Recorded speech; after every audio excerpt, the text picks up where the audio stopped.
HQN Books and Harper Audio present All is Bright by Rayanne Thane. Performed by Carly Robbins. For all my readers who have been asking me to write Sage McKnight's story since I introduced her more than a decade ago, thank you to Jill Shalvis, Michelle Major, and Molly O'Keefe for your invaluable help. Love you all. Also, special thanks to reader Allie Hurd for suggesting a name for the Fire and Ice Festival. 1. Sage. Sage McKnight inhaled a breath that smelled of pine, snow, and home as she walked up the new curving sidewalk of sculpted concrete that led toward the front door of a massive log and glass structure in Silver Strike Canyon. She had been away far too long.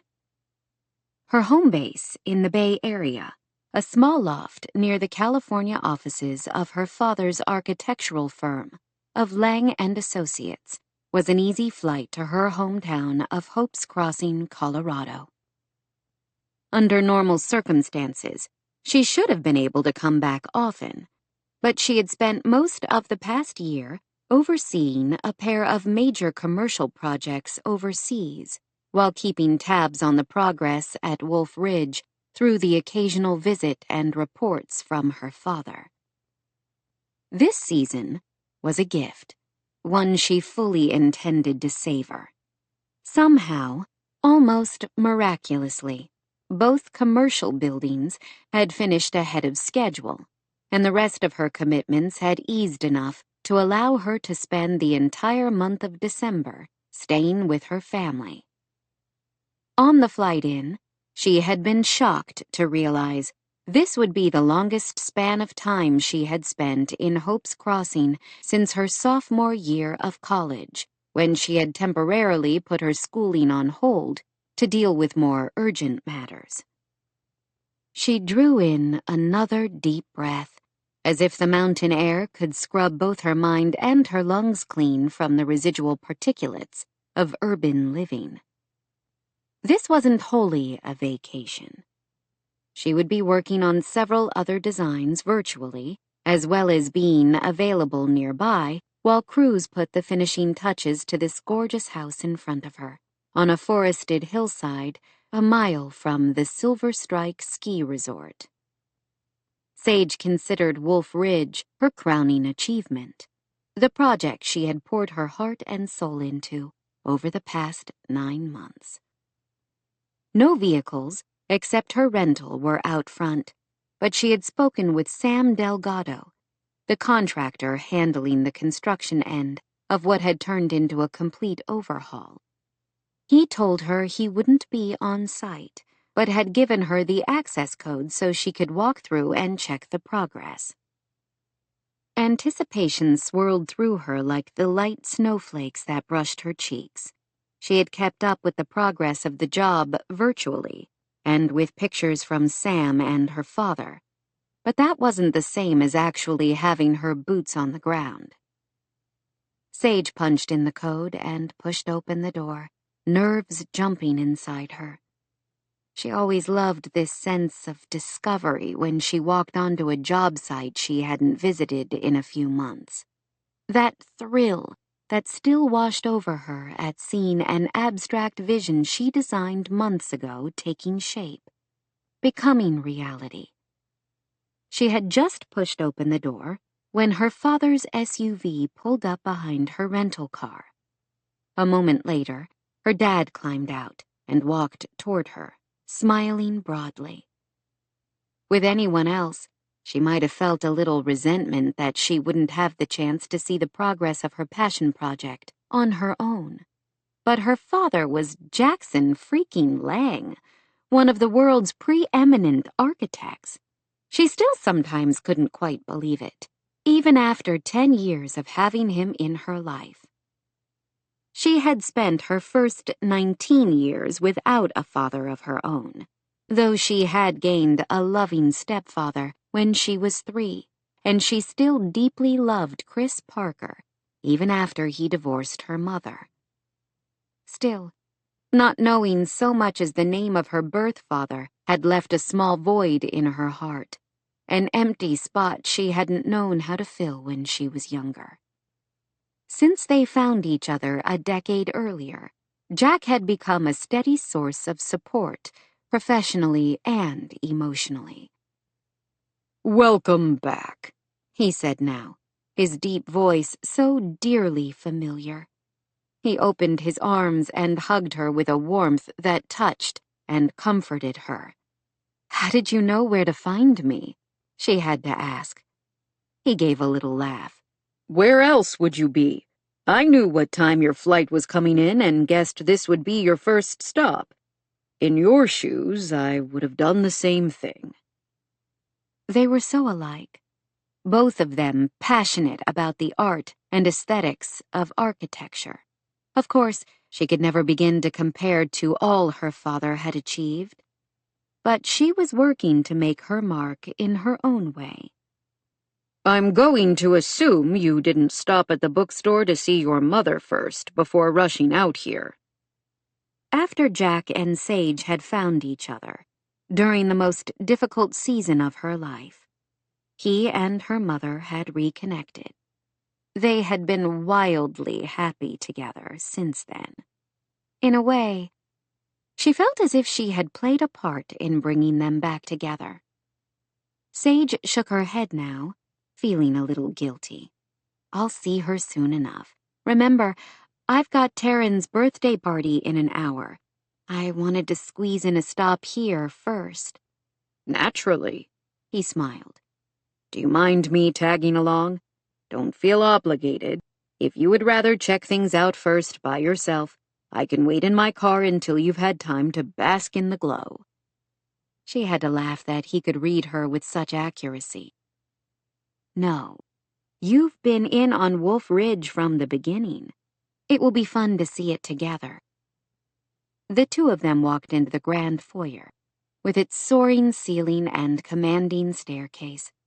She had seen this part before, but was thrilled all over again at how bright and welcoming the space was now, compared to how it had been before the massive renovation, with afternoon light pouring in from several new windows to play across the wood plank floor. "Oh, wow," she exclaimed. Everything looked even better than she had dreamed. Built 30 years earlier, when the Silver Strike Resort was new, the massive estate had good bones and a gorgeous view of the surrounding mountains and the Silver Strike Reservoir glittering in the distance. But for all its size, the interior spaces had been dark, cramped, with small rooms, narrow hallways, and no cohesive design. In many ways, it might have been easier for the owner to sell the property and start over after his life circumstances changed. She was glad he had decided to keep it, instead hiring Jackson Lang and Associates to rehabilitate the space. Sage had gone for a mix of rustic and industrial throughout the 8-bedroom, 10-bathroom house, with a mix of glass, wood, and metal. Others might not have seen the potential of Wolf Ridge. She could only be grateful that her client, difficult as he might be, hadn't been one of those people. "Have you heard from Tucker?" her dad asked, again guessing her thoughts with uncanny accuracy. "Is he happy with the progress?" She made a face. "Who knows? Mason Tucker is a tough nut to crack. We have had more change orders on this job than any other residential property in my experience." Jackson nodded. "The man has been through hell, and I imagine his circumstances are still fairly fluid. I'm sure he only wants to make sure everything will still work for him exactly as he needs it." She did understand that. She also knew the internal conflict a man like Mason Tucker must be experiencing, to know his life would never be the same as it once was. With that in mind, She had tried to approach all aspects of this renovation with compassion and consideration. Mason had turned out to be a tough man to please, but she could only hope he would be reasonably happy with the finished project. They walked through the house, each room a new discovery for Sage. Since she had been here, most of the finish carpentry had been done, the multi-level kitchen cabinets installed, and new flooring laid throughout. Part of her enjoyment at seeing the changes came from her father's admiration. "Everything works together perfectly," Jackson said. "I love the industrial look, with all the support beams showing and the turnbuckles and rivets. It's perfect for a house here in Hope's Crossing, especially in this canyon where mining was such an integral piece of the history." Many of these elements were already here, just hidden behind drywall, she said. It made sense to highlight them. "It's beautiful," her father said, the pride in his voice warming her all over again. "I think it's some of my best work," she admitted, something she hadn't said aloud to anyone else, even her father. "I suppose it helped that Tucker was willing to throw piles of money to the renovation." "Definitely." Her father's phone pinged suddenly, while they were still walking through the rooms on the main floor. He glanced at his smartwatch. "Oh, shoot. I'm going to have to run. That's Nick. He's done early with basketball practice. Since your mom is busy at the bookstore getting ready for the party, I'm on pickup duty." Her breath seemed to catch a little, as it always did at the thought of her 9-year-old brother. "Yes, go. You don't want to leave him waiting out in the cold at the community center. Thanks for stopping by to take a look, Dad. It was fun to share at least this much with you." He gave her another hug. "Are you kidding? I know how important this one is for you. It's fantastic, Sage. I'm so proud of you."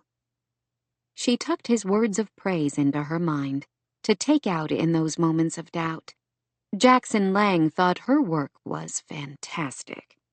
Yeah, he was her father, but he wouldn't say the words if he didn't mean them. "Thanks, Dad." "I'll see you at Taryn's party." With another hug, he hurried out of the house, leaving her standing near the empty gas fireplace of the great room. On impulse, she pulled out her phone to document her steps as she finished the tour, wishing she had thought to bring her gimbal, or at least a selfie stick. "We're now walking into the home theater," she spoke to her outstretched camera, one of the more challenging rooms of the renovation. Prior to this update, the room had a series of steps leading to the different levels of recliners.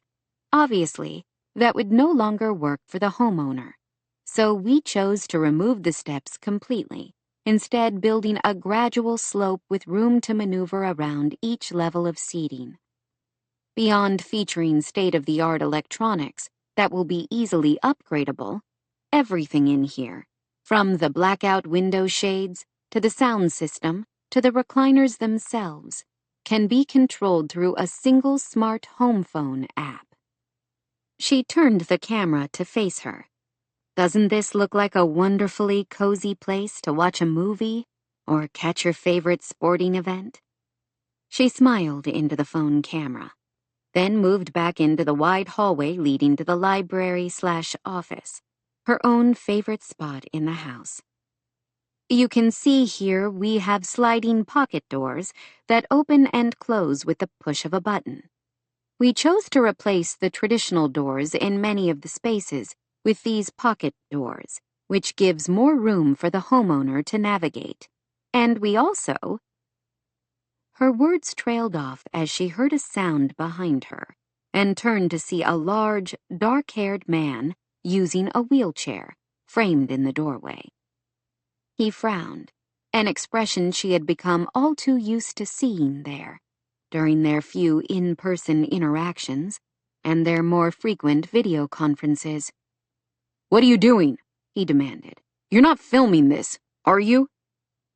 Sage dropped her phone with an inward wince and stopped recording. Technically, this was still her job site, which meant she had full permission to check on the progress of the work until they handed the finished home over to the owner, who happened to be this man, former professional baseball player Mason Tucker. With effort, she forced herself not to show any of her dismay. Out of all the clients she had worked with during her career thus far, Mason Tucker was the only one who made her palms sweat and her stomach feel knotted with stress. "Mr. Tucker, hi," she forced a smile, feeling awkward as hell and wishing she had waited until the contractor would be here to take a tour. "I haven't been here in weeks and wanted to document the progress that has been made since I visited last. I didn't see any vehicles outside and assumed everybody was gone for the day." "I'm parked in the garage of the guest house." "I didn't even know you were in town. Have you been here long?" The last she knew, Mason had been living in Portland, where he had once played for the same baseball team as another town resident, Spencer Gregory, who was married to Sage's friend, Charlotte. Sage knew Spence and Mason had remained friends, despite life circumstances that had led to both of them retiring. For a moment, she wasn't sure Mason would reply. Then he finally shrugged. "I wanted to be close as we started to wrap things up so I can keep an eye on things and be on hand if there are any questions or problems. My daughter and I moved into the guest house a month ago." Why hadn't her dad or Sam Delgado told her Mason was already living in Hope's Crossing? Beyond that, she suddenly thought, how in the world was he making the guest house work? That place wasn't at all wheelchair accessible, with 3 steps leading into the place, narrow hallways, and no accessible bathroom like those she had designed for this main house. Renovating the guest house was part of the master plan, but not until all the work was finished on Wolf Ridge itself. "That place is a mess. How are you getting around?" "I'm managing," he said, his voice curt. "I can still get around on crutches, as long as I don't have to go far." "You shouldn't have to go far, from one end of the guest house to the other. It's tiny." She imagined a man Mason's size would make the space shrink to almost nothing. "It works fine for me and Grace. It's only a few more weeks anyway, right?" "I suppose." Sam Delgado had assured her when they spoke earlier that the renovations to Wolf Ridge would be finished shortly before Christmas. Sage had to admit, she wouldn't be sorry to put the job behind her. While she was thrilled with the way her designs had transformed the mountain estate, working with Mason Tucker himself was another story. She tried to be compassionate. Whenever she grew frustrated with him, she would remind herself that Mason had endured the sort of tragedy that would have completely destroyed someone without his resilience. While she was only charged with renovating this house, Mason had to completely rebuild his life. He had every right to be surly and uncooperative. While she might know that intellectually, it was difficult to remember when she was dealing with yet another last-minute change order. Still, he had superb taste and basically unlimited financial resources. In a few more weeks, when the job was finished, Wolf Ridge would meet his needs now and long into the future. The home now featured a new indoor pool, spa, and high-tech exercise room on the bottom level, 2 new elevators at either end of the house, and heated floors throughout. Wolf Ridge also featured a kitchen that worked for people of any mobility level, and wheelchair-accessible bathrooms on each level, including the extensive owner's suite on the 2nd floor. Sage loved everything about this house, from the skylights to the beams her dad had mentioned, to the wider doorways and hallways. It was warm, luxurious, comfortable. She wanted to show off her work to the world. The only trick would be convincing the intensely private Mason Tucker. Faced with his glower now, Sage felt as if she faced a Herculean task. She had to try, though, didn't she? Her fledgling internet show had exploded in popularity over the past year, allowing her foundation and personal pet project to help far more deserving people than she had ever envisioned. Sage could only imagine the vast number of views, and thus ad revenue, a video featuring Wolf Ridge would bring in. People would love a glimpse inside the house redesigned for the reclusive and private Mason Tucker. The public still clamored to know everything it could about the former professional athlete, who had endured so much physical and emotional pain. If she could showcase Wolf Ridge on the Homes for All internet channel, she would also bring awareness to some of the issues and obstacles non-inclusive design presented to those with mobility challenges. She drew in a breath, not sure where to start. Yes, he would likely slap her down, but she wouldn't know unless she asked, right?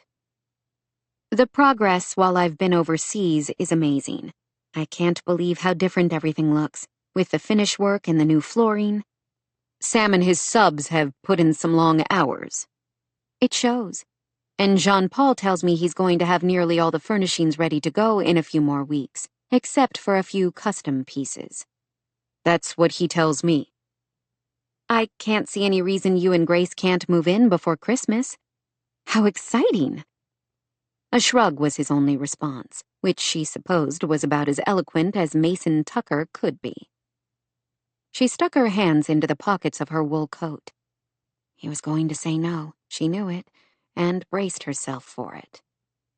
There's no easy way for me to ask you this, so I'm going to come straight out with it. She drew in a breath. For the past year, I've hosted a YouTube channel, Homes for All, which features projects with the kind of innovative universal design elements we have tried to incorporate here at Wolf Ridge. He raised an eyebrow but said nothing. While it's called Homes for All, we feature commercial as well as residential projects. I hope to continue raising awareness of how limiting and even discriminatory some design practices can be for those who are, differently abled. He again said nothing, only continued to look at her out of those hard blue eyes that concealed his emotions completely. I have poured so much energy into Wolf Ridge, and I'm absolutely thrilled with the way the house has turned out. It's everything I dreamed and more. I feel like more people should see it. Don't you? I would absolutely love to feature your home on my channel. She held her breath, hands curled inside her pockets. As she might have predicted, he didn't leave her waiting long for his answer. Hell no, he said with blunt finality, then turned away and started to roll back down the hall so abruptly she could only stare at him. After a moment, she pursued him.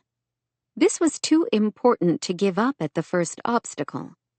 Just like that? You don't even want to hear the details? He paused and maneuvered to face her. Why waste both our time? I don't need to hear the details. Whatever you have to say doesn't matter. My answer will remain a hard no. The man was impossible. Her grandfather Harry might have called him pig-headed, but Sage preferred the more diplomatic, obstinate. And yes, how could she blame him for that? Mason was trying to rebuild a life for himself and his daughter in Hope's Crossing, away from the prying eyes of the tabloid press. She already knew he was an intensely private man. He had made her sign a non-disclosure agreement before even talking to her about what he wanted done at the house. She might have been more surprised if he had agreed to let her feature his house on her channel. Still, she had never been good at taking no for an answer. She could be every bit as pig-headed as Mason Tucker. She figured she had inherited that from Harry Lang himself. What I love most about your home is how seamlessly we have managed to integrate the new design into the existing structure without altering the basic style and grace of the home, she said. I'm sure you can agree that the changes will benefit everyone who lives here, not only you. Sure, he said after a moment. You definitely know what you're doing. The house is exactly what I wanted. That still doesn't mean I want the whole world peering in at the transfer bars in the shower, or the damn lift I need to use so I can get in and out of my spa. Sage was so caught up in the first part of what he said, the unexpected praise coming from her difficult client, that she almost missed the second part. That's exactly what I try to showcase on my channel. When done right, universal design can blend with the overall style of a home or commercial property. Small and sometimes barely noticeable changes, but enough to make a huge difference to those who need them. No, he said again. Judging by how seldom you're here. You must have other projects. You can focus on those. I have. You can watch the videos online. We have about 30 of them up now.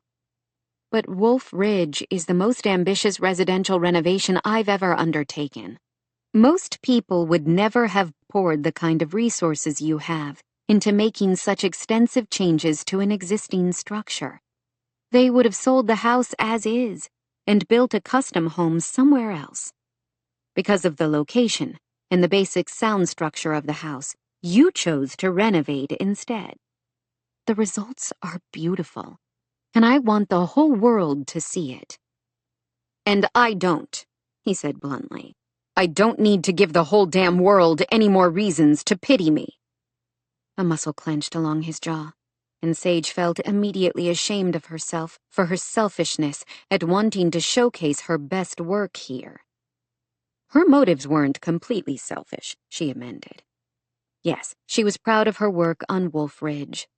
This project, more than any other she had been part of, might help her begin to emerge from her father's huge and well-earned shadow. It wasn't easy being Jackson Lang's daughter and trying to find her own way in the same field as one of the world's most brilliant architectural minds. That was the very reason she hadn't taken Jack's surname, even after they reconnected. She still went by Sage McKnight, the name she'd always had. She didn't want to be known first as Jackson Lang's daughter, with the weight of all those expectations on her. She wanted to succeed on her own. Beyond that, she was doing good work with Homes for All. She knew she was making a difference in people's lives, not only by changing minds about universal design, but by changing lives. Should she tell Jackson Lang that Homes for All was also the name of her foundation, funded by the ad revenue her videos generated online? The purpose was to help people who couldn't otherwise afford to make necessary changes to their living spaces when age or health issues impacted mobility. No, she didn't want to guilt him into letting her invade his privacy by showcasing Wolf Ridge. Will you at least think about it? She finally said. You don't have to decide anything right this moment. He shrugged. I can think about it from now until Christmas. I won't change my mind. My house, my decision. You can take all the pictures and video you want for your own personal use, but if you post them online, I'll sue your ass for breaking our non-disclosure agreement. He wheeled away without another word, leaving Sage to gaze after him with helpless frustration. She hadn't really expected any other answer, but she had hoped. Her watch alarm dinged, and she glanced down at the reminder she had set. She was supposed to be at her mother's bookstore and coffee house, Books and Brew, in 10 minutes. She quickly shot a few more images, then walked back out into the December twilight. The house had an incredible view, Sage had to admit. The placement was one of the most appealing facets of the house, and probably one of the reasons Mason Tucker had chosen to renovate this mountain estate rather than building new. She could see the ski resort from here, and even a glimpse of Hope's Crossing, where Christmas lights were beginning to wink and gleam. She always forgot how much she loved it here. This property, yes. More than that, Hope's Crossing itself. As she walked to her car, snowflakes danced on the cold air, floating gently to land on her coat. She took a deep breath of mountain air. This was her home, no matter where else she traveled for Lang and Associates, and with homes for all. Hope's Crossing had her heart. Though she was disappointed at Mason Tucker's response, she couldn't be too upset. She had an entire month ahead of her to be here, in the place she loved and with all the people she cared most about in her life. 2. Mason. Sage McKnight was not happy with him. Even 10 minutes after they parted, Mason felt as if the echo of her annoyance seemed to hang in the air, along with the scent of new drywall and paint. Her frustration was nothing new. Mason was fully aware he had been tough to work with through the entirety of this journey they had embarked on together 9 months earlier. He was a demanding client with very particular ideas about what he wanted in his house. This would be his haven, the retreat he and Grace desperately needed after the turmoil and chaos of the past 2.5 years. In all fairness, Sage McKnight seemed to perceive exactly what he envisioned for Wolf Ridge. She had come up with solutions to many problems he had never even foreseen. And she had a unique genius for taking his most abstract concepts and turning them into actual workable ideas. Sage was excellent at her job, considered among the best around when it came to creating comfortable spaces for people of all abilities. He considered it a minor miracle that she hadn't backed out after working with him through the first round of blueprints. Mason knew some of her frustration stemmed from his insistence in being part of every decision, large or small. He hoped she understood why creating the perfect house out of the style disaster that had been Wolf Ridge was so important to him. He could control very few elements of his world right now. Hell, he could only control his legs about half the time. He couldn't bring back Shayla or their baby. He couldn't recapture his days as an all-star catcher and cleanup batter on a major league team. Despite nearly 30 months of constant, intensive physical therapy, he could only take a few wobbly, uncertain steps at a time without using a walker or crutches. Doctors had told him that at this point, his prognosis was unlikely to change significantly until major medical advances caught up with those suffering spinal cord injuries, or in his case, an incomplete SCI. Mason knew his doctors considered it a miracle that he had survived at all. The fact that he had regained most of the sensation in his legs had astonished everyone. He knew that, just as he was doing his best to come to terms with the fact that he would never be the man he was the morning before the helicopter crash. No, he corrected himself. He had come to terms with it. He had switched to using the wheelchair more instead of always struggling to lurch around with the Lofstrand forearm crutches, hadn't he?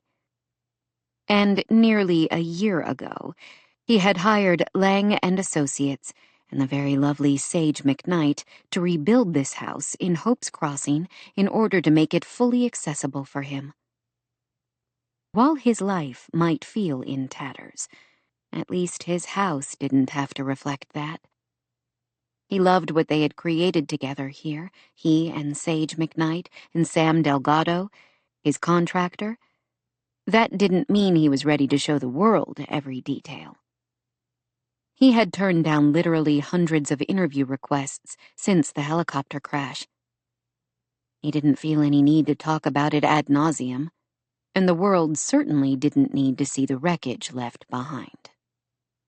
As Mason made his painstaking way down the elevator, out of the house, and across the circular driveway to the guest house, he had to admit Sage McKnight had been right about something she said earlier. The guest house was the least accessible structure on the property, with steps into the house, narrow hallways, and small spaces. He rose from his chair, gripping the railing hard with one hand while lifting the wheelchair along behind him with the other, as he made his way up the stairs. At least he had plenty of upper body strength. He always had, mostly from growing up on a farm where hauling hay tended to build muscle early. The same muscles that had helped him have one of the best batting averages in the National League now came in handy pulling himself in and out of places when his legs decided not to cooperate. He had almost reached the top when his mother opened the door to the 2-bedroom guest house and peered out at him. "I thought I heard something out here," Rebecca said. "Let me get the chair inside for you." "I've got it," he said, exertion turning his voice more curt than he intended. He saw Rebecca veil the soft concern in the blue eyes that matched his own. "No problem," she said calmly. "Looks like you have it under control." Ha! He didn't have anything under control, and they both knew it. She stepped aside so he could make his ungainly way inside, using the wheelchair as a sort of support. He rarely used the wheelchair inside this small house, simply because it barely fit through the regular-sized doorways and around the large Western-style pine furniture that had been here before he and Shayla bought the house, years ago, shortly after Grace was born. "Do you want the canes or the walker?" "Neither," he muttered. He never seemed to know what to say to Rebecca. The awkward dance he and his mother seemed to perform together hadn't become any easier since the crash, when she had inserted herself into his life against his wishes, during a time he had been too numb with physical and emotional pain to push her back out. Rebecca desperately wanted a relationship with him now, in marked contrast to his first 18 years, when she had been happy enough to pretend she didn't have a son. He would have liked to shove her completely out now, but both of them knew he needed her help with Grace, as much as he hated to admit it. "Crutches," he finally said. They were just out of reach of where he stood, leaning against the wall for support. She handed them to him, and Mason made his lurching, unsteady way into the comfortable great room of the guest cottage, the large area that served as living room, dining room, and kitchen. Grace was curled up on the sofa next to the gas wood stove with a book on her lap, and their 6-year-old mini golden doodle, Elsa, next to her. They both looked up when he moved into the room, and the sheer joy on Grace's face at the sight of her broken-down father humbled the hell out of him. "Hi, Dad." "Hey, kid. How was school?" She shrugged. "Good, I guess. I was the first one done with my math worksheet again. And at recess, I played football with my friend Nick and some other kids. I call it soccer, but he says it technically should be called football." "Did he?" "Yeah, I played forward and kicked 2 goals, but it was no big deal." 2 goals. That's a very big deal. He eased onto the other end of the sofa, and Elsa, the third female in his life, who apparently thought he needed looking after, abandoned Grace to snuggle next to his hip. The house smelled delicious, he had to admit, of roasting tomatoes and onions and peppers. His mother, who had picked up and closed her apartment to come with them to Hope's Crossing entirely on her own accord, often threw something in the oven for them to eat. He wanted to tell her to knock it off, that he wouldn't be manipulated so easily, but he had to admit, her taco casserole was scrumptious. "It's not really that amazing," Grace said, The goalie for the other team was Jaden Nuttall, and he was too busy playing on his phone to pay much attention to the game. A first grader could have scored against him.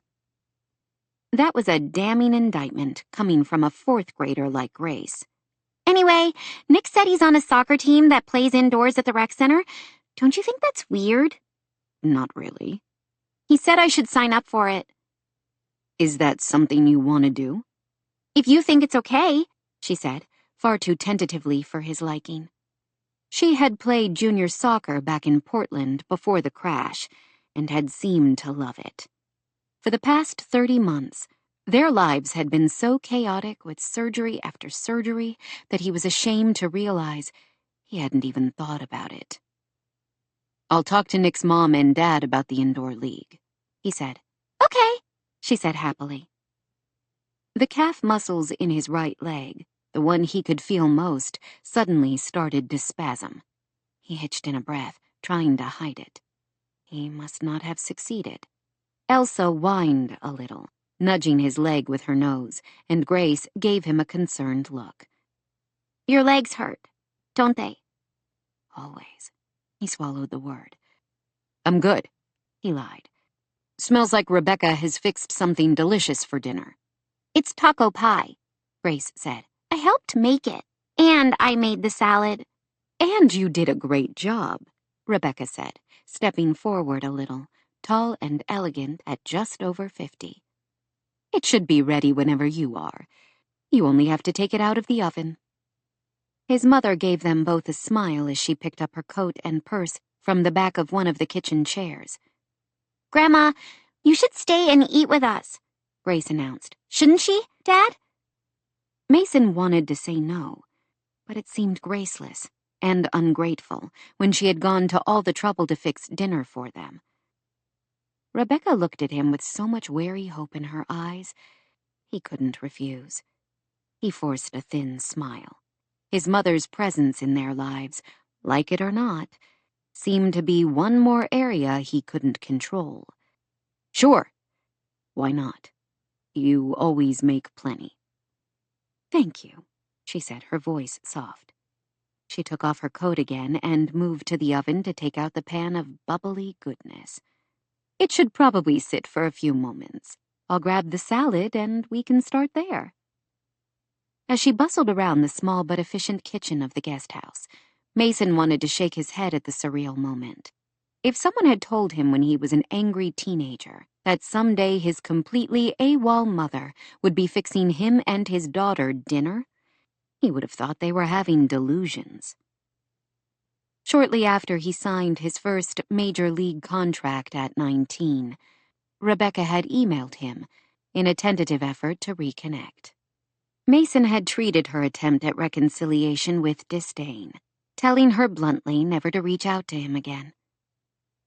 His mother hadn't wanted anything to do with him since handing him over to her own parents when he was 3 days old. He sure as hell wasn't about to open the door to let her back in, now that he had signed a multi-million-dollar contract and was gaining recognition on the ball diamond and off. He shouldn't have been surprised when she hadn't heeded his wishes. Instead, Rebecca had tried to reach out and establish a relationship a few other times over the years, when the tabloids announced he and Shayla had married, and again when Grace was born. Each time, Mason had been quick to shut her down. After the accident, when he had been in the ICU, fighting for his life, and out of his head with the blur of pain and grief, Rebecca had shown up out of the blue and moved into his house to help with a lost and frightened Grace, who had been staying with Shayla's devastated parents. By the time he started to emerge from the haze of medication, Rebecca was firmly established in Grace's life, and the two of them had formed a relationship. Rebecca had been there for Grace at a time when his daughter had desperately needed her. He couldn't deny that.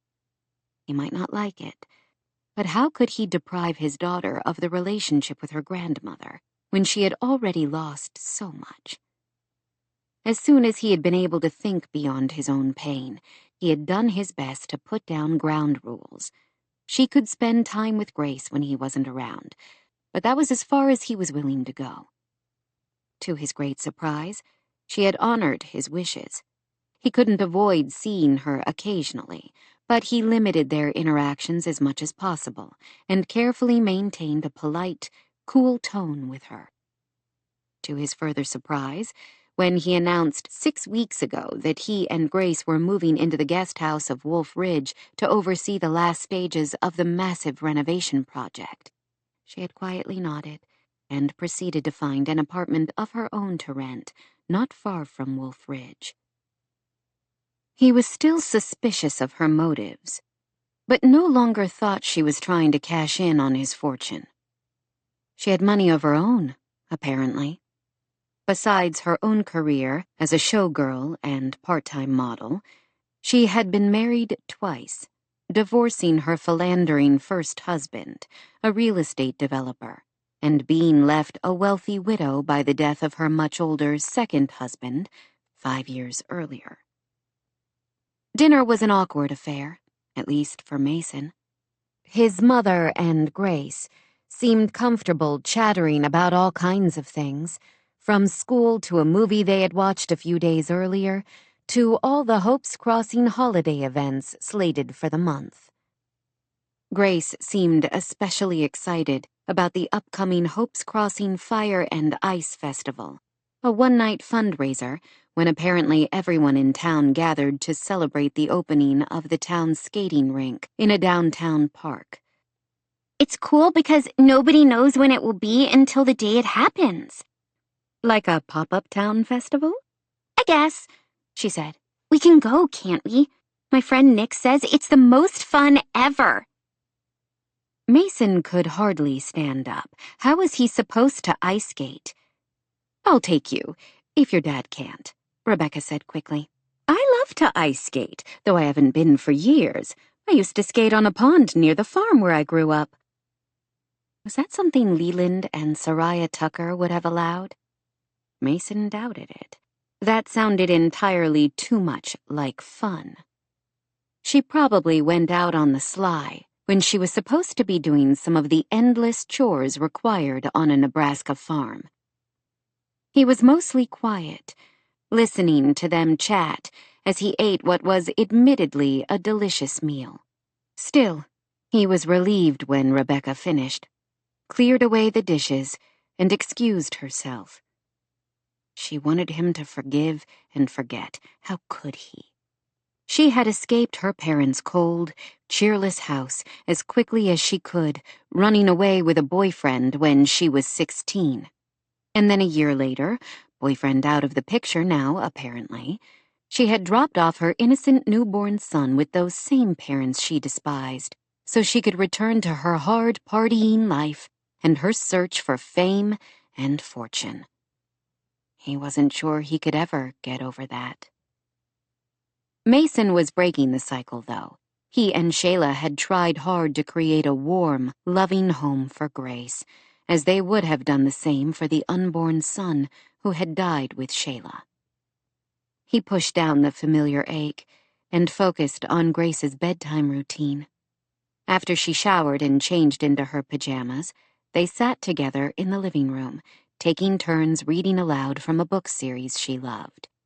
So, you know my friend Nick? She asked when they finished the chapter.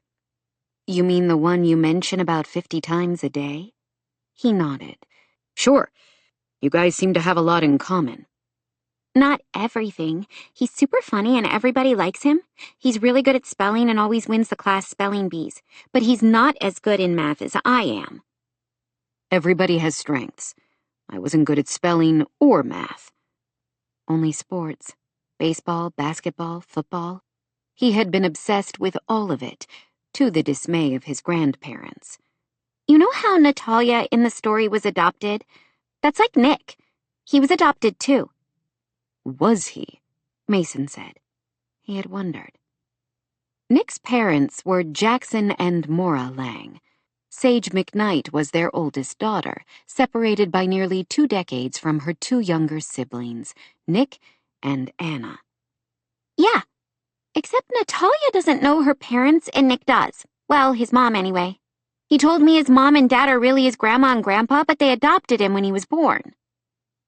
Mason stared at her, his mind trying to process the unexpected information. Is that right? She nodded.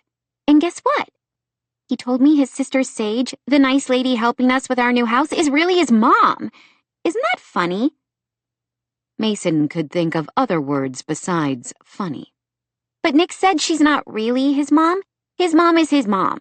Sage is his big sister, just like Anna and their other sister, Layla, who died. He didn't want to know this, information that linked Sage's experience to Rebecca's.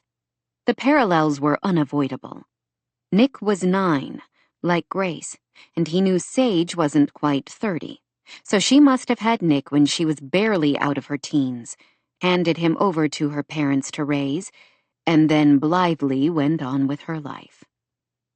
He was suddenly glad he had never crossed the line and acted on the unwanted attraction simmering inside him for his architect.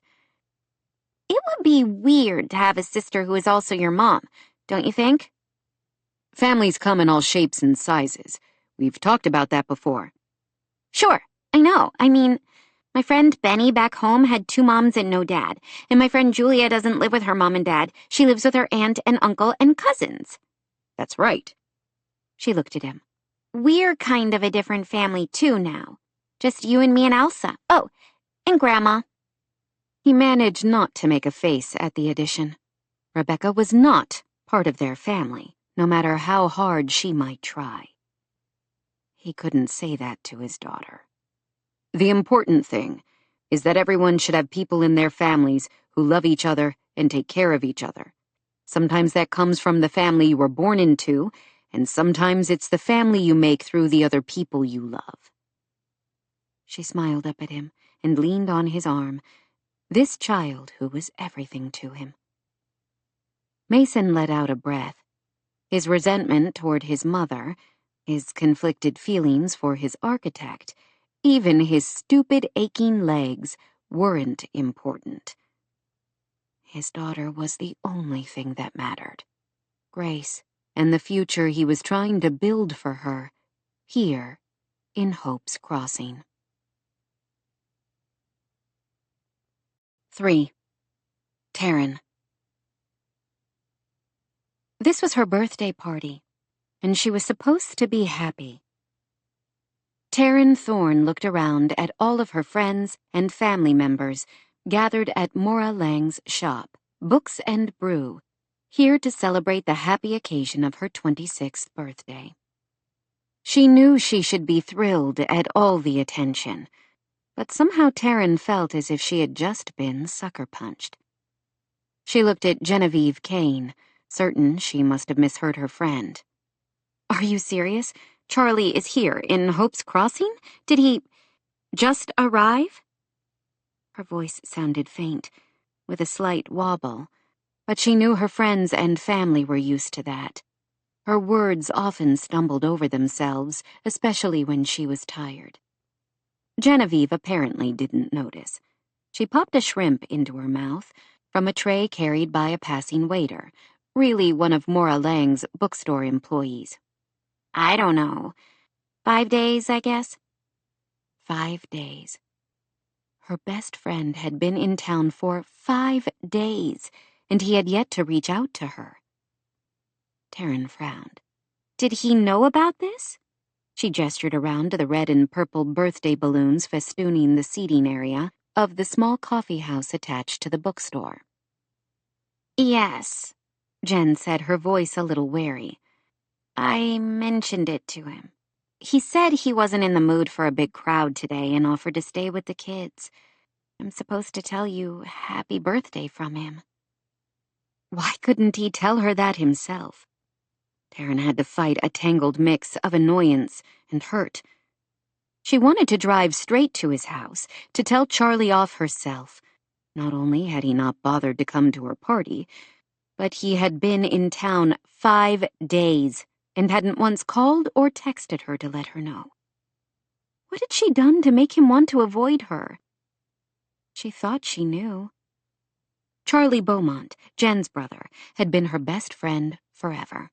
No matter where he had been in the years since he had left Hope's Crossing, they texted, talked on the phone, or connected via social media at least 2 or 3 times a week.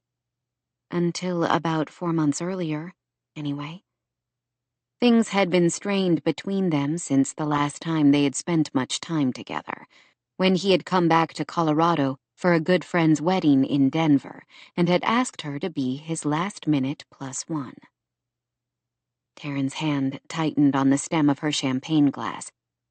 Every time she thought about that weekend they had spent together, she wanted to cry. She had been stupid and impulsive and had ruined everything. She might have been able to fix things between them, but then Charlie and Jen's father, William Beaumont, had unexpectedly passed away from a heart attack a month later. While Charlie's relationship with his parents had been strained at best, Taryn knew William's death had hit Charlie hard, especially as his mother had died of liver disease 5 years earlier. How could Taryn be so put out about him not coming to a silly birthday party when he was dealing with the loss of his only remaining parent? How is he doing after everything? Genevieve shrugged, sadness clouding her lovely features. You know Charlie. He keeps so much inside. He always has. Yes, I remember. After his mother's death, which had occurred as Charlie was finishing his undergraduate work with the intention to soon start med school, his plans for his life seemed to shift.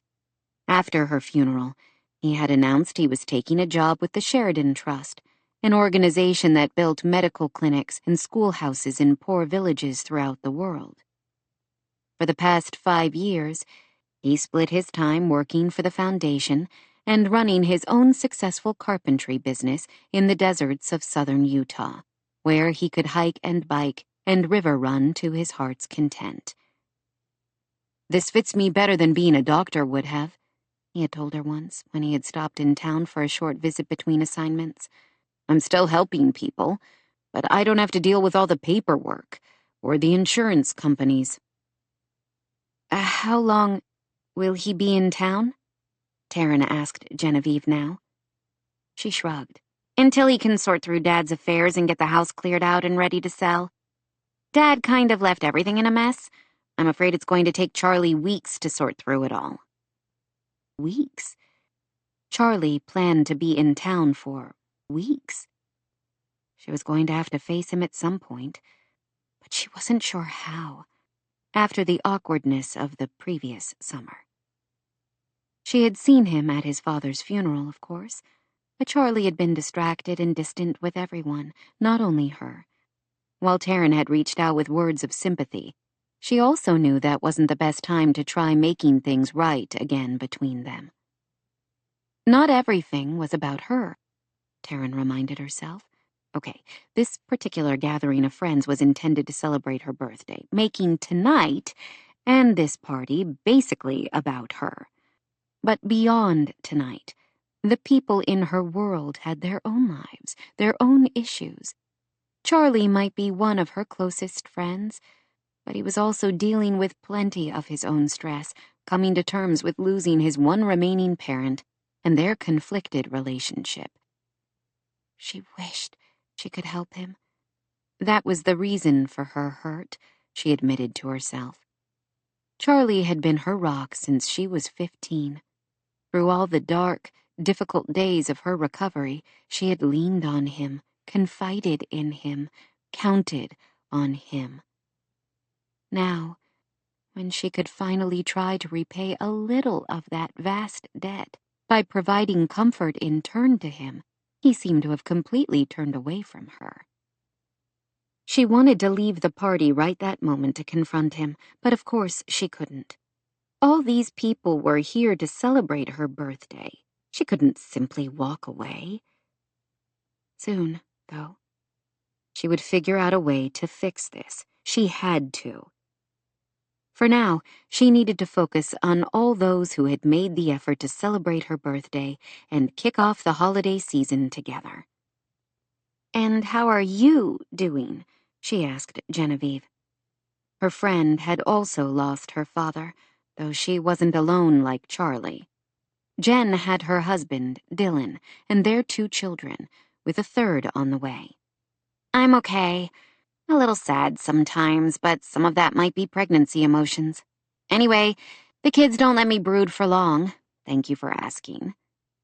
Genevieve gave her a hug, something that would have seemed completely shocking a decade ago when the other woman had been the mean girl of Hope's Crossing. Taryn always felt so bad for Genevieve and Charlie about their dysfunctional childhood, especially when she compared the Beaumont house with her own. She looked over at her father and stepmother, deep in conversation with Claire and Riley McKnight. Brody and Evie Thorne were deeply in love and had created a beautiful life together. They had 3 other children, 2 with special needs they had adopted as older children, and 1 they had created together. Taryn found their example of wedded and familial bliss both inspirational and more than a little intimidating. She wasn't sure she would ever be able to have what they did, a relationship filled with laughter, joy, meaning. Sure, she dated, but no one ever quite seemed to be the right fit. Taryn knew the reason for that. No one else interested her beyond a second date, because she was in love with Charlie Beaumont and had been since she was 15 years old. She sighed, returning to the conversation with his sister. They chatted for a few more moments, then, with other friends who joined their group, they were all discussing their plans for the upcoming holidays when Taryn spotted someone she hadn't expected. Her lingering blues about Charlie and the distance between them seemed to lift, if only briefly. With a quick word to the rest of their group, she hurried to the newcomer. "Sage!" she exclaimed. "I had no idea you would be here." Sage McKnight gave her a tight hug. I wouldn't miss it. How's the birthday girl? Hurt? Frustrated? Lonely? She said none of those things. Instead, she reminded herself of the mantra that had helped her endure all the long months of rehabilitation. Focus on what you have, not what you've lost. All these people had come out to celebrate her party. Okay, mostly because her friends and family were always ready for any excuse to celebrate, but she would be ungrateful to mope about the one person who had decided not to come, instead of having fun with those who had. "I'm terrific," she said with a smile that almost felt genuine. "Your mom really knows how to throw a party." Definitely. "Are you in town long?" I'm going back between Christmas and New Year's. "You'll be here with your family for Christmas. How wonderful. We should get together." Yes, definitely. Sage was another friend who had moved away from Hope's Crossing. She lived and worked as an architect in San Francisco. Taryn sometimes felt like the whole world had moved on while she was still here in her hometown, living only a few blocks away from her family. Why would she go anywhere else, though? Taryn loved Hope's Crossing. If she hadn't, she never would have taken a job as a guidance counselor at the middle school. "Any new videos on your channel?" she asked. "I watch religiously, every time you post a new one. I loved that beach house you featured near Sonoma." Wasn't that gorgeous? I didn't want to leave the day we taped there. Taryn loved watching Sage's videos. Her friend had a natural camera presence and an intricate knowledge about architecture and design. She was funny and warm, and people seemed to respond positively. Taryn knew her YouTube channel received hundreds of thousands of hits whenever she posted a new video. She even had a few in the millions. "You have really created a niche for yourself, haven't you?" The whole YouTube thing has been a blast. Something I never expected. "Are you filming something in town while you're home?" A dark shadow flitted across Sage's green eyes. I'm not sure. That was the plan. I've been working on renovations to a house in town that I wanted to feature. But it turns out the owner is a bit reluctant. "Is it Mason Tucker?" "I didn't say that.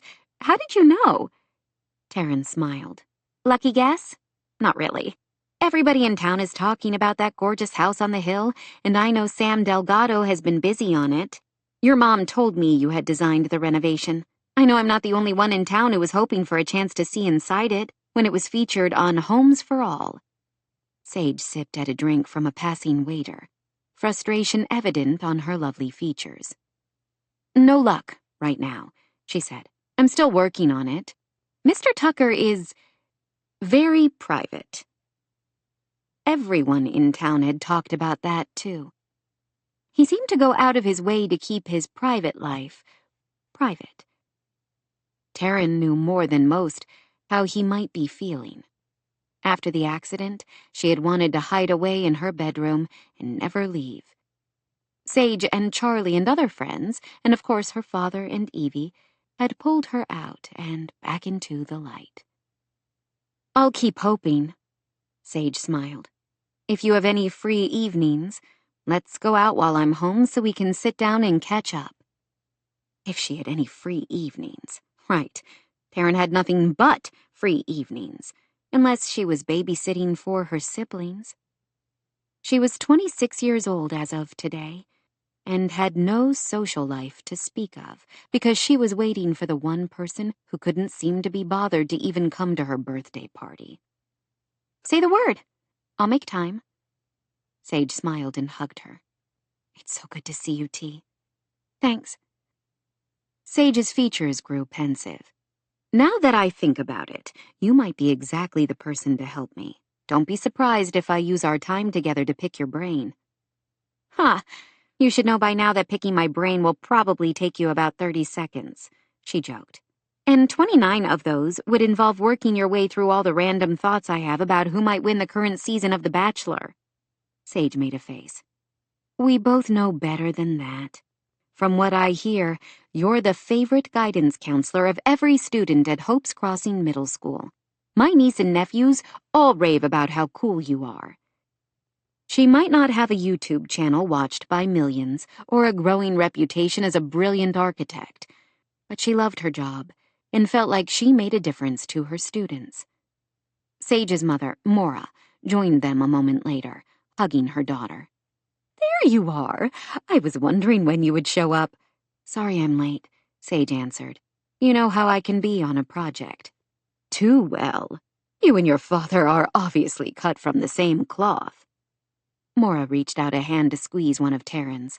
Happy birthday, my dear. Thank you, and thank you for the party.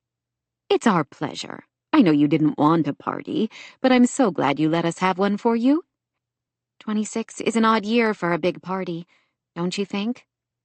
Well, this is the party your grandma wanted to throw last year for your 25th, but you were inconveniently in the hospital.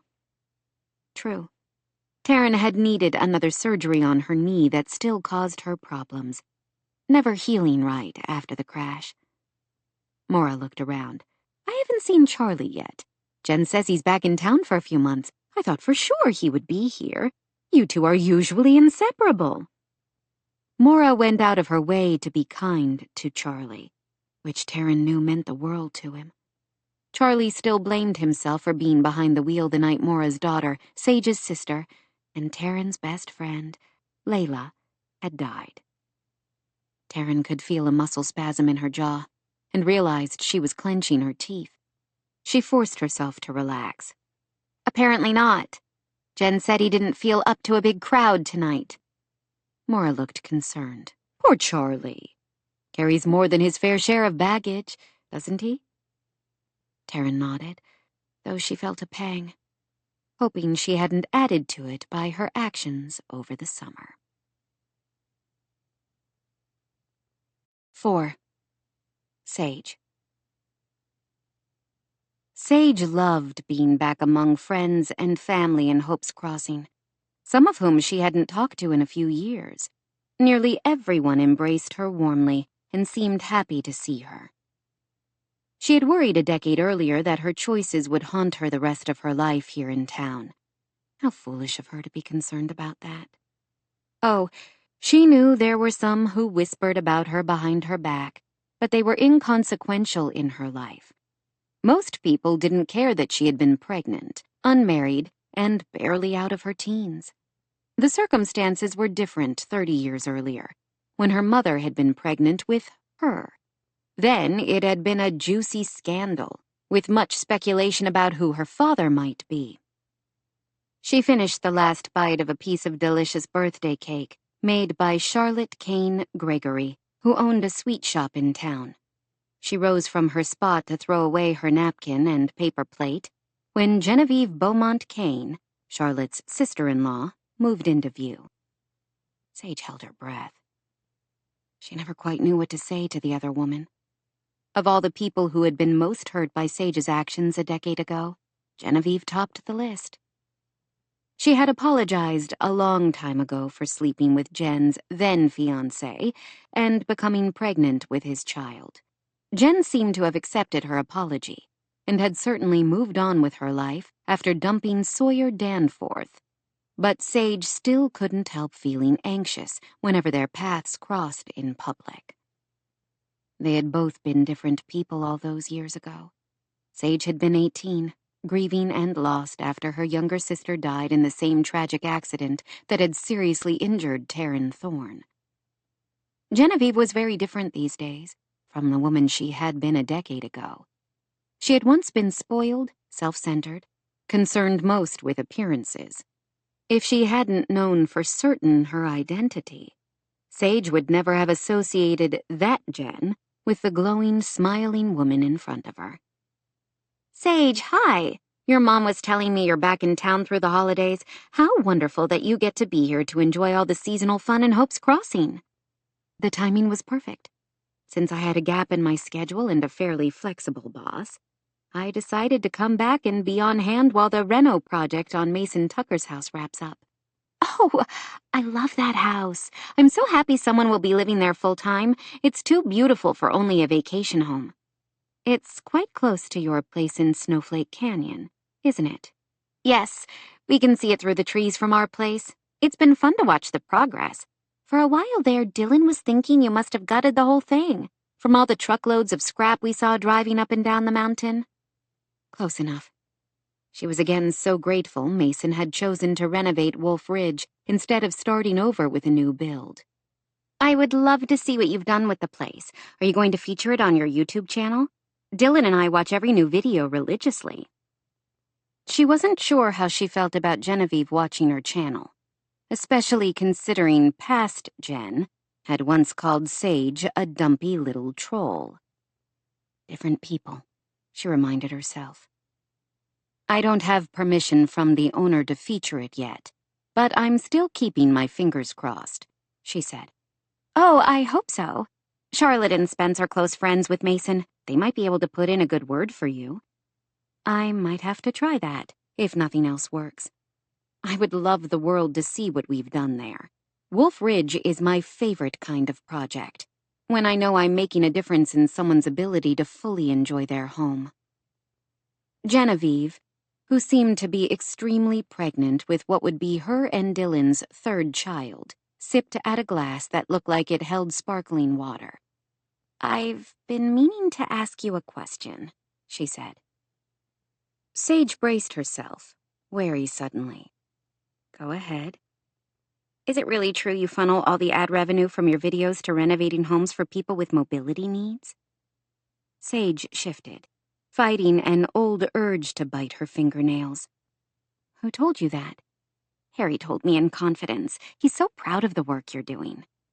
Her grandfather, naturally. Funny how he could be loose-lipped about everyone else's business, but so protective of his own. Of course, there were very few true secrets in Hope's Crossing, except maybe the true identity of the Angel of Hope, the town's benefactor, who made a point of helping many people going through tough times. Yes, I realized the need for more homes that feature universal design during Taryn's rehab. That need only grows as people age. I love what you're doing. Dylan and I were wondering if you might consider going into partnership with A Warrior's Hope. Dylan and Genevieve, along with several others in town, worked closely with the organization that helped wounded veterans and their families draw closer together through mountain retreats and recreational activities like adaptive skiing and snowboarding. A small village of cabins provided housing, and a few years ago her father had designed several other facilities for a warrior's hope, including state-of-the-art workout facilities and an indoor swimming pool. What kind of partnership? Our program works beautifully, but then our clients leave after a week or two and return to often completely inadequate housing situations. Many of them really struggle with housing that doesn't work for them now. That definitely can be a concern. I have come up with a few blueprints for some relatively inexpensive new construction homes that follow universal design principles. I'm happy to provide those for you to show your clients. That would be terrific. I can also help plan renovations to existing homes. I'm happy to help your clients with either of those things. That would be perfect. Maybe while you're in town, you could meet with our board to give us some guidance about where to start. Sure, I would be happy to. Thank you. To her shock, Genevieve hugged her, and she couldn't help thinking again that this woman seemed completely different from the Jen Beaumont who had hated her so passionately a decade earlier for ruining her fairy tale wedding. An hour later, the crowd began to disperse, and Sage stifled a yawn from her long day of travel as she helped clean up the cafe area. Maura came through with a garbage bag to collect discarded napkins and paper plates. Good party, Mom, as usual. Thanks, Maura gave a satisfied smile. I'm glad we could celebrate Taryn's birthday, even if we're a year late for the 25th birthday we planned. We're all so fond of her. Taryn is our little town miracle, isn't she? She might be the town miracle, but she's mostly just Taryn, our friend. Maura's smile was a little wobbly. Yes, exactly. Sage felt a pang, guessing her mother was thinking about Layla. Sometimes she couldn't believe her sister had been gone for a decade. They both returned to cleaning up, and were nearly finished when the bell jangled over the door, and her father came in, followed by 2 school-age children. Sage! Her baby sister Anna, 7 and missing her front teeth, rushed to her, wrapped her thin arms around Sage's waist, and squeezed tightly. Nick followed close behind. Her heart gave a little jolt in her chest, but she quickly hid her reaction. There they are, my 2 favorite troublemakers. Anna giggled. I'm not a troublemaker. Okay, my 1 favorite troublemaker and his little sister. She's your little sister, too, Nick said with a grin. Aren't we lucky? She hugged them both, and Sage felt that familiar tug on her emotions when Nick's arms also went around her. She couldn't believe he was 9. Where had the time gone? Now that he was growing older, she sensed a tiny, barely perceptible shift in his dealings with her. She wondered if maybe he wasn't quite as accepting of their unique relationship as he used to be. None of that seemed apparent now. He appeared as happy to see her as Anna. Mom says you're going to be here until after Christmas. That's the plan. And you're going to stay in the apartment above the garage, Anna added. Yes, I just hope I don't freeze in there. It's warm and toasty, her sister said. But if you get too cold, you can always come sleep in my room. You can have the top bunk. She smiled. Thanks, kiddo. Because of the wide age gap between them, and because she had been away from Hope's Crossing creating her own life, she always felt more like the children's cool aunt than their older sister, but was deeply grateful to have them in her life. Can we build a snow fort again? Nick asked. That was so fun last year. I can't believe we could make it so big without the roof caving in, and it lasted the whole winter. All my friends thought it was the coolest thing. Sure. We have plenty of time to build an even better one this year. It's all about where you put the support walls. Who knew that all her years of training to become an architect would be so handy when it came to playing in the snow with her much younger siblings? Usually her visits home were quick, frenetic affairs. A weekend here, 3 days there. It would be so lovely to have time to savor each moment with her family. Maybe we can do some skiing, too. Dad tells me you guys are getting really good. Nick might be, but I'm not, Anna said with a pout. I always fall down when I try to turn. That is tricky. We can work on it. Over the children's heads, she saw Jack approach Mora from behind, wrap his arms around her, and kiss the top of her head. Sage pushed down the pang she always felt at the obvious affection between them. She knew what that pang was. Loneliness. Since her parents had reconnected a decade ago, the two of them had become a team in every way. Watching them work together only seemed to reinforce how alone Sage was. Oh, she had friends in the Bay Area and co-workers at Lang & Associates she liked and respected. Her partners on the channel, Anton James and his wife, Rochelle, were among her dearest friends. She didn't have that one person she could count on always to have her back, no matter what. Sage knew it was her own fault. She tended to choose poorly, usually men who weren't available, either emotionally or otherwise. That had been clear when she had fallen hard for Sawyer Danforth, despite his long-standing engagement. 2 years ago, she had started to fall for a man she had dated for a few months, even though she knew he was moving permanently to work in Brussels and wasn't interested in a long-distance relationship. The therapist she had seen the summer before had suggested her childhood was responsible, that she purposely picked men she knew would never truly love her, because she had been scarred by not knowing the identity of her father until she was nearly 20. She didn't know if that was the truth. She only knew that some part of her ached to have the same kind of soul-deep connection with someone that her parents shared. She pushed away the familiar ache as she helped clear away the rest of the party debris. "Thank you for your help," Mora said as she prepared to turn the lights off in the store. "No problem. I'm happy I made it in time so I could be here tonight." "So are we.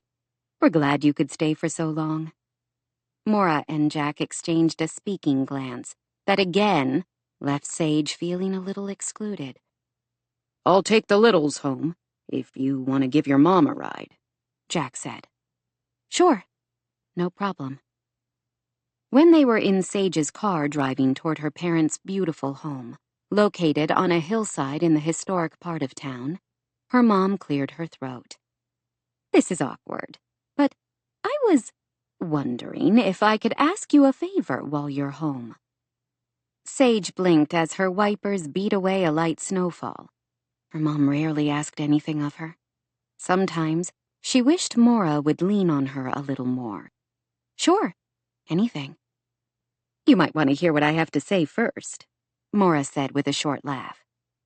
"Unless you want me to rob a bank or help you hide a body, I'm glad to help with whatever, and I could probably be convinced on the other things." Mora was silent for a moment. "It's not quite that. But as you know, the dedication of the new museum in Rouen is in a week and a half. Your dad has been working so hard on the project, and it's a huge honor for an American to have been chosen to design it." "Yes, it's absolutely gorgeous, too, from the pictures and videos I've seen of the progress." "I haven't been able to go to many openings for his projects, and I know this one is dear to his heart. After you told us a few weeks ago that your schedule had shifted and you would be here throughout the month, I had a crazy idea. I was wondering if I could ask you to stay with Anna and Nick so I could go with your father to France for the museum opening." "Oh, Mom, that's a great idea." Mora looked flustered. "I know it's a lot to ask." "Not at all. I would love to do it. You never go anywhere, just the two of you?" A big part of that was her fault. Sage's hands tightened on the wheel. Her parents hadn't even had a real honeymoon because of her. Jack and Mora had only just found each other again, after 20 years apart, when Sage had upended all their lives by announcing she was pregnant. "When will you leave?" she asked now. Mora looked relieved. "The event is scheduled for 2 weeks from today. Your dad was planning to be gone from December 12th to December 17th. 5 nights. Is that too many?" "Not at all. It's not enough, if you ask me. You should stay as long as possible. I would love to, but 5 days will be enough. Especially during this busy time of year. I'm not sure I can be away from the bookstore longer than that. Plus, the kids have so many things going on that I would hate to miss. They're only 9 and 7 once. Are you sure? I don't want you to say yes if you have even a sliver of doubt. She had a feeling her mother would need plenty of reassurance between now and when she finally stepped onto the plane in a week and a half. Absolutely positive. This will be great. Don't worry about a thing. The kids and I will have a blast. Oh, thank you. Maura gave a little laugh that sounded relieved and excited at the same time. I can't wait to tell your dad I'm going with him. Yes, her parents were a team, connected by the love that had first grown between them when they were only teenagers. While Sage might not have a special someone, at least she had her family. This Christmas, she had the rare and lovely privilege of spending more time with them than she'd had in years, and she intended to seize every moment. 5. Sage. By the next morning, her assurances to her mother of the night before had begun to fade, sliding into self-doubt. Had she really agreed to take charge of her siblings for nearly a week during the holidays? The prospect suddenly seemed daunting. What did she know about caring for small children? Nothing. She had rarely even babysat when she was young, except for Layla, 4 years younger, and that always had been a blast. She would be fine. She loved Nick and Anna, and was sure they would have a great time together, or so she tried to tell herself, anyway. Her parents deserved a chance to get away, and she was happy her mom was willing to turn to her for help. She had work to do while she was here, plans due for 3 clients, but she could do most of that work while Nick and Anna were in school or in bed. Her parents weren't leaving for more than a week. With the idea of finishing as much of her work before then as possible, she focused all the next day on her to-do list. She was answering emails on her laptop when her phone beeped an incoming call. She saw on the screen it was Anton James, the producer who filmed and edited the videos for her channel. Hi, Anton. Hey, babe. You're on speaker. I'm in the car and Rochelle's here. Hi, Shell. Hey there, Anton's wife said with her usual cheer. How's it going in glorious Colorado? Colder than San Francisco, I'm sure. I don't know about that. We've had bitter winds blowing off the bay all week. I can't seem to get warm anywhere. How's the fam? Everyone seems to be good, but I haven't even been here 24 hours yet. They chatted a few more moments before Anton got to the point of his call. I wanted to let you know, I've uploaded the finished video of that apartment in Los Angeles we shot last month to the server, if you want to take a look before I go live with it on the channel. I'll do that now. You don't need to right away. I wasn't going to post it until tomorrow. You can watch it later and get back to me. Stumbling onto Anton and Rochelle and the production company they ran together had been one of the luckiest days of her life. Anton was brilliant both behind the camera and in the editing process. Over the past 2 years of working together, he and Rochelle had become cherished friends. That was a spectacular apartment, Sage said. I'm sure the video will be great. Naturally, since I shot and edited it. She heard the humor in his deep voice and could picture his dark eyes dancing. Anton was 6'3", bald, black, and gorgeous. All of her girlfriends in San Francisco had crushes on him, but he was devoted to his wife of 8 years. Rochelle also used a wheelchair after a spinal cord injury from a diving accident when she was a teenager. Anton's personal situation, married to someone with different mobility needs, gave him a passion and enthusiasm for the Homes for All mission, which came out in his work. That's not the only reason I called. We're trying to work out our schedule for the next few weeks. I got a couple of last-minute jobs, but, you always take priority. I wanted to be sure to block off time for you before I work these other jobs into my schedule. When do you think Mason Tucker's house will be done so we can shoot there? She winced. She had gone straight to Taryn's party the night before and had totally forgotten to reach out to tell Anton what happened with Mason the day before. We might have a problem there. Don't tell me the project is behind schedule. No, that's not it. If anything, the contractor thinks he'll be done early. The problem is with Tucker. He hasn't given us permission to showcase the renovation. Why not? I thought most celebrities loved this kind of thing. Mason Tucker isn't like most celebs. He is intensely private. Why else would he be renovating a house in the mountains, surrounded by nothing but trees? Doesn't he realize what a huge boon this would be to Homes for All? Rochelle broke in. Any video of his home would be sure to go viral. I mean, the whole world is in love with the guy, or at least the female half of the population, and probably a good percentage of the male half. She absolutely wasn't, Sage told herself. Sure, she might be attracted to him, but she planned to keep that locked tight in the vault, where she stored all her other inconvenient emotions. I think a viral video is exactly what he doesn't want. Everything about his story just screams public interest, Rochelle went on. I mean, Major League Baseball star survives a helicopter crash only to lose his wife, unborn child, and his ability to walk, and then spends the next 2 years fighting his way back. Everyone is dying to know how he's doing. In addition to being a partner in the production company, Rochelle was a journalist for a news website in the Bay Area and was always talking about the power of stories. She helped write the loose scripts for Homes for All and was brilliant at highlighting the human interest angles of all the homes they featured. I'm afraid the masses may have to find out about Mason in some other way, barring a miracle. I spoke with him yesterday about featuring the renovation on the channel, and he was having none of it. Damn. I was looking forward to a trip to Colorado before Christmas, Rochelle said. You sure you can't change his mind?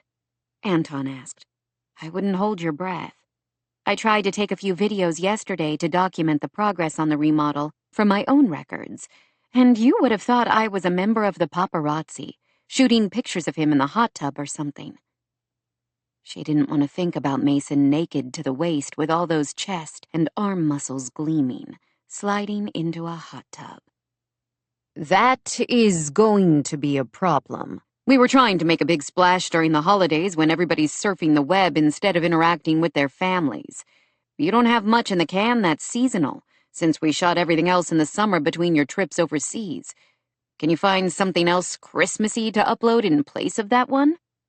Good question. I'll give it some thought. Maybe she could feature something with A Warrior's Hope to show the good work they were doing to help veterans there. This doesn't help me coordinate my schedule much. I know. I'm sorry. How about this? Rochelle interjected. You know how much I've been dying to see this town you're always talking about. And what would be more fun than Colorado at Christmas? Why don't we plan on coming out anyway for the week before Christmas, a sort of working holiday? If you can convince the mighty Tuck to let us film his house by then, great. If not, we'll either come up with something else, or Anton can always just go shopping with me. Sounds like a plan, Sage said, though she suspected she would have little chance of convincing Mason of anything. He had been implacable in his opposition. I'll work on finding something else for us to feature on the channel. Maybe I could organize a rehab project for someone in town while I'm here. You do realize Christmas is only a few weeks away, right? Anton sounded doubtful. How are you going to find a candidate, design the remodel, and make it all happen in that short window? Who knows? Stranger things have happened, especially here. Hope's Crossing is magical. Throughout its history, the town residents had rallied around to help each other any time tragedy struck. "So you're always saying," Rochelle said. "I can't wait to see for myself." "I know you'll love it. Oh, and don't worry about finding a place to stay. I'll talk to my grandfather about you staying in the penthouse apartment he keeps at the Silver Strike Lodge. It usually sits empty, unless he has VIP guests coming in." "Sold!" Rochelle laughed. "Wow, it must be nice to be related to somebody who owns an entire ski resort." "Most of the time," she said. She did adore her grandfather and knew he had a soft, gooey marshmallow heart, despite his reputation for being hard and irascible. "Sounds good," Anton said. "I have another job that won't be done until Tuesday, the 20th. We can fly out that night, spend 4 nights there, and still fly back Christmas Eve to spend the holiday with Rochelle's mama and sister." "Thank you. You are the best. And don't you forget it," he said with that deep laugh she loved. "If we're heading to the mountain, I think I need a new parka," Rochelle said. "Baby, we better head to the mall." Anton gave a moan, though Sage could tell his heart wasn't in it. Rochelle had the man wrapped around her finger. "Sounds like we have to go," he said. "See what you can do about working on Mason Tucker. Try a little of that famous Sage McKnight charm on the man. He won't know what's hit him." "I'll do my best," she promised, though she wasn't hopeful. As far as Mason Tucker was concerned, Sage had less charm than one of the support beams at Wolf Ridge. 6. Mason. His architect was invading his space, and Mason couldn't figure out how to avoid her. Bad enough he had dreamed about her every night for the past 3 days, since their last interaction. Now here she was in his bedroom. He stopped his wheelchair in the doorway, wishing he could slip away undetected and roll on back down the hall. He had lost the ability to sneak around when his stupid legs stopped working right. It was hard to tiptoe out of a room using a wheelchair. Still, it was worth a shot. He did his best, but his wheels squeaked a little on the hardwood flooring of the hallway, and she and Sam Delgado both turned at the sound. "Hey, Mason," Sam said in his usual friendly tone. He froze, and, feeling foolish, switched directions and rolled through the wide doorway, with its pocket door that opened and closed with the push of a button. He loved everything about this room, from the wide windows overlooking the Silver Strike ski resort to the huge closet with automatic height-adjustable racks to the private, secluded deck. That had been another of Sage's ideas, adding the deck and the hot tub accessed by a lift, so he didn't have to climb in and out with only his upper body strength and one leg that only cooperated half the time. There was a larger spa on the lowest level of the house, as well as a sauna, and a pool that was half indoor and half outside, all easily accessible for him. He loved that area of the house, as well as the fully equipped home gym, but he had a feeling this deck would become his retreat. Would he think of Sage when he used the hot tub?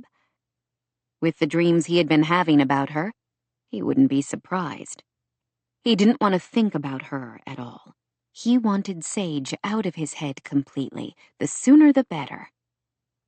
"Hi," Sage said. Her posture seemed to straighten almost imperceptibly, as if she were nervous about seeing him. He hadn't exactly been cordial the last time he saw her, when she had stopped by a few days earlier after arriving in town. Had he been that intimidating? "Sam was just showing me how well the automatic clothing racks work in the master bedroom. It's brilliant. Better than I hoped." "Yeah. Too bad I don't have many clothes. I'm going to use about a quarter of that space, mostly with sweats that don't really have to be hung on hangers." "Maybe someday you'll have a partner who is a clothes horse," Sage said. No chance in hell. He wasn't going to open himself up to that kind of raw pain again. He had no desire to explain any of that to Sage McKnight, so he only shrugged.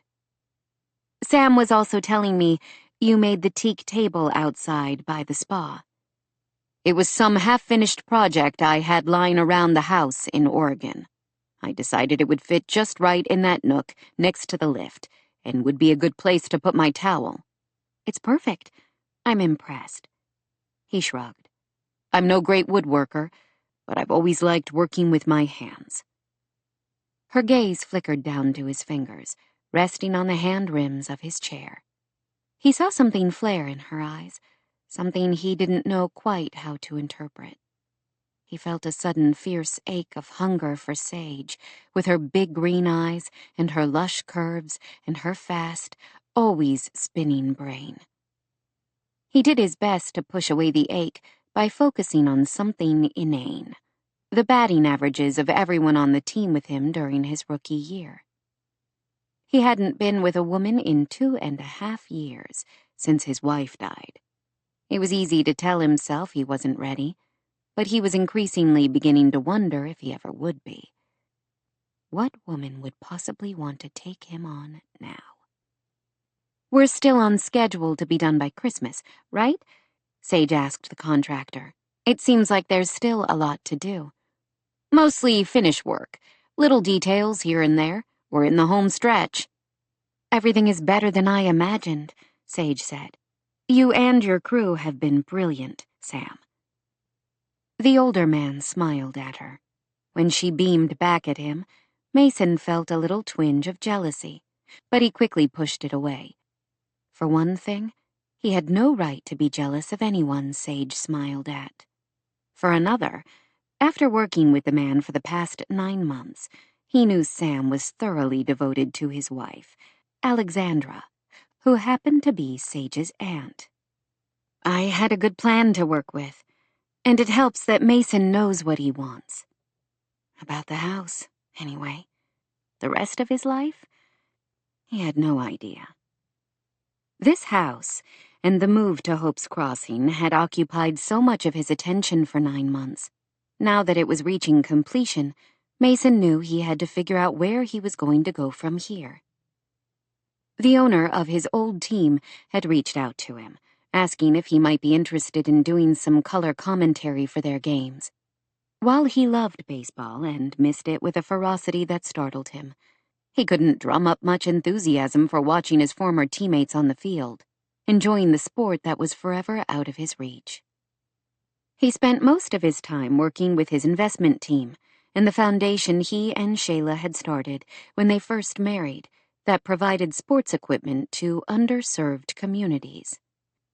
Have you seen the sauna downstairs since the crew finished installing it yesterday? Sam asked. Not yet. I'm heading there now if you want to check it out with me, Sage said, her cheeks a little rosy. He didn't. But he had no good excuse to avoid it, and he also didn't want to give either her or Sam the impression he was afraid to spend time with her. Sure, let's go see it. You can take the stairs and meet me there. I want to try the elevator if it's okay with you. Sam was telling me how smooth it is. I'd love to see for myself. The residential elevator was convenient, but it was also small. He could reach out both arms from his chair and touch the sides. Both of them in the elevator car would be a snug fit. He wanted to tell her it wasn't at all okay, that he didn't want to be that close to her, but of course he couldn't. He pushed the button, which was at the perfect height for him in the chair. When the doors slid open, he gestured for Sage to go in first. As he expected, it was a tight fit. He could smell the citrus-sweet scent of her, like lemon cake and springtime in the middle of a December day. This really is an amazing house, she said as the doors noiselessly closed behind him. Without a doubt, this is the most gorgeous project I've ever been part of. Not just part of, he said gruffly as the elevator quickly moved them to the lower floor. It's all down to you. That's a bit of an overstatement, since Sam and his subcontractors have done all the heavy lifting. He had to give credit where it was due. Maybe, but none of it would have happened without your vision. I was almost convinced I should sell the place and start over with a new build until you convinced me we could make all the necessary changes here without substantially changing the footprint or losing the view." She looked startled and touched, which made him feel more than a little guilty that he hadn't expressed that enough to her. He had been so busy trying to pretend he wasn't attracted to her that he probably came across as a difficult jerk. "Thank you," she said, her voice soft. "It means a great deal for you to say that. I'm very proud of Wolf Ridge. I've worked on other new construction projects, perhaps of the same caliber, that included a few universal design concepts, but I find something so unique and exciting about taking the good bones of an existing house and building something that works better for the owner." "You have certainly done that," he said, his voice gruff. "Grace and I are both excited to move in." Her smile tested all his best intentions right then and there. "Oh, I can't tell you how happy that makes me. Thank you." His dreams of the night before filled his mind, hot and erotic. Tangled sheets, tangled limbs, tangled mouths. He took a deep breath, hands tight on the hand rims of his wheels. He shifted the chair, trying to shift his attention just as abruptly as he rolled toward the sauna. After a moment, she followed him past the swimming pool, still empty. "I love this part of the house," she said. "That pool turned out better than I dreamed." "Me too. I expect Grace and I will spend a lot of time down here." He and his daughter both loved swimming. Mason always had, hearkening back to the days when he would sneak out of his grandparents' farm to meet friends and play in the small lake near their property. He loved it even more now. In the water, he felt free, without all the limitations he had on land. Before Sage, this pool area on a lower level of the sloped property had been dark and gloomy, with a low roof and only a few windows. She had suggested the retractable glass roof. He couldn't wait to be swimming with snow falling on the roof, or on a summer night where he could open the roof to the stars glittering overhead. "I love this space," Sage said. "If I lived here, I would probably spend every available moment here." He could easily picture her, too, soft and delicious, as she sliced through the water. He wheeled toward the sauna with a little more force than strictly necessary, as he did his best to blink away the image. The wide wooden door of the sauna swung open with a button, and Mason gestured for Sage to go in ahead of him. She looked around at the pale wood walls and the small control panel next to the bench. "Oh, wow, it's so clean and restful in here." Mason grabbed his forearm crutches from their holder on his chair, rose to his feet, and made his ungainly, awkward way to the bench so he could show her some of the state-of-the-art features of the sauna. "I can use it from my wheelchair or using the bench. All the controls are at mid-level within easy reach.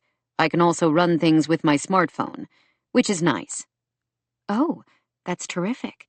I can imagine it will feel so good to come in here on a cold night." "I expect it will." Demonstration over, he started to stand. But the forearm crutch he had taken off to show her the controls slid to the wooden floor of the sauna.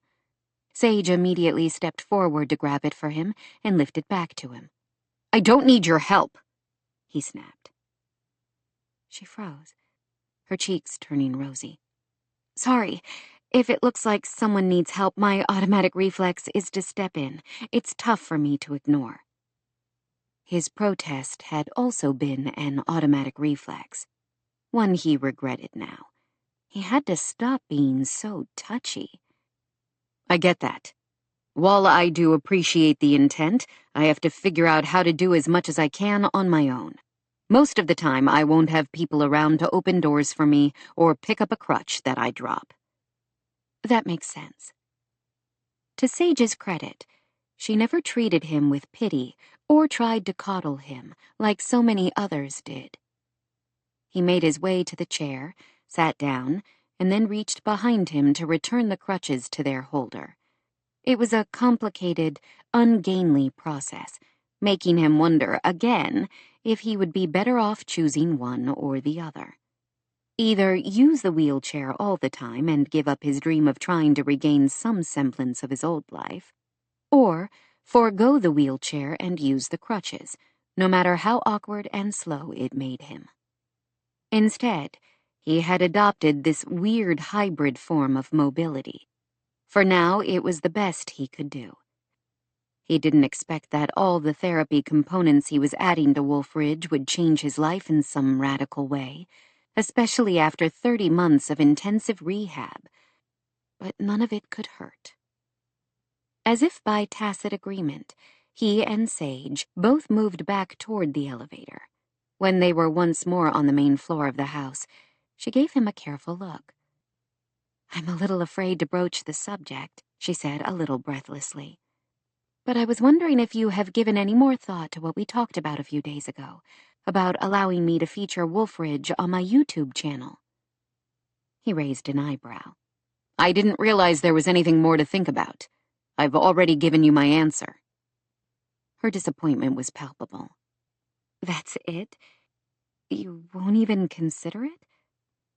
Mason was surprised at the guilt washing over him, like heat coming off the sauna walls. Why should he feel even a moment's regret? Yes, she had done a wonderful job designing his house, but he had paid her handsomely for her effort. Beyond that, he didn't owe her anything. "I did consider it, for about 5 seconds. That's all it took for me to know I would rather have every one of my fingernails yanked out than have my privacy invaded by some camera crew." "It wouldn't really be a crew," she protested. "Only me and one other person behind the camera, my good friend Anton, who also edits the videos for me. That's it. Homes for All is a pretty lean team." He would rather have his fingernails and toenails yanked out one by one than admit to her that he had watched every single video on her channel over the weekend, late at night in his room, after Grace was in bed. While the houses were beautiful, Sage was the real draw. She had a warm, genuine presence on screen, and a way of articulating architectural concepts that made them fascinating. She should be hosting a show with a much wider audience, though judging by the view counts on her videos, she had plenty of reach. "You wouldn't even have to be here," Sage told him now. "I mean, obviously it would be better if you were, but I can completely show the house without you." "No," she sighed. "Why are you so stubborn about this? Your house is beautiful."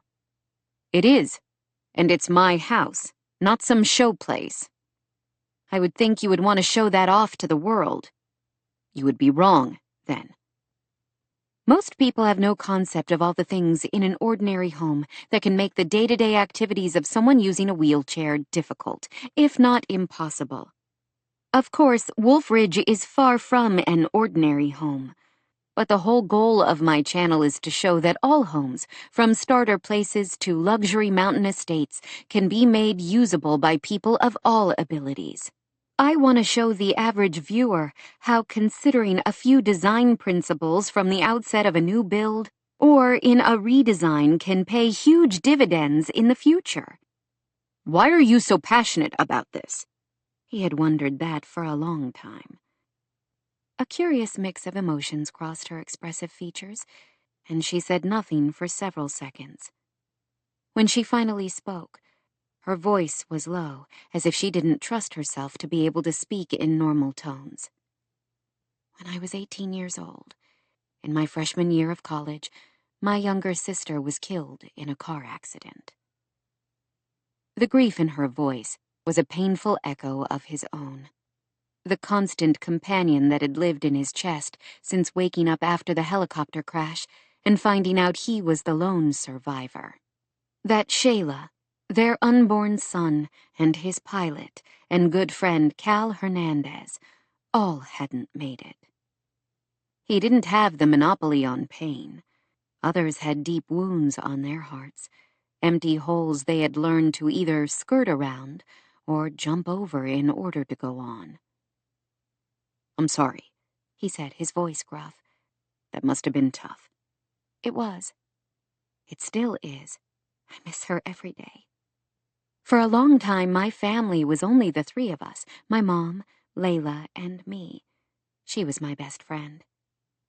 At the slight tremor in her voice, he wanted to pull her into his lap and wrap his arms around her and kiss the pain away. He didn't. Of course he didn't. Still, he might have offered some kind of gesture of comfort, but she seemed to shake off her sadness.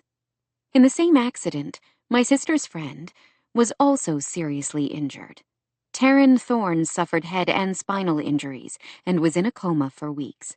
When she came out of it, she required extensive rehabilitation. She used a wheelchair for months after the accident, and for the first time, I became aware of how most houses simply aren't set up for those with different mobility needs. Not only wheelchair users, either. I'm talking about older people, or those who might be recovering from an accident or surgery. So you decided to become an architect to solve all the world's problems. While he spoke in a light tone, he found her commitment and passion sweet, touching even. Not quite, she corrected him. I had already decided to become an architect. Following in your father's footsteps. Sage gave a little laugh. You'd think so, wouldn't you? But I didn't know my father was an architect at the time. At his baffled frown, she shrugged. It's a long story. I didn't even know his name, let alone his occupation, until I had already started school with plans to become an architect. I guess maybe a love for building things was in my blood, or something. He was more than a little uncomfortable to realize they shared that unique background. He also hadn't known his father's identity until later in life, when he was finally able to pry a name from Rebecca. Joe Abbott, she had told him with reluctance. The internet had filled in the gaps, providing enough information about the man that Mason wasn't a bit sorry he had never met him. Abbott had been arrested multiple times for an assortment of violent crimes and had ended up dying in a prison yard fight in Kentucky about 15 years earlier. Sage had received a love of architecture from her father, even before she had known his identity. Mason could only be glad he hadn't inherited anything from his father, except maybe his dark hair. It's really funny how life works out, she went on. Long before I knew my father was the great Jackson Lang, I decided I wanted to be an architect. From the time I was about 8, I used to design and build elaborate dollhouses out of cardboard boxes for me and my sister. What had she been like as a child? He could guess she had been smart, inquisitive, creative, probably a handful. After Taryn was injured, I became fascinated with the idea of making homes usable by all the inhabitants, no matter age or physical abilities. One of my professors called it inclusive design. I like that much better, actually, but most people know what I'm talking about when I say universal design. My website is all about spreading that message to as many people as possible. I admire your passion, he murmured. You obviously care about your work. I do, she said, her voice barely above a whisper. They gazed at each other, and something seemed to sizzle between them, something fragile and new and delicious. For a moment the air felt as thick and as sweet as pulled taffy. He wanted to kiss her. The urge was so strong he had to grip the hand rims of his chair tightly to keep from reaching from her. Where the hell had that come from? Probably those completely inappropriate dreams of the night before. Did it matter? He wouldn't kiss her, no matter how much he might want to. A noise at the front door jolted him back to his senses, and an instant later, he heard Grace calling him. Dad? Where are you?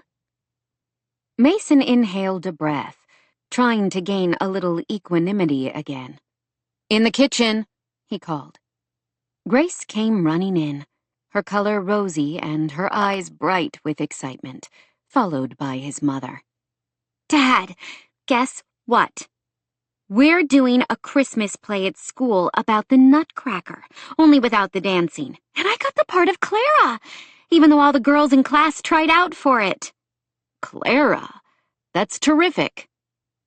He needed to put away this ridiculous attraction to Sage McKnight and focus on the only thing that really mattered. Grace. Christmas is only a few weeks away, Mason went on. That doesn't give you much time to practice. I know, but Miss Suarez said we won't have a lot of lines. It will be mostly the narrator and then the whole class singing. Will you come see me? I wouldn't miss it for anything, he declared. He hugged her, so grateful again that he had this bright, cheerful child to center him and shake him out of his frequent bouts of self-pity. This move had been exactly what they both needed to heal, to regroup, to start over. His mother, he saw, had greeted Sage while he was talking to Grace. The two of them were engaged in a cordial conversation. Judging by the way Rebecca was gesturing to the kitchen, they must be talking about the house. Seeing them together was yet another reminder that he couldn't possibly be attracted to Sage. She had given birth and dropped her son off with her parents, as Rebecca had done 34 years ago. If he couldn't forgive his own mother, wasn't he being hypocritical to ignore the same act from Sage? Grace chattered about the play for a few minutes more before her attention was drawn back to the two women. Hi, Ms. McKnight. Sage gave her a warm smile. Hi, Grace. Congratulations on being Clara. I'm sure it will be a wonderful show. Nick is my best friend. He gets to be Herr Drosselmeyer. How terrific. I will definitely go see that. I love our house, Grace informed her. It is the coolest. I can't wait to move in. It is pretty cool, Sage agreed. Do you know what my favorite part is? Your bedroom with the built-in reading loft and all those bookshelves? No, even though that's super cool. No, it's the pool. I love it. I can't wait to go swimming. Dad said they're putting water in it soon, and it might be warm enough to swim before Christmas. Maybe Nick and Anna can come over and go swimming with us. I'm sure they would love that. For all her warmth, Sage seemed distracted, her gaze meeting Mason's, then shifting quickly away. Did she sense how much he wanted her? If so, no wonder she looked like she wanted to flee. I'm afraid I need to run, she said, confirming his suspicion that she couldn't wait to leave. It was great to see you again, Grace. Rebecca, it was lovely to meet you. Yes, his mother murmured. I've been wanting the chance to meet you, after I've heard so much about you from Mason. Had he talked about Sage at all to his mother? He couldn't imagine why. Now Sage gave him a sidelong look, and he could feel his face flush. Thanks for the tour, she finally said. He nodded, not trusting himself to say anything else. What would he say, anyway? Kiss me. He stayed quiet, watching her grab her coat and head for the door. Sage McKnight was as beautiful and as bright as a Christmas star, and just as far out of his reach.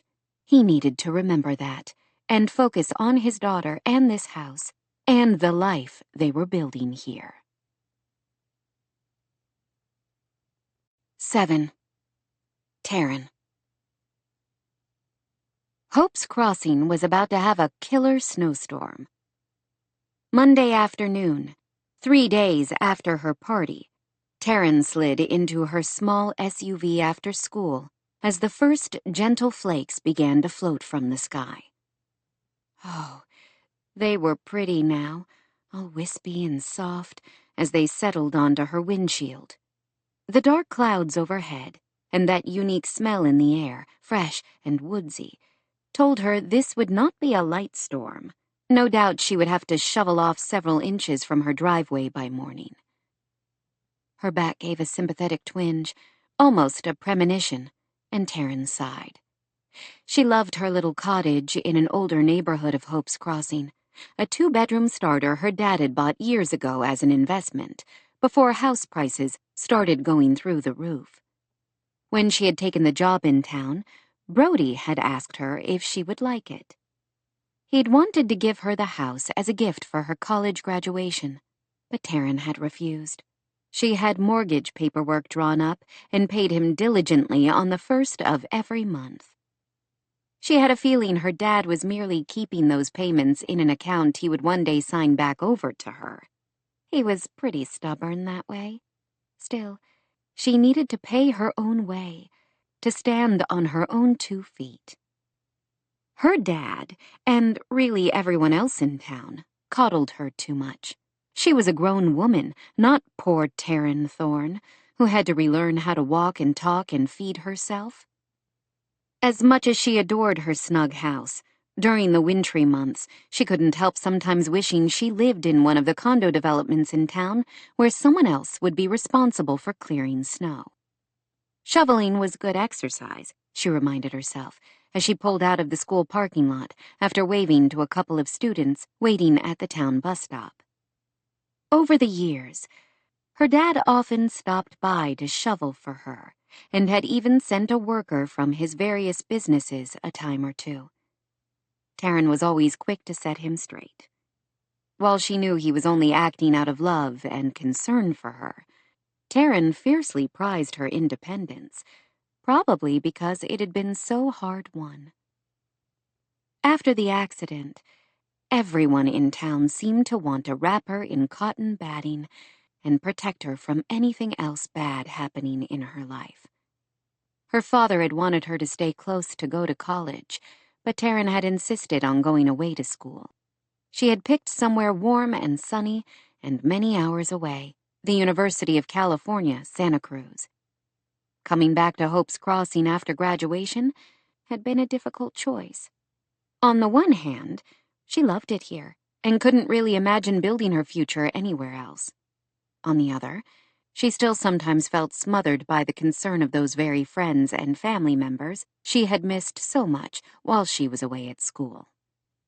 Taking a job at Hope's Crossing Middle School still felt like the right choice for her life, even if that meant shoveling Colorado snow at 6 a.m. so she could get her vehicle out of the driveway and make it to school.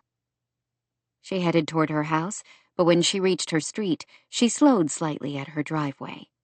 On impulse, she drove on, through snowflakes that were now coming faster against her windshield. She was meeting Sage later at the Center of Hope Cafe in town for dinner, but that gave her barely enough time to take care of something else. Her palms felt sweaty on the steering wheel as she headed up the hill toward the exclusive neighborhood where the Beaumonts had lived. She had given Charlie long enough. It was time to figure out why he was avoiding her. This neighborhood always seemed quiet, filled with huge ski properties owned by celebrities and East Coast financiers who were seldom in residence. At the top of the hill on a large parcel of property was a house that conversely seemed both out of place and as old and settled as if it had been there forever.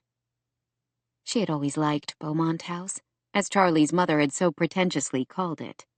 Constructed of light gray stone quarried in Texas, the house was built to resemble a huge French country estate, with a hipped roof and arched windows flanked by heavy shutters. For her faults, Laura Beaumont had good taste. The house really was beautiful, even if it looked like it belonged in the Loire Valley instead of the mountains of Colorado. That still didn't excuse Laura for what she had done to her children. Taryn wasn't sure she could ever forgive the woman for the completely unreasonable expectations she had placed on both of her children. Genevieve, at least, had managed to shed the wounds of her childhood to build a happy, fulfilling life with Dylan. But the verdict was still out about whether Charlie could ever completely heal. She drove through the open wrought iron gates and pulled up to the house. As soon as she stepped out of her SUV, she heard the sounds of squeals and children's laughter, not at all what she might have expected in this empty mansion. Curious, she followed the noises around the side of the house. Through the fluffy snowflakes, she spotted 2 giggly children pelting snowballs at a tall man with sun-streaked brown hair. Charlie was grinning back at the children, who happened to be his 8-year-old nephew Finn and 5-year-old niece Addie. She had a feeling he was letting the children win, since he was covered in snow and they weren't. "You can't hit me, Uncle Charlie," Addie sang out, dancing around in the snow like she was a prize fighter. Charlie threw a snowball that whizzed past her head, confirming her suspicion that the fight was rigged. Charlie used to have unerring aim as a pitcher on the high school baseball team. He wouldn't have missed unless it was on purpose. "You're too fast for me," he replied. Addie giggled and ran behind the artful landscape rock where her brother was scooping more snow for snowballs. Oh, her heart.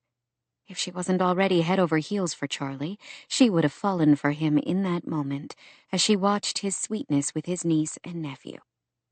Before she could make her presence known, the sliding door opened and Genevieve Kane stepped onto the patio. "Kids, you need to come in and get out of your snowsuits. We have to leave for piano lessons in a few minutes." The children both moaned in protest, but before they could answer, Jen spotted her. "Taryn, hi! I didn't know you were here." Charlie whipped his head around. If she hadn't been looking, she might have missed the way his eyes lit up when he saw her, an expression he quickly veiled. "I drove up and heard the warfare going on back here. How are you feeling?" Genevieve made a face and patted her protruding abdomen. "This kid is going to be a champion soccer player. Either that or an Irish step dancer. My ribs feel bruised from all the kicking going on in there." Taryn felt a sharp ache under her own breastbone. Would she ever know that feeling? She loved her students, but she was beginning to think about having children of her own. She was only 26, she reminded herself. She had plenty of time. "I would love to chat, but we really do have to run. Time got away from me this afternoon." "No problem," Taryn said, as Genevieve ushered her still protesting children inside. Soon she was alone with Charlie, snow dusting his hair and clinging to his long lashes. "So," she said abruptly, "the rumors are true then. You are back." He wiped snow off his jeans. "Apparently. Hey, Tare." She frowned. "Don't you hey Tare me. I'm not happy with you." "Uh-oh. What did I do now?" "From what I hear, you've been back in town for a week, and you haven't bothered to reach out to me yet." Guilt flashed briefly in his eyes as he brushed the last of the snow off his parka, then headed for the house. "I've been busy." "Too busy to reach out to your best friend?" Or was she still his best friend? After that wedding this summer, she wasn't sure. Had she ruined everything? "I've been meeting with attorneys and realtors nonstop since I hit town. This is the first chance I've had to get out of the house in a week, only because Jen stopped by to grab a few photo albums and needed me to get the kids out of her hair for a minute." Charlie loved being outside. She knew he would much rather be skiing, hiking, or snowshoeing through the back country than trapped in meetings with attorneys as he worked through his father's estate. He hadn't always found comfort being outside, but something had shifted during the 9 months he had been serving his sentence in a juvenile detention facility. He had been 17, nearly 18, and she had been so afraid he would be sentenced as an adult after pleading guilty to impaired driving in the accident when they were kids. Thinking about his incarceration always filled Taryn with a vast guilt, even after more than a decade. He should never have been locked up. Yes, Charlie had been driving on those snow-slick roads the day of the accident, and yes, he had been drinking, and his blood alcohol was over the legal limit. But he had only had a few beers after she and their other friends had pressured him to join them and basically made it impossible for him to refuse. She hadn't served a day in jail, even though the accident was as much her fault as his. She pushed away the past. She had learned a long time ago that she couldn't dwell on that night, or she would sink into depression and regret. "Did you even intend to let me know you were back in town?" she asked, when they were in his parents' huge kitchen, with its marble countertops, massive Wolf cooktop, and sub-zero refrigerator. Her 2-bedroom cottage would fit nicely in this space, with room to spare. "Eventually," he said, as he reached into the cupboard for a glass and filled it with water from the sink. He filled a second glass of water for her and handed it over without asking if she wanted it. She took it from him, grateful to have something to hold on to as he continued. "Like I said, I haven't had a chance to do much yet. With my schedule so packed, I didn't see the point in reaching out until things settled a little." "Since when does reaching out have to have a point? I get that maybe you were too busy to come to my party, but you could have at least texted to say happy birthday. That takes all of 10 seconds. "You're right," he said after a pause. "I should have. That was wrong of me. I'm sorry." "So, why didn't you?" He sighed. "It's been a rough week. Not just going through the house and packing things up, but everything. You know how hard it is for me to be back in Hope's Crossing, after everything that has happened. I guess some part of me wanted to hunker down and not talk to anybody but Jen." She told herself she shouldn't feel hurt. He had lost both parents in only a handful of years, and now had the responsibility for managing all of William Beaumont's tangled business affairs. But they were friends, or at least, she thought they were. "How long are you in town?" "I freed my schedule for about a month. That should give me enough time to clear up most of the estate issues and get the house on the market. Jen's due right after Christmas, so I'll stick around at least for that." A month. Would he have tried to avoid her the entire time? What did she expect? The last time they had seen each other, not counting his father's funeral when he had been distant and grieving, she had basically thrown herself at him. "I'm sorry I didn't text you the day I rolled into town. I should have." "It doesn't matter. I forgive you." "Thanks." His dry tone almost made her smile, even as she worried their friendship was dying.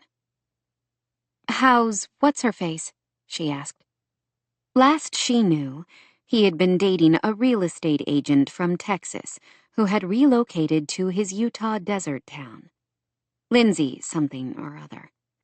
Taryn had met her briefly over a Zoom conversation in the spring, and the woman had been gorgeous, tall, slim, perfectly put together, and nice, too, with a warm drawl and friendly blue eyes.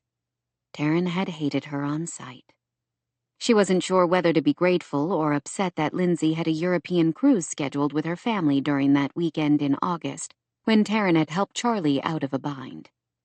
As if he were remembering as well, Charlie didn't meet her gaze, suddenly inordinately interested in his glass of water. "I wouldn't know. We broke up months ago." When, exactly? Months ago? Did it have anything to do with that night? "Too bad," she lied. "I'm sorry. She seemed nice." She was. Taryn and Charlie had a great time together during the wedding ceremony for his friend. She remembered having to actually bite her lip to keep from laughing too much in the chapel. The whole wedding festivities had been fun, from blowing bubbles at the bride and groom as they hurried out of church to making jokes about the pretentious meal during the wedding dinner. That weekend had been the longest period they had spent together in a long time, and Taryn had loved every moment.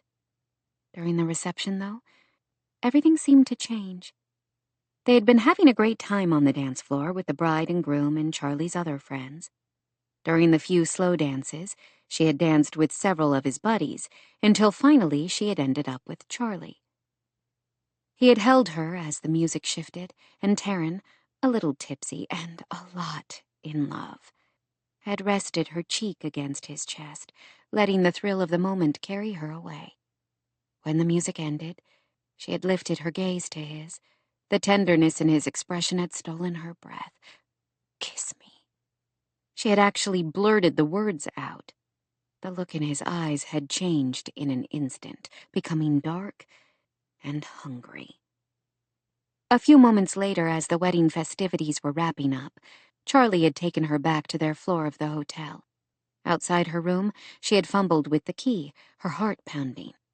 This was it, she remembered thinking.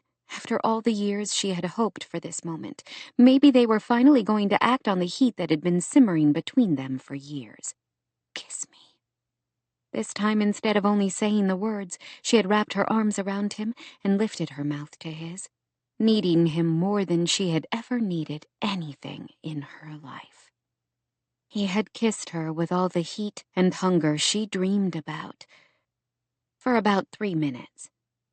And then, when he set her away from him, his expression had been shuttered, any hint of desire completely wiped away. "It's late," he had said.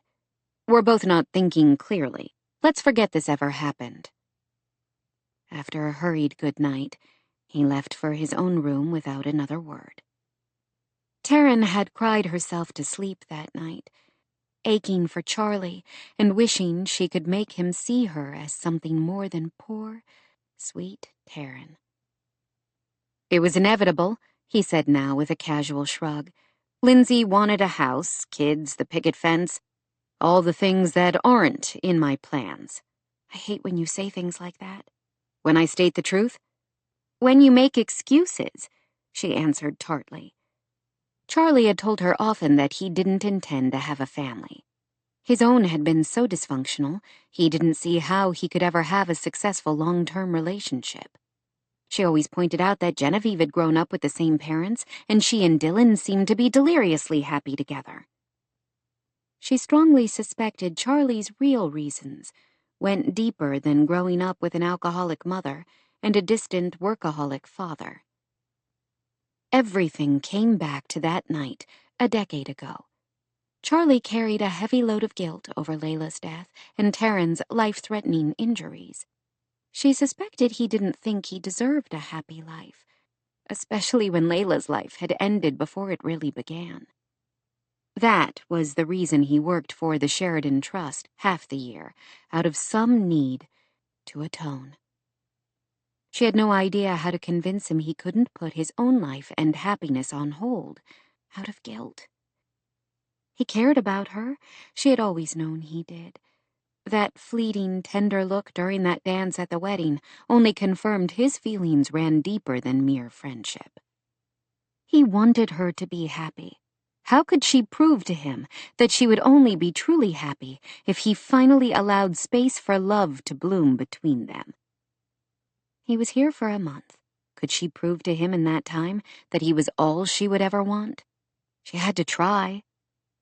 She let out a breath, her nerves tingling. "Do you remember the promise you made to me when I saved your butt this summer?" She thought she saw something hot spark in his gaze, but he looked away before she could be certain.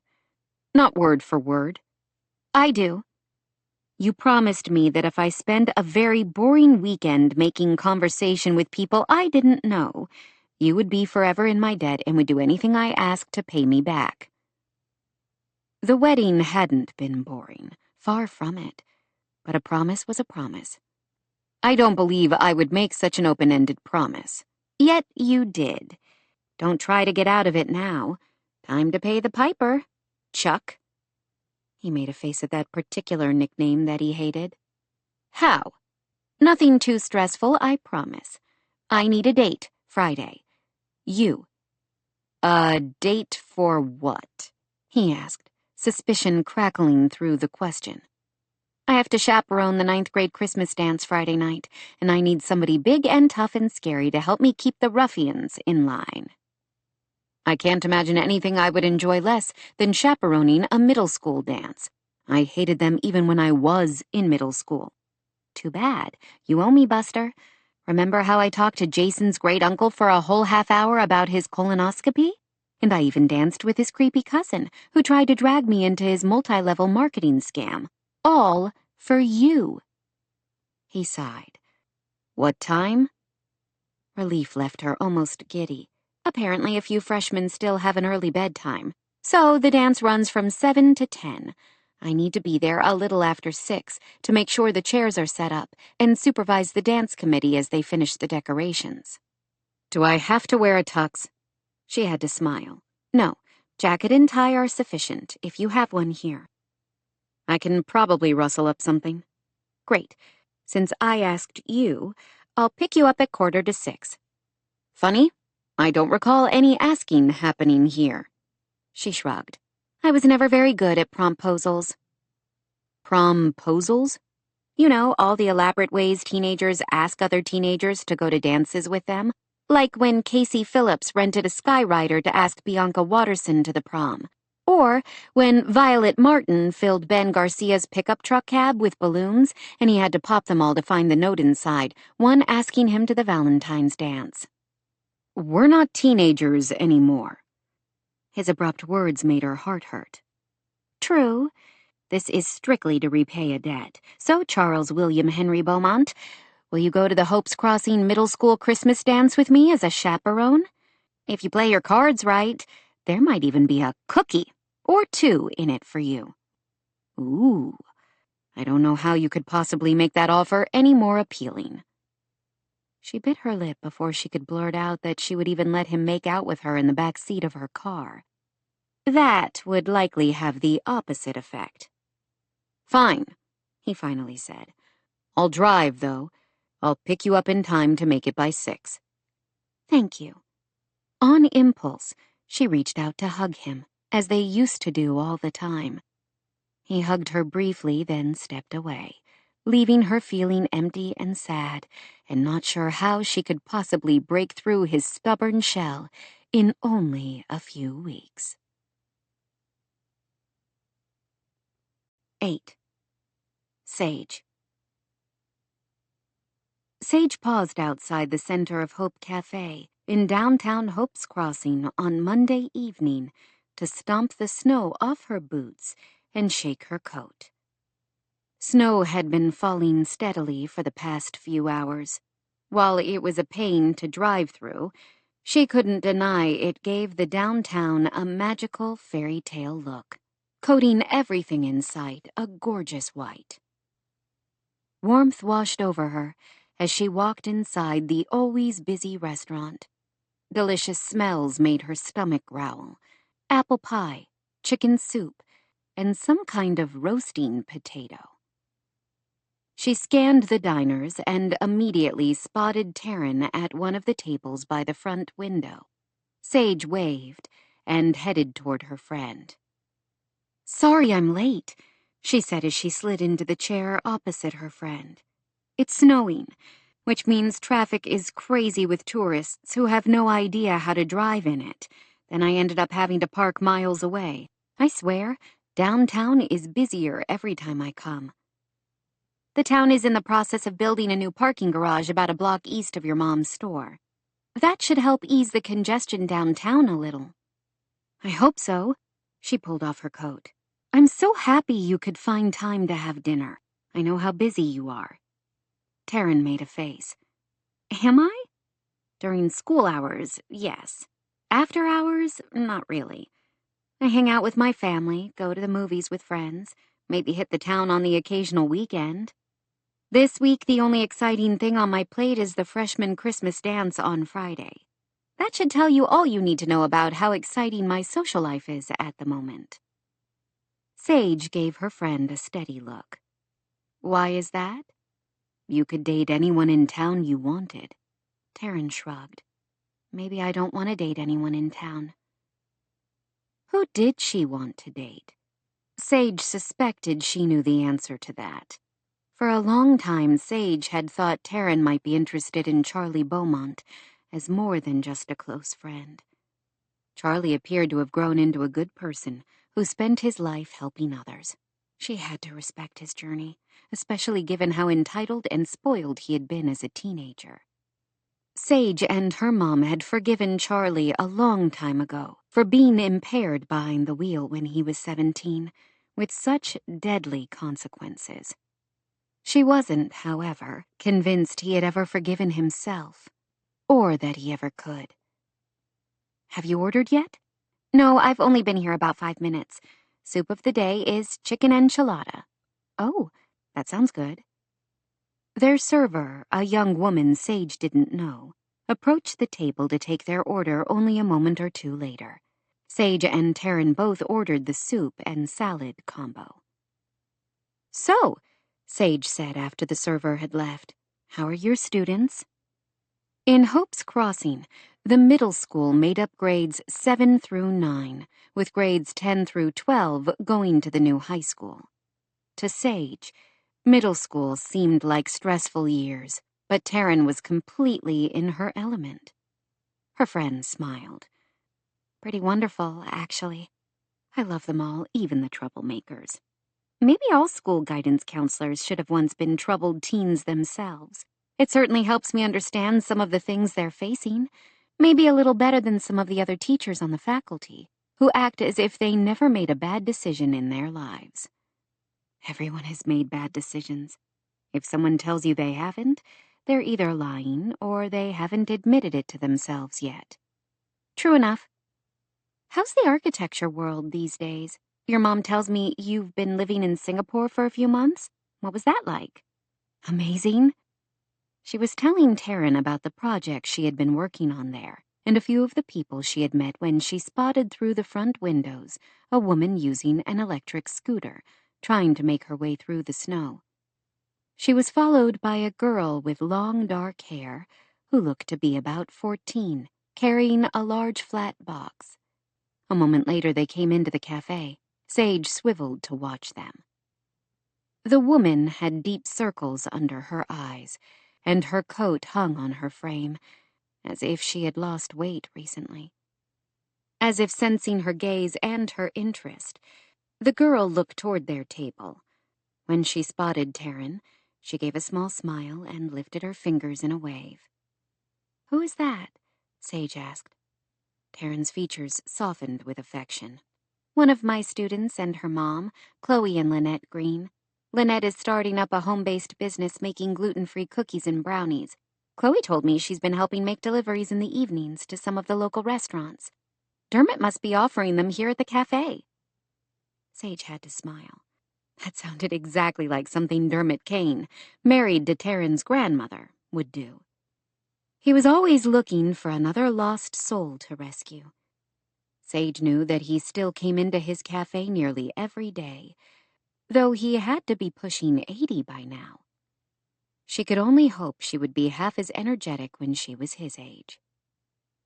Always interested to see how people with mobility challenges navigated the sometimes difficult spaces of the world, she watched as the woman talked to one of the servers, and the girl handed over the box of goodies.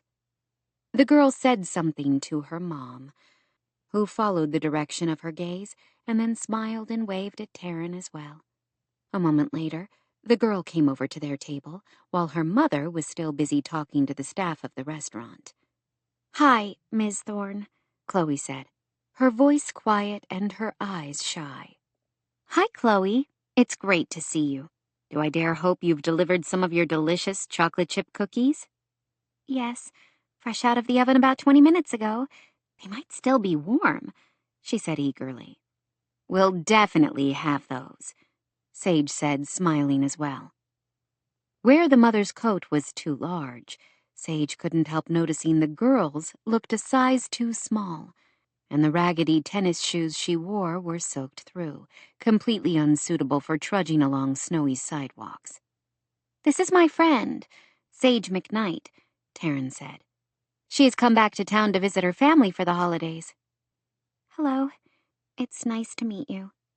"My pleasure," Sage said honestly, ideas already beginning to spin through her head. She had no idea what the family's situation might be, but they might be ideal for a project sponsored by Homes for All. They chatted with the girl for a few more moments, with Sage growing increasingly excited, until Lynette waved to her daughter in a let's go sort of gesture. Chloe gave them an apologetic look. "Looks like my mom's done. I better go. See you tomorrow, Miss Thorne." "Bye, Chloe. Have a good evening. Make sure you work on that history homework." "Do I have to?" "Only if you want to pass." Chloe made a face but rushed away to help her mother with the front door. After the server brought their salads, Sage decided to pick Taryn's brain. "She seems like a nice girl." "Very nice, and smart, too. when she has time in the evenings to do her homework. She's got a tough load. I don't think I know the family. Have they been in town long? Sage shook her head. Only a few years. Lynette's aunt lived in town, Susanna Beaton. Oh, I remember her. She lived close to our old place, near Sweet Laurel Falls, on Balsam Lane, wasn't it? That's right. Suze left her house to her niece when she died, so Lynette and her husband brought their 3 children here. Chloe and 2 cute younger brothers, Liam and Sean. Their dad took a job managing one of the hotels. Then, about 6 months ago, he was driving home late one night when he was T-boned by a drunk tourist who sped through a stoplight. He died instantly. Her heart seemed to squeeze with sympathy. Oh, poor things. Taryn nodded. It just doesn't seem fair. Chloe is such a sweetheart, and so is her mom. Lynette has multiple sclerosis that was in remission when they moved here, but now isn't. She has really struggled since her husband died. They might be perfect candidates for Homes for All. Sage knew she couldn't take away the pain of losing a husband and father, or the fear of dealing with a serious condition, but maybe she could do one small thing to make life seem a little brighter for this family. I suddenly have a crazy idea, she said to Taryn. I can't pull it off myself, but if you think it might work, I can probably come up with a team of people to help me.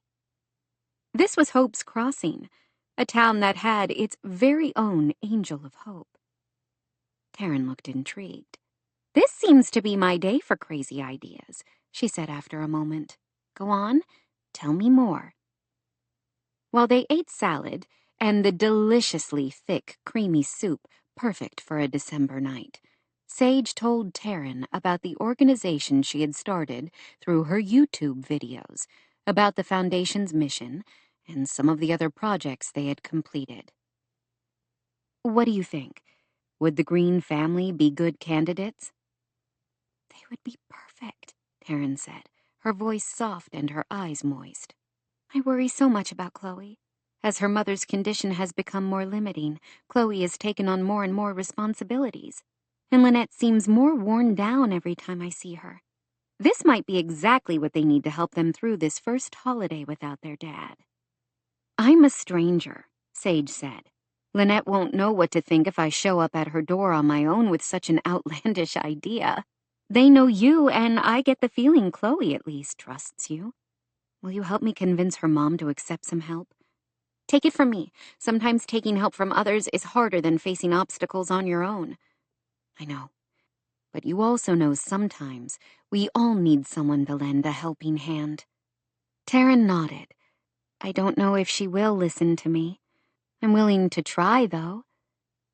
A half-hour later, the 2 of them stood on the doorstep of a charming stone cottage a few blocks away from Sage's childhood home. The little house Maura had purchased after divorcing Sage's stepfather. From the outside, this cottage looked a little run down, with flaking paint on the wooden shutters and a sagging rain gutter on the attached garage. 4 steps led up to the front porch with no ramp. How did Lynette manage it? Perhaps, like Mason Tucker, she could take some steps but needed the electric scooter to help with balance and endurance issues. As she and Taryn walked up the steps, Sage's mind whirred with possibilities. She could add a ramp along the side of the porch, or maybe inside the garage, so Lynette could make it from her car to the house easily. She did not know what the inside of the house would show. Maybe all of this was for nothing, and Susanna had already remodeled the house to make it more accessible in her older years. If so, she would thank the Green family for their time and look elsewhere for another project. As Taryn rang the doorbell, Sage felt a flutter of nerves. The woman very well might tell them they were crazy. Sage couldn't blame her. How would she react if some stranger came bursting into her life, ready to turn things upside down right before Christmas? Chloe answered the door, and looked shocked and a little scared when she saw her guidance counselor standing in the doorway. Ms. Thorne, hi. Is, something wrong? No, nothing's wrong, My friend Sage and I would like to talk to your mother. Is she available? She's in the kitchen. I think she's taking out a batch of cookies. Come in. She led them inside to a narrow hallway. Through a doorway into a small living room to their right, Sage could see a rather scraggly, fresh-cut Christmas tree, decorated with an assortment of handmade ornaments and a popcorn garland. The house did have lovely bones. The woodwork was beautiful, and she could imagine that in the daytime, sunlight would stream through the south-facing windows. The kitchen was large but rather old-fashioned, with dark cabinets and avocado-colored appliances. It smelled seductively good, though, of chocolate and flour and butter. Lynette Green was using a walker for support as she transferred cookies from their baking pan to a wire cooling rack. She blinked in shock when she saw them. "Taryn, is everything okay?" "Yes, fine. I didn't have the chance to introduce you two earlier when you were at the cafe. This is my friend, Sage McKnight, and, well, she has a proposal for you." Lynette frowned in confusion. "Hello. Nice to meet you, Sage. Which branch of the McKnights do you belong to?" "Maura is my mom. She owns the bookstore in town." "Oh, of course, I know Maura. And Jackson Lang is my father." "Yes. Would you like to sit down? Chloe, will you grab plates for our guests and a few of these cookies?" "This is your business. We didn't come to eat the inventory," Taryn exclaimed, even as she eyed the cookies with undisguised longing. They had been in such a hurry to leave the cafe, they hadn't ordered dessert. "You can have some of the discards. They're still good, even if they're broken." By now, two younger boys, one about 11 and the other maybe 7, had joined them in the kitchen. They looked so much like Chloe. They could only be her brothers. "Can I have a broken cookie?" the younger of the two asked. "Yes, one each. Then you need to go pick up the family room and put your video game controllers away so I don't roll over them."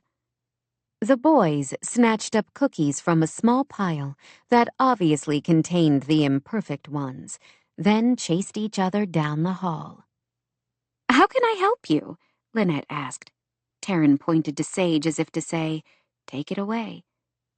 "Mrs. Green, I know this is going to come out of the blue, but please hear me out before you answer, okay?"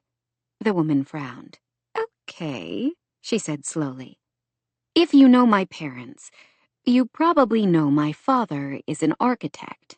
"Yes, only one of the best architects in the world." Sage felt the same sharp thrill of pride she always did when talking about her father's work. She could still remember how astounded she had been to find out the brilliant Jackson Lang was her father. "I'm also an architect, though certainly not at the level my father is. Yet," she added silently. "My specialty is universal design, of new builds and renovations. Inclusive design is another term for it. I especially love taking homes that are not accessible to everyone and making them work much more efficiently for those who live in them." The woman's mouth tightened briefly, as if with a spasm of pain. Then she mustered a smile. "That must be rewarding for you." "Very much so," Sage said, though that was a vast understatement.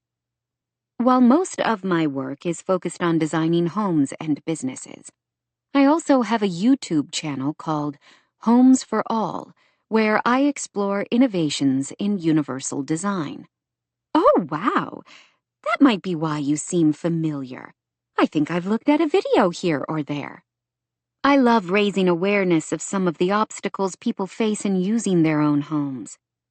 "That sounds like a very worthy project. But what does it have to do with me?" Sage chose her words delicately. "I would love your help, actually. I have been working on a project here in town I hope to feature on my channel, but I'm afraid the homeowner is not very enthusiastic. That leaves me needing to come up with something else within a very short window of time." "Okay," she said slowly. "I'm sorry. I'm still not sure what that has to do with me." "This is a terrific house. in one of my favorite areas. My mom and I lived only a few blocks away for a lot of my youth. As I look around your home, I can see a few areas where accessibility might be a problem for you. The entrance out front, for instance, and the higher kitchen island and countertops, out of reach for someone using a wheelchair or a scooter. Lynette looked away. Things haven't been too bad yet. I can still take a few steps and stand for short periods of time, as long as I have my walker close by. That's great, really great. I hope that state of affairs continues. Oh, this was so awkward. She suddenly wished she had never started this. Over the past few years, Sage had developed an application process for the dozen or so projects that had been funded and designed through Homes for All. This was the first time she had ever offered to make changes to someone's home without that person coming to the foundation first. Struggling for words, she finally decided to be blunt. This home works for you now, but what happens when it doesn't? Lynette's mouth tightened. I'll probably have to sell the house and relocate. I don't want to have to move the children again now that they're settled in school here, but the real estate market is impossible in Hope's Crossing. That truly was one of the problems with towns that became tourist draws. Housing prices climbed so much that the average family couldn't afford to buy locally, and the rental market could be even worse, especially for those who had mobility challenges. This is a great house, Sage said. It could still work perfectly for you, with a few modifications. Would you consider letting me design and implement a few changes that I know would make life easier for you? You would have full approval and input on anything my foundation would ultimately do. Shock widened the other woman's eyes. Sage thought she saw a little glimmer of hope flicker there before resignation pushed it out. I'm sorry, she said in a quiet but dignified tone. This is not a great time for me, financially, to jump into a renovation project. You don't understand, Sage said quickly to assure her. You wouldn't have to pay for a thing. The cost of the renovation would be completely covered by the show. In the unlikely event that the Homes for All budget couldn't cover the entire cost of a project, she knew she could probably persuade the Angel of Hope to come out of retirement to help. Are you serious? That hope began to flicker a little more brightly. 100% covered. I promise. I'm thinking we start with the kitchen and a ramp and see if we have time to adapt a bathroom for you. If not, we could do that after the first of the year. The other woman looked stunned. I need to think about this. I can't simply hand my house over to you for some YouTube channel. It's all I have now. Of course. Sage should have known she was asking too much. Her spirits fell. Helping the woman had seemed the ideal project, with Mason Tucker being so obstinate. I should tell you we're in a bit of a time crunch. I would love to get started as soon as possible and wrap up the kitchen at least before Christmas. I use my kitchen for my business. I can't just stop everything and let you take it over right when I need it most, during the holiday season? Sage winced at her own thoughtlessness. Oh, right. I should have thought of that. Her mind raced. What if I can find an alternative kitchen for you to use temporarily while we're busy here? My Aunt Alex owns a couple of restaurants in town. I know at least one of them, not far from here, Mabel's, is only open for breakfast and lunch, so it's empty every afternoon and evening. That's when I do most of my baking, when Chloe is available to help me. We can make it work, I promise. I know the kitchen at Mabel's has a couple of lowered workspaces and front controls on one of the ovens. We could easily move all your baking supplies from here to Mabel's. It might not be ideal, but after a few weeks you can move back here and have a kitchen that works much better for your needs.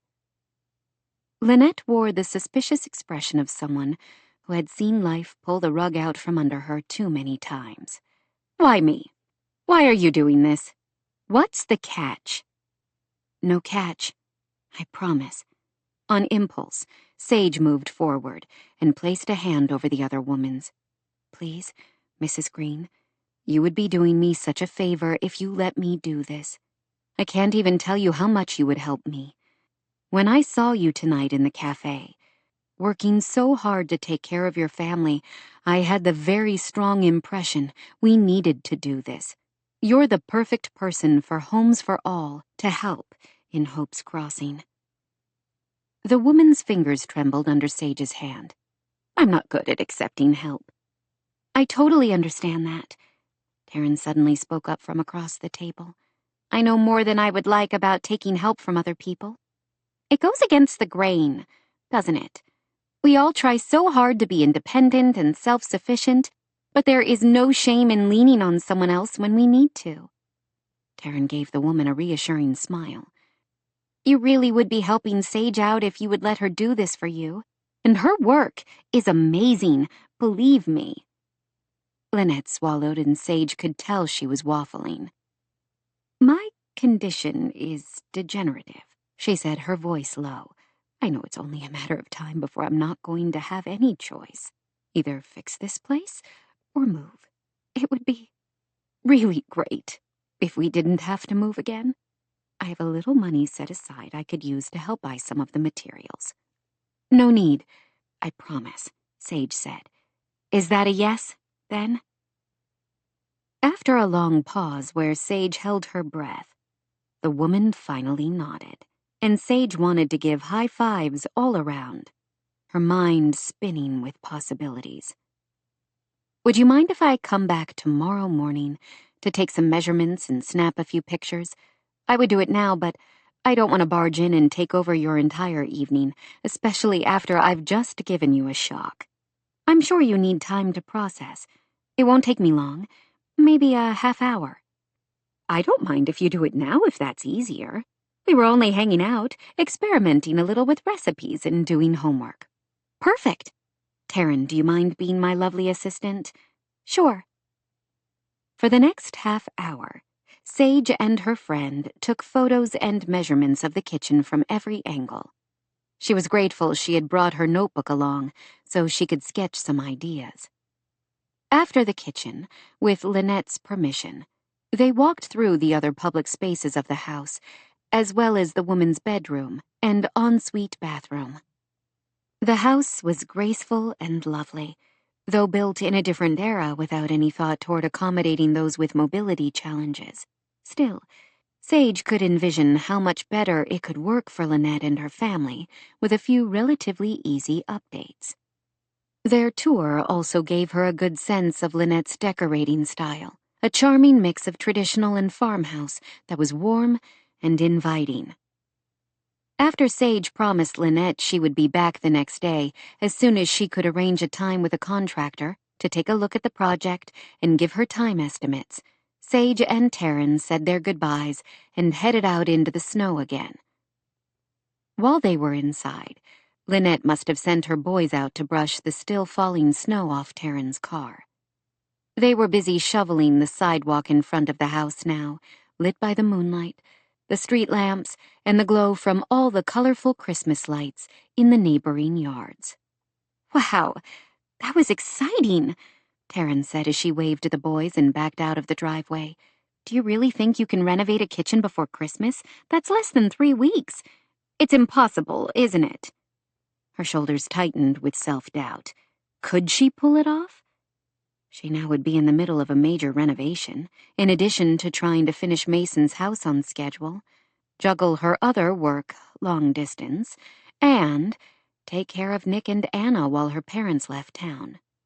So much for her relaxing holiday in Hope's Crossing. It definitely will be a push, but it's doable. Barely. This is something everyone in Hope's Crossing would love to get behind. I'm sure we can get a crew of people up here at a moment's notice to do whatever you need, Taryn said.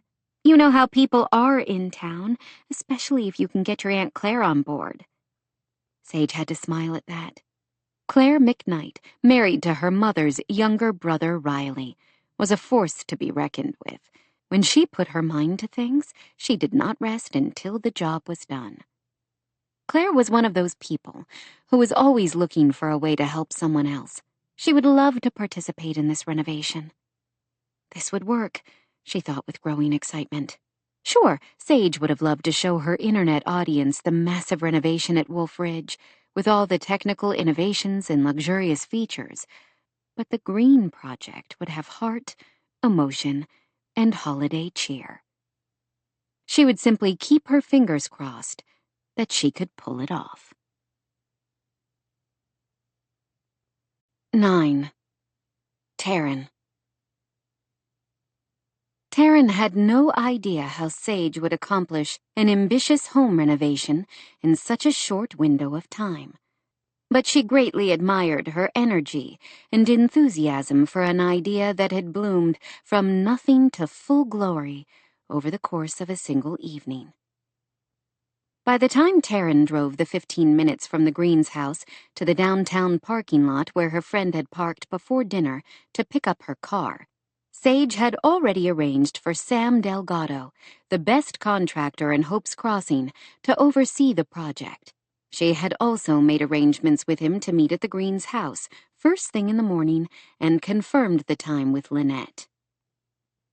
Sage was still wrapping up the details with Sam when they arrived at her car, so Taryn turned her vehicle engine off and waited patiently until her friend ended the call, content to watch the snowflakes piling up through her windshield.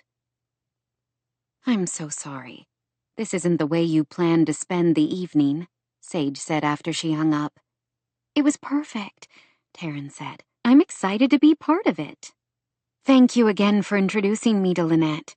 I'm so happy we saw her tonight in the cafe." "You're doing a good thing for a family in crisis. I hope you know I'm here to help in any way I can. I'm not great at construction, but I can make phone calls or organize volunteer teams or whatever you need." "Thank you," Sage said. "I will definitely take you up on that." "You might want to reach out to Charlie Beaumont," Taryn suggested, trying to keep her voice even. "This kind of thing is right up his alley. He's used to building things quickly and efficiently through his work for the Sheridan Trust, and he's a whiz at carpentry." "That is a great idea," Sage exclaimed. "I'll let Sam know. But isn't Charlie busy dealing with his father's estate?" "Yes, probably. Still, it doesn't hurt to ask him. I can reach out if you don't have time." "I'll talk to him. I'm seeing him Friday, but since we're on a short clock, I'll try to reach out earlier than that." "Thanks, Taryn. You're the best." After she made sure Sage's vehicle would start, never a sure thing when cold weather could drain batteries, Taryn finally took off for home, anxious to see her fur babies. Except for a few moments between talking to Charlie and leaving to meet with Sage, she had only been home briefly all day. She yawned as she neared her house. It was nearly 9. The middle school started at 8, so she tried to be in her office no later than 7:15, in case any students needed to reach out to her. She was debating with herself about whether to shovel now or in the morning as she pulled onto her street. The decision was taken away from her. As she drove up to her little house, she saw that half the driveway was already cleared, and someone was busy shoveling the rest. Her heart gave a sharp kick when she recognized the man wielding the shovel. What was he doing here? She hit the remote on her garage. As the bay door opened, Charlie turned to face the road, his features clear in her headlights. She pulled into the garage, climbed out of her car, and picked up her own snow shovel, propped against the door. "You didn't have to do that," she said as she stepped out of the garage, shovel in hand. "I was driving past on my way back from the grocery store and saw that nobody had been by yet to clear off the snow. I wanted to be done before you got home." "Thank you," she said, not trusting her voice to say more than that. She loved his concern on her behalf. She only wished it wasn't born out of guilt and pity. He gestured to the shovel in her hand. "Put that away. I've got this. It should only take a few more minutes." "You saved me an hour of work. I'll do the steps in the walkway. It's the least I can do." "Taryn, I've got this," he repeated. "You shouldn't be out in this snow." She planted the shovel in the deeper snow on the grass. Nobody would dare treat Sage like she couldn't lift a shovel. Her friend plowed forward to take what she wanted, while Taryn sometimes felt like a passive observer in her own life. This might surprise you to know, but I am not completely helpless. In fact, I actually live a fully independent life. These days, I can dress myself, feed myself, go to the store without supervision. I have a job, I drive a car, I am also fully capable of shoveling my own damn driveway when the need arises. He blinked at her vehemence. I never said you weren't capable. You didn't need to say it. I was only trying to help. I appreciate that, I do. But I hate when you and everyone else act like I'm made of glass and will shatter into pieces if you look at me wrong. I appreciate your help on the driveway. I will take the steps and walkway, she said again. After a pause, he shrugged and returned to shoveling. That should hold you for a bit, he said when he finished. You'll have to give it another go in the morning. Thank you. I appreciate your help, she said, trying to sound gracious instead of combative. Being out in the snowy night for even the short time it took her to clear her porch and the walkway had cooled her down, and now she felt silly for her outburst. Charlie leaned on his shovel, protected from the snow in the small covered walkway between her garage and her house. What are you doing out so late? Hot date? She made a face. Oh, yes, that's me. Hot dates every single night. Not enough days in the week to fit them all in. He didn't seem amused by her light tone. Anybody I know? She sighed. Yes, Sage McKnight. We went to the Center of Hope to catch up. Afterward, we went to the house of a friend of mine. She's having some health problems, and Sage wants to remodel her house to make it more wheelchair accessible. Before Christmas. He shoved his baseball cap back an inch or two. Before Christmas? That's impossible. She seems to think it's not. I'm supposed to ask if you might be available to help, considering that's basically what you've been doing for the past few years for the Sheridan Trust. He gave a short laugh. Not really. I build medical clinics and schoolhouses in developing countries. That's not quite the same as remodeling a house. The concept is the same. Hurry in, do the job, and get out again. Right in your wheelhouse. The bitterness in her voice seemed to come out of nowhere, to her dismay. She should be used to Charlie moving in and out of her life. He had been doing it since he was released from youth corrections. I know you're busy, but if you have any spare time, I know Sage would appreciate it. Sam Delgado will be the contractor on the job. I'm sure he would love your help. Charlie had worked with Sam during the summers after he was released from youth corrections, and then later, when he would come home from college. She had always figured he worked construction mostly to annoy his parents, who would have preferred their golden boy to spend his summers lounging by the pool, or hobnobbing on the golf course with William Beaumont's business associates. I'm up to my neck in estate details and trying to get the house ready to sell, he said. I know. I wouldn't ask unless the need was urgent. Maybe you can squeeze out a few hours here or there to help out. Anything will be appreciated. I can probably help out a little, he said after a moment. It might be good to have something else to focus on. I'll give Sam a call, see what he needs. Oh, thank you. To make up for her annoyance of earlier, and as a gesture of appreciation for his work clearing her driveway, she gave him a hug, like she had done 1,000 times since they were kids, as she had done earlier that day. Their hugs were different now. He felt different, stiff and unwieldy. It was like hugging a traffic pylon.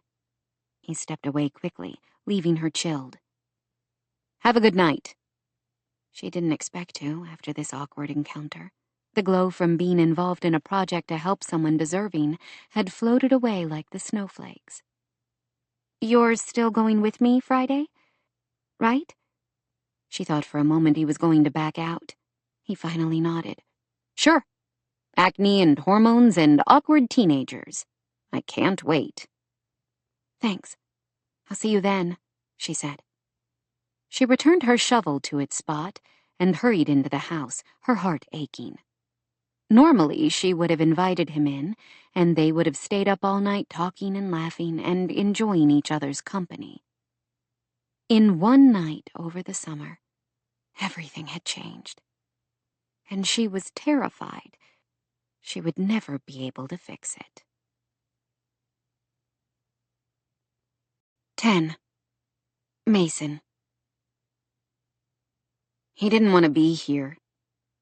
As Mason maneuvered through the crowded park in his custom all-terrain wheelchair, he was certain everybody was staring at him. From furtive glances to outright stares, he could feel their looks burning under his skin. This was the reason he had avoided going out in public much since he and Grace moved to Hope's Crossing. He knew people recognized him from his days as a professional athlete, and he hated seeing the pity in their eyes. He wanted to grab his kid, climb into his SUV, and drive back to the guest house at Wolf Ridge. He was stuck, though, with no escape in sight. What else could he do? Grace had come home from school, bubbling over with excitement about the Fire and Ice Festival, the pop-up event she had told him about the other day, held on one day only, with no advance notice. The festival was to celebrate the opening of the town's free outdoor ice rink, created each year by the fire department in one of the city parks. Apparently, this was a grand event, a spontaneous celebration that only happened when the weather was cold enough.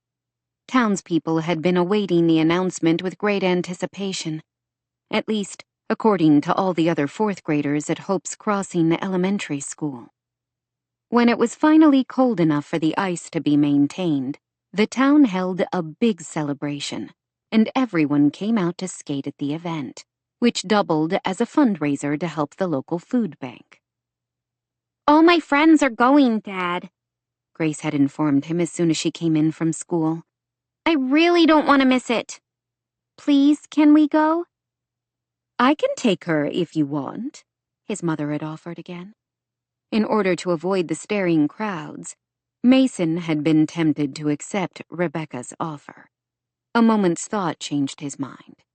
He and Grace were trying to make a home here in Hope's Crossing, the new start they both needed after the pain and loss of the past 2.5 years.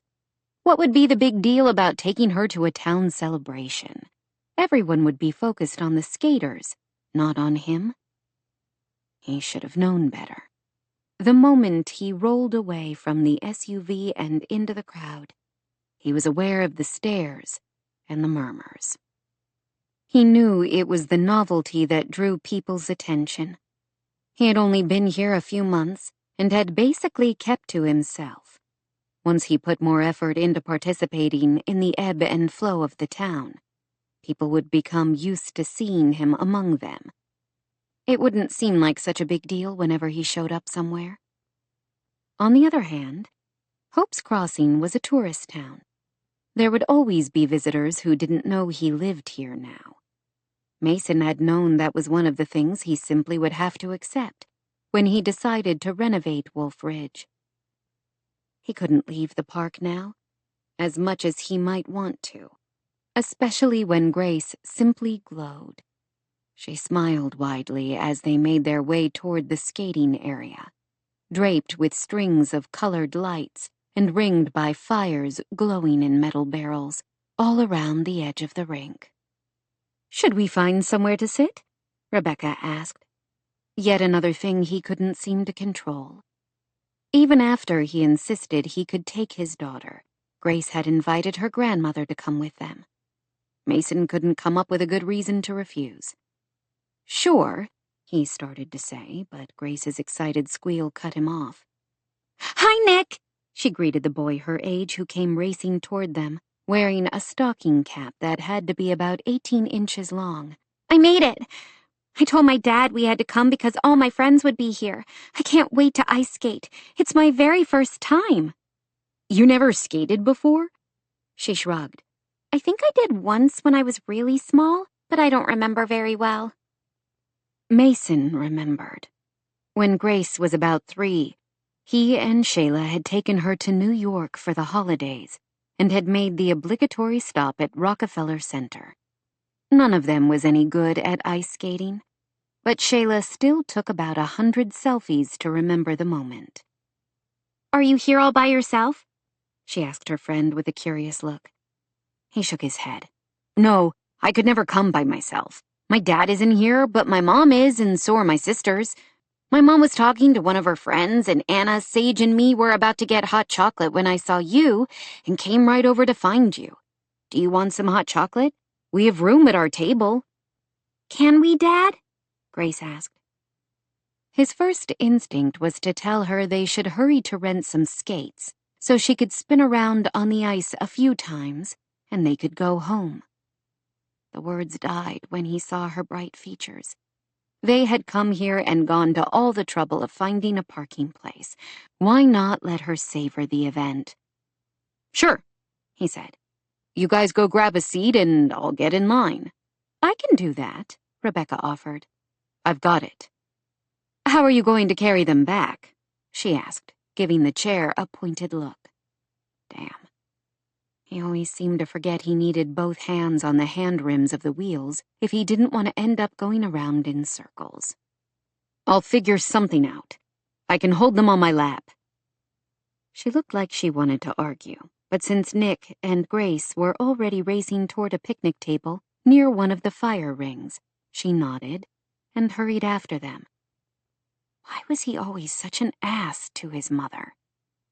He didn't like that part of himself, the hurt kid who lived inside him and couldn't seem to forgive the past. Every night, he told himself he would try to drop some of his defenses around her. Then the next time he dealt with her, all the old feelings of rejection and resentment would swell. He needed to let it go. She was trying now. Why couldn't that be enough? He was still wondering as he wheeled to the hot chocolate kiosk, housed in a tiny camp trailer that seemed too small for a human to stand upright. A woman wearing elf ears and a striped elf costume was taking orders. Mason rolled to the back of the line of about 6 or 7 people. The guy in front turned around and did a double take.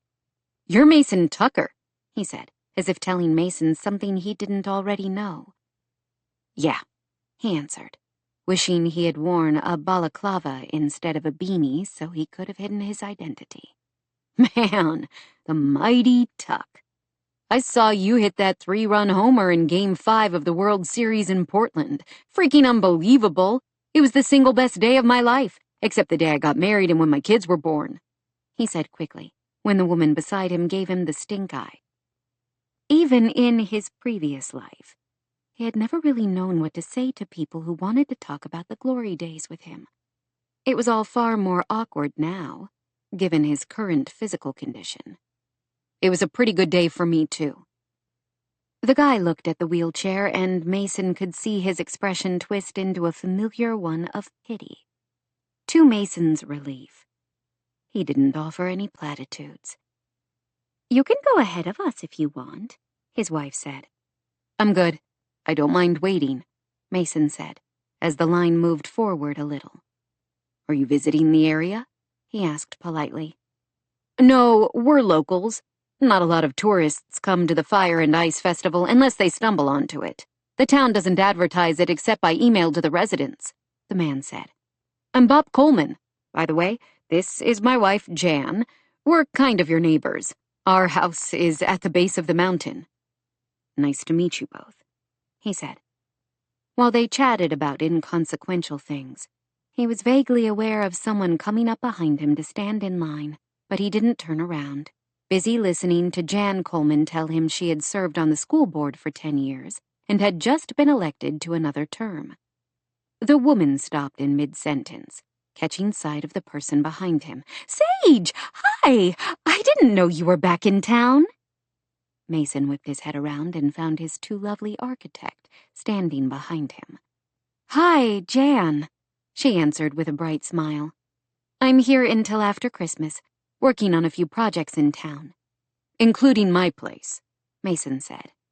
That house is gorgeous, Jan gushed. I've always said so, haven't I, Bob?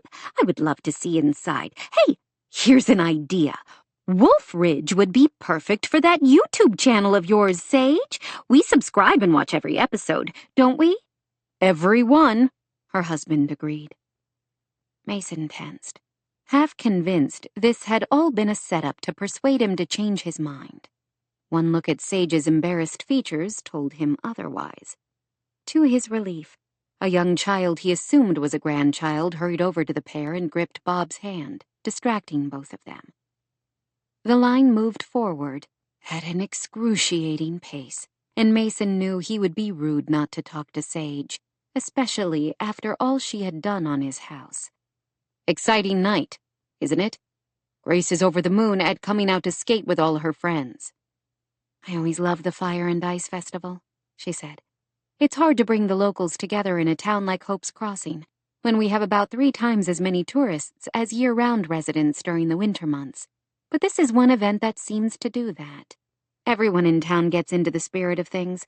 It doesn't feel like the holidays until the ice rink is open. He had to admit it was a festive scene, with those colorful lights, Christmas music coming through speakers set up around the rink, and those flames flickering in the night. We saw Nick when we first got here, he said.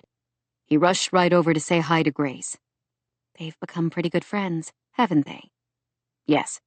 He seems like a good kid. He wanted to kick himself as soon as he said it, remembering she was Nick's birth mother. Did she find it awkward to discuss him? She didn't seem to. He is, she answered. He's always looking out for others. He and Anna both are becoming wonderful humans. Does Grace have skates of her own? We have to rent some, if there are any left. There should be. Plenty of people only skate for a few minutes and then call it good. While he was talking to Sage, he realized with some surprise either other people seemed to stop staring at him, or he ceased to care. He liked the way Sage McKnight met his gaze directly, instead of looking at the chair or above his head, like so many people did. He also never saw pity in her eyes. The line moved forward as Bob and Jan reached the window and ordered 10 hot chocolates.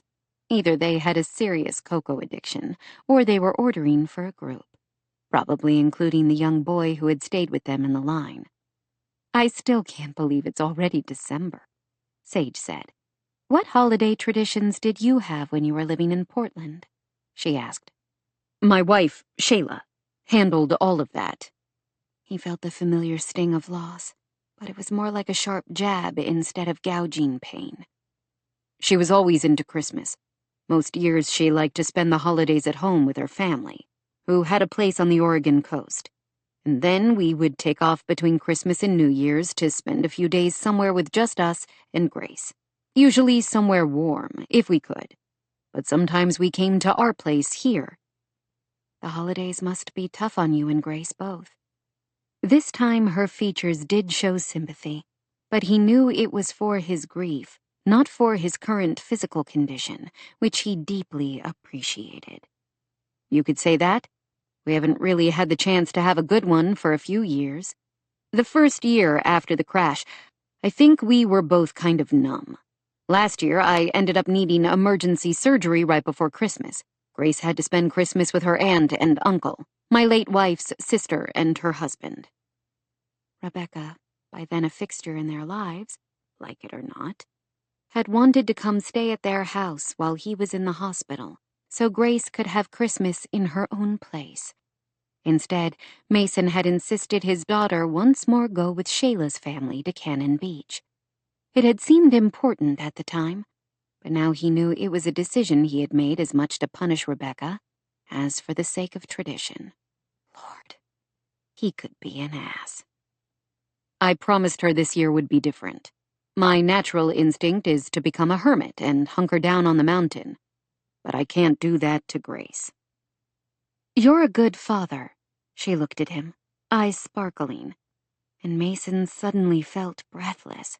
He told himself it was the cold December night, even as some part of him knew it was because no woman had looked at him like that in a long time. He looked away to see Bob walk off with 2 drink holders, each with 4 hot beverages, while Jan followed him holding 2 cups. Steam curled off the cups, rich and chocolatey, with the snow lightly falling and the laughter of the skaters. The night seemed suddenly magical. Mason gripped his hand rims and wheeled forward. It was his turn next, but the elf in the cocoa trailer automatically directed her smile to Sage, standing behind him. "May I help you?" Sage pointed to Mason. "He's next." "Oh, sorry," the woman flushed. Mason wanted to tell her she wasn't the only one who did that. In his limited experience over the past 30 months, he had noticed people either genuinely didn't see him or subconsciously assumed everyone using a wheelchair should be treated like a helpless toddler. "Sorry, how can I help you?" "I'll take 3 hot cocos, 1 with marshmallows and extra whipped cream." "Right away, sir." After he paid for them, she bustled around preparing the drinks, inserting the cups into a cardboard drink holder, which she slid out the window toward him. Mason lifted them down onto his lap, hoping like hell he didn't burn anything down there.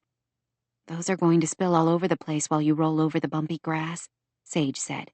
"If you give me a second to grab my order, I can help you carry them to your family." He wanted to argue, as he had with Rebecca. He didn't need help with every little thing. On the other hand, she was right. He had to wheel the chair over bumpy snow and icy sidewalks. It wouldn't be a smooth ride under the best of circumstances. "Fine. Thank you." He added the last as an afterthought, then wheeled away from the counter, the scent of chocolate wafting from the cups in a delicious cloud. Sage joined him shortly. "Okay, I can take yours now." "Thank you," he muttered again. "You're welcome." She stood next to him so she could reach for the drink holder, and Mason had a sudden wild urge to toss the hot cocoa into the snow and pull her into his arms instead. She made her way through the crowd and he gripped his rims and wheeled along next to her. Not an easy task, as it was always more cumbersome for him to slip around people. "You're pretty good on the snow and ice," she remarked. "I'm impressed. This one is my outside chair. The tires on it are more all-terrain than some wheelchairs, plus it has a power assist motor if I need help over grass or gravel, which I'm going to guess you rarely turn on." He felt his mouth split into a smile. "Am I that transparent?" "After 9 months of working with you on Wolf Ridge, I think I know a little about how your mind works." He doubted that, or she wouldn't be walking so calmly next to him, with no idea of how much he wanted to touch the soft skin of her cheek, or taste that little pulse in her neck. "I forget how difficult the average park can be to navigate for someone using a wheelchair, with all the different surfaces. Grass, gravel, sidewalk, dirt. I'm sure you think about it more than most people, or you wouldn't have made a career out of focusing on universal design." "I suppose." He remembered what she had told him about her reasons for starting on this career. About losing her sister, and her friend who had been seriously injured. He hadn't asked how the story ended, he realized. "How is your friend now?"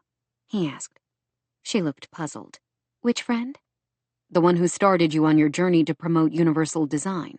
The one who was injured in the accident with your sister."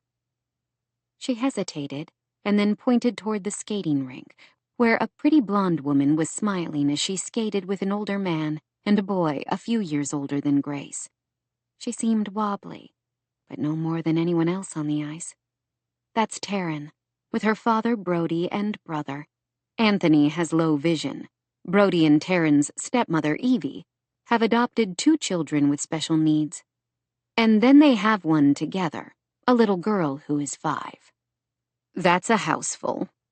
"Yes, they're quite amazing, and Taryn is doing great. She's a counselor at the middle school and lives here in Hope's Crossing. She still has some lingering issues with balance, and occasionally when she's tired, her speech can falter a little. But unless you know her well, most people wouldn't notice. She's really made a remarkable recovery." "That's great." She sent him a swift look. and he was hoping he didn't reveal any of his dark feelings. He knew everyone had their own path through recovery from traumatic injuries, spinal cord or otherwise.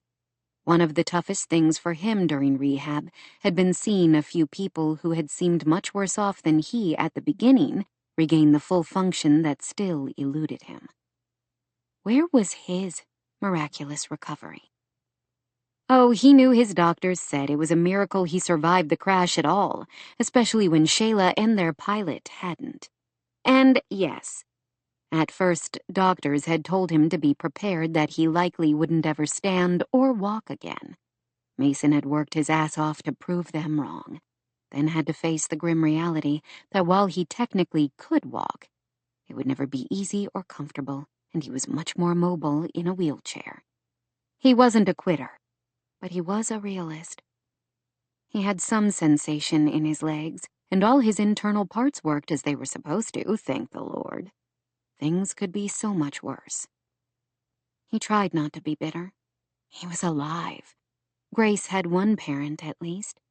He would continue trying to be the best father he could, even if that meant he had to accept help to carry a cup of hot cocoa to his daughter. 11. Sage. Sage felt like she had been handed a precious gift. Mason Tucker was letting her help him. It wasn't much, only carrying a couple of hot beverages for him, but at least he was letting her do something. They reached the picnic table a moment later to find Grace was chattering away with Anna and Nick, while Rebecca and Sage's mother talked together. The next few moments were a flurry of distributing drinks and throwing away the cardboard drink holders. "Thanks, Sage," Nick said, snatching his away and taking a big swig that made him gasp. "It's hot." That's why they call it hot chocolate, Anna retorted. "Thank you," Rebecca said, taking an insulated cup from Mason. "I can't remember the last time I had hot cocoa. I forgot how delicious it is. The perfect thing for a cold night." "You're welcome," he answered, voice gruff. Sage was a little surprised to see his mother there. Over the past several months of working with Mason, she had received the distinct impression from a few things he had said that he and Rebecca weren't exactly close. Sage wasn't sure why. She found the woman friendly and warm. "We should get you some skates," Mason said. Grandma already rented them for me and even put them on when you were in line. See?" Grace held out her foot, where she wore skates covered with blade protectors. "Thanks," he said a little stiffly to his mother, who gave him a small smile and returned to sipping her cocoa. The children seemed eager to get out onto the skating rink. They each finished only about half their drinks. "Can we go out now, Mom?" Nick asked. "You don't want more than that?" Maura asked. "We'll have it after. I bet skating will make us thirsty." "Probably," Grace agreed. "It's fine with me if you think you're ready." "I'm ready," Anna said, jumping up from the picnic table and nearly falling in her skates. Nick and Grace stood up, equally as wobbly. "How about I give you a helping hand to the ice?" Sage offered. She held hands with Grace on one side and Anna on the other. Nick held his younger sister's hand, and with much giggling, they traversed the 15 feet to the rink, where the children took off their blade protectors. "When you're ready to come off the ice, sit right here and I'll bring your boots over," Sage said. "Thanks." Nick gave her a quick, casual hug that made a lump rise in her throat. Then all three children staggered out to the ice, holding each other for balance. She watched for a moment to make sure they could stay up, then returned to the table, where Mason was silently sipping his cocoa, while Maura and his mother seemed to have struck up a friendship. "Rebecca, you really need to come to one of our book club meetings at the store," Maura said. "I would like that," she said with a smile. "What kind of books do you like to read?" Trust her mother to turn the conversation to books. Maura was a true bibliophile. She was able to keep her bookstore thriving in an age when many independent stores were struggling, mostly because she had loyal customers that she knew well. Maura always stocked the books they wanted, not only the popular bestsellers. I like anything: mysteries, romance, literary fiction, whatever grabs my attention. Maura smiled. Now you're speaking my language. I love eclectic readers. You love all readers, Sage said. Her mother shrugged. True. What's not to love? To be honest, Rebecca said, I was never much of a reader until about 6 or 7 years ago. I suppose I never had much time for it. What changed? Maura asked. Rebecca shifted her gaze to Mason with a look of such naked longing. It made Sage's throat ache. I was going through a rough time. A period of reinvention, I guess you could say. I got out of a bad relationship, went through rehab, and tried to clean up my act. Books became my salvation, my best friends in many ways. Mason sipped at his cocoa, looking uncomfortable at the revelation. You definitely need to come to our book group meetings, Maura declared. We already had this month's, technically, which was a birthday party for one of our members. But January's will be the second Wednesday. I'll get you the info about what we're reading. I would like that, Rebecca said. I haven't had much chance to meet many people in Hope's Crossing since I've been here. Maura suddenly waved at another group sitting a few tables away. There's some of my family members, a couple of my sisters, Angie and Alex. You should meet both of them. Angie is on the city council and Alex owns a couple of restaurants in town. Brazen, which is high-end, and Mabel's, which is only open for breakfast and lunch. I've eaten at both of those restaurants. Their food is delicious. Make sure you tell Alex that. Come on, I'll introduce you. Sage, we'll take the kids' boots closer to the rink, so you don't have to get up. Few people could say no to Maura. Rebecca was no different. With a rather helpless look toward Sage and Mason, she followed Maura to the other table, leaving the two of them alone. Or as alone as they could be, surrounded by about 400 other Hope's Crossing residents.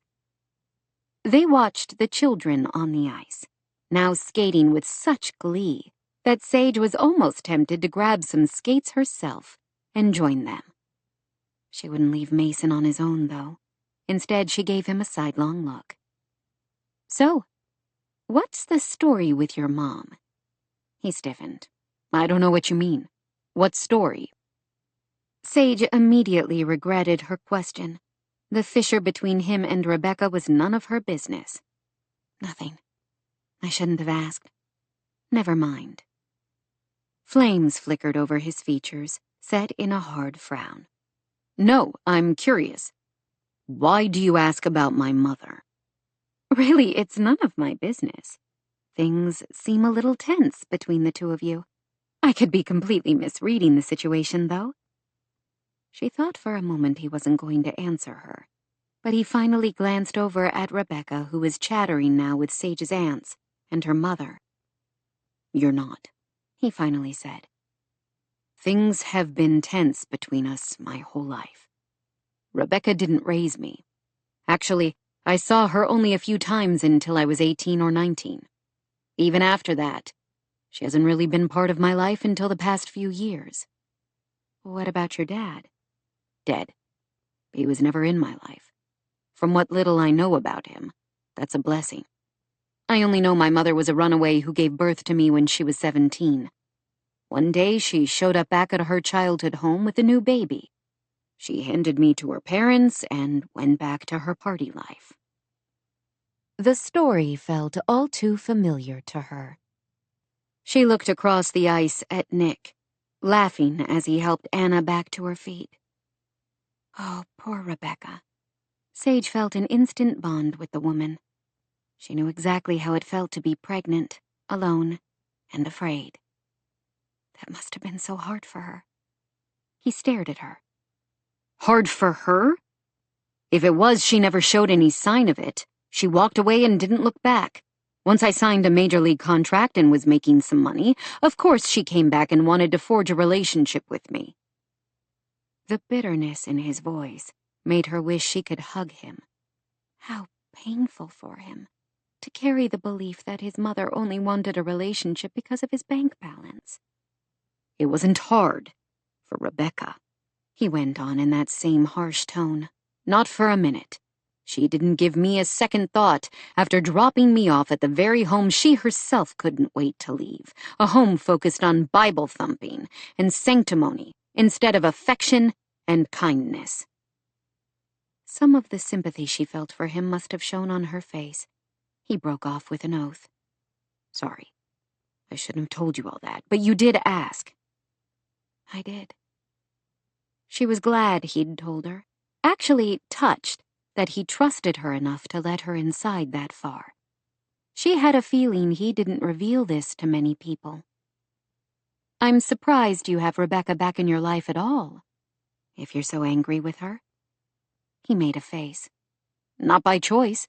When I was in the hospital after the accident, she rushed in to help with Grace, relocating from California to be closer to us. I was in no state to argue at the time.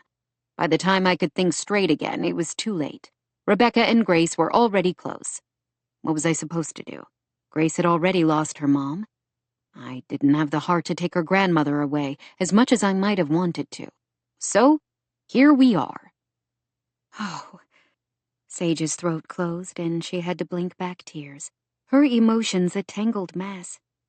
She felt deeply for all of them. Grief for poor Grace, losing her mother. Sadness for Rebecca and the choices she had made, and a deep respect for Mason, who had emerged from what sounded like a tough childhood to become a decent person who cared deeply for his child. What a good man he was, to allow Grace to forge a relationship with Rebecca, even if he couldn't quite manage one on his own. She followed you here. He nodded. She's renting a place in those apartments on Skyline Drive. Not living with him, as huge as Wolf Ridge was? She could understand, she supposed, why Mason needed distance from his mother. The only thing I can say in her favor is that she seems to be a much better grandmother than she ever was a mother. She saw Rebecca, now on the outer edge of the skating rink, cheering on Grace, Nick, and Anna. So much pain in the world. I'm sorry I poked at old wounds. It's not a wound. Not anymore. I might have been angry and hurt when I was a kid, but now I'm indifferent. If she were Rebecca, she would find his indifference so much worse. The hard set to his features contradicted his words, though. He wasn't indifferent toward his mother, or he wouldn't have spoken with such bitterness. From the outside, she ventured, it seems as if Rebecca might be trying to atone a little for the choices she made when she was a frightened 17-year-old in an impossible situation. He gave her a steady look. Like you were with Nick? All the air seemed to leave her lungs. How did he know about that? Nick, probably, through Grace. Did Nick tell everyone about their relationship? She could feel her face heat, which infuriated her. She wasn't ashamed of any of her choices. Yes, she said quietly. I was a little older than your mom. I was 19 and a sophomore in college when I found out I was pregnant. It was the year my sister was killed, when grief and pain were leading me into all kinds of questionable life decisions. She vividly remembered that time so many Christmases ago, when she had been terrified to even tell Maura she was pregnant, especially after Jack re-entered their lives. I have no regrets, not one. During the pregnancy, I was pursuing adoption, agonizing over giving up my child, and trying to find the perfect couple for him when my grandfather, Harry, suggested my parents should adopt Nick. For 100 reasons, it immediately felt like the right decision. Right for whom? All of us, especially Nicky. I was a single mother, 20 years old by the time I had him, with only a year and a half of college under my belt and no relationship at all with Nick's father.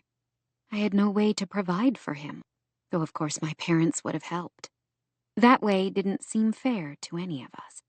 My parents, on the other hand, were and still are deeply in love, completely committed. Most importantly, they had love to spare. So they became his parents, and I became my son's older sister instead. Had it been easy? Hell no. There had been many nights she cried herself to sleep, hugging a pillow instead of the baby she had come to love so much, once the shock of her pregnancy wore off. She couldn't regret it. Nick had a wonderful life with her parents and Anna, and Sage knew she was extraordinarily fortunate to be able to stay in his life and still have a loving relationship with him. Do I wish things could have been different? Sometimes. Would I change anything I did 9 years ago? No chance. Nick has been loved every single moment of his life, by my parents and by me. Her voice softened. I'm so sorry you didn't have that. Every child deserves to be loved. I survived. He did more than that. He had become a wonderful, loving father. She didn't know how she knew, but Sage was suddenly certain he had been a wonderful husband as well. What would it be like to be loved by a man like Mason? Her chest ached with a deep yearning that shocked Sage to her core. She was still grappling with it when the children hurried over, skates in their hands and boots on their feet. Maura and Rebecca followed close behind. Grace headed straight to Mason and leaned over the side of the wheelchair to hug her father. That was so much fun, she exclaimed. I fell like 100 times. It looked like you were having a great time, he answered. You should come out and skate, Grace said to her dad. Grace, Rebecca admonished, inclining her head to Mason's wheelchair as if to point out her statement had been insensitive. What? There's a kid out there in a wheelchair, and his sister is pushing him around. They're both having a blast. If I had your chair to hold on to, maybe I wouldn't fall so many times. Maybe another time, Mason said. Sage was suddenly quite certain that as much as he loved his daughter, he would rather be hogtied and dragged down Main Street than find himself being pushed around the ice by his 9-year-old daughter in front of the whole town. Okay, Grace said happily. Maybe we can come later this week. We'll have to see. I'm freezing now, Nick announced. Is my cocoa still hot? Yours is that one, Sage said, gesturing to the one beside her at the table. Finish your cocoa, Mason said to Grace. Then we should probably hit the road. You have school tomorrow. Oh, do we have to? I'm afraid so. We're leaving too, Maura assured her, which seemed to mollify the girl. Thanks for letting us share your table, Rebecca said. Your family is wonderful. I loved them all. We did win the family lottery, didn't we, Sage? Maura said. Definitely, she said, sad for both Rebecca and Mason, both raised without love, when she had been blessed with so much. She only wished Mason could remember that his mother had endured the same cold childhood he had, and had become a warm, kind person who loved her granddaughter and clearly wanted a relationship with her son. 12. Taryn. As Taryn waited for Charlie to pick her up Friday evening, she felt as giddy as when she had been a 9th grader herself, going to her first dance.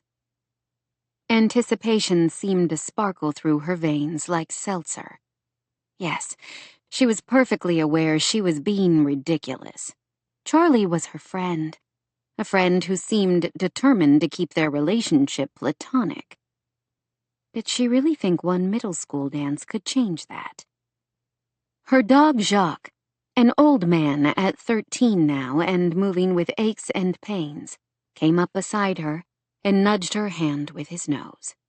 She adored this dog with all her heart and knew she had a limited time left with him.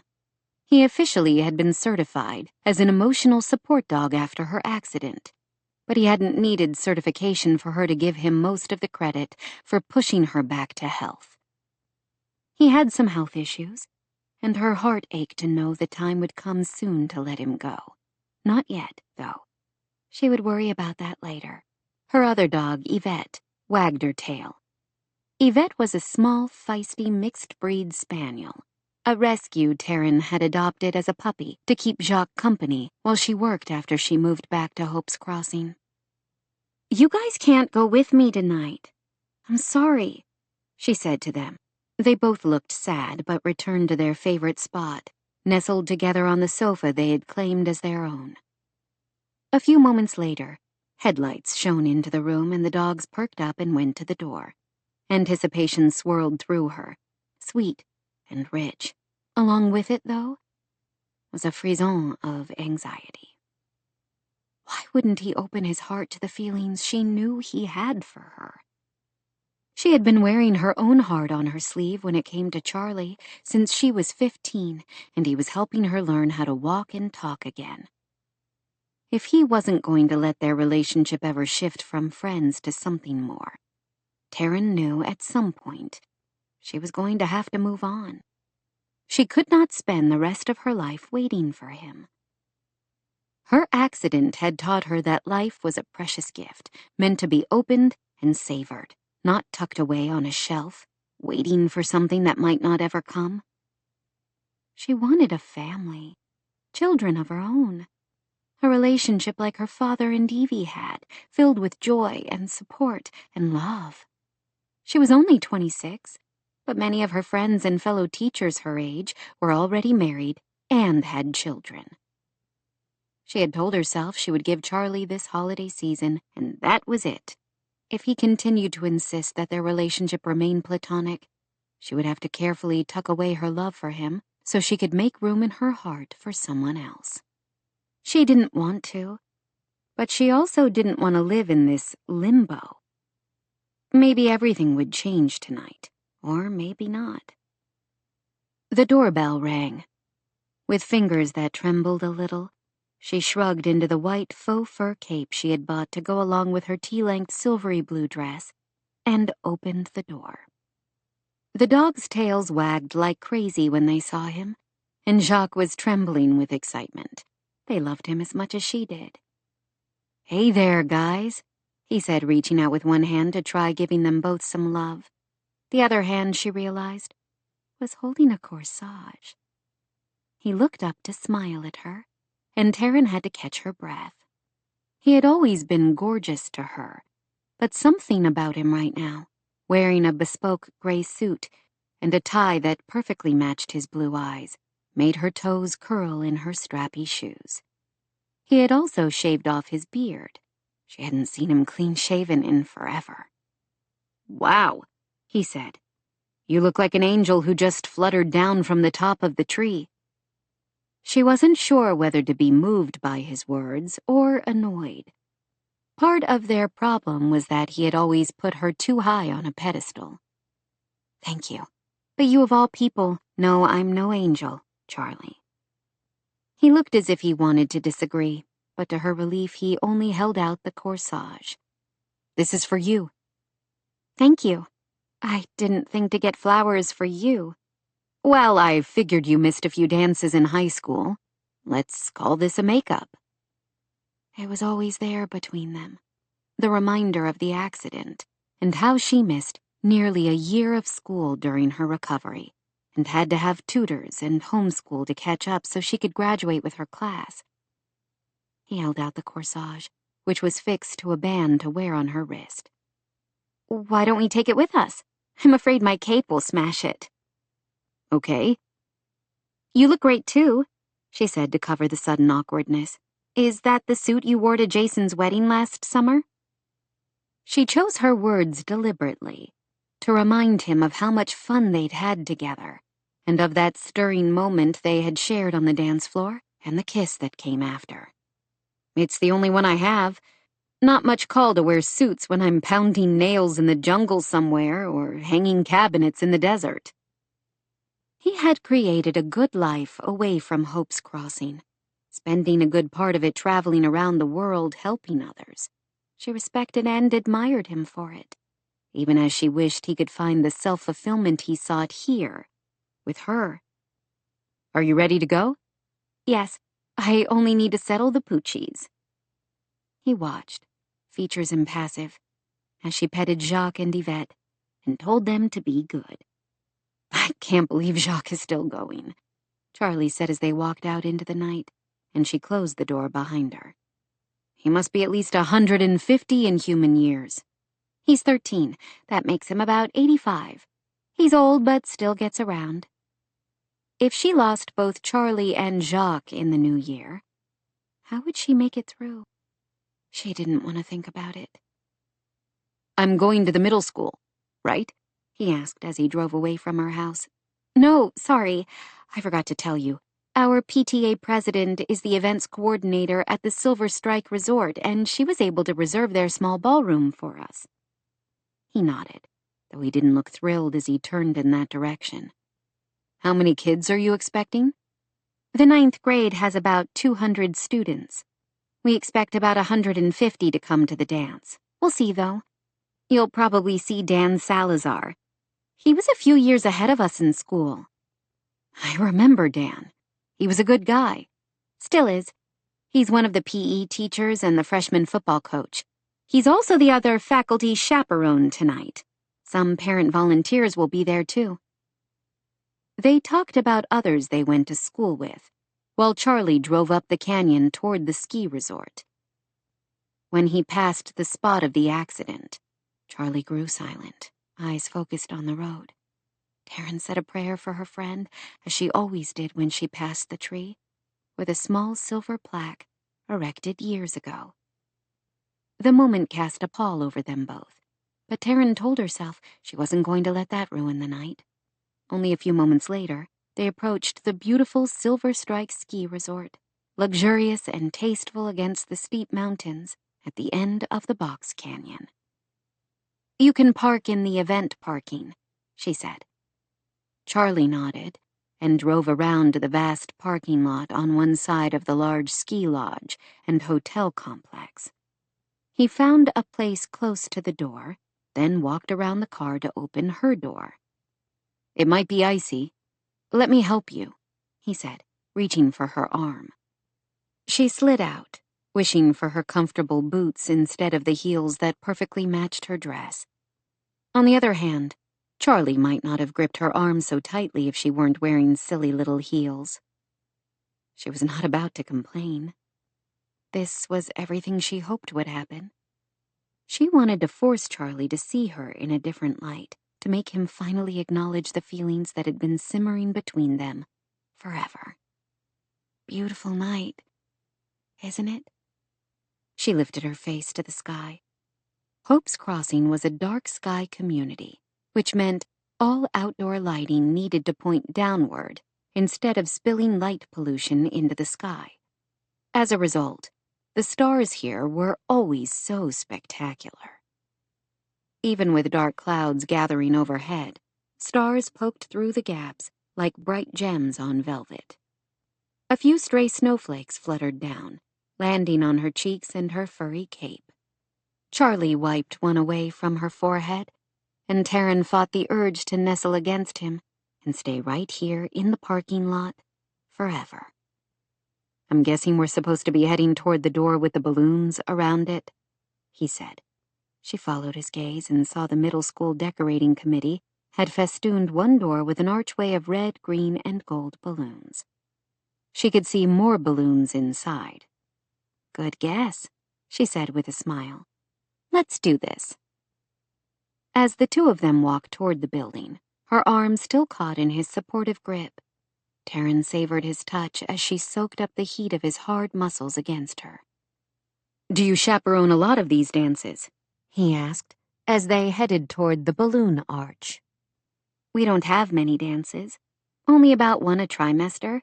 It's not like the high school, where sometimes it feels like the PTA wants to throw a dance party every other weekend." "Anything to keep the kids out of trouble." He said the words lightly, but she didn't miss the grim undertone. They had been the troublemakers, She, Layla, Charlie, and their other friends.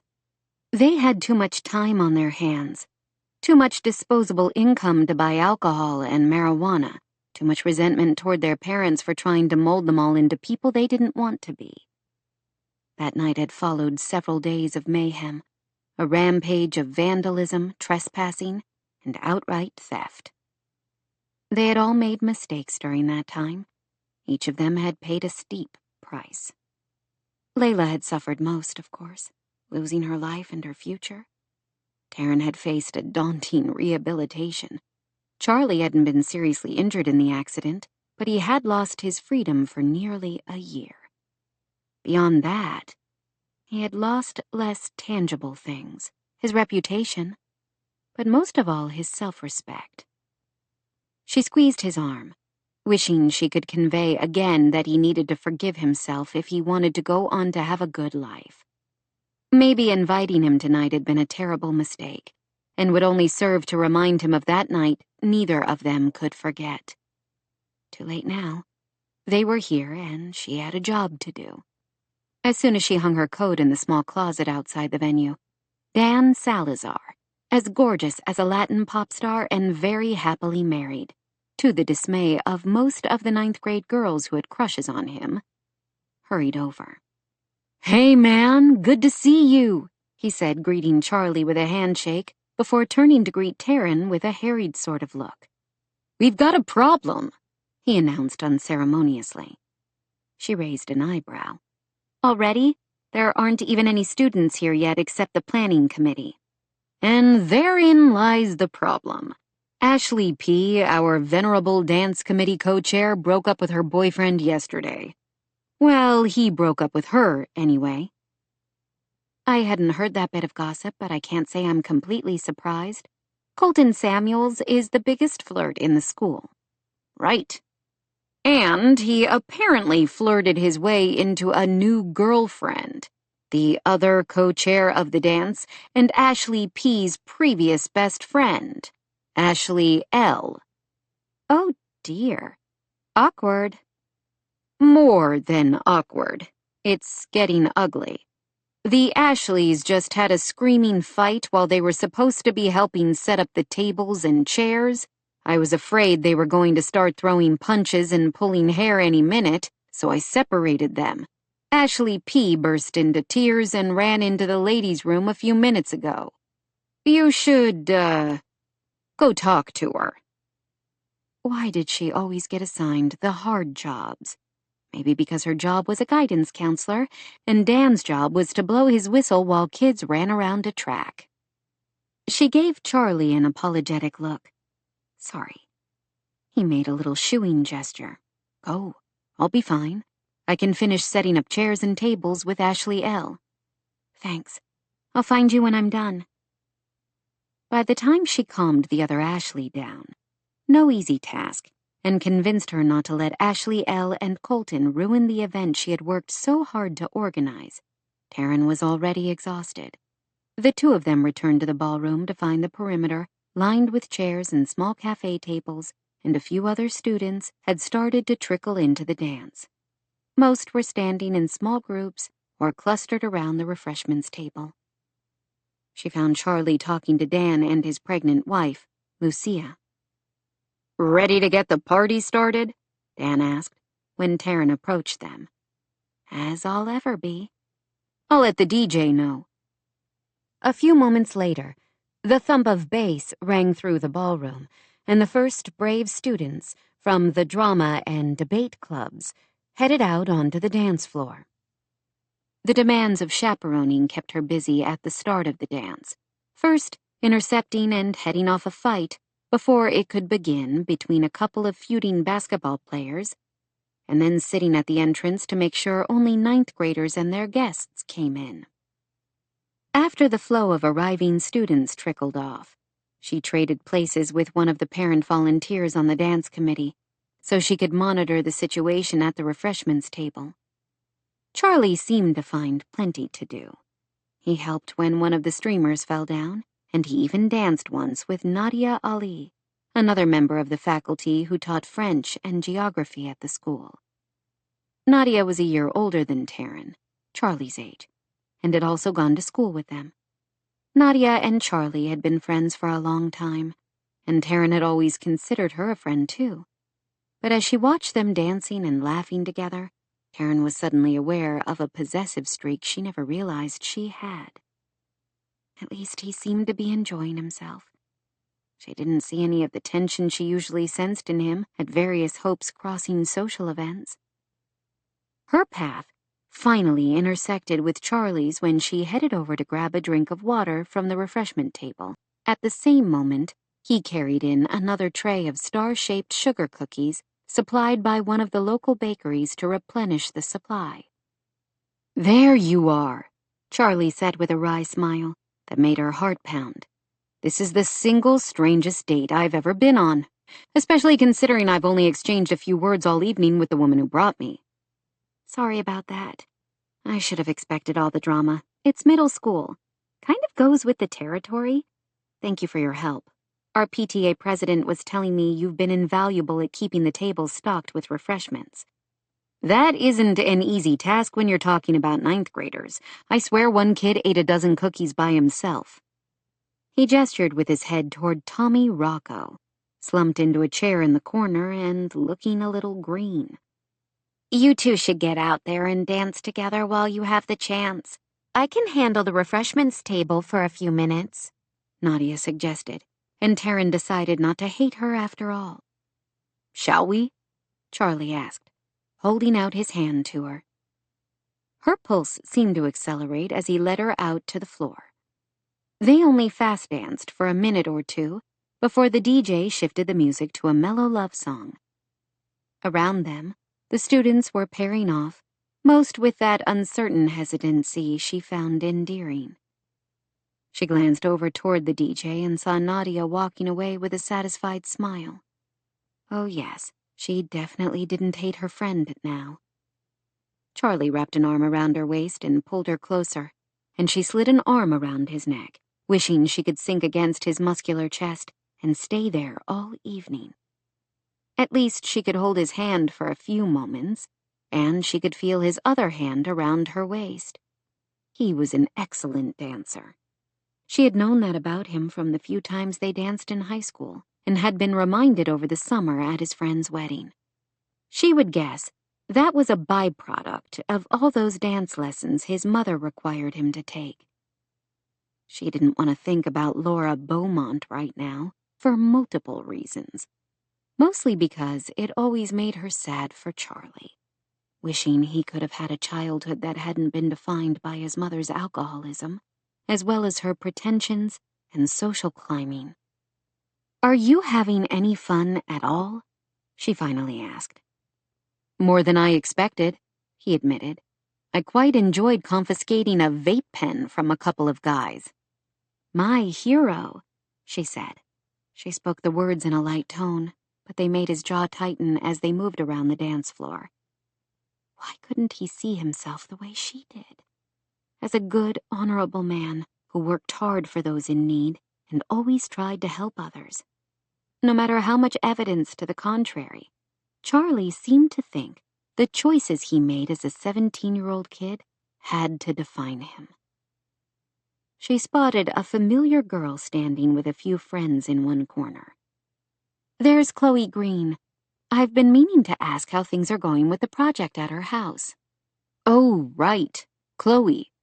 She helped us rip out the cabinets yesterday. She looks different with her hair up like that." "How is the project going?" "Fast.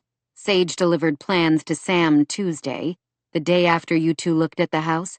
Demo's been done to the kitchen and we're doing the bathrooms tomorrow. We should be ready to start installing cabinets Monday." "Do you really think it's possible to finish before Christmas?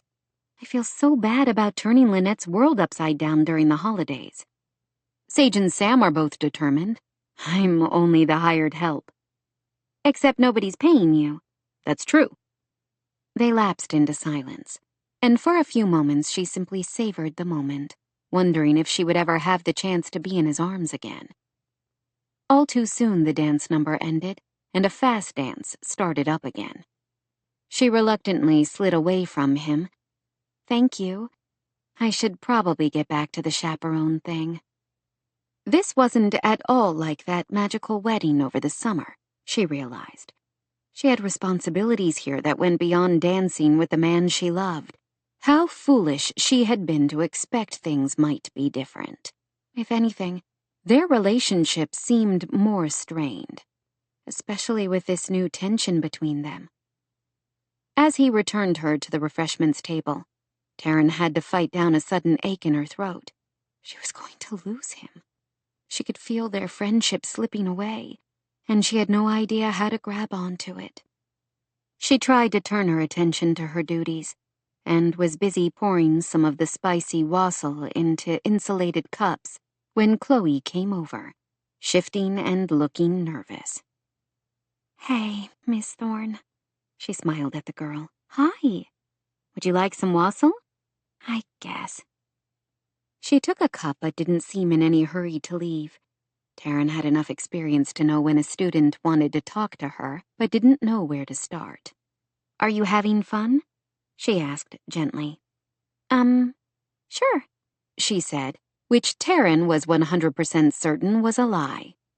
"Is something wrong?" Taryn prompted. After a moment, Chloe looked around to make sure no one was within earshot before she lowered her voice, so low Taryn could hardly hear her. "I really hate to be a narc, but I thought you should know. A couple of kids just headed out to the parking lot, and I heard one of them say he brought a flask of his dad's Jack Daniels from home." "Did he?" She wasn't at all surprised, though the students in the 9th grade were only 14 to 15 years old. Taryn knew some already had substance abuse issues. She had been 14 when she smoked her first joint at a party. "Please don't tell anyone I told you. It's just, my dad was killed by a drunk driver, and alcohol abuse is kind of a thing with me. I know they won't be driving, but still, if they have no problem breaking the rules and drinking at a 9th grade dance, it's only a matter of time before they get behind the wheel. I just thought you should know." Taryn hugged the girl. "You did the right thing, Chloe. Thank you for telling me. I'll take care of it." "You won't tell anyone I told you, will you?" she asked nervously. "Told me what?" Taryn said with a reassuring smile. Then she turned and headed for the door. This was one of the toughest parts of her job. She loved helping students think about future careers, directing them to mental health resources if they needed it, working through scheduling problems with classes. She didn't enjoy having to be the hammer and enforce the rules. She looked around for Coach Salazar, who was very good at handling rule-breaking students, but she couldn't immediately find him. She was tempted to take Charlie with her, for muscle, if she needed it, but quickly abandoned the urge. Despite what she had told him, she really hadn't brought him along to perform bouncer duties. With resignation, she grabbed her fluffy, soft cape from the closet and headed out to the parking lot. At first, she couldn't see anyone, but then she spotted 2 boys loitering between rows of cars. Her heart sank. Jake Marshall was constantly in trouble. His father, a former Olympic skier, was operations manager at the ski resort, and Jake was the quarterback of the 9th grade football team. Between those factors, Jake seemed to think he deserved special privileges. Her dad would have called him a cocky little jerk, or worse. Taryn tried to remind herself there were plenty who thought Charlie was just like him at this age. The other boy was Carter McLean, smaller in stature and not as athletic, but every bit as arrogant. She headed over to the pair. When they saw her, Jake shoved something in the inner pocket of his suit jacket. "Hey, guys, what's going on? It's cold out here. The party's inside." "We're not doing anything wrong," Jake said quickly. Too quickly. "Yeah," Carter chimed in. "We were just super warm in there and came out to cool down." "What's in your pocket?" Taryn asked Jake. "My pocket?" Jake asked, plain dumb. "Yes, the left breast pocket. I saw you stowing something there as I came over. Can I have a look at it?" "It's nothing, just my phone." You brought 2 phones? I can see the other one sticking out of your right pocket. Have you been drinking? If I'm not mistaken, I smell whiskey. You can't smell it, Carter said. There's no way she can smell it, dude. Shut up, Jake muttered to his friend. Open your coat, Taryn ordered, wishing she were in the halls of the middle school in one of her badass power pantsuits, instead of here in flimsy heels and a ridiculous faux fur cape. You don't have to do it, dude, Carter said, clearly appointing himself Jake's legal representation. She doesn't have a warrant. A, I'm not a police officer, and B, yes you do. When you bought the ticket for the dance, you and your parents both signed a form stating that you understood the rules and agreed to follow them, which included not bringing any alcohol or other contraband items to the dance. You also agreed to be subject to search if any of the faculty at the dance suspect you broke that agreement. I know what I saw, and also what I can smell. Please don't make this harder than it has to be. Make me. Jake drew himself up, and she was suddenly aware he was several inches taller and at least 70 pounds heavier. He also had no respect for authority or the adults in his life.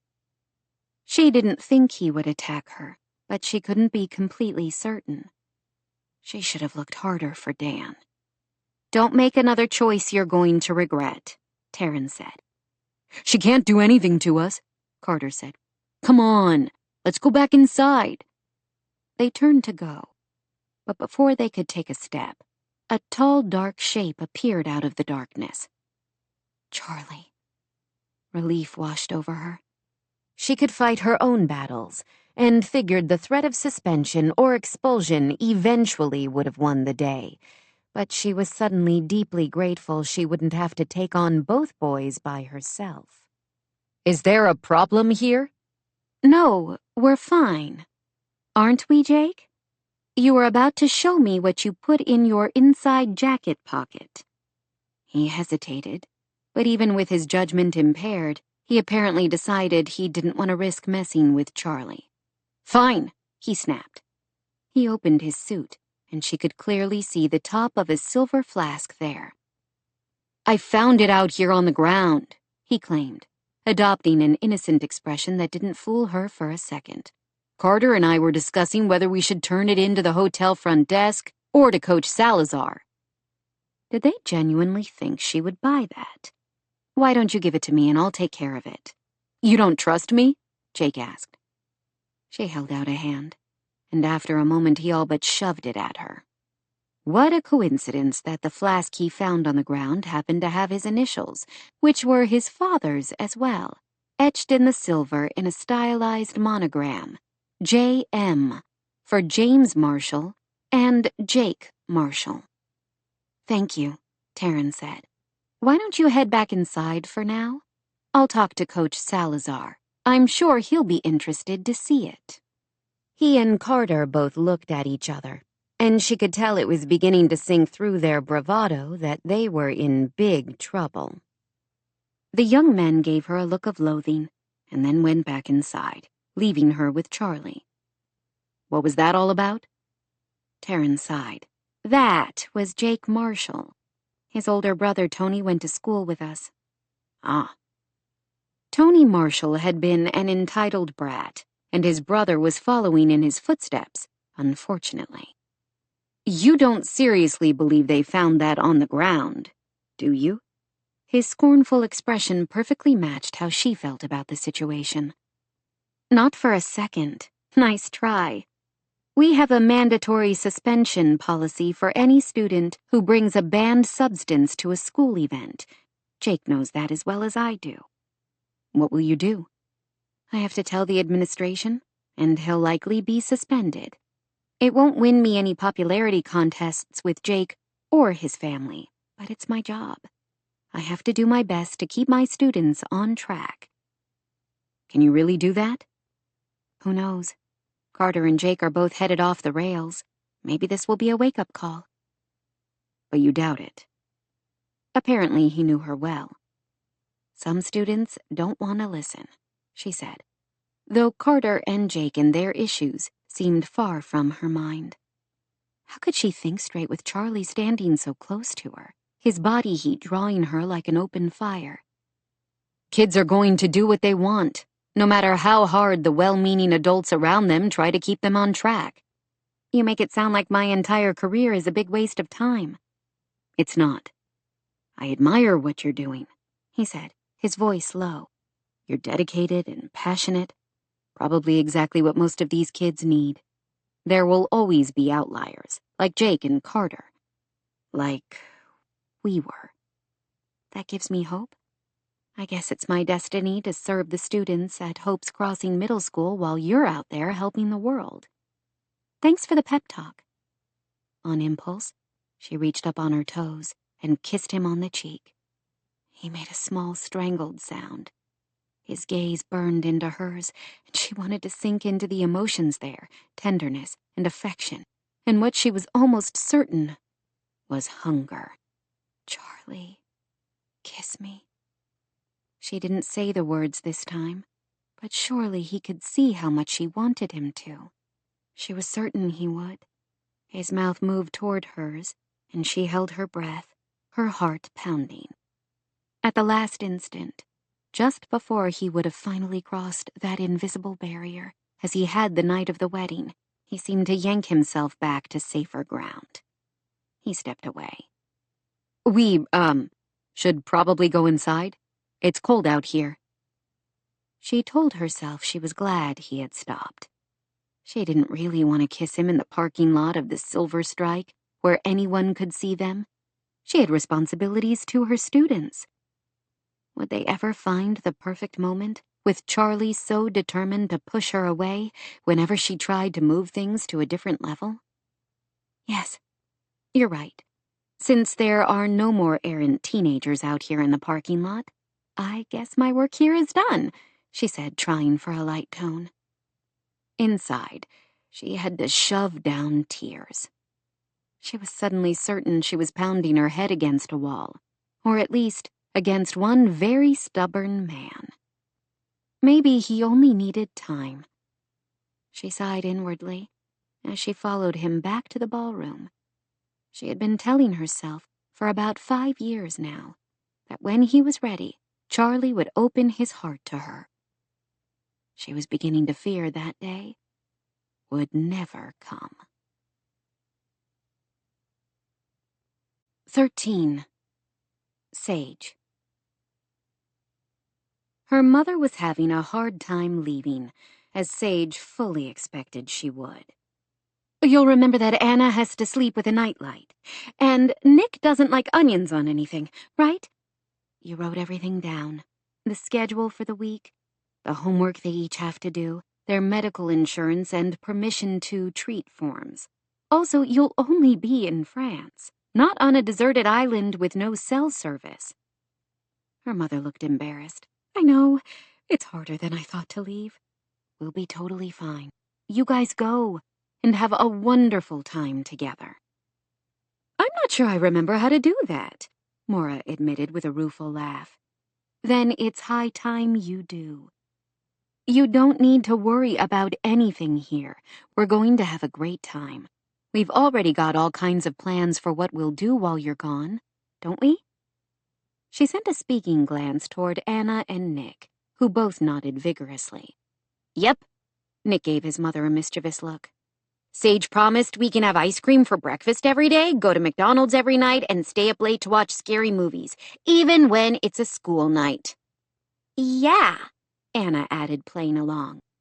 And she said we don't have to do any homework either. Yep, that's exactly the plan, Sage said, biting down laughter as her mother's eyes widened with alarm. That's it, Maura said, setting her slouchy purse on the table. Your dad can go to the dedication gala in Rouen on his own. I should stay here. You totally should not, Sage said. You need to be there for Dad. This is a big deal for him. Now it was Nick who looked alarmed. You can't stay home. We were kidding. Yeah, I didn't even want ice cream for breakfast, Anna claimed. Anyway, Sage is probably way more strict than you are. Probably? Sage asked. Definitely, he said with a grin. Maura picked up her bag again. I know I'm being silly. You'll be fine. You're more than capable. It just seems like so much to ask of you this time of year when life feels so busy. You've got your channel to promote, the renovation of the Green family's house, and finishing the project at Wolf Ridge. Yes, all of which I can do around the kids' schedules. You have to go. I have been looking forward to this. We've got all kinds of fun things planned. Don't we, kiddos? Anna nodded. We're going to have a blast, she said. Maura still didn't look convinced when Jack came in a few moments later looking handsome and distinguished. Are we ready? He asked. As ready as I'll ever be, I guess, Maura said. Thanks again for doing this, Sage. Jack hugged her. It's my pleasure, she said again. Now go, before I change my mind. After hugs all around, her parents finally left to drive to Denver for their flight. When their car pulled out of the garage and backed out of the driveway, Sage watched them go, then closed the door, nerves suddenly jumping through her. Taking responsibility for 2 young children seemed easy in theory. Now that she held their safety and well-being in her hands, she wasn't sure why she had ever agreed. She turned back to Anna and Nick, who were watching her carefully. Okay, I guess it's time for breakfast. What kind of ice cream goes best with oatmeal? The children giggled, which pushed away her lingering nerves. She intended to consider this bonus time alone with Anna and Nick a precious Christmas gift, and would try to savor every moment. 14. Mason. As he wheeled into the elevator that would take him to the basement, Mason couldn't help remembering the last time he had been here, when he and Sage had shared the tight confines, and he had fought the fierce urge to kiss her. He was spending entirely too much time thinking about the woman. He had found it annoying before, how often she would pop in and out of his thoughts. After the Fire and Ice Festival, she seemed to have taken up permanent residence in his head. The woman fascinated him. She was brilliant at her career, passionate about inclusion and accessibility. She also seemed to love her family and her community. She showed a warmth and genuine care for everyone in her circle, including him. Throughout the design process, he knew he had been demanding and difficult, but she had treated him with patience and unfailing kindness. He didn't want to think of Sage a dozen times a day. How could he avoid it, though, when he saw her mark everywhere in his new house? He saw her in the bright, open feel, the creative use of industrial design elements that somehow merged perfectly with nature to bring the outside in 100 clever small touches that would make life easier for him, both when using his wheelchair and when he was moving around with the forearm crutches. Under her direction, Wolfridge was becoming the perfect house for him and for Grace. The elevator reached the lower level, and Mason wheeled toward the exercise room off the pool area. The room featured state-of-the-art exercise equipment, plenty of storage, and a cushioned floor that would be easy on joints, while still allowing him to maneuver easily through the room when using the chair. It also featured a separate HVAC system with extra ventilation, so he could control the heat independently from the rest of the house and keep it warmer or colder, depending on his needs. Sage had really thought of everything. When he entered, he found Sam Delgado installing various hooks to a huge beam that bisected the room and also ran down the sides. The hooks would hold exercise straps. "Hey, Mason," the contractor greeted him with a smile. Mason gestured to the ladder and the drill. "I thought you were the boss. Don't you have guys who could do that?" Sam smiled. "Sure, but everybody else was a little busy today on another project, so I figured I would try to wrap up a few odds and ends over here." "Thanks. I appreciate it." Recommended by Sage, Sam had been fantastic throughout the whole renovation process, and had become someone Mason respected and considered a friend. This won't take me long. We're almost there in this part of the house. This is going to be a great space.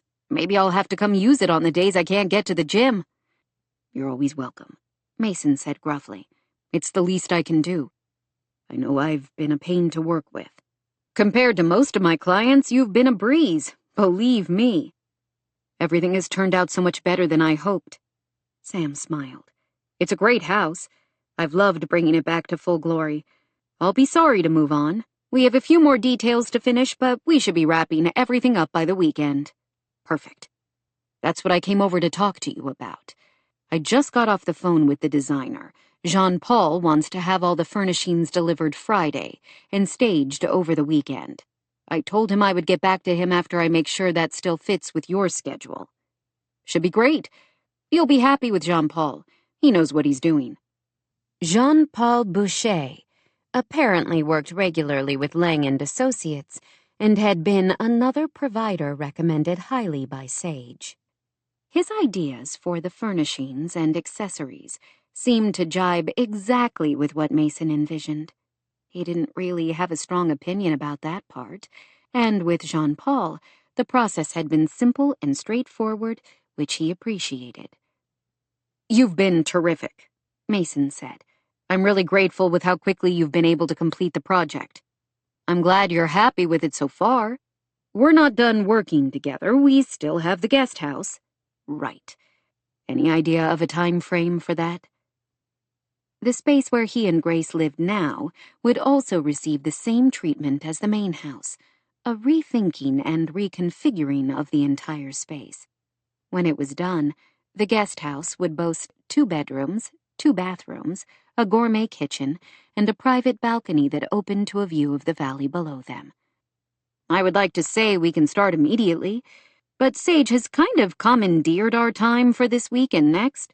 We might not be able to start demoing until after the holidays. Sage again. Every time he tried to push her out of his head, she somehow wriggled her way back. What kind of project? Sam looked over his shoulder. You can ask her yourself. Speak of the devil. Mason whirled around in time to see Sage striding in wearing ankle boots, jeans, and a soft sweater that perfectly matched her eyes. And since when did he notice when a woman's wardrobe coordinated with her coloring? His hands suddenly felt sweaty. Not a good thing when he needed a decent grip to wheel around. Oh, hi. Do I want to know what you were saying about me? She asked, slipping out of her wool coat and draping it and her colorful scarf over the very expensive custom exercise bike his physical therapists recommended. Sam gave her a teasing smile. I was complaining about you poaching my time, diverting my crew so I have to delay working on Mason's guest house until the new year. Sage winced. Sorry. Totally my fault. That's what happens when my ideas get away from me. But you really don't have to divert your entire crew. We have plenty of volunteers offering to help. It should only be a small delay. We'll get on it right after the holidays. What's the project? Mason asked again, curious despite himself. Sage shifted, looking uncomfortable. A widow in town has had a tough break. Her husband was killed by a drunk driver over the summer and left her alone with 3 kids. That's tough. Yes. Lynette has some health issues and currently depends on a scooter to get around. We're trying to do some renovations to her house to make it more accessible. The kitchen, bathroom, and entrance to the house. Right, Sam said dryly. Only the kitchen, bathroom, and front entrance. No problem. When did you start? What day is it? Monday? Technically a week ago. I did the design Tuesday, and Sam and his team started ripping out cabinets the next day. Wow, you don't mess around. This is a much smaller project, for one thing. For another, I have many volunteers lined up. Lots of people want to help. Hope's Crossing is like that, always ready to help when one of our own needs it. I hope this will make Lynette's life a little bit easier. Sounds very kind of you. And the town. She sent him a sidelong look. Full disclosure, I should probably tell you my motives aren't completely pure. No. He wasn't sure he wanted to think about sage and impure motives in the same sentence. I do want to help Lynette, and I'm so happy we can. But I'm also documenting the renovation for my YouTube channel. She met his gaze steadily. As I can't video Wolf Ridge while I'm in Hope's Crossing for the holidays, I had to find something else to feature on my channel. Sorry, he muttered. To his surprise, he found he wasn't completely lying. He was a little sorry he had said no to her. He still didn't want the whole damn universe looking inside his house, but he couldn't blame Sage for wanting to show off her work to the world, and he didn't like being the one to deprive her of the chance. It will be fine. Good, actually. This is a great human interest angle, with the whole town coming together to help one of our own. How is it being funded? He asked. She glanced at Sam as if for guidance. He pointed back at her. Most of the contractors and subcontractors donate their time, and we use a lot of volunteer labor, she said, clearly hedging.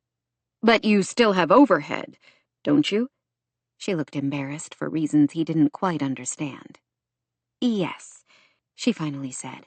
All of the revenue from my channel is funneled back into a foundation, Homes for All, which I then use to fund renovation projects for people with mobility needs. I also have a few healthy endowments from local sources, namely my grandfather, Harry Lang. Only because he's a sucker for you, Sam said with a raised eyebrow. Now he really felt like a jerk for turning down her request to feature his house. I can write you a check too. It sounds like a good project. Hope's Crossing is my town now, and I want to do my part to help the people who live here. He had more money than he could ever spend from his ridiculously high salary and endorsement deals from his time in the major leagues. He wasn't as frugal in penny pinching as his grandparents. This luxury home was certainly proof of that. But Mason had protected his wealth through a combination of wise money management and canny investments. He also believed firmly in giving back and took every opportunity to donate generously. She looked startled at his offer. That's very kind of you. Thank you. I'll let you know if we run into any problems. He could still donate to her foundation, even if she didn't need backing for the Hope's Crossing project. Mason was about to ask for more information about where to donate when Sam's cell phone rang.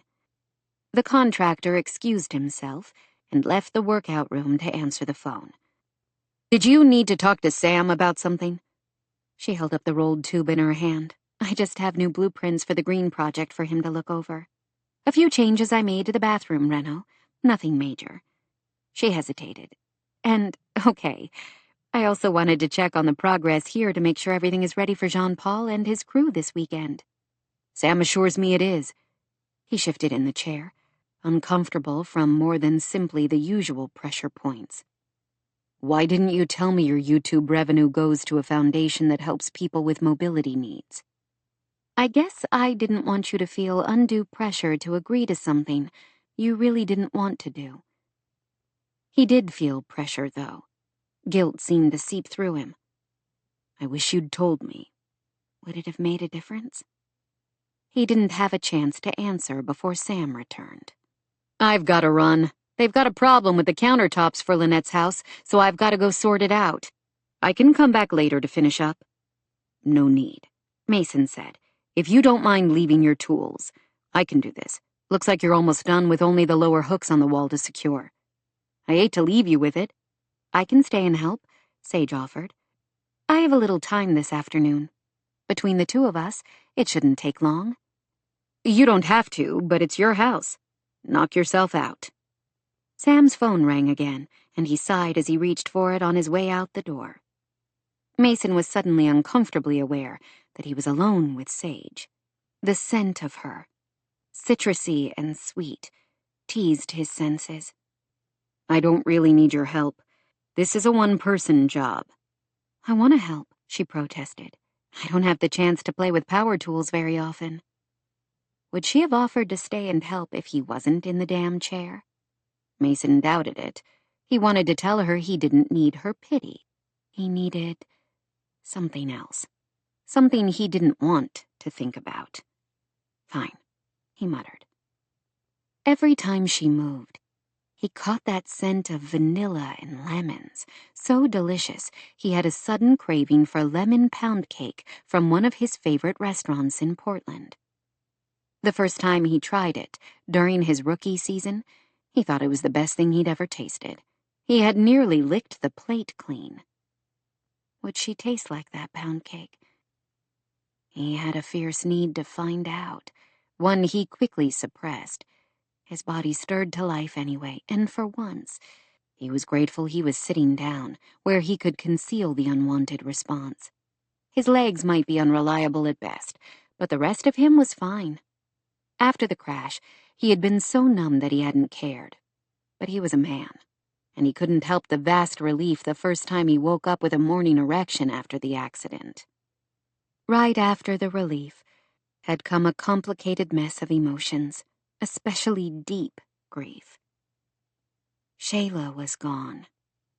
Thinking about being with another woman had left him racked with guilt, even as he felt more than a little sadness that that part of his life was over now. What woman would want to take on the physical wreck he was now? "Tell me about your wife," Sage said. He stared, forgetting what he was doing in his shock.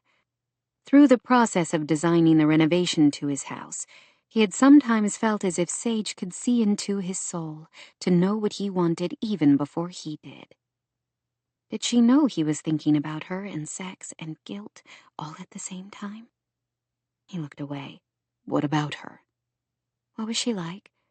What first attracted you to her? He didn't want to talk about his late wife while his body was responding to another woman entirely.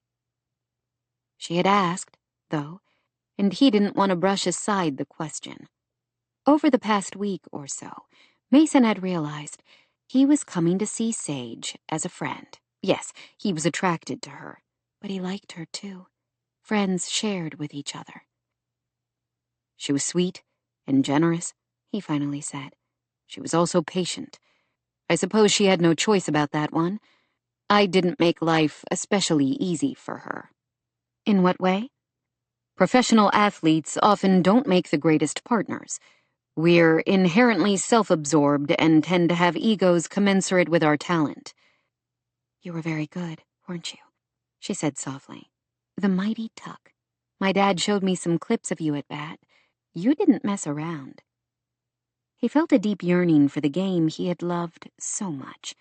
He could almost smell the stadium crowd, the new-mown grass, the leather and metal and sweat of his catcher's mask. He missed it almost as much as he missed Shayla. He could have baseball back again, though. He could always coach or become a commentator, but neither of those held much appeal to him.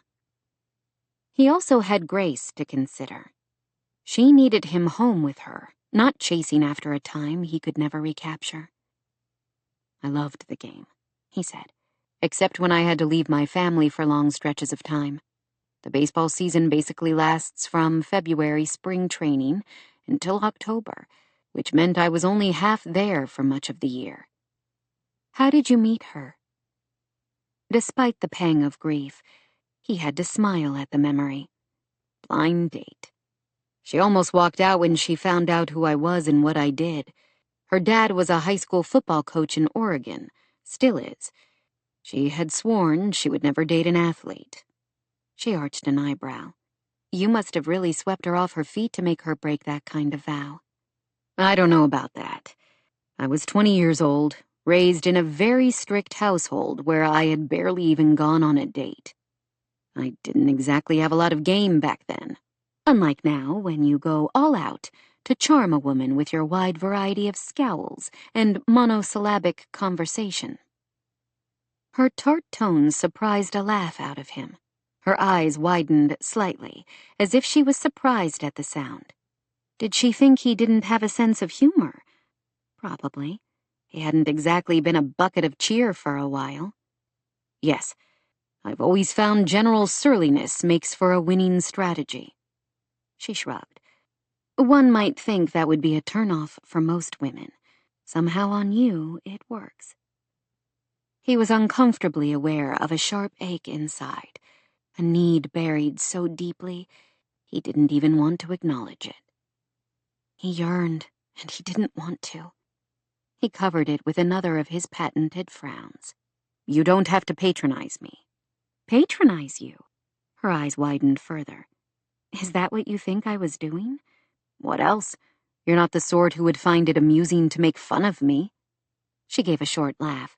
I hate to break it to you, Tucker, but you still don't have game, especially if you can't tell when a woman is attracted to you. The moments seemed to stretch between them as hot blood rushed to parts of him that had been cold for a long time. Damn her for making him feel when he didn't want to. I know exactly what I have to offer a woman right now, he muttered. She made an exasperated sound, hands on her hips. I don't think you do. What is that supposed to mean? She gazed at him for a few seconds, shook her head as if trying to talk herself out of something, then, before he realized what was happening, she leaned down and kissed him. At first, he froze in complete shock and couldn't seem to grasp a single thought. She made a soft, sexy sound, and before he quite realized it, he had grabbed her and pulled her against him and was kissing her back, tangling his mouth with hers. How had he forgotten the magic and wonder of kissing a beautiful woman, of feeling her breath mingle with his, her lips soft and warm as she brushed them against his mouth? His body surged to life again, and he wanted desperately to pull her across his lap and fill his hands with her skin, her softness, her curves. They kissed for what felt like forever, but was probably only a few delicious moments. This was a mistake. The voice in his subconscious started poking at him, strident and sharp and inescapable. Sage McKnight was not a woman a man could kiss and then forget. Every time he saw her now, he would remember this moment. She was his architect, and they still had to work together. Beyond that, she had deep roots here in Hope's Crossing. He couldn't avoid her, even if he tried. How was he going to go back to a polite relationship after he had licked the corner of her mouth, felt her hands in his hair, and her breasts brushing against his chest? All of that resonated in his psyche on one level. The rest of him pushed it away, too lost in the scent and taste and feel of her. Surviving a helicopter crash had taught him life was fragile, ephemeral. Perfect moments like this should be savored, not ruined by self-doubt and regret. There would be time for all of that later. For now, he wanted to glory in the pulse of his blood, in the dance of her mouth against his, in this life-affirming surge of heat that reminded him that he was still, very much, a man. 15. Sage. She had made some pretty grievous mistakes in her life. But as Sage wrapped her arms around Mason Tucker's neck, she had the fleeting realization that this very well might be the biggest. She had no business kissing him, surrendering to the attraction that had been simmering on a low burn inside her for all the months they had worked together on his home. Mason Tucker was not the man for her. It had nothing to do with the fact that he used a wheelchair, though she would guess that would be the first thing some other women might use as an excuse. She personally didn't care about that, especially having witnessed firsthand the deep, admirable bond between her friend Anton and his wife Rochelle. They made it work, facing challenges together. No, the fact that he used a wheelchair seemed inconsequential to the other truth resonating through her. Sage suddenly knew in her heart that if she gave in to those feelings she had been nurturing inside all these months, she would wind up devastated. Mason wasn't open to love. He had showed that in 100 small ways. Sage felt as if she had spent her entire life chasing after unavailable men who would never fully allow her into their hearts. She was doing it again now, with Mason. She didn't want to think about any of that, not now, when this gorgeous man was kissing her like she was all he had ever wanted. She had never known this kind of all-consuming hunger, this deep ache that left her trembling and unsure, and feeling as if her body wasn't her own. What was she doing? This wasn't her. She had learned her lesson, and no longer let her emotions or her needs control her, especially not after the disastrous events of a decade ago.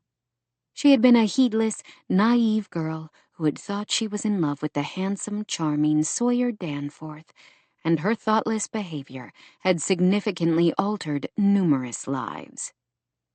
Genevieve Beaumont's planned marriage would have been the society event of the year. Instead, she had broken her engagement to Sawyer Danforth and had been bitter and angry at Sage for a long time because she slept with Genevieve's fiancé.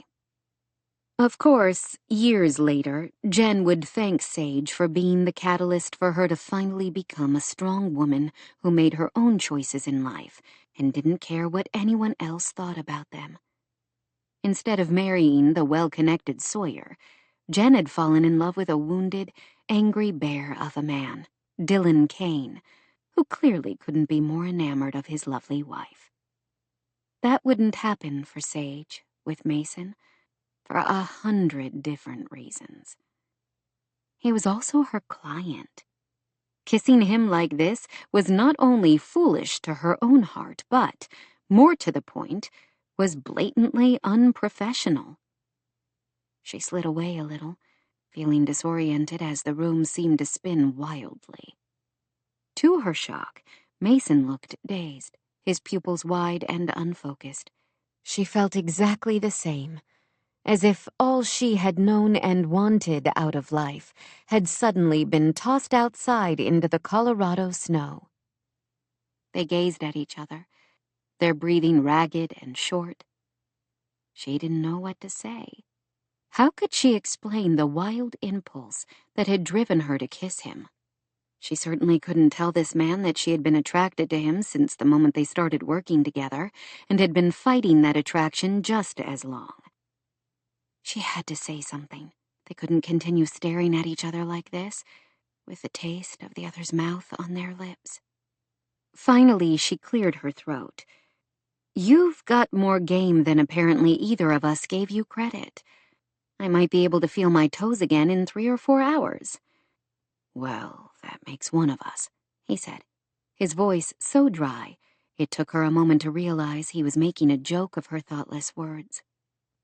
How on earth was she supposed to resist this man? Sorry, that was a dumb thing to say, wasn't it? You would be amazed at how many turns of phrases revolve around mobility. It doesn't bother me.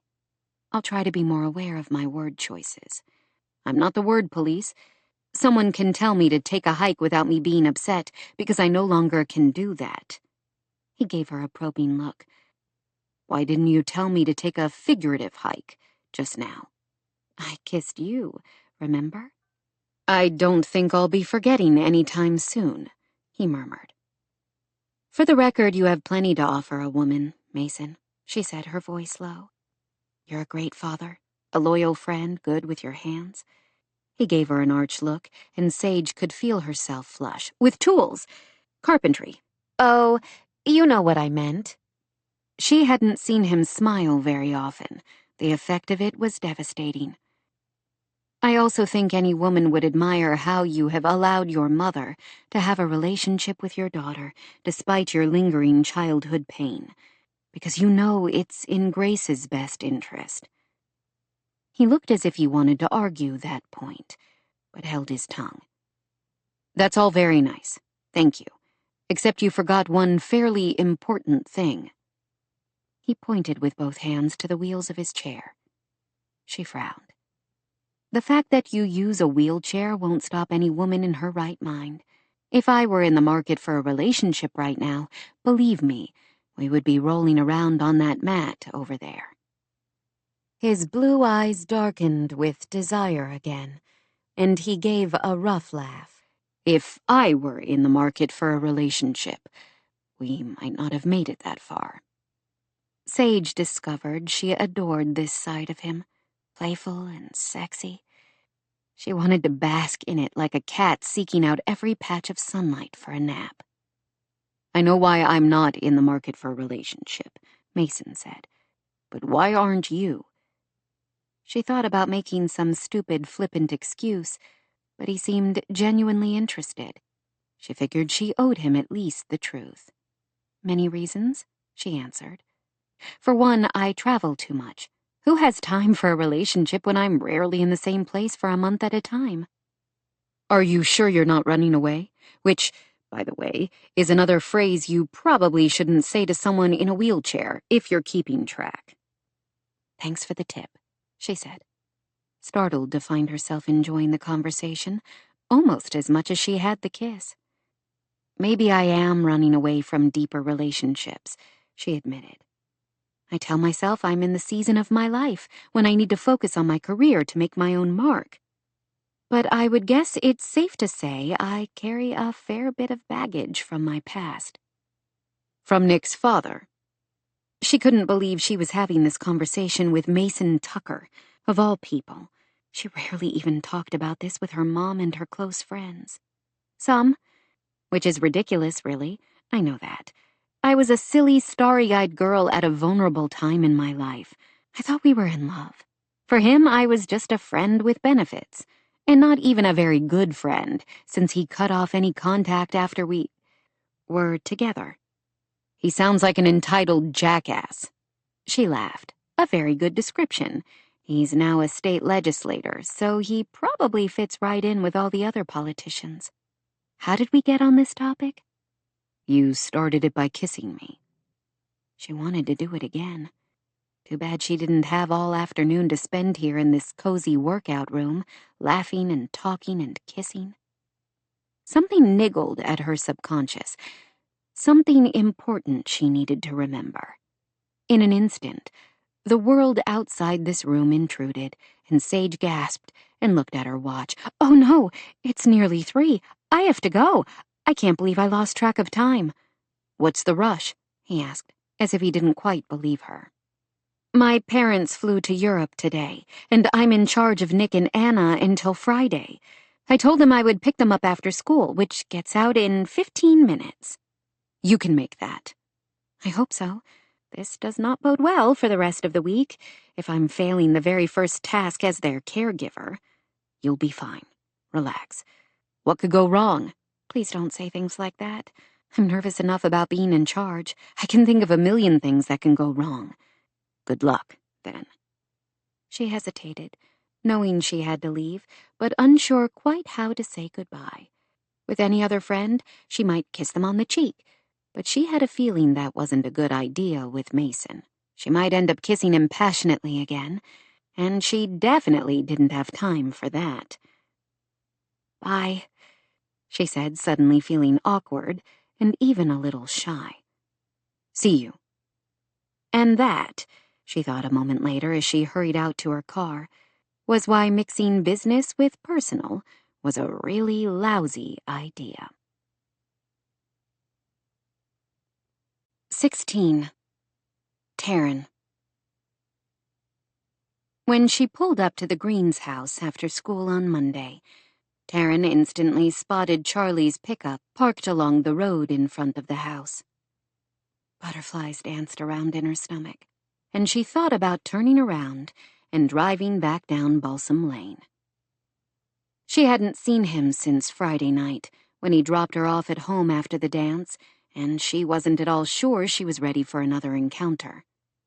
In a grim repeat of what had happened at the wedding the previous summer, Charlie had walked her to the door of her house and waited until she unlocked it. With a veiled sort of look, he said a quick goodbye and then turned around to hurry back to his truck without even one of their customary hugs. It was as if that moment in the parking lot didn't exist, as if he hadn't nearly kissed her. For years, she had yearned for Charlie to take their relationship from friendship to romance, yet he stubbornly refused. Maybe he didn't feel the same. Perhaps it was past time she faced cold, hard truth. Charlie didn't love her, not like she loved him. He cared about her as a friend, emotions tangled up with guilt and obligation because of their past. Her chest hurt as if she had taken a vicious fall on an icy sidewalk, knocking the wind out of her. As much as she wanted to keep driving, Taryn forced herself to park behind his truck and climb out of her SUV, summoning all her strength. She had to face him again, if only to figure out how she was going to navigate this heartache. Anyway, Charlie wasn't the reason she was here. The Greens weren't at the house, she knew. They were currently ensconced in a luxury condo at the resort. Taryn had visited the day before to make sure they were comfortable and had found a glowing, relaxed family. Chloe had told her all about how she and her brothers had gone swimming every day since they took up residence, and how Harry Lang had given them all day passes to the tubing hill at the resort. Do we have to go home? Chloe's younger brother had asked. Taryn smiled at the memory as she walked toward the porch, where a sign invited volunteers to come in. When she walked into the kitchen, she found 4 men working on the new island in the center of the kitchen: Sam, Taryn's father, a guy she didn't know, and Charlie. He wore a long-sleeved Henley work shirt, jeans, and a low-slung tool belt. She had to swallow hard and look away, so that everyone here couldn't see how bad she had it for Charlie Beaumont. "Hey, Taryn," her dad greeted her. "If you came to help us, you might want to change out of that pretty sweater." She shook her head. "I just came to check on things and bring you all a snack. I made brownies for a school potluck tomorrow and have extras." She was pretty proud of her caramel pecan brownies. Whenever she took them to a school function or party with friends, they received rave reviews and were always the first thing to disappear. "You're a lifesaver. I'm starving." Sam reached for the plate with a smile. Her dad, and the guy she didn't know, grabbed one. Charlie, she noted, didn't even look in her direction. "I can't believe how much work you've already done." "Thanks to Charlie here," Sam said. "He's working like a dog. I keep telling him to slow down or he's going to make the rest of us look bad." At that, Charlie finally looked toward them with an expression she couldn't interpret. Taryn looked around at all the work remaining, and that was only the kitchen, not the bathroom where Sage had designed a roll-in shower by taking out a linen closet and moving the toilet. "How are we possibly going to finish the house before Christmas?" Her dad made a dry sound, low in his throat. "Maybe you and Sage should have thought of that before you came up with the brilliant idea of doing this right now." "Don't listen to him," Sam said. "You've arranged enough volunteers to help that we can basically keep going 24/7. The only thing stopping us will be complaints from the neighbors about the noise ordinance violations if we end up working through the night." "That's another reason I'm here," Taryn explained. "I made extra brownies for everyone on the street to apologize for all the chaos and explain what's going on in case they didn't know already. I figured I would go drop them off now." "By yourself?" Her father frowned. "I don't know how I feel about that. Half the houses on this street are vacation rentals, and we don't know anything about the people staying there." Somehow she managed to refrain from rolling her eyes. Her father had barely survived having her live 3 states away in California, too far for him to check up on her constantly. "I'll be fine," she assured him. "I have pepper spray, if that makes you feel better." "It would make me feel better if you took someone with you before you start knocking door to door." Her father couldn't seem to stop worrying about her. She understood his fear. If she had almost lost a child, she would probably be overprotective too. Brody looked at the other workers in the kitchen, and his gaze landed on one in particular. "Hey, Charlie, you've been breathing sawdust all day. Why don't you take a break and go suck some fresh air into your lungs for a few moments while Tare does a little public relations for our project here?" Charlie looked up with such reluctance in his expression, she was certain he would refuse. If anyone else had suggested it, he probably would have come up with an excuse. But Charlie liked and respected her father. More than that, he seemed to feel like he owed it to Brody to do everything necessary to protect her, especially when he still blamed himself for the accident that had nearly killed her. "Sure," Charlie said after a pause. He laid down the tool he had been using and moved toward her. Taryn swallowed at the sight of him, gorgeously male. He grabbed a worn denim jacket off a chair in the living room and headed outside. Laura Beaumont probably wouldn't have recognized her son right now. Sawdust in his hair, wearing work clothes, rugged boots, and a jacket that had definitely seen better days. She liked this version of Charlie better than the polished, obnoxious prep school boy Laura had tried to mold him into. "You don't have to help me," she finally said after they walked out to Lynette's front porch, where a new ramp had already been installed. "My dad worries too much. Nothing will happen to me. This is Hope's Crossing." "It's his job to worry, and he's right. I've seen a few rough customers driving around the neighborhood during the few days I've been working here. I wouldn't want you to run into any of them on your own." After several sleepless nights and a day of wrangling students, Taryn was too tired to argue with him. How dumb would that be anyway, when she wanted to spend all the time with him she could before they parted ways? "Where are the brownies?"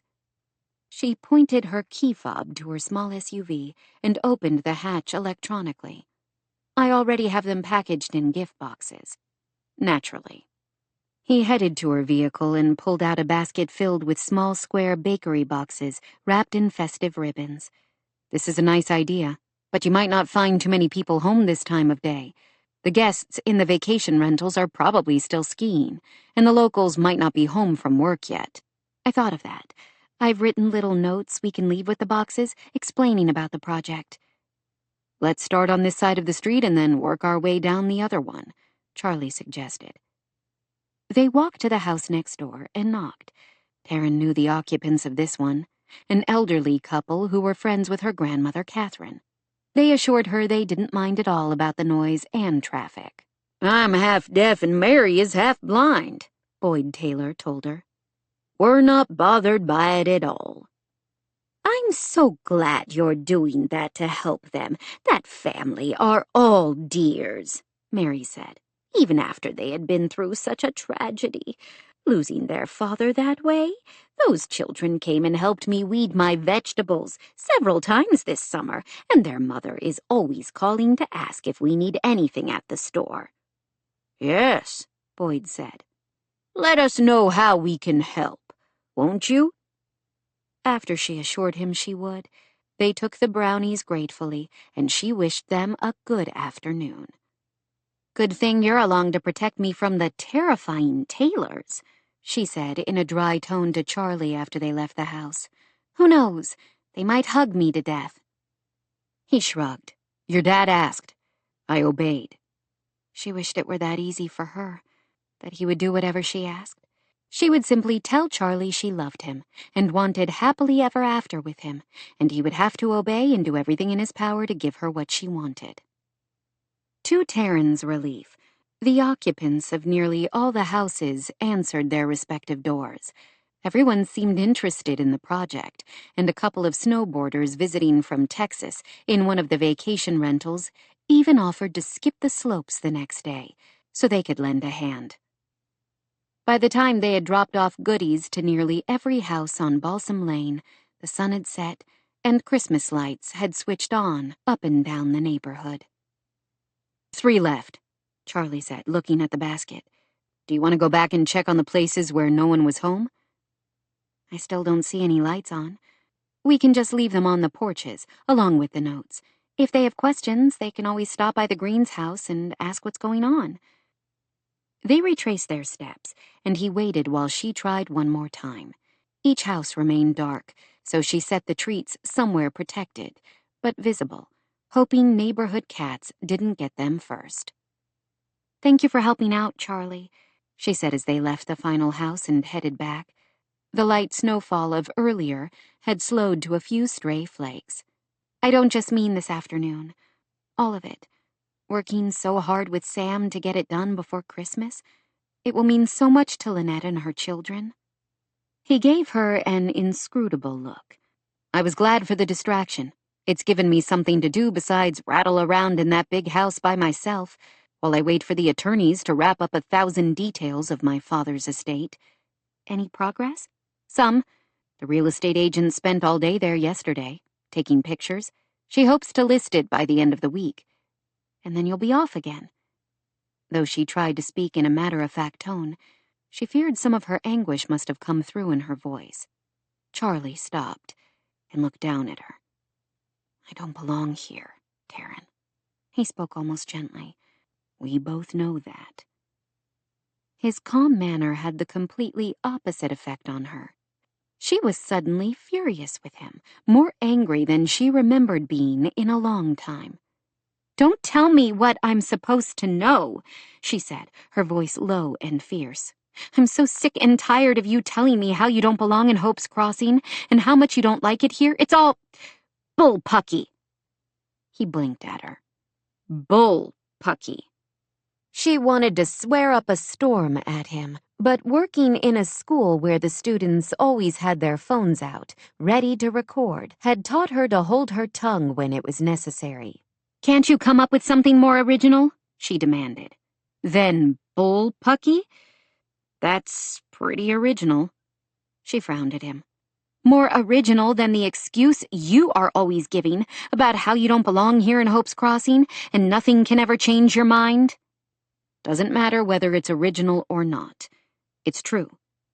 Hope's Crossing is a wonderful place, full of caring people. Just look at what is happening 20 feet away from you. She pointed at the green home. I never said there weren't caring people here, but we have different perspectives. You're Taryn Thorne, the town's sweetheart. Everyone loves you because they were all invested in helping you heal. I, on the other hand, am Charlie Beaumont, the guy who nearly killed you. She reached for his hand, desperation giving her a courage she wouldn't otherwise find. Sure. There might be a few people with long memories who can't seem to let go of the past. Are you seriously going to let them dictate the rest of your life? That's an oversimplification of the situation. Is it?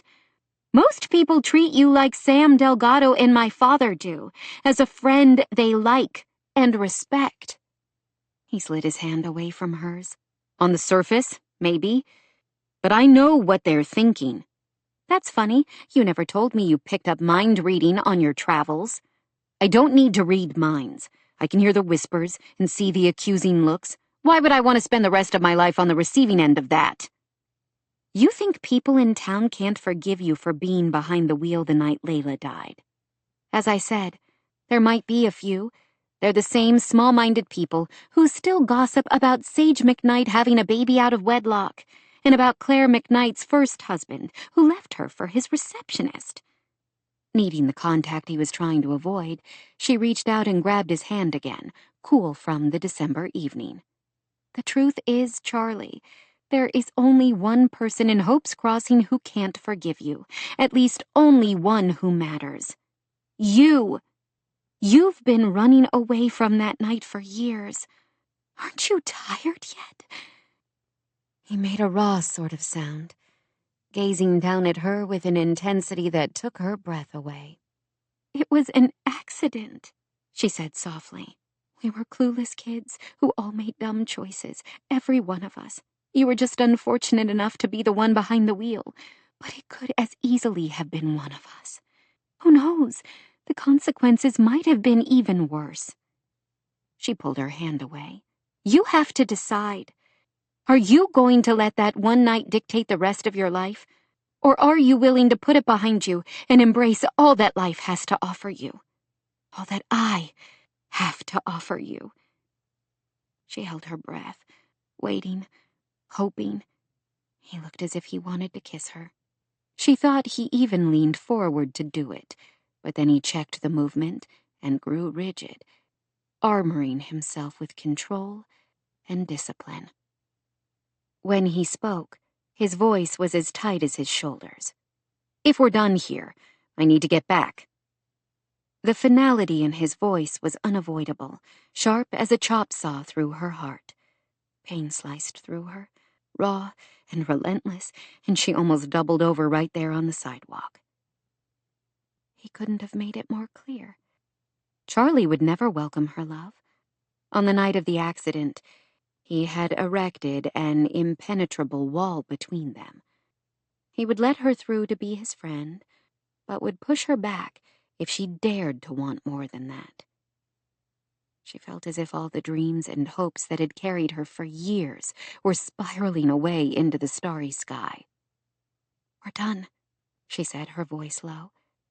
She clicked open the hatch of her car with the key fob, set the basket inside, and then closed it with muscles that seemed to be working in slow motion. He stood beside the car, his expression closed, and said nothing as she climbed in. Only when she put the vehicle in gear did he turn to go back into the house. With tears dripping down her face onto the steering wheel, she drove toward her snug little house a few streets away, where she would have to start trying to figure out the rest of her life.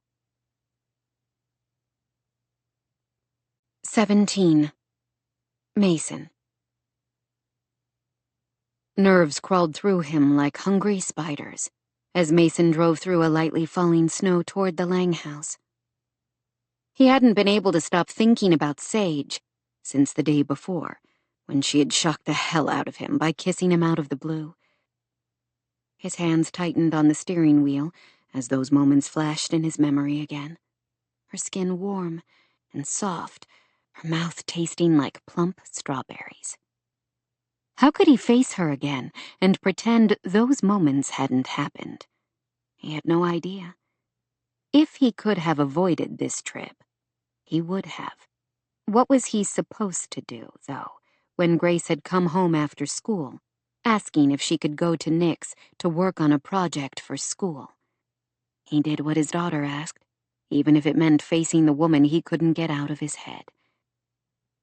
"Thanks again for giving me a ride to Nick's house, Dad." He sent her a sidelong look. Did you think I was going to make you walk? He lives 2 miles away from our place. "I could have asked Grandma to take me. She would have."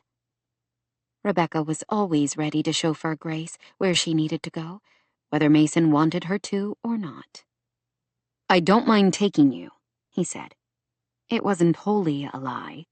He wouldn't have minded at all if he were taking her anywhere else but to the home of Sage's parents, who were in Europe, leaving her in charge. "Anyway, what's this special project you're so excited about?"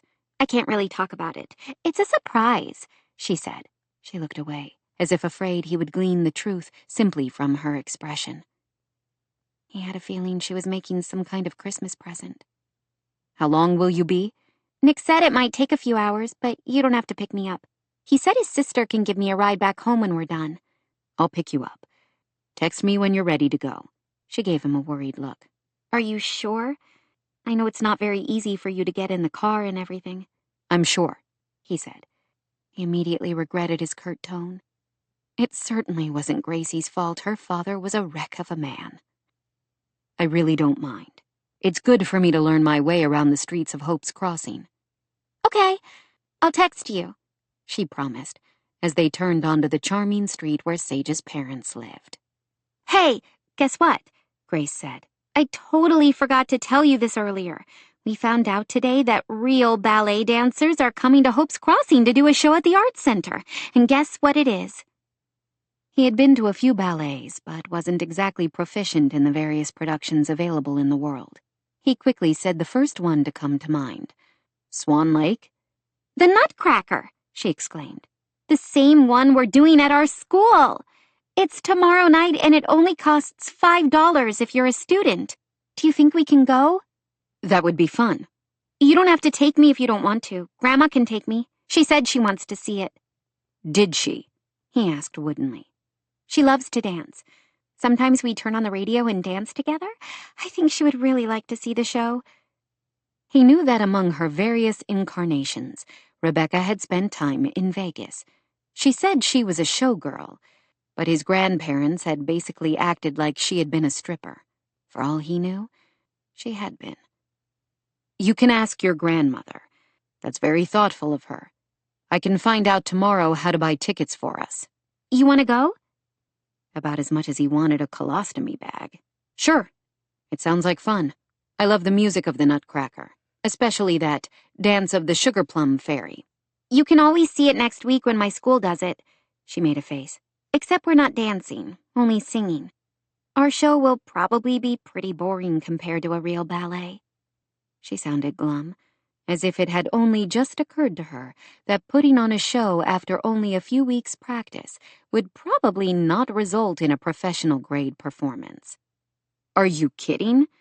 I would much rather see fourth graders singing their hearts out than a bunch of grown-ups dancing. I'll call the Arts Center about tickets in the morning. Okay. 3, right? For you, me, and Grandma. Sure thing. 3 tickets, he said, as he pulled into the driveway of the Lang McKnight home set among the trees, a gorgeously designed place that seemed made entirely of glass and hewn timber. He turned off the engine. Thanks, Dad, Grace said, reaching for the door. Give me a second, and I'll come with you to make sure Sage is okay with all of this and to let her know she doesn't have to take you home. Grace watched him pick up the forearm crutches. Are you sure? Can't you just text her? I could, but I'm here. It's more polite to talk to her in person. He swung out of the van, holding on to the specially installed grab bars for support until he had the crutches in place.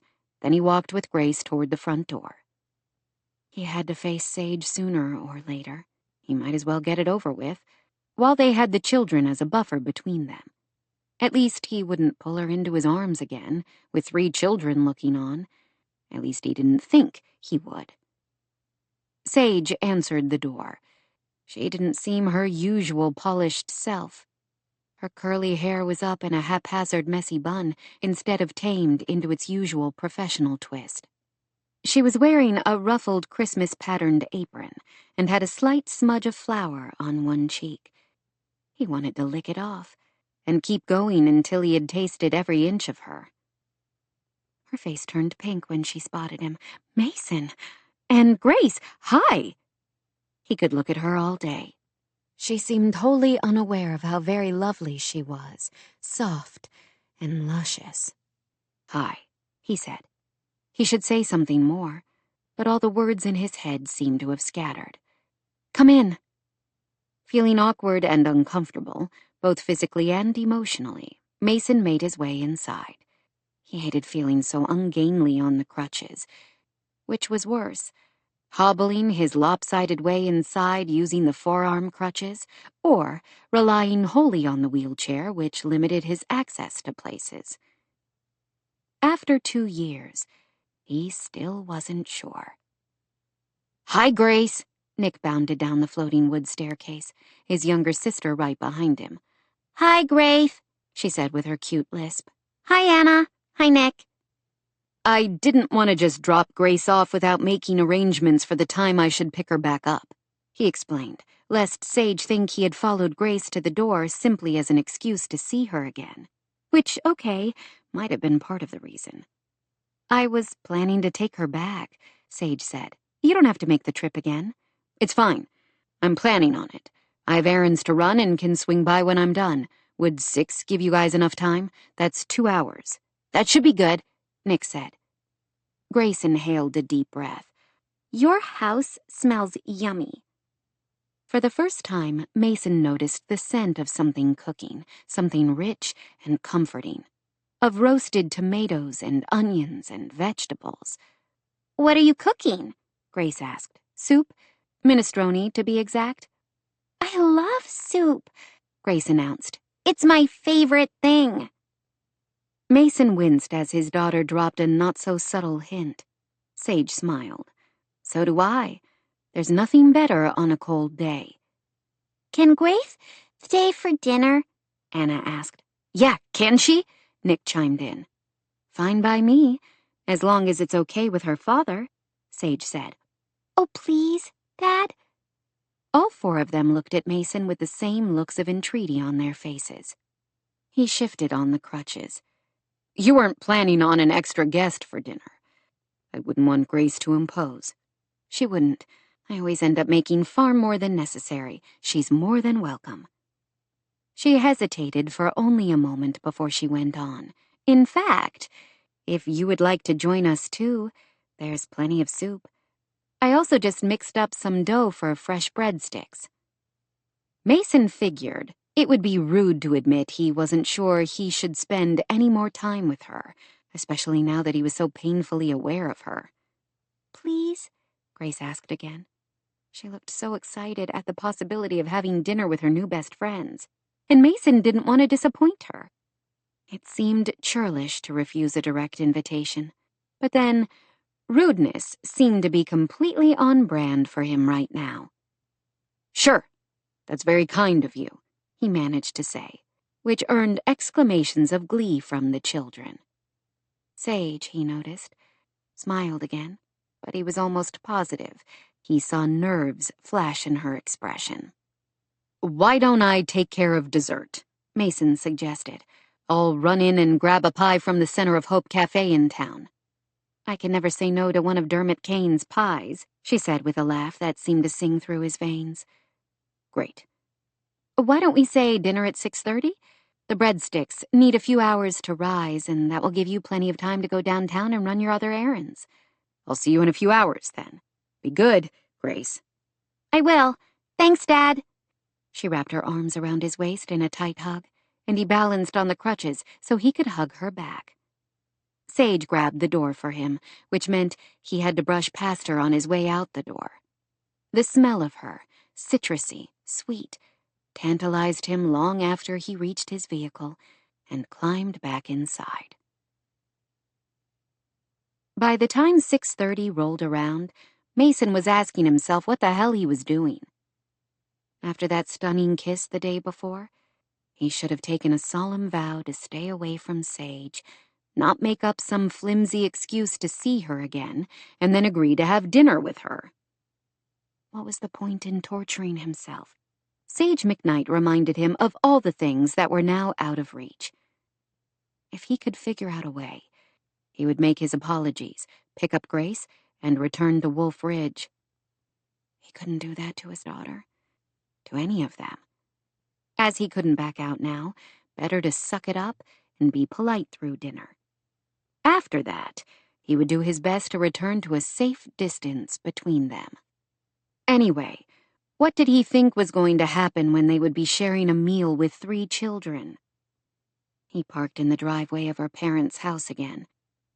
As he made his way toward the house, gripping the bag that contained the boxed pie from the cafe, Mason drew in a deep breath of mountain air. After his childhood in the flat farmland of Nebraska, he loved living amid the Colorado mountains, solid and comforting. It was snowing steadily now, but someone appeared to have recently shoveled off the walkway. Sage? He didn't know whether to be touched or embarrassed that she had most likely ascertained how difficult it was for him to maneuver the crutches over ice and snow. She opened the front door before he could knock. Her nose was a little pink, as if she had just come in from the cold. She had also tamed her hair a little, which gave him a pang. He liked the curls. He looked around. It seemed suspiciously quiet. Where are the kids? Anna's room. She's got a table in there, and apparently they needed room for their big project. I'm trying not to pry, but I've made a point to knock a few times to check in, and they quickly hide whatever they're working on. I've heard a lot of giggling and whispering coming from there. Any hints what it might be? It's Christmas. Even if I knew, do you really want me to spoil the surprise? I suppose not. Their options are fairly limited. Maybe a picture of some kind? They do have all the markers and crayons out. I don't know. I guess you'll have to wait until Christmas to find out. He tried to summon up excitement for the upcoming holiday, but couldn't find much. Christmas had always been simply another day for him. His grandparents hadn't celebrated it, at least not in the traditional sense of the word. As fundamentalist Christians, they believed Christmas was a pagan holiday, full of idolatry and commercialism, more about Santa Claus than the birth of Jesus. If anything, their rules about no television were enforced even more strictly during the holidays, as if they feared one little glimpse of Santa Claus would send Mason spiraling to hell. "Why don't you come into the kitchen?" Sage suggested now. "The breadsticks should be coming out of the oven shortly, and then everything will be ready. I'm setting the table now." She looked at the bag from the cafe dangling from his hand, and he could tell she wanted to offer to take it for him. She said nothing, though, which he appreciated. Wow, it really does smell good in here. That mouth he had kissed the day before tilted into a pleased smile. "Thank you for saying so. But I do feel I should add another disclaimer about my cooking. My breadsticks are misshapen, and I probably added too much Parmesan to them. I'm sure they'll be delicious. You have to be better than I am. I cook grilled cheese sandwiches and food in the microwave. That's about it." She glanced at him. "How do you manage?" "From a wheelchair, you mean? I usually try to stand when I'm cooking, but it's not always easy." "I wasn't thinking about that at all, if you want the truth. Though I will say that with the adjustable height countertops, your new kitchen is exquisitely designed for people of all abilities who want to cook there." "It is amazing," he agreed. "But I'm afraid most of the features will go to waste on me." "That's what I meant. You're a single father with a daughter who needs to eat healthy food. You can only feed children so much fast food and processed frozen meals, apparently, as my mother was quick to remind me before she left town." He was completely charmed by her. He didn't want to be, but then he didn't want to have legs that didn't work either. Apparently both were his reality now. "I cheat," he confided. "Oh?" "Rebecca likes to cook, and she ends up making something for us a few times a week, which I have to admit I very much appreciate. The rest of the time, I work with a personal chef who stocks my freezer with healthy, ready-to-make food, all with clear instructions. I only have to pop one in the microwave or slow cooker. All the delicious taste with none of the work, or at least, not much of it." "That's brilliant." When she smiled at him like that, he felt brilliant. He also wanted to yank her into his arms again and explore that soft, delicious mouth. Their gazes locked, and he saw her swallow, desire flaring in her eyes. How was he supposed to resist her when she looked at him like that? All of his lectures to himself about how their earlier embrace was an anomaly they couldn't repeat seemed pointless, especially when the urge to kiss her again surged through him with relentless ferocity, like a flash flood breaking through the banks of his self-control. Grasping for sanity, for any handhold of control, he reminded himself why this was a bad idea. He had a dozen reasons not to kiss her again. None of them seemed to matter right now, when she looked warm and soft and lovely. Sage. That was all he said. Only her name. She gazed at him, swallowing hard again. In her gaze, he saw the same confusion and conflict he was fighting. She wanted him. He didn't know why or how she possibly could. He only knew he couldn't resist the pull of her another moment. 18. Sage. She held her breath, aware of each pulse of her blood, each beat of her heart as he moved closer. She wanted to kiss him again, to taste him again, and be surrounded by the intoxicating scent of him. This time was different. He was standing up, using the kitchen counter for support behind him, and he towered over her, making her intensely aware of how big he was. "I have not been able to get that kiss out of my mind," he said, his voice hoarse, as if the words had been wrung out of him against his will. "Same," she admitted softly, even though she knew perfectly well she shouldn't tell him that. His gaze sharpened. Mason had a way of looking at her as if he could see every thought, every secret dream, She really hoped not. If he had any idea how much she ached for him, he probably would grab his daughter and rush out the door.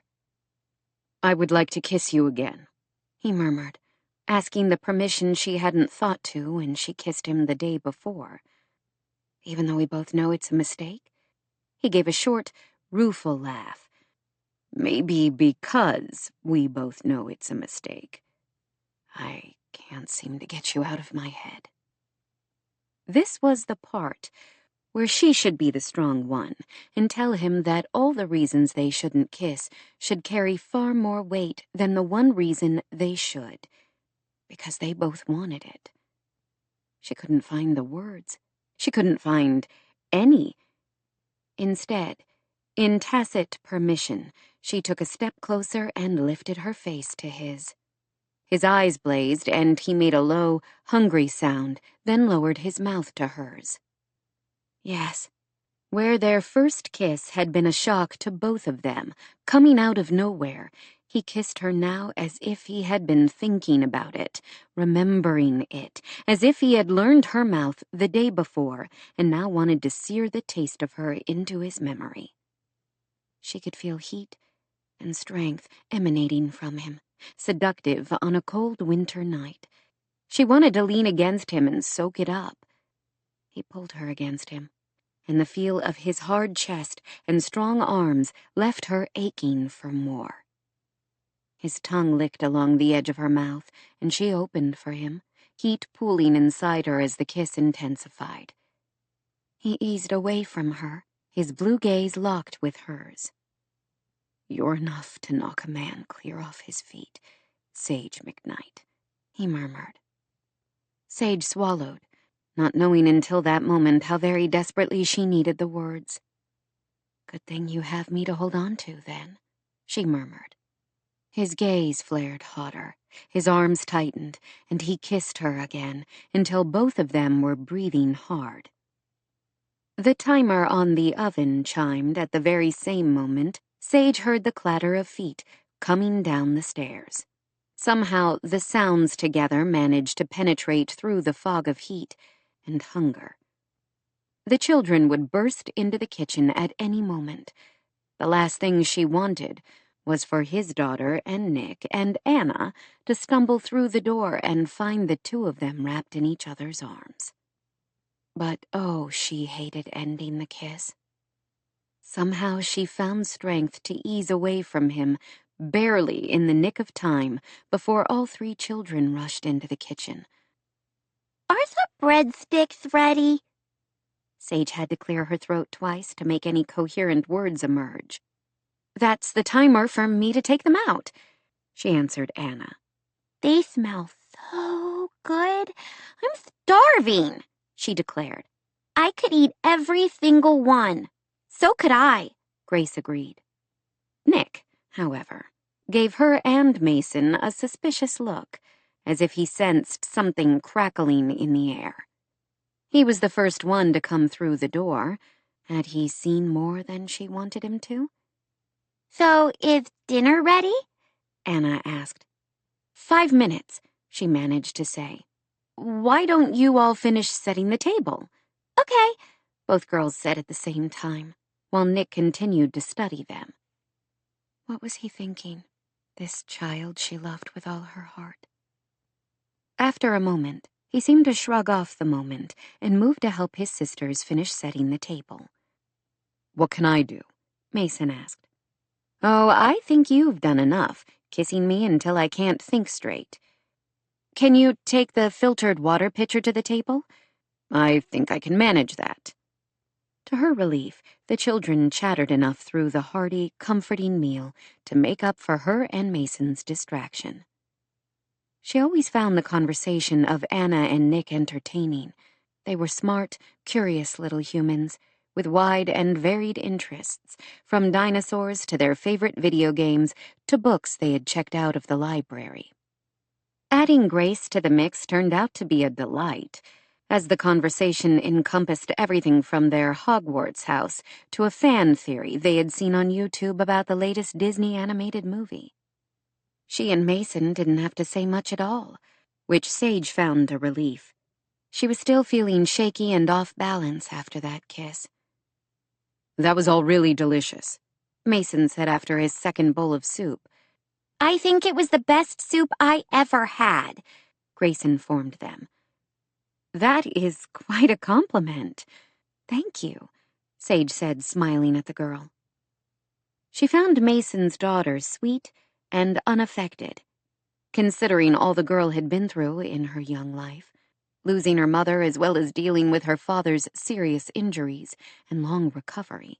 Grace was remarkably mature for her age, with an expansive vocabulary and a clear compassion for others. "I'm glad you could have dinner with us," Sage said, which earned her a bright smile from the girl. "I can't believe I almost forgot to tell you guys," Grace said. "We're going to see the Nutcracker tomorrow, the real ballet. My dad said he was able to get 3 tickets, for me, him, and for my grandma." "Hey!" Anna exclaimed. "We're going tomorrow, too. I wonder if we'll see you there." The Hopes Crossing Arts Center is not exactly huge, so I imagine there's a good chance we will run into each other, Sage said. "Yay!" Anna said. "Do you want to know something interesting? The Arts Center is named for our grandmother." "Really?" Grace's eyes went wide. Sage nodded, feeling a little sad to think of her grandmother, Jack's mother, and Harry's first wife. Sage had never known Bethany, as she had died before Sage was born. Sage only knew she struggled with mental illness all through Jack's childhood.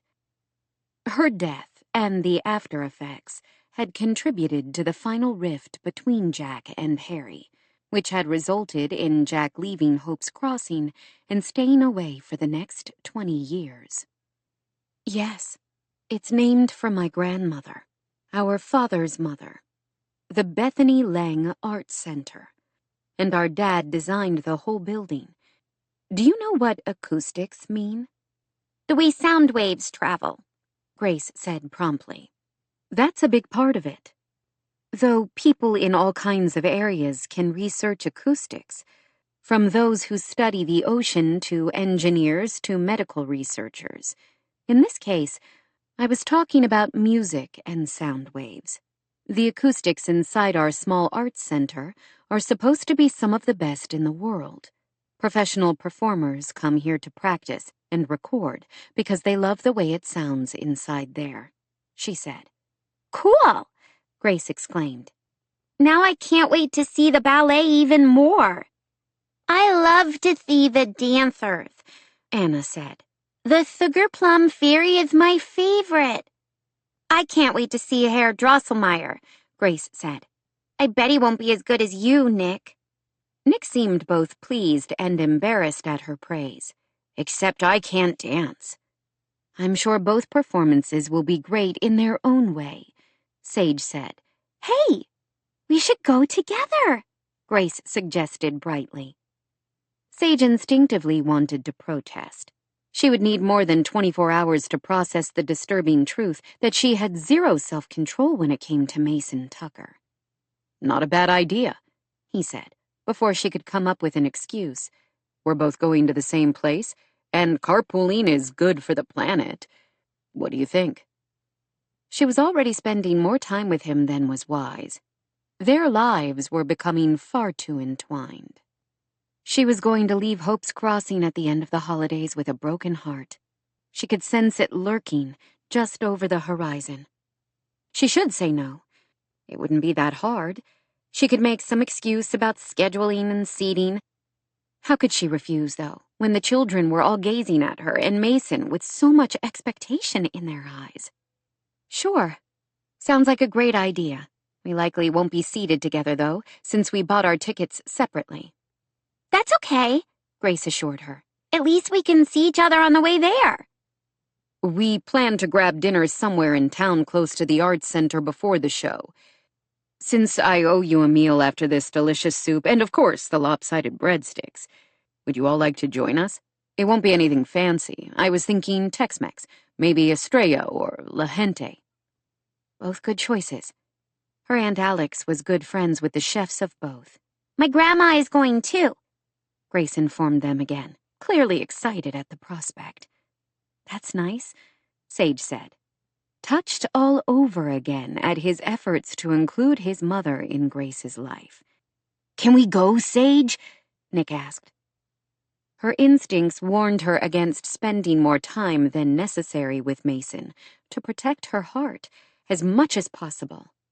At this point, it probably wouldn't do any good, she had to admit. Maybe Sage could help negotiate some measure of peace between him and Rebecca. He tolerated his mother now, but wouldn't it be better if he could actually forgive her and move forward to build his own relationship with her? Dinner would be lovely, she said quickly, before she could change her mind. Any time I don't have to cook is a win, as far as I'm concerned. Great. The show starts at 7:30. Why don't we have dinner at 6? It's early, but before is probably better than after on a school night. Definitely. Hungry children probably wouldn't enjoy the Nutcracker nearly as much. Nick, Anna, and Grace all looked thrilled at this development. I can't wait, Grace exclaimed. Me neither, Nick said. May we be excused? We're not quite done with what we were working on. Grace and her dad probably have to leave. 10 more minutes, I promise, that's all. Fine with me, Mason said. Okay, but clear the table and load the dishwasher first. Then you can go, Sage said to the children. She expected the order to be met with groans, but they only nodded and went to work. Sage sat back in her chair. I might even enjoy cooking if I had willing minions to come behind me and clean up, she joked. Mason smiled, and her heart seemed to give a little lurch. She loved seeing him smile, when the stern lines of his face relaxed and the man she suspected was the real Mason emerged briefly.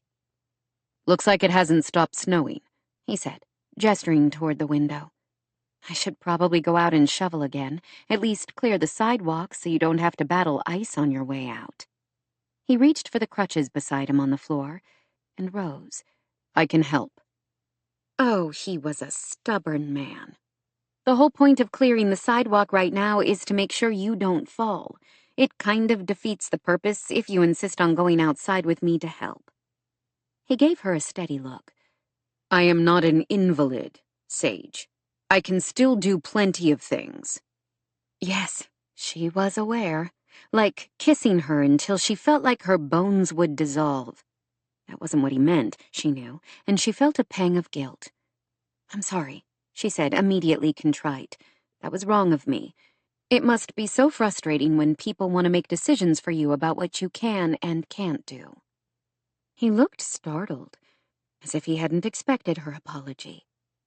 I am probably more prickly about it than I should be, as I figure out how to navigate this new world.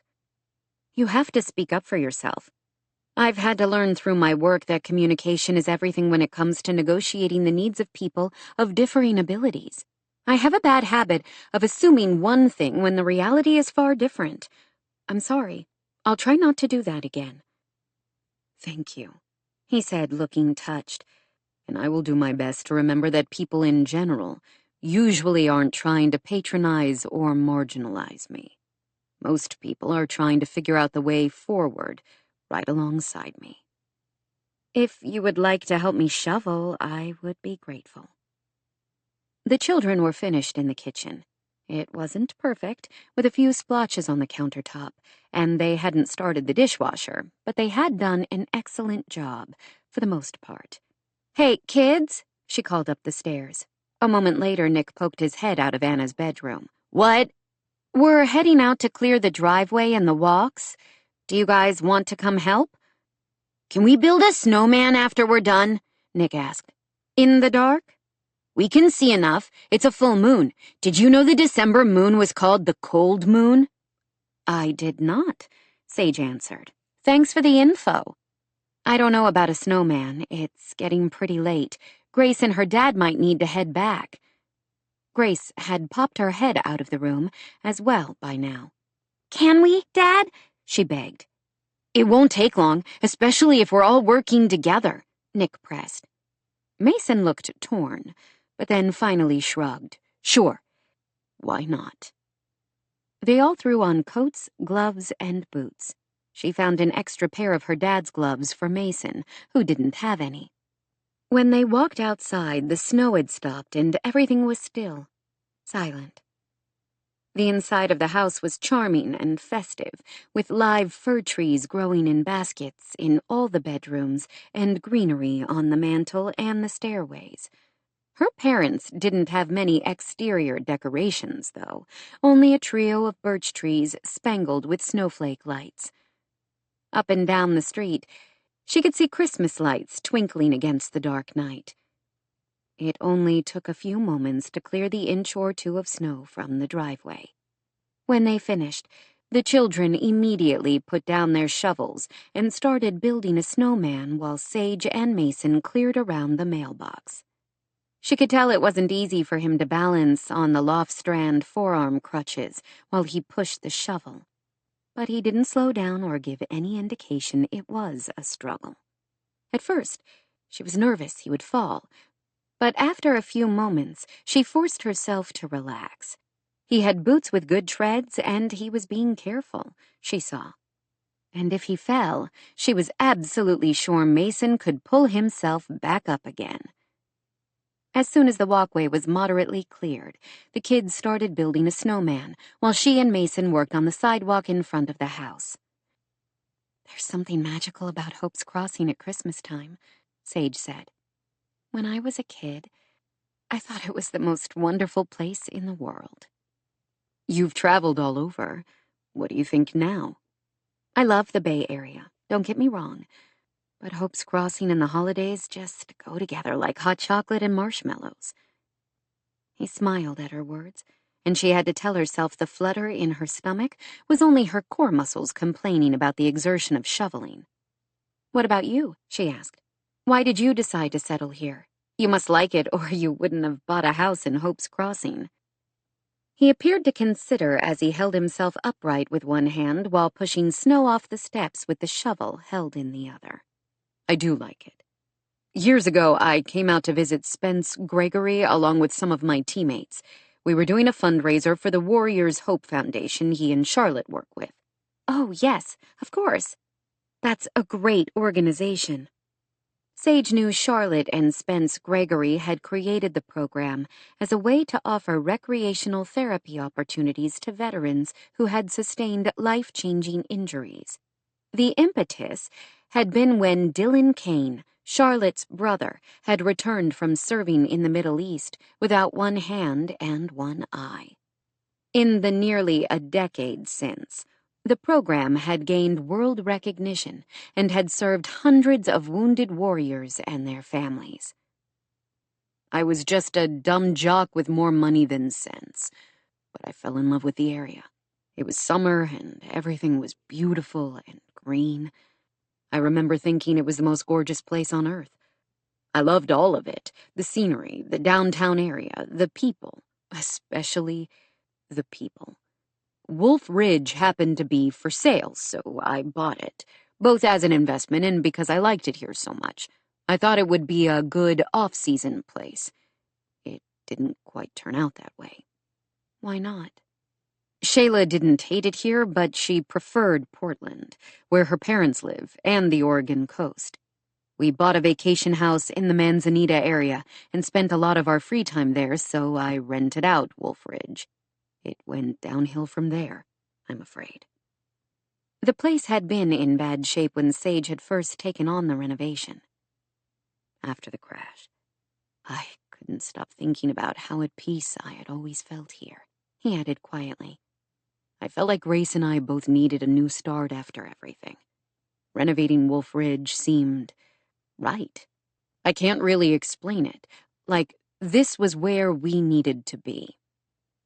She wished she had known all of that before she started working with him on the house, after Charlotte and Spence recommended her to him. Knowing his reasons for relocating wouldn't have altered any of her designs for the house, but she couldn't help regretting that she hadn't probed harder. She had a feeling, though, that Mason wouldn't have been comfortable sharing anything like that with her when they first started working together.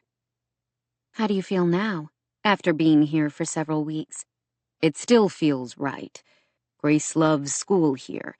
She's already been skiing a few times and loved it. She has made good friends, Anna and Nick especially. They do seem to like each other. I'm glad we're here.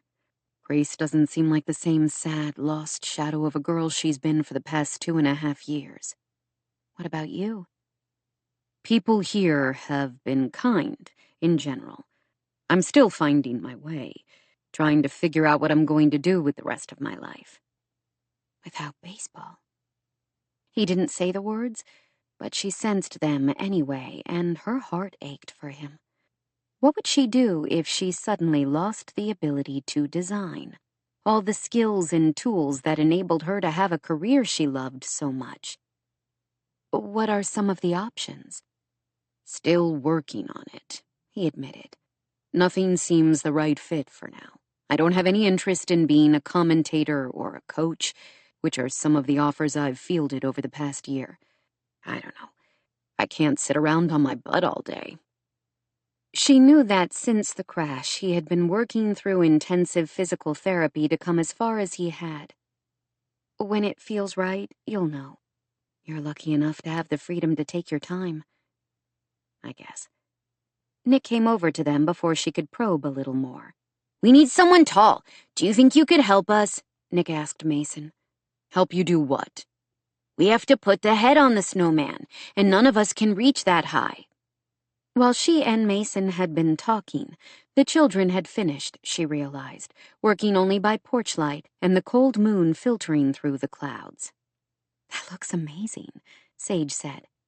The two large snowballs together were as tall as she was. She had no idea how they had built a snowman that big in a relatively short time. "It's not done yet," Grace said. "We need the head. Can you help us, Dad?" I'll have to see. He made his way carefully across the snow, Sage holding her breath with each step, hoping he wouldn't fall. When he reached their creation, Mason sized up the situation. To pick up the large ball they had rolled for the snowman's head, he would have to use both arms, which would leave him without support from the forearm crutches.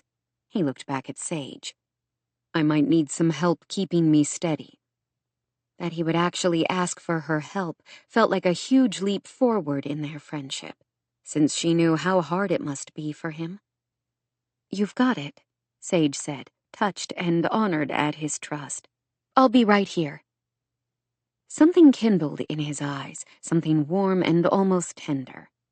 Stand behind me while I lift. I expect I'll be fine, but I don't want to fall into the snowman and knock the whole thing over. She stood close by, ready to offer help if he needed it, while Mason reached down to pick up the snowman's head. This was how a good relationship should be, she thought. How her parents' was. Everyone had weaknesses, wobbly parts that weren't as strong as they would like. Maybe a good relationship meant finding someone willing to step up and help give support when needed. And maybe more importantly, being willing to ask. She was not in a relationship with Mason Tucker, other than the professional one of architect and client. The assurance she gave herself rang hollow after the heated kisses they had shared, and these tender feelings growing to life inside her. She was falling for him. The truth of it seemed to settle into her bones, into her heart. Her feelings for him had been growing from the moment she took the commission to design the renovation of Wolf Ridge. She had certainly worked harder on the project and was more excited for its completion than anything else she had achieved in her career. There you go, Mason said, grabbing onto his forearm crutches again once the head was firmly set on the trunk. It looks great. It really does, Sage agreed. Mom and Dad will love it. We can even hang a sign that says, "Welcome back," on Saturday. "Thanks, Mr. Tucker." He smiled at the children. It's late, Gracie. We need to go. You all have school tomorrow. She made a face, but nodded. I just have to grab my backpack. It's in the hallway. I'll get it for you, Nick offered. A few moments later, they were loaded into Mason's vehicle. She, Nick, and Anna stood on the step watching them back out of the driveway. That was fun, Anna said, her last word almost swallowed up in a giant yawn. It was. But if we don't go inside soon, my boots might freeze to the porch. The children giggled, and they went back inside the warm house. Sage followed more slowly, wondering how she possibly would be able to return to normal life after the magic of this holiday season in Hope's Crossing. 19. Mason. This wasn't a date. Mason reminded himself for about the 100th time as he drove his SUV through the festive streets of Hope's Crossing toward the Lang house. If he needed a reminder, he only had to look at the passenger seat where Rebecca sat next to him, hands folded on her lap, and a look of pure anticipation in her eyes. In the back seat, Grace was practically bouncing out of her seat. Definitely not a date. Simply an outing with his family and Sage's, as he had been telling himself all afternoon. So why were nerves jumping through him like the first time he had gone to the plate in his first major league game? I've never seen the Nutcracker in real life, Rebecca admitted. Never? Grace asked, clearly shocked. Not a live performance, anyway. I've watched it on TV before plenty of times. I imagine seeing an actual ballet will be quite different. We're in for a treat, aren't we? In the rearview mirror, he saw Grace's eyes sparkling. She was more excited than he had seen her in a long time. He thought again that this move had been undeniably good for her, and was suddenly grateful for whatever instinct had told him moving to Hope's Crossing was exactly what they both needed. I'm so glad we get to go with Nick and Anna and Sage, she said. I would have been excited anyway, but going with them will make it even better.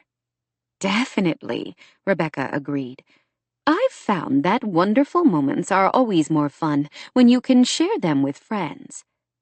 Do you know if any of your other friends from school will be going tonight? Mason asked as he turned the corner onto the Langs' street. Only most of the kids from my class. Miss Suarez asked us this afternoon who would be going, and almost everybody raised hands. I think we all want to see the ballet version before we do our show next week. Makes sense, he said, as he turned into the driveway. Oh, look, Grace exclaimed. There's our snowman. He's even bigger than I remembered. Grandma, we made that guy last night, me and Nick and Anna. Isn't he the coolest? Dad and Sage helped put on the head. Did you? She asked, clearly curious. Yes, we had dinner with them last night, Grace said. Sage made soup and breadsticks. It was so good. Dinner 2 nights in a row, his mother murmured, plus ice skating the other night? He frowned, not wanting to get into this with Rebecca right now, with Grace in the back seat. Grace and Nick are good friends. They're working on a project together. When I dropped her off, Sage invited us to dinner. We decided we should repay the favor tonight. No big deal. You don't owe me any explanation, his mother said, though her curious expression certainly invited one. He decided silence was his best option here, and opened his door to get out. This might not be a date, but he still wasn't about to sit in the car and honk for Sage. Oh, stay here, Rebecca said. Grace and I can knock to let them know we're here. Before he could argue, she and Grace both exited the vehicle and hurried toward the house, leaving him feeling awkward and slow. Probably better this way, he told himself, though he still didn't like it. As he waited for them to return, Mason reminded himself of all the reasons why he needed to set aside this attraction to Sage McKnight.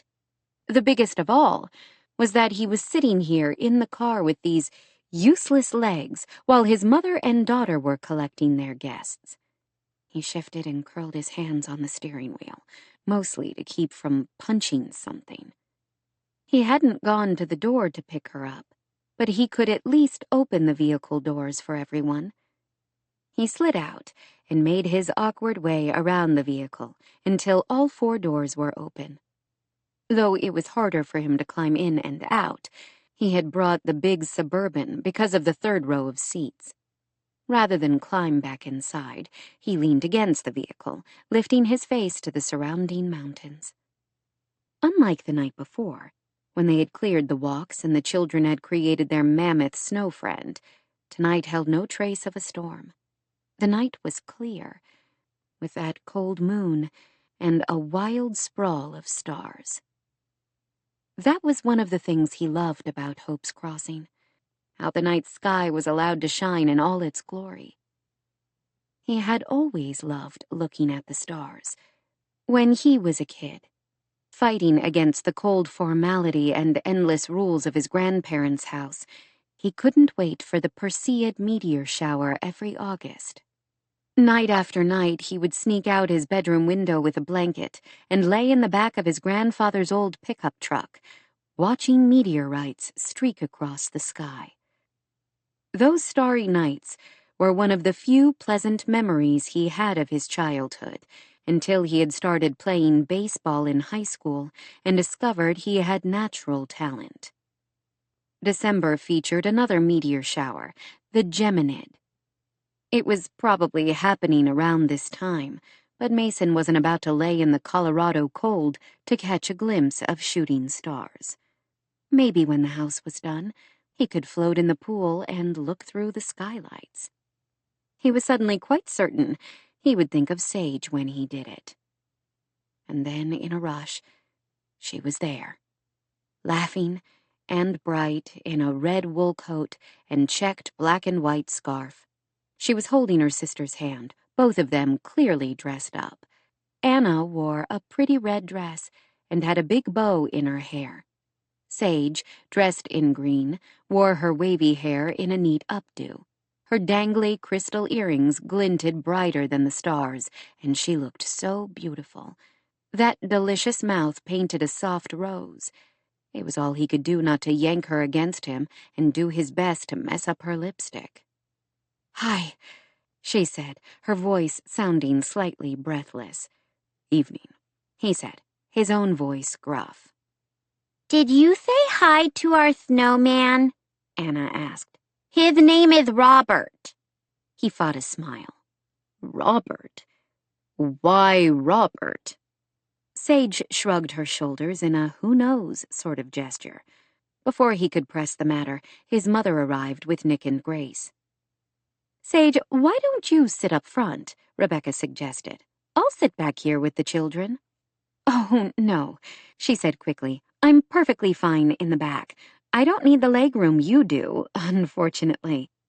Mason wanted to tell her she was perfectly proportioned, curvy and luscious, and exactly right.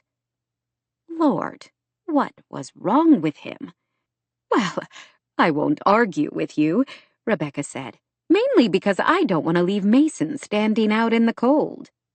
The 3 children piled into the back bench seat, leaving Sage to sit alone in one of the captain's chairs of the middle row. He closed the door behind them all and then climbed back inside.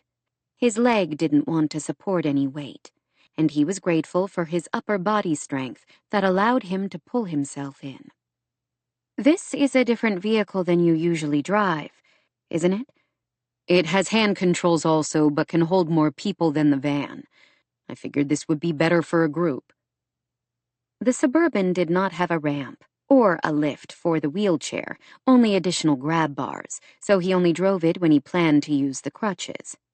He had made reservations at Estrella, a delicious Tex-Mex restaurant that catered to families with an extensive children's menu and paper tablecloths where kids could color pictures while waiting for their meals. He and Grace had eaten here several times, and it was quickly becoming one of their favorite places in town. Mason had never brought his mother, he realized with a pinch of guilt. He should have, especially after all the meals she cooked for him and Grace. Could he ever let go of the pain and resentment from those cold, loveless years spent in his grandparents' home? When they walked inside the restaurant, breath coming in puffs, they were greeted with warm smiles by the hostess, who Mason knew by now was also the owner. "Sage!" Luce Garza exclaimed, coming around to greet them. "I didn't know you were back in town. I haven't seen you in forever. How long are you here?" Sage hugged the older woman. "I've been meaning to come in for lunch to say hi, but haven't had time. I'm only here through the holidays." The thought of her leaving left Mason feeling hollow. She was becoming entirely too important to him, and to his mother and daughter. That became evident as they sat down. They all talked easily about everything from Grace's favorite kind of guacamole to Rebecca's temporary stint living a year in Guanajuato, Mexico, with a friend in her early 20s, something Mason hadn't known about his mother. The meal was lively and delicious, and more enjoyable than any Mason had enjoyed in a long time. He loved listening to the kids giggle when Rebecca and Sage shared some of the embarrassing culture and language faux pas they had made when traveling in other countries. He even chimed in, sharing how he had once meant to tell the mother of one of his teammates in Spanish that he was embarrassed about something, and instead told her he was pregnant. He would remember this night for a long time. Mason knew. They had nearly finished eating when another group of diners came into the restaurant.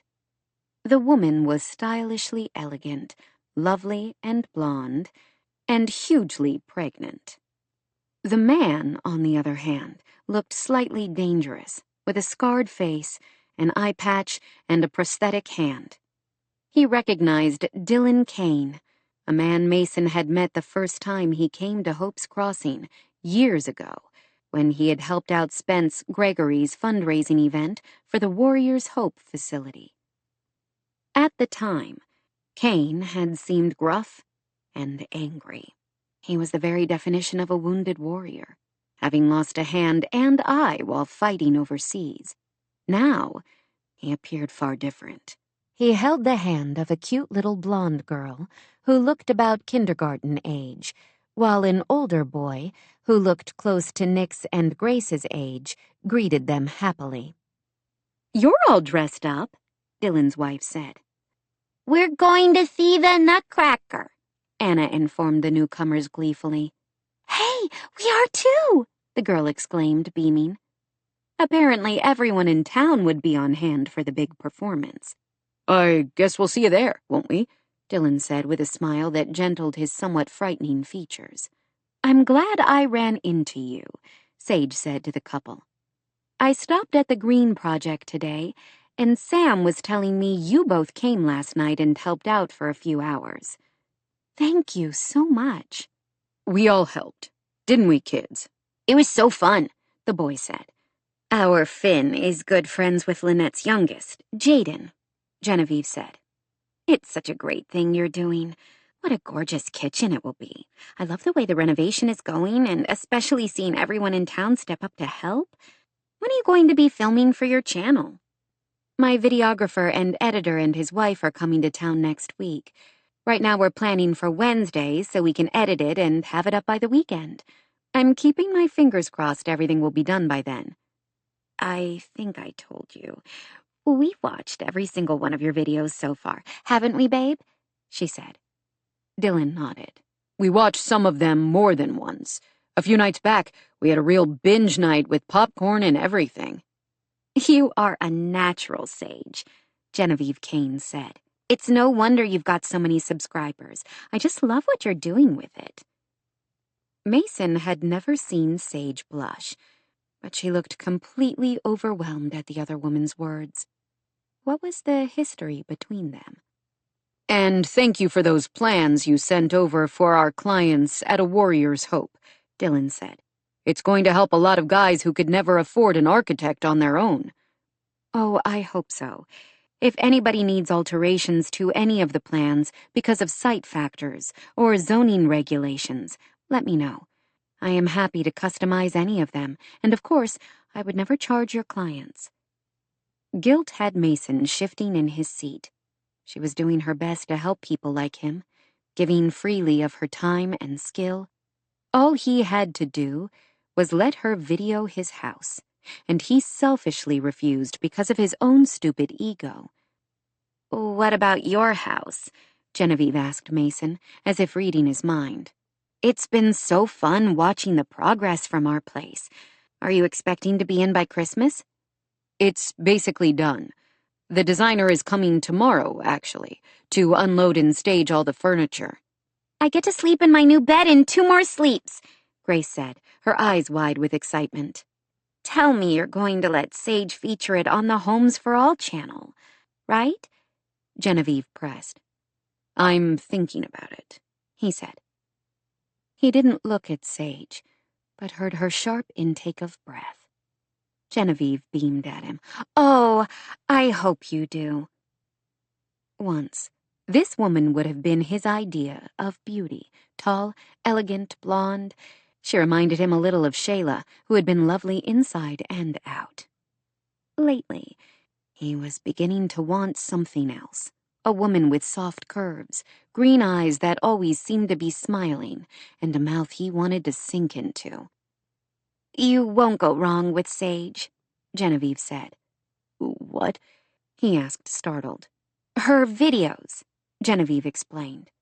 "She does such a great job. What did you think I meant?" He did look at Sage now and saw more color dusting her cheekbones. "Mason has his reasons for wanting to protect his privacy," Sage said. "I totally understand and respect that." His reasons all remained valid. He didn't want the world peering into his hard-won sanctuary with pity and avid curiosity. Everything seemed to have changed over the past few weeks. Okay, maybe longer than that. Since the day he started working with Sage on the plans for his house, he realized now. While he wasn't paying attention, too focused on recovery and reinvention, Sage had become important to him. What mattered to her mattered to him. She was using her skills and abilities to help others, while he was still self-involved, too busy feeling sorry for himself. Could he do it? Open his house to the world?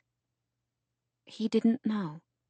But something told him the very fact that he was considering it was a huge step.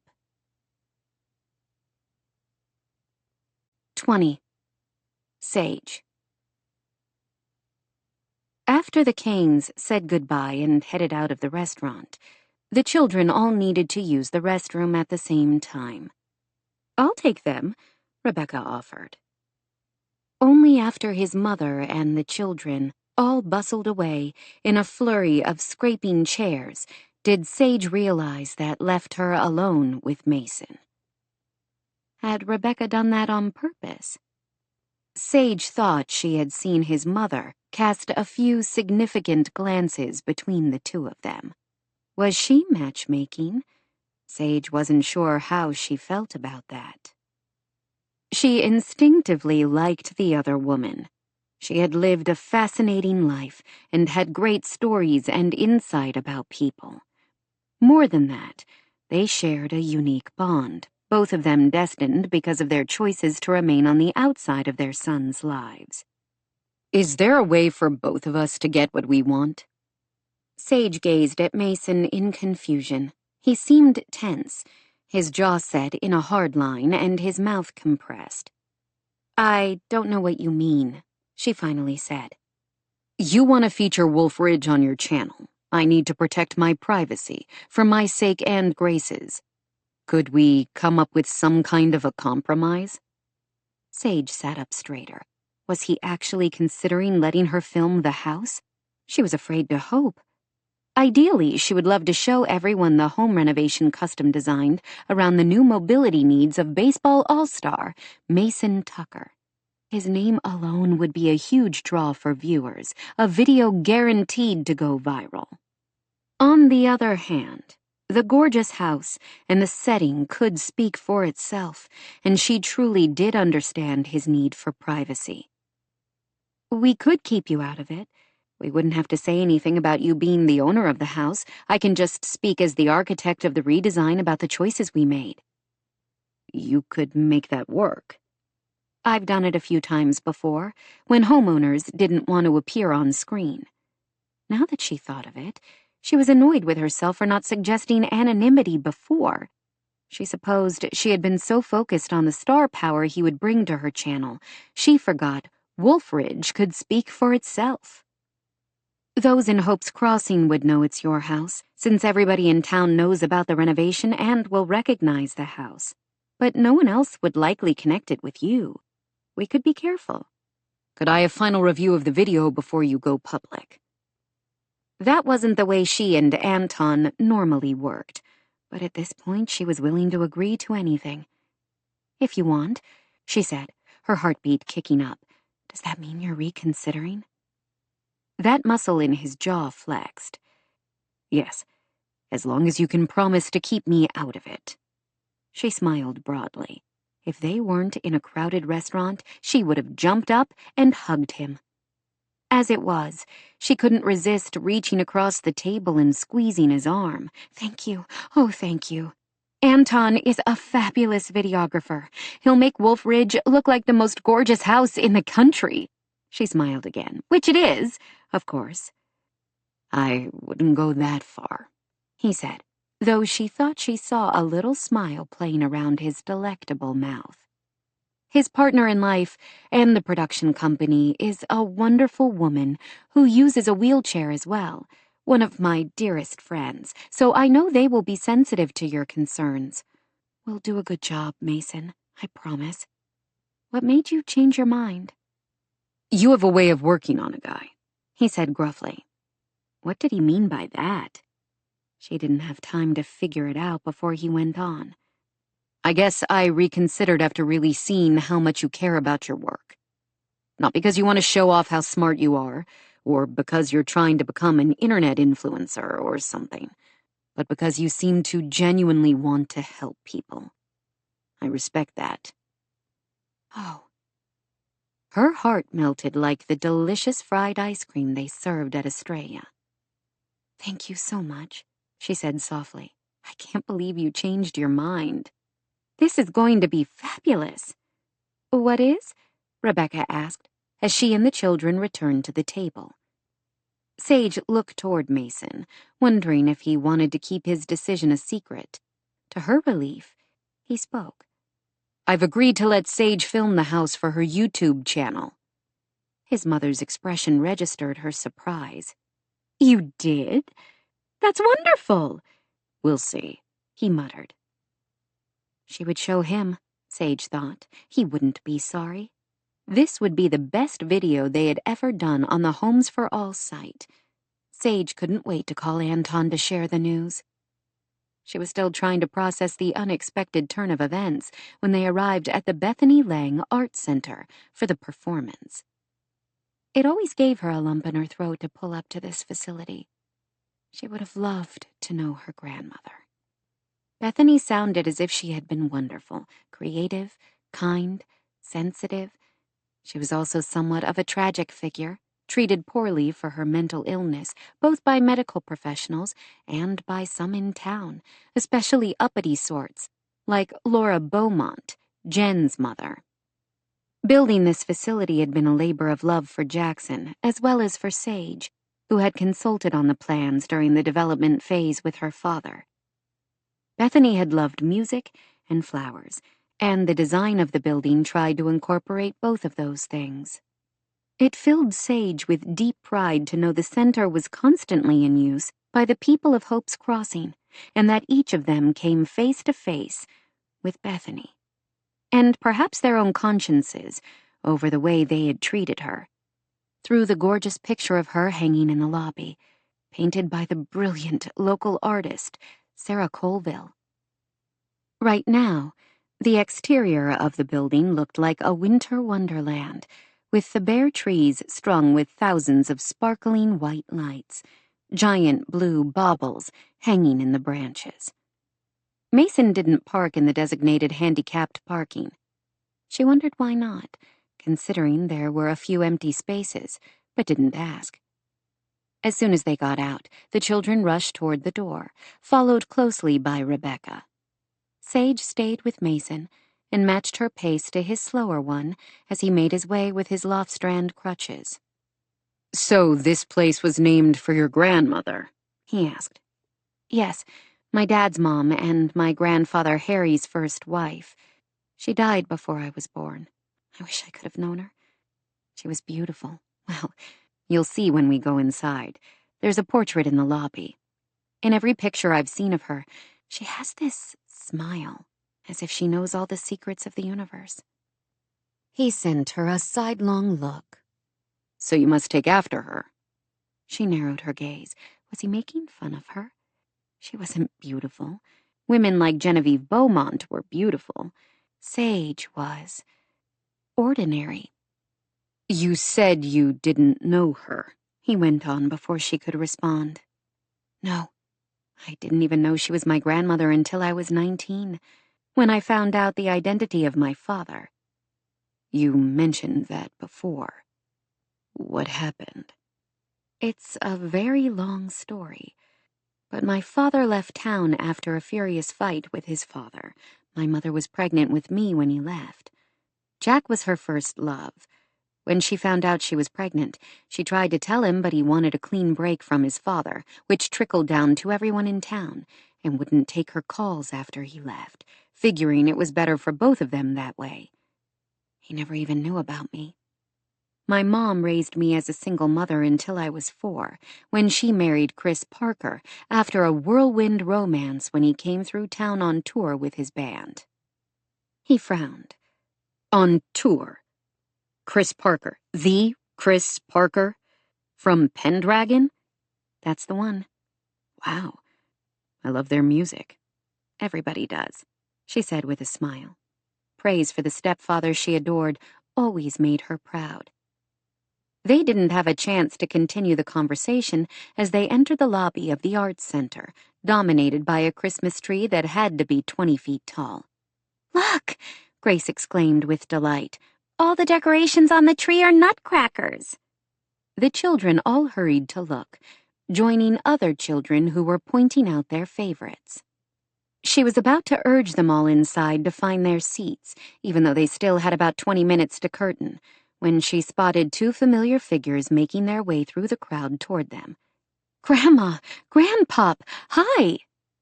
Her maternal grandmother, Mary Ella McKnight, had shocked everyone in town when she had started seeing Harry Lang, the town's wealthiest resident, and Jackson's estranged father, who had a well-deserved reputation as an ogre. Mariella had seen what Sage also had, that Harry's gruff exterior concealed the proverbial gooey marshmallow heart. That softer side of Harry was evident now as he bent down and scooped both Nick and Anna into his arms. He adored all his and Mariella's grandchildren and treated them equally, whether they were related to him by blood or not. He was far different from the man he had been a decade ago, when everyone considered him a cantankerous, abrasive old man. Sage introduced Harry to Mason and his mother, remembering that Mariella had met them the night of the Fire and Ice Festival. "Where are you sitting?" Mariella asked. "We didn't buy tickets until this week," Sage said, "so our seats aren't that great." "You can sit with us," Harry insisted. "All of you. There's plenty of room in our box." As the principal donor of the Arts Center, Harry had also purchased exclusive rights to one of the prime viewing areas in the theater, naturally. "That would be wonderful. Thank you," Rebecca said, before Mason could voice any of the objections Sage could see forming. The children were thrilled at this turn of events, delighted they would be able to watch the show together. They all sat in the front row of the balcony box, their faces bright with excitement. Sage wasn't sure how she felt about this new development. She had already spent entirely too much time with Mason. As the lights went down and the curtain rose, she was intensely aware of him beside her, big and muscular in his jacket and tie. She tried to focus on the children and their excitement instead of the prickling awareness. They all were entranced from the first moment until the curtain closed for intermission. "That was so cool!" Nick exclaimed. "I love their outfits," Anna said. They chattered about their favorite parts until Mary Ella stood up. "I'm in the mood for some hot chocolate," she declared. "Rebecca, what about you?" "That would be lovely," Mason's mother said. "Though I think I've had more hot chocolate in the past few weeks than the past 10 years. "Can I have some hot chocolate, Grandma?" Nick asked. "Of course, my dear. All of you can. Harry, what about you?" "Only if I can add some Baileys to it," he muttered. Mary Ella gave him an indulgent smile. "Isn't that funny? There's a chance I might have some in my purse, which I may or may not have brought along just for you." "Ah, aren't I the luckiest man in town?" he said, beaming as he pulled her into his arms for a dramatic kiss, which made the children giggle. "What about you two?" Mariella asked her and Mason. Sage thought she had sensed his growing discomfort in the darkness as they watched the show. Now she saw she was right. He was in pain. She didn't know how she knew, but she did. She had a feeling he was in no shape to make his way through the crowds toward the lobby and back again. "I'm good," she said quickly, even though she wouldn't have minded stretching her legs and maybe grabbing a glass of wine. "I think I'll stay here." She caught the look of relief on his expression before he quickly concealed it. "In that case, I'll stay as well," he said. "Can we bring you something back?" Rebecca asked. "A water bottle would be fine," Sage answered. That was the only thing allowed in the theater itself. "Same here," Mason said. "Of course," Mariella answered with a smile. When they had all left the box, Sage turned to Mason. "Is there anything I can do for the pain?" she asked gently. He looked startled. "Who said anything about pain?" "Lucky guess," she said. "You were shifting around a bit like you were uncomfortable." "I just need to stand up and stretch a little." He lifted the forearm crutches from the floor beside him and levered himself up. A small groan emerged, and she wanted to pull him into her arms, her heart aching for all he had endured. "Sorry," he muttered. "I did a little too much today." She couldn't imagine the kind of pain he lived with. It made her heart hurt. Some of her compassion must have shown on her features, because he made another small sound. "Don't feel sorry for me," he ordered her gruffly. "I hate that worse than anything." "I know. I'm sorry, I just wish you didn't have to be in pain." "It's better than it used to be," he said. "And I'm alive, aren't I? I'll gladly take the pain if it means I can be here to watch the joy in my daughter's eyes as she watches the Sugar Plum Fairy dance across the stage." How could any woman not be crazy about a man like this? She was falling in love with Mason.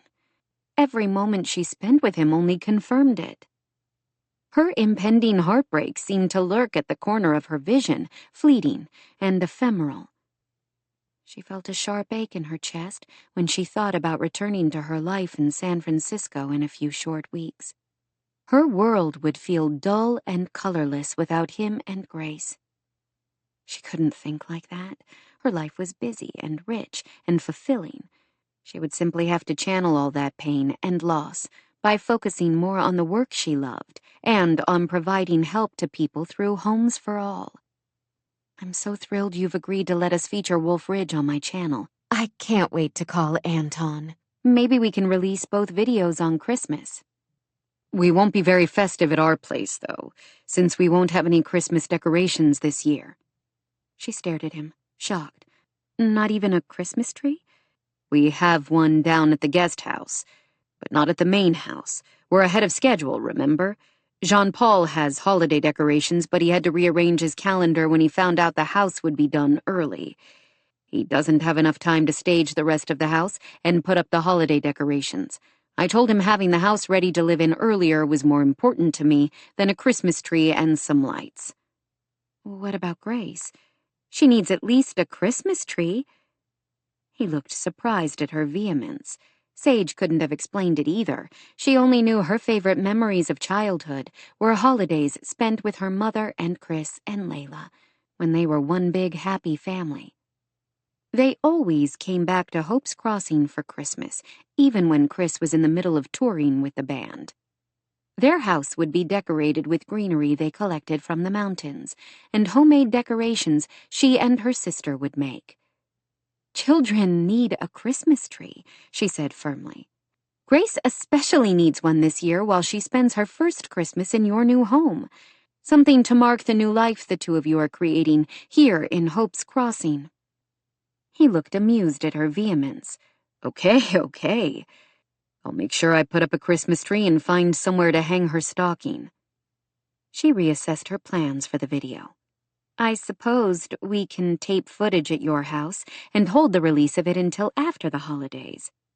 You don't like that idea, he said.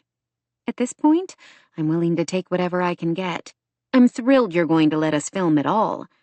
But...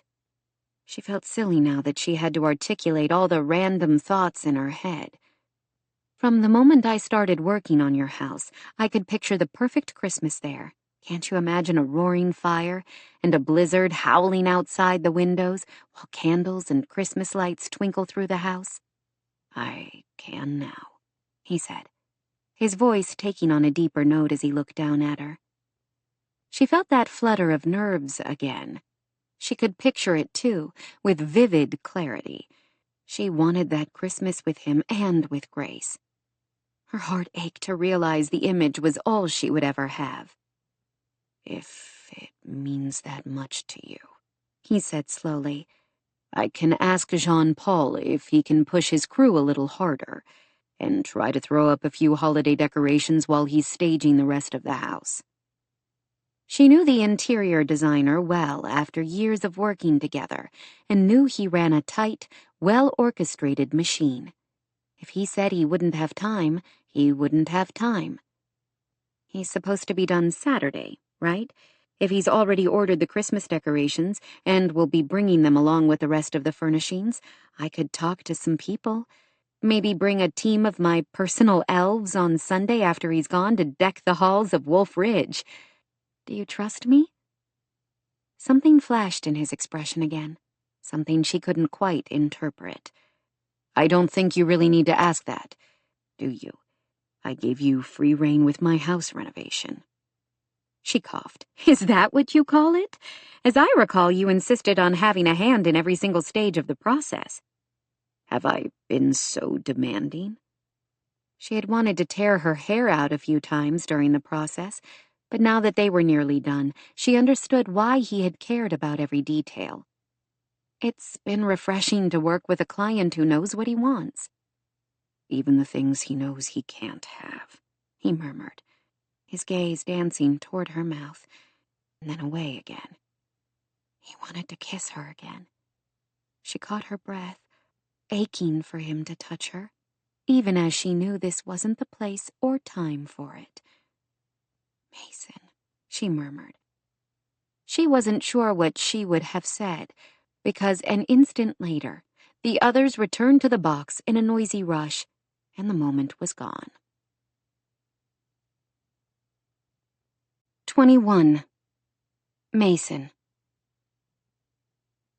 Throughout the rest of the performance, Mason tried to focus on the dancers on stage, but his attention was mostly on the woman beside him. He was drawn to her in 1,000 small ways. How kind she was to his daughter, the light in her eyes when she talked about her passion for architecture, her clear love for her family and community. Sage was a difficult woman to resist. He had to try harder.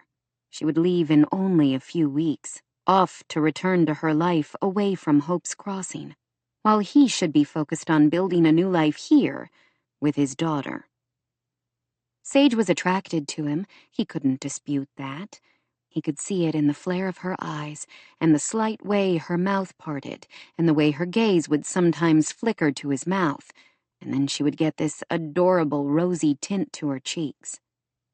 He wasn't sure why she would be interested in a broken-down wreck of a man who had probably progressed as far as he was going to in his recovery.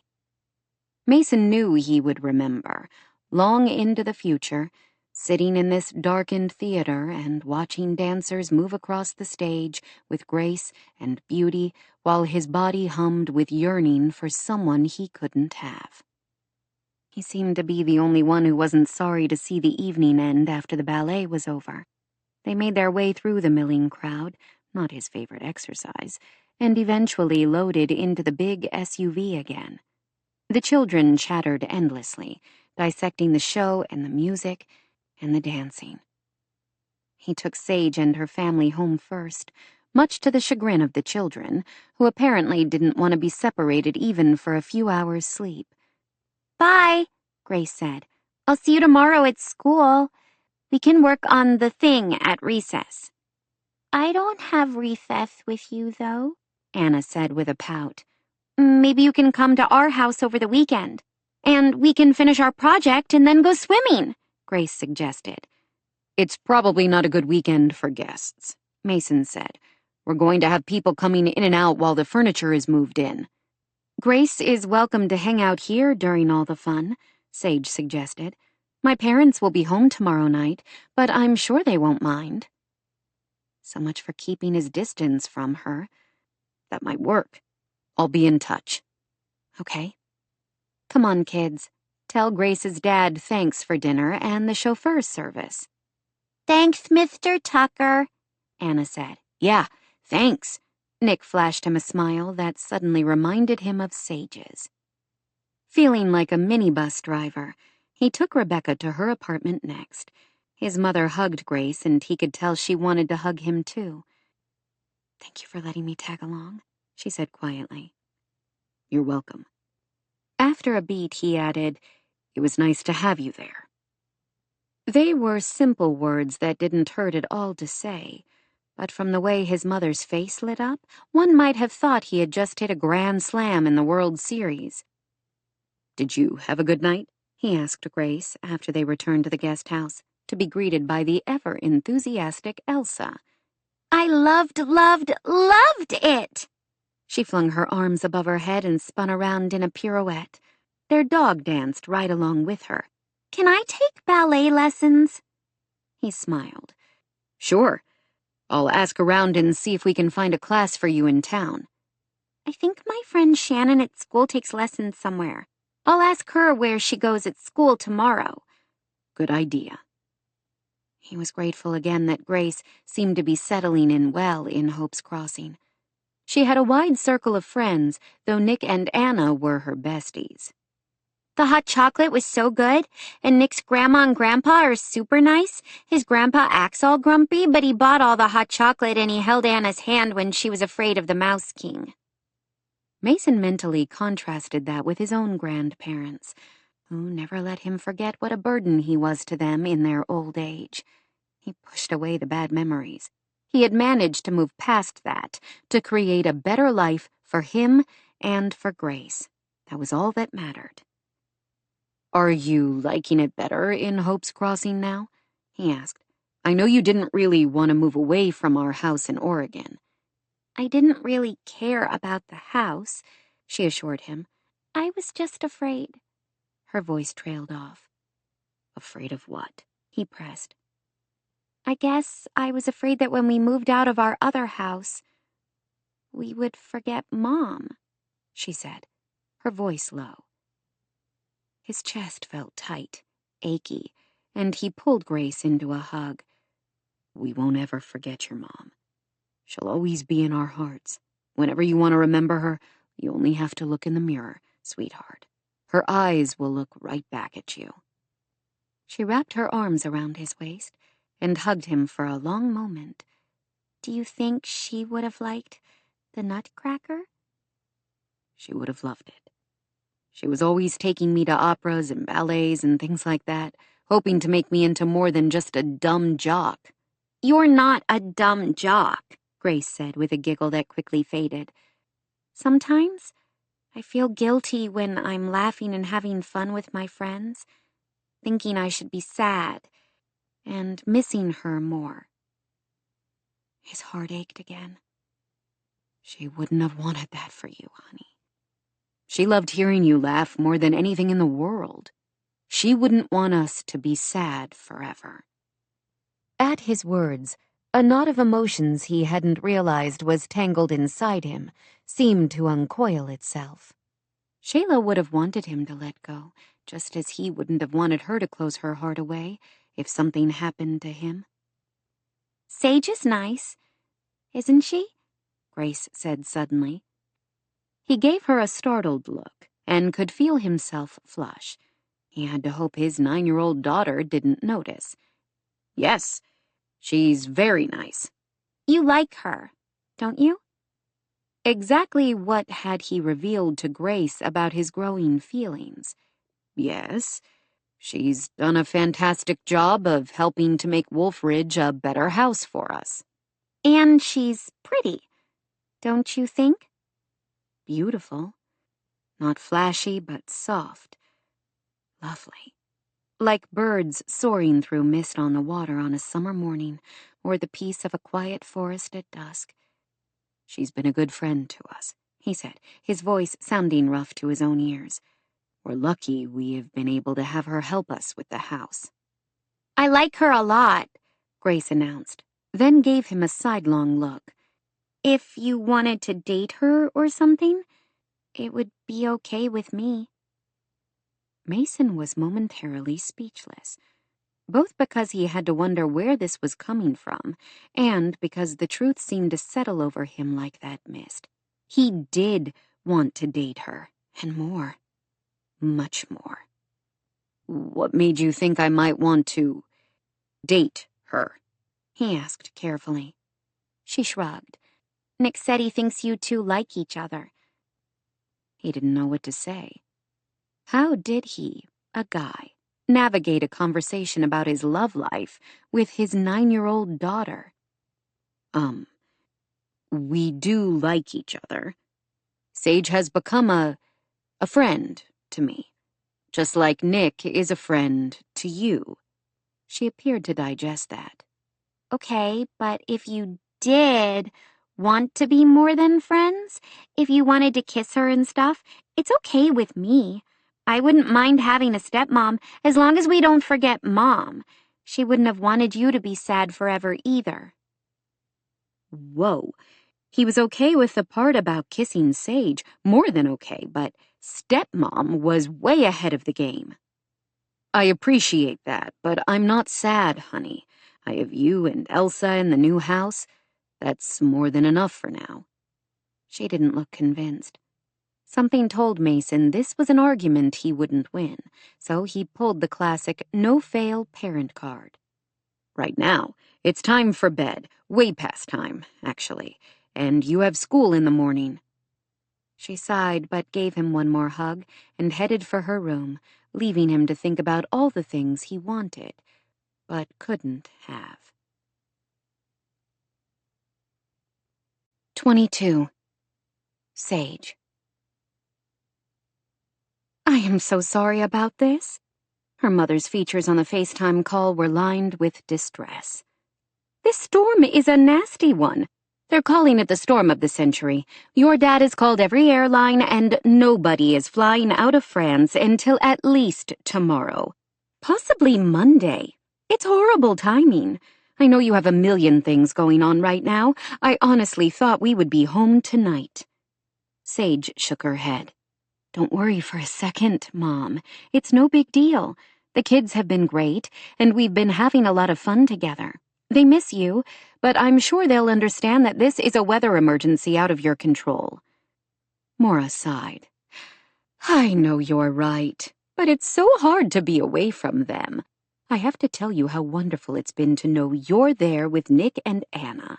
I don't know how I would have been able to leave them otherwise. Because they were speaking on a video call, Sage managed not to roll her eyes at that blatant exaggeration. Maura had a large family in Hope's Crossing. Her mother, her 5 siblings and their families, as well as a large network of friends. Any of them would have been happy to take care of Nick and Anna, while Maura and Jack had a well-deserved holiday, together to celebrate a big moment in his career. She also knew her mother was fiercely independent, probably from her days as a single mother, both before and after her marriage to Chris. She still had a tough time relying on anyone. "It's been a joy, Mom. I have never been able to spend this much uninterrupted time with them, and it's been really great to see firsthand what good humans they're turning into." Her mother's smile was soft and filled with love. "They're wonderful children. They truly are. I can't imagine my life without them." If Sage ever questioned her decision to ask her parents if they would consider adopting Nick, she only had to see how much Maura and Jack adored him, and the other daughter they had created together. She would always be deeply grateful that her parents had opened their hearts to Nick, even if some part of her still ached with emptiness. She didn't think about that often. The decision had been made nearly a decade ago, and she wouldn't regret it. "Don't worry about a thing. You'll get here when you get here, and we will all be fine until that happens. Just try to enjoy your extended vacation with Dad." She could hear a male voice in the background, and Maura looked at something Sage couldn't see, then returned to look at her through the phone camera. "Your dad wants to know how Wolf Ridge is coming." "Finished," she said triumphantly. "Jean-Paul showed up yesterday with the moving vans full of furnishings and started moving things in. By the time you get back, you can ask Mason to give you a tour." She paused for effect. "Or you can always watch the video I'm doing for my YouTube channel." "What?" Maura exclaimed. "I thought Mason refused to let you feature his house." "He changed his mind." "What can I say? I'm pretty irresistible."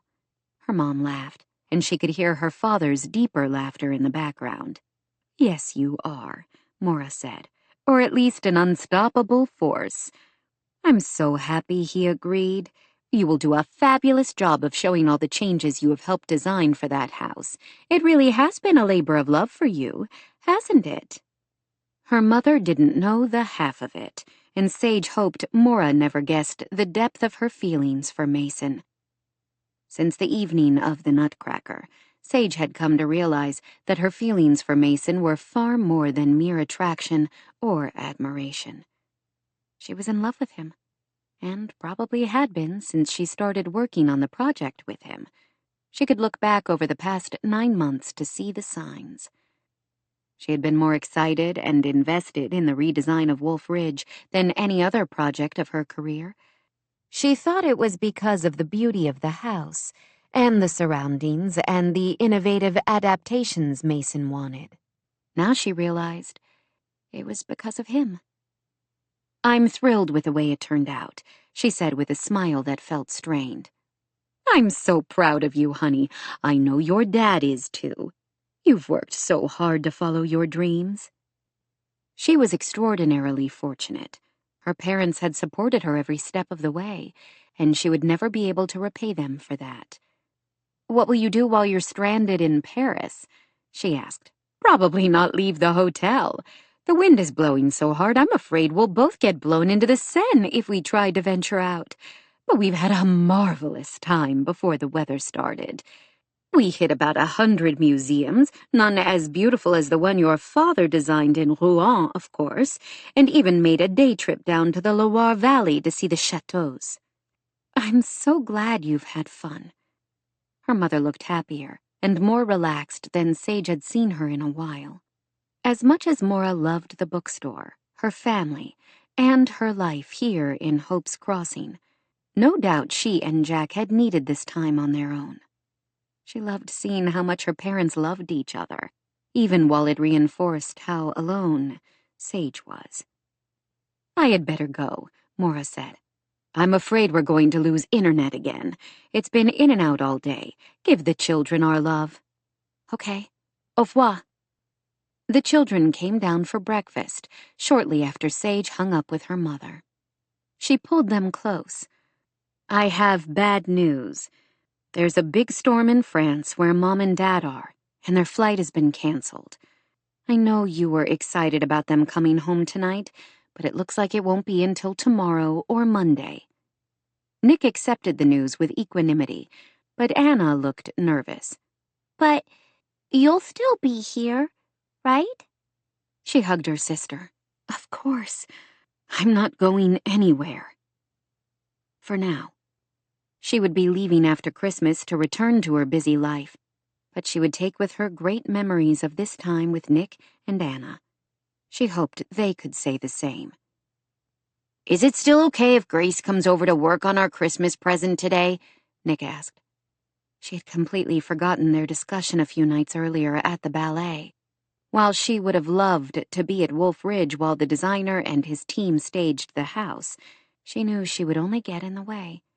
She was no expert on interior design. Absolutely, she said now to Nick. What time? 10? Is that still okay? She had a moment's panic to see that was only 20 minutes away, and she hadn't showered yet. She took the fastest shower on record and was putting the final touches on her makeup when she heard the doorbell. Tempting as it was to let the kids answer, she knew it would be rude. Mason might wonder if she was avoiding him. By the time she made it to the door, the kids had let Mason and Grace into the house. He was using his Loftstrand crutches again, she saw. Grace was already chattering with Anna and Nick. Good morning. She managed to smile, though her ridiculous nerves fluttered at the sight of him. Hi. Wow, it's blessedly quiet here. This time her smile was more genuine. I take it things are a little bit crazy right now at Wolf Ridge. I'm surprised you're not holed up at the guest house. Jean-Paul would find me there. He wants me close by, apparently, as if I care which color towel he hangs in which bathroom. You're welcome to hide out here. I'll be your refuge, she wanted to say, but managed to bite back the words. Tempting. His smile crinkled the lines around his eyes. Was it her imagination, or did he seem more light-hearted the past few times she had seen him?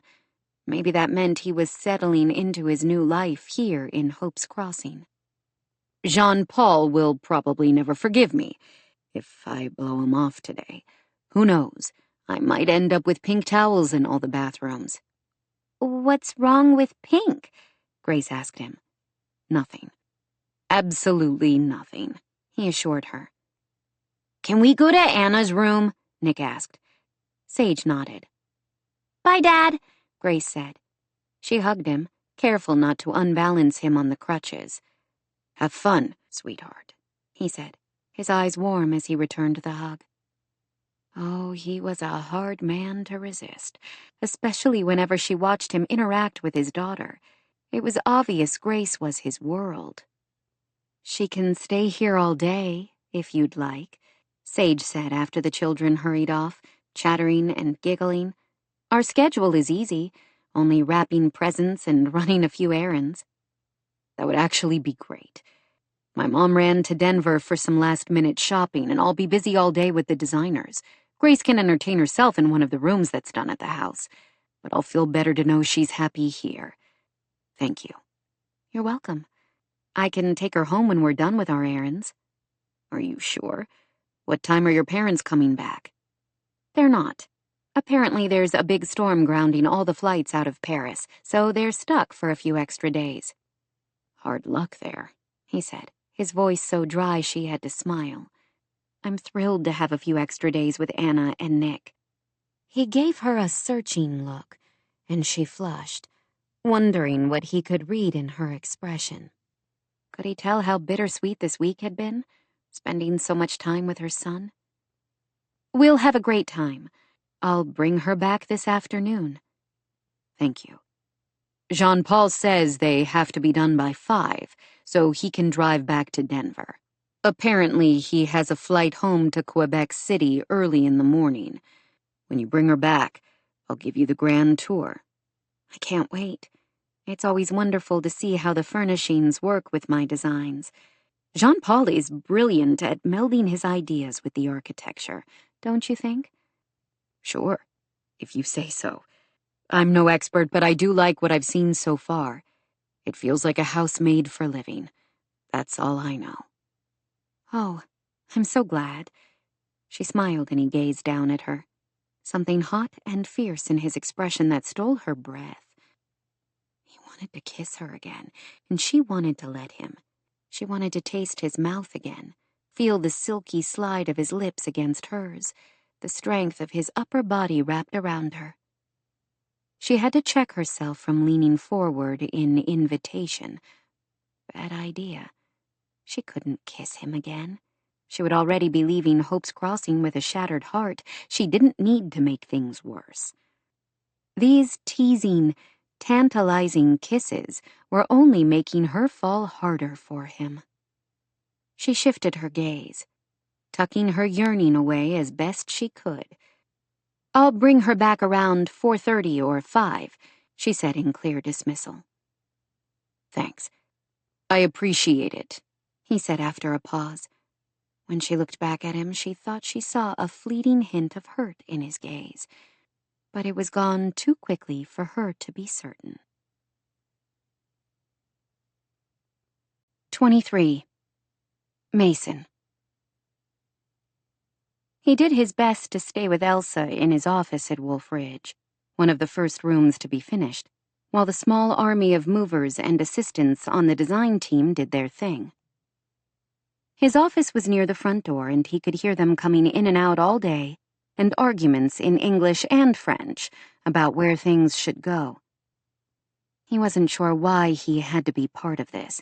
If he had his way, Mason would have jumped into his SUV and taken a drive as far as he could get from Wolf Ridge, but Jean-Paul insisted that he stick close so he could be consulted about the most minor of details. He had zero interest in most of it, but after about the third or fourth consultation, he recognized the man only needed a little validation for his hard work. It reminded Mason somewhat of working with rookie pitchers, who were always so eager for him to notice them. Around 2, after walking the dog as best he could down the driveway and back, it occurred to him that he should have arranged for food to be delivered to the crew. He was looking up a couple of options when the doorbell rang, and a moment later the door opened. "It's my house," he heard Grace say. "We don't have to ring the doorbell." A moment later she called out, "Dad, where are you?" He could grab the forearm crutches, but since he was already in the wheelchair, and since his entire body ached from the walk earlier, he opted to wheel out of his office. I'm here. I wasn't expecting to see you for a few hours. "Hi, Dad." She beamed at him and threw her arms around his neck.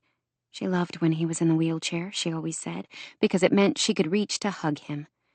One small bonus, he supposed. Sage followed Grace, with Nick and Anna close behind. She wore that cute red coat and checkered scarf again, and looked so delicious, he wanted to pull her onto his lap and wheel straight to his newly decorated bedroom with her. She was also carrying what looked like 6 pizza boxes. Nick and Anna and Grace all carried bags of paper products and drinks, he realized. "Wow," she said, looking up at the massive foyer. "Everything looks amazing. Better than I dreamed." He felt a surge of pride, which was fairly ridiculous, since he'd had little to do with it, except shell out copious amounts of money and offer his opinion on which pillows to put where. The man responsible for the interior design of the home came down the stairs at that moment, and his features lit up when he saw her. "My darling Sage," he exclaimed in his French-Canadian accent. "I was hoping to see you here today." They had worked together often, Mason remembered. She had recommended the DuPont interior design firm. He understood why now. She had been right. The designer's vision matched Sage's architectural elements perfectly. A unique blend of rustic and industrial that also matched Mason's own tastes. She was the heart of his home. He found the realization sobering. Sage McKnight would always be inextricably linked to Wolf Ridge, from the skylights to the beams to the universal design features for accessibility. How would he be able to get over this woman when her presence seemed soaked into every wall, every window? "We brought food," she announced. "You didn't have to do that," Mason said. "I was just about to order something." "You're an angel," Jean-Paul said. "I know how hard it can be to stage a house, so I thought you could use it," she smiled. And the truth is, I couldn't wait another minute to see how things were going here. "Come, we will eat in the kitchen, then I will show you the house," the designer said, before speaking into his headset. "Everyone, take a break. We have food." They all trooped into the kitchen, and Sage set the pizza boxes on the island. In moments, the room was filled with the entire crew of movers and designers. She knew Jean-Paul's assistants and greeted them warmly, then set the kids up with pizza at the table. Mason loved watching her. She had a way of putting everyone at ease. She chatted with the team, asking the moving crew where they were from, looking at pictures on the phone of one of the assistants, showing the woman's daughter, asking Jean-Paul about his wife, who apparently was passionate about horses and dressage. She made everyone comfortable, even Mason. "How's everything going?" she asked. "Are you sure you'll be done today?" Yes, Jean-Paul insisted. "We are almost there. 2 more guest bedrooms, and then we will be done with everything for now." "Can I go show Anna and Nick my new room?" Grace asked. Mason looked at Jean-Paul, who nodded. "Yes, my dear," the interior designer said. "That room is finished, except for all the little things you will bring to make it your own. Books and toys and the like. I know you will love it." "Can we use the elevator?" she asked. "Sure, but remember, it's not a toy," Mason said. "If it stops working, you'll have to carry me up and down the stairs." She giggled, and the children jumped up from the table. He caught Sage giving him an odd look, as if she wouldn't have expected him to joke with his daughter about his disabilities. Pizza forgotten, the children headed toward the elevator. "We must return to our work if we want to make it back to Denver tonight." Jean-Paul clapped his hands, and the movers and assistants stuffed a few more bites into their mouths, then followed him from the kitchen. "I suppose you want to look around," Mason said. She grinned. "Good luck stopping me." He could always follow through on his compulsion of earlier, to pull her onto his lap and kiss her until neither of them remembered where they were. That might stop her. "We can start down here and work our way up," he said. She followed him into the great room with its soaring ceilings and massive fireplace. "Oh, this is so cozy, with all the separate seating areas. I hope you're going to put a Christmas tree right there in the corner and a wreath above the fireplace. I'll leave that to you and your elves tomorrow." "Done." She grinned at him. "You'll be choking on holiday spirit by the time we're done." "Can't wait," he said dryly, though he was surprised to realize his words held some truth. "Do you mind if I take a few notes of things I want to point out when Anton and I tape here next week?" "Suit yourself." She pulled out her phone and dictated notes as they walked through the rest of the rooms. "Oh, I love this," she exclaimed when they reached the home theater. "I was worried the space would seem cavernous, but the combination of comfy couches and recliners is perfect." 2 of those recliners were lift chairs, and were positioned to make it easier for him to transfer either to his crutches or his chair. The home theater was large enough for at least 20 people. He wasn't sure he knew that many people in Hope's Crossing.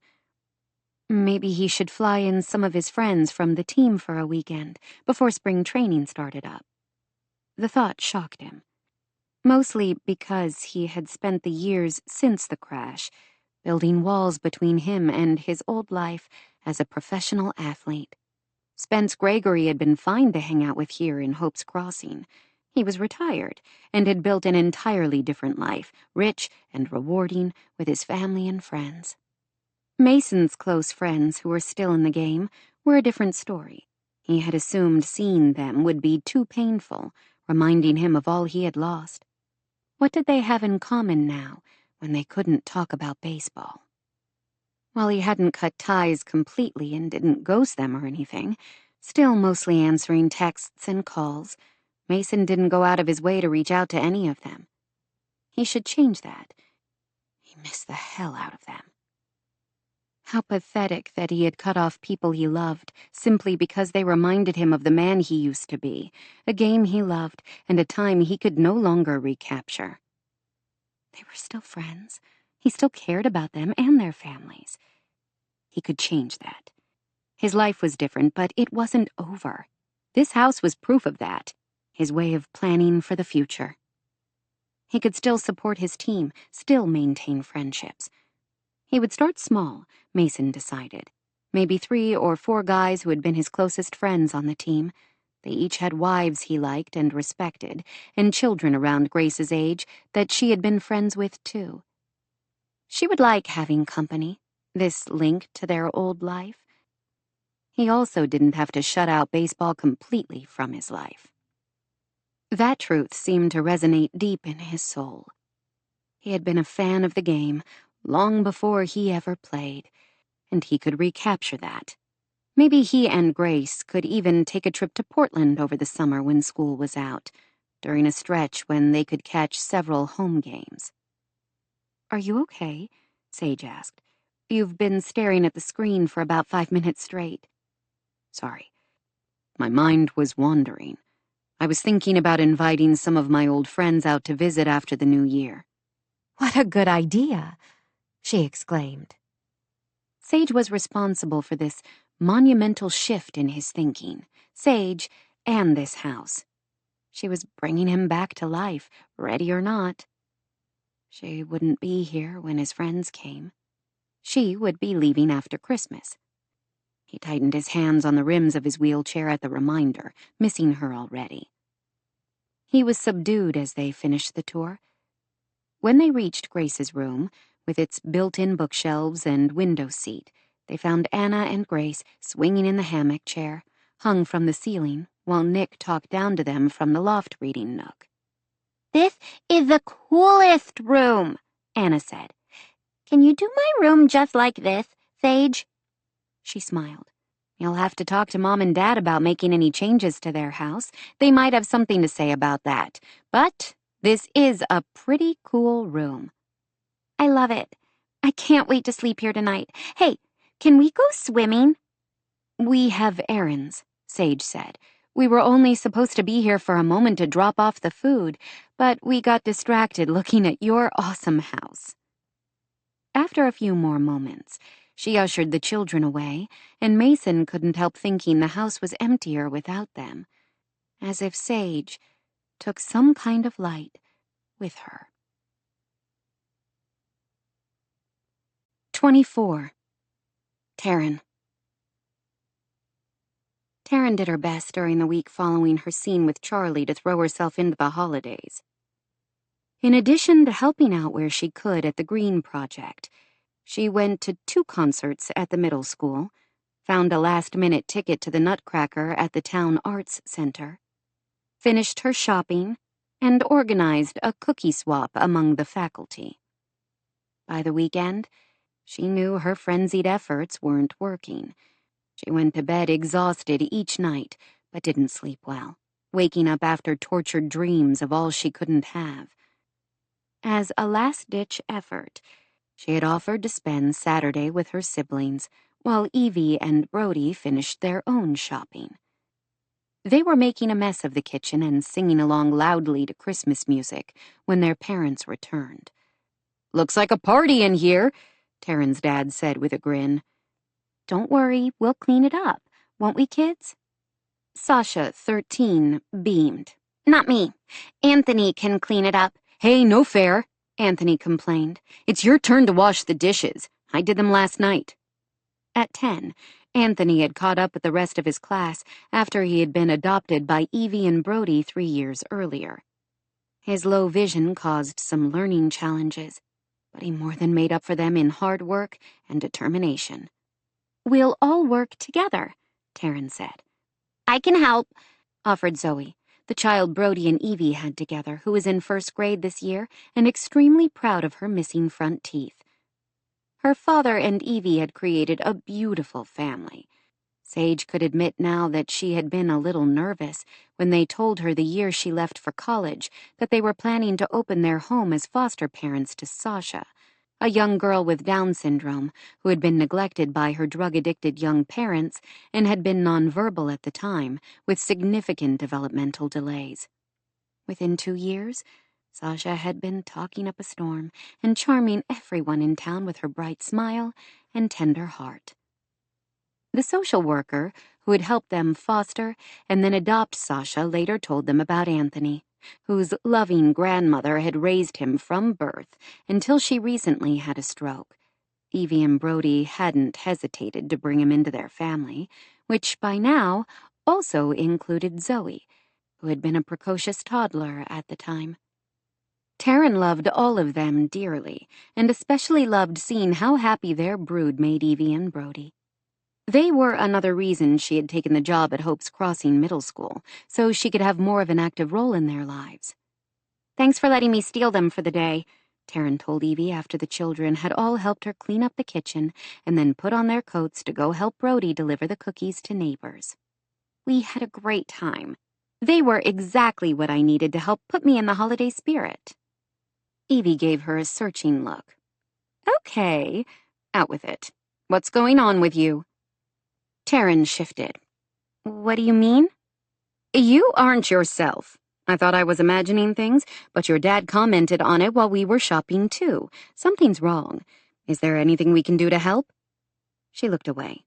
"I've just been a little blue this year. I'm sure it will pass." "Is it something to do with Charlie?" She stared at her stepmother, even more lovely than she had been a decade ago, when Brody had hired her to help with Taryn's physical and occupational therapy during the darkest time of their lives. Evie had become much more than her therapist. Even before Brody had fallen in love with her, Taryn had come to care for the woman dearly. Unfortunately, Evie knew her better than just about anybody, even her grandmother, Catherine, who had helped Brody raise Taryn after her mother died when she was 3. "Why would you think it has anything to do with Charlie?" "Sasha was asking about him the other day. You know how she adores him." She did.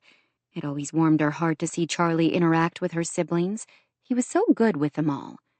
"When she mentioned him, I realized we've hardly seen him since he's been back in Hope's Crossing. Usually whenever the two of you happen to be in town at the same time, you're inseparable." A lump rose in her throat at Evie's words. They used to have so much fun together. In the summers, they would hike in the mountains and go boating on the reservoir. In winter, they would go out on snowshoes or hit the slopes, or sometimes they would just hang out here, watching movies and pigging out on popcorn. And laughing. Always laughing. Tears burned, and she did her best to blink them back before Evie could see. "Nothing's going on. He's just been busy," she mumbled. "He's dealing with his father's estate and trying to get the Beaumont house ready to sell. If that's not enough, I also roped him into helping out with the Green Project." As Taryn hoped, Evie let herself be distracted, if only momentarily. "I am so happy you and Sage put your heads together to help Lynette Green," she said. "She's a lovely woman who has been through far too much. When will you be done?" "Only a few more days. They're close." "How wonderful of everyone to come together like this." "Definitely." The project was a bright light piercing the gloom that seemed to surround her this week. As she feared, Evie returned to the original subject. "How's Charlie doing since his father's death?" "Okay, I guess. He doesn't say much about it. You know they weren't close." William Beaumont had been a difficult man, ambitious, driven, politically savvy, but also self-absorbed and demanding to his family. With a distant father who ignored him and a mother who had smothered and indulged him, it seemed a miracle Charlie had turned out to be a decent human after all.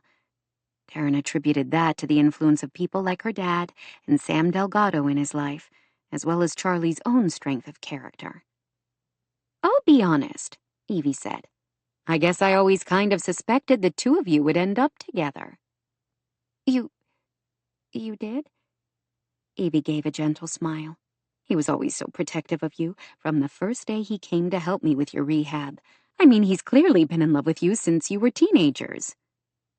Taryn stared at her stepmother, feeling her face heat. "Why would you say that?" "It was obvious to everyone. Why do you think his mother was so eager to send him away from here for college, so she could keep him away from you? She was happier than anyone when you decided to go to school on the coast, several states away from where Charlie had gone to school in Texas." She didn't know what to say, what to feel. She had always suspected he had feelings for her, but hadn't realized others in town had seen the same things she did. Apparently, they were all wrong. Charlie wouldn't keep pushing her away if he truly loved her. "He's not," she said, her voice sounding strained.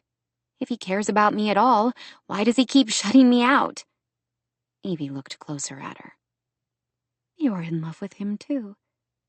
"I suspected, but was never quite certain." Taryn closed her eyes, feeling those tears welling precariously close to the surface. "Yes," she whispered. "He knows how I feel about him. I've told him clearly enough. He doesn't care." Her stepmother took her hand and gave it a comforting squeeze. "Charlie carries a heavy load of guilt and pain because of how badly you were injured in the accident. He has seen firsthand how hard everything has been for you and how hard you've had to work to get to where you are today. I suppose he feels like he can't ever make up for what happened to you." Those tears broke free of all her efforts to restrain them and trickled down her cheeks. She had never felt so hopeless. "I only want him to give us a chance. How can I convince him to let me in?" She wiped at her cheeks, feeling as if the future she wanted so desperately was slipping through her fingers, and she had no idea how to grab hold of it. "Oh, honey." Evie wiped at Taryn's tears and hugged her close, reminding her of all the times her stepmother had pushed and prodded her and supported her during her recovery, when she had been a frightened girl trapped in a body that didn't work the way she wanted. She had been afraid she was broken forever back then. Now she feared her heart would never survive losing Charlie. "I'm so sorry," Evie murmured. "I wish I had a good answer for you. Charlie doesn't see what the rest of us do, that he's no longer the same person he was that night. None of us are." She had been a 15-year-old brat, rebellious, angry, feeling trapped by her father's rules and expectations. She had no idea where she might have ended up, if not for the accident. She could never consider it a positive event in her life, but she did know that nearly dying, and then having to claw her way back to health, had given her a strength and resilience she wasn't sure she would have found inside herself otherwise. "You're right. I'm certainly not. Neither is your father. But Charlie is trapped by his guilt. He can't see that he's no longer that spoiled, thoughtless boy, indulged by his mother and constantly seeking his father's approval. He still sees himself as the screw-up whose terrible mistake of driving under the influence killed Layla and seriously injured others, especially you." "He's so much more than that," she said, the tears flowing faster now. "Yes, he has become a good, honorable man who deserves to be happy." "Who deserves to be happy with me," Taryn said. "How can I convince him? Why won't he see himself like everyone else does? Nothing I say makes any difference." "I don't think you can convince him. This isn't about you, it's about him, honey," Evie said, her voice sad. "Charlie has to forgive himself, which is sometimes the hardest thing any of us have to do." Taryn couldn't help the small whimper that escaped her. She rested her head on her stepmother's shoulder and wept until she heard the door open from the garage. She straightened and wiped her eyes with a tissue Evie quickly handed her as her siblings came in, followed by Brody. Her father frowned and gave Evie a questioning look. Her stepmother shook her head, and Taryn knew Evie would fill him in later. Sasha, ever sensitive, came to stand in front of Taryn, clearly in tune to her distress. "What's wrong?" her sister asked with a frown. "Why are you crying, Tare? Did you hurt yourself?" Taryn hugged this precious girl on the cusp of womanhood, who loved so generously and without judgment. "I did. But I'll be okay. I promise." The last was meant for Evie and her father, who she knew would worry about her even more now. She would be okay, she told herself. She simply had to convince Charlie he would only truly be happy if he gave them a chance. If not, she would have to figure out how to live without him. 25. Sage. This house is gorgeous, Sage. Absolutely stunning. She smiled at her Aunt Claire, married to her mother's brother, Riley. It was gorgeous before, but what you all have done has made it stunning, she said to the women gathered in the great room of Wolfridge, most of them related to her in one way or another. Most of the women here were either related to her or such close friends that it felt as if they were family. She loved being part of a large, loving family, always ready to lend a hand, whether to one of their own or someone else in town. Thank you all so much for taking time during your busy holidays to help me out with this. Are you kidding? Sage's grandmother, Mary Ella, beamed. This has been so much fun. Yes, Claire's mother, Ruth, said. She actually had a smile on her usually sour face. Really fun. Any excuse I can find to hang out with friends and decorate a gorgeous house is a win, as far as I'm concerned, Catherine Thorne Kane said. I've been dying to see what changes you've made to the house, Charlotte Kane Gregory said. I visited here with Spence shortly after Mason bought it. I had no idea how you were going to make it work for him now. I can't believe the difference. Sage had to admit, it was better than she had dreamed. The more she saw of Jean-Paul's furnishings for the house, the more she loved how well his interior design meshed with her vision for Wolfridge. The Christmas decorations he had included for the house were perfect, subtle and warm, intended to bring the outside in. The centerpiece of the holiday decor was the 15-foot tree in the great room with its white lights and rustic ornaments. As she had suggested to Mason, a huge wreath hung from the river rock fireplace, ornamented with ribbon and pine cones. She loved this room with its cozy conversation nooks. Sage could imagine Mason and Grace spending evenings here, with the girl doing homework while her father read nearby. Throughout the rest of the house, candles and greenery complemented the other furnishings to make the house feel cozy and festive without going over the top. Thank you for your help. You've all been so kind to reach out and help us, especially considering we're virtually strangers to most of you, Rebecca Tucker said to the group. Sage wanted to think Mason's mother had made friends with several of the women during the past few hours as they had worked together. You might have started out as strangers to some of us, but you'll find after you've been here for a while, people don't stay strangers long in Hope's Crossing, her Aunt Alex said with a smile.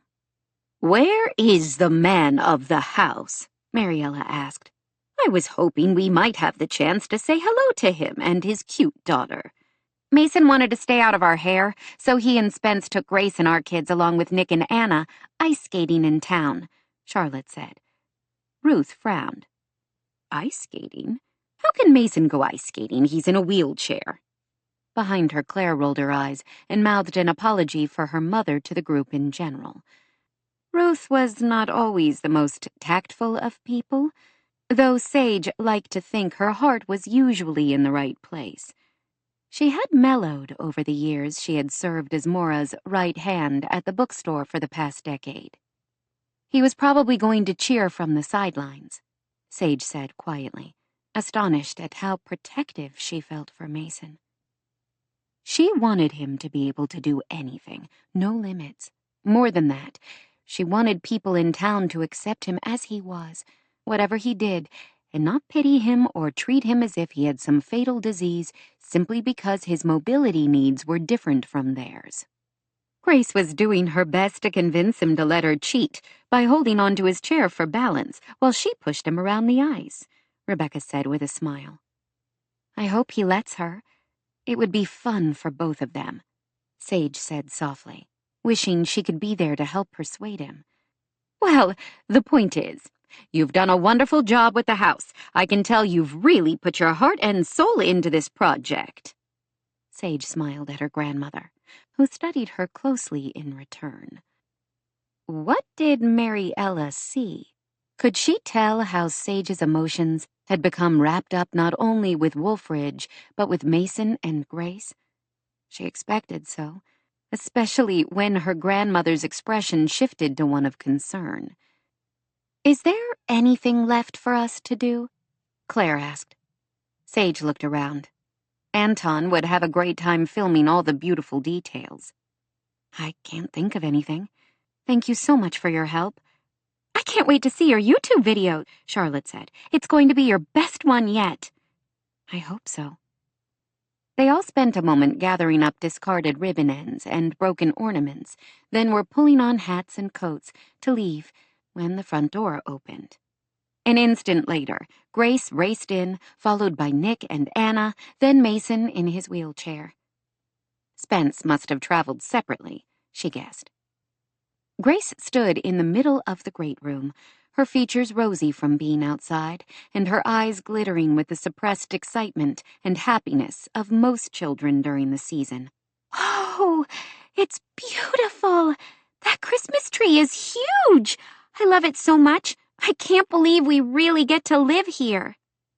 Catherine and Mariella both gave Grace the same indulgent smile, clearly charmed by her enthusiasm.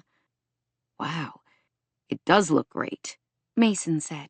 He smiled at the group of women, though Sage could tell he felt uncomfortable around them all. Thank you for going to so much trouble for us. It was really no trouble, Catherine assured him. We're always looking for any excuse to get together. Anyway, it's tons more fun to decorate someone else's house, Charlotte said with a warm smile that reminded Sage the other woman and her husband were among Mason's closest friends. We don't have to put your Christmas decorations away afterward. Only our own. We're more than happy to help you take them down, though. If you need us, Claire assured him. I'm sure we'll be fine, he answered. I've hired a housekeeper who will start after the new year. That will be one of her first jobs.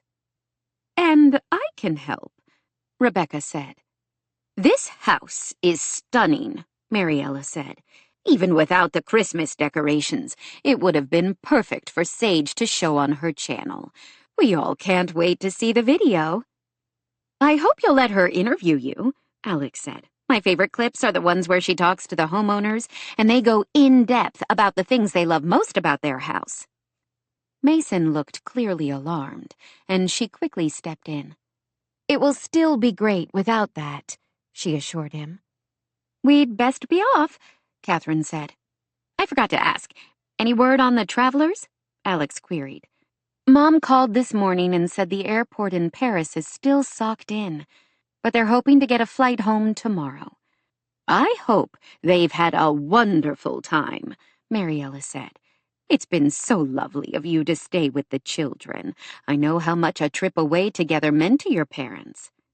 It's been a blast, hasn't it, kids? Nick and Anna nodded. Super fun, Anna said. Can we go see the rest of the decorations?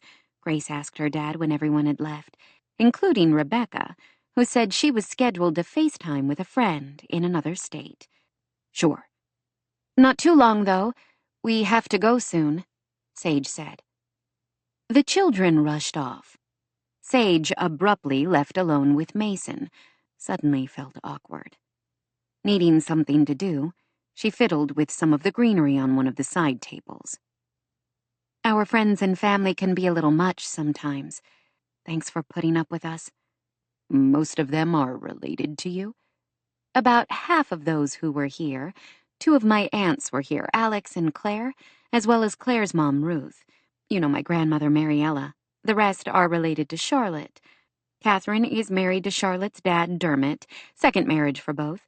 One of her sisters-in-law was here, Lucy. She runs a B&B in town. And you remember Genevieve, right? Dylan's wife? We met them at dinner the other day. Jen wanted to be here, but her kids had a piano recital. I'm never going to remember everyone's name. You'll figure it out eventually. They'll all make sure you settle in. She smiled, even as she felt a pang that she wouldn't be here as he came to know the people of Hope's Crossing. You're lucky to have them, he said, his voice gruff. Everybody needs a group of people to count on when life hits them hard. Did Mason count on anyone besides himself? He seemed so self-contained, an independent island in a sea of turmoil. He couldn't even fully accept his own mother's help. She again wished she could help the two of them. Every time she saw Rebecca with Mason, the woman's desperate longing to have a better relationship with her son nearly broke Sage's heart. You mentioned hiring a housekeeper. Will she live on site? No, she's coming from the next town over. She'll be here 2 or 3 days a week. We're still working through a schedule. This was none of her business, but perhaps she could help bridge the gap between him and his mother. Then he wouldn't be so alone. Have you thought about letting your mom move into Wolf Ridge? She finally ventured. He stared at her. Why would I do that? I don't know. Maybe because you have 8 bedrooms in this house and are only using 2? Maybe because she's your mother? Maybe because she loves you and wants to be part of your life? She had her chance, he said abruptly, wheeling away from her and into the kitchen. She followed, heart pounding. No, this wasn't her business. But it wasn't healthy for Mason to hold such anger and resentment toward his mother. She was 17 years old and had to make a difficult choice. I'm sure she did what she thought was best for you. With blunt, jerky movements, he grabbed a glass and filled it from the touchless water dispenser on the refrigerator, then swallowed hard before responding. I needed her when I was a kid, and she wasn't there. I certainly don't need her now that I'm a fully grown man. Oh, he did. He talked about how lucky Sage was to have a network of friends and family in her life, and how everyone needed a support system. Did he think those relationships all came automatically? Fine. You might not, but Grace does. She loves her grandmother. More than that, she needs her. I'm not stopping them from having a relationship. Rebecca lives 2 miles away. She can be here in 5 minutes. 10, in bad weather. I've never once told her she couldn't be part of Grace's life.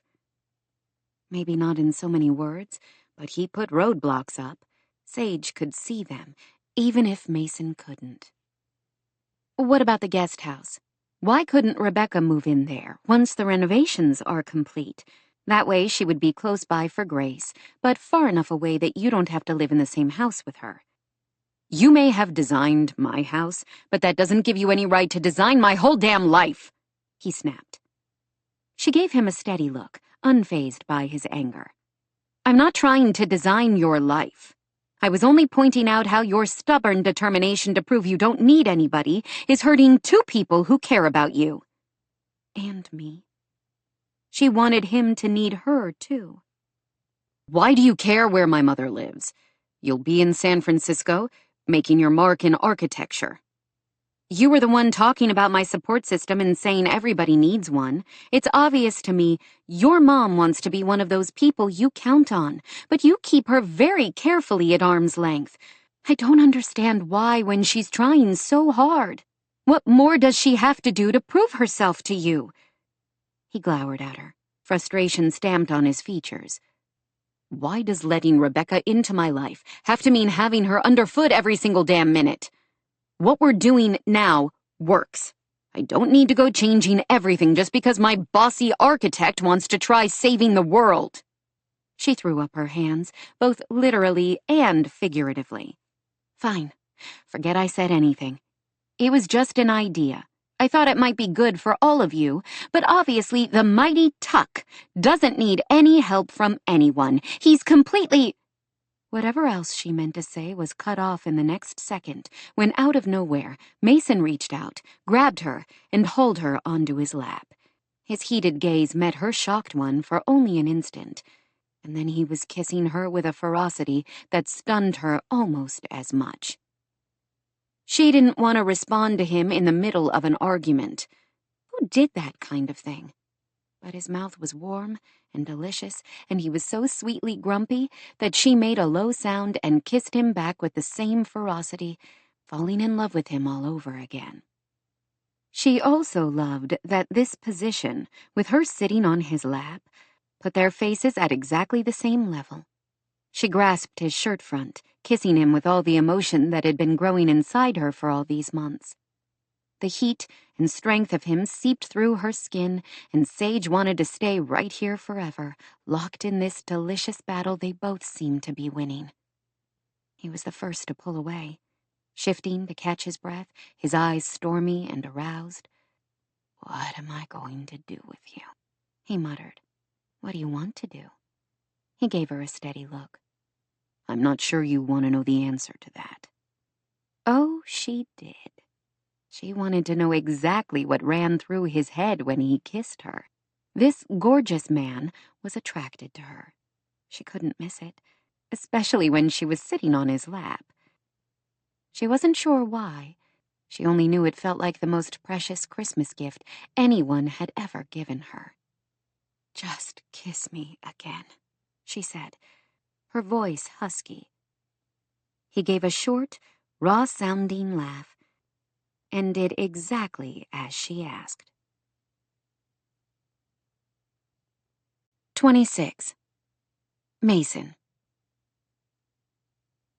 He didn't want to move from this moment, with the blood surging through him and his heart pounding and her mouth tangled with his. She kissed him as if she were trying to memorize every angle of his mouth, every curve of his lips. He meant what he had said to her. What was he going to do with her?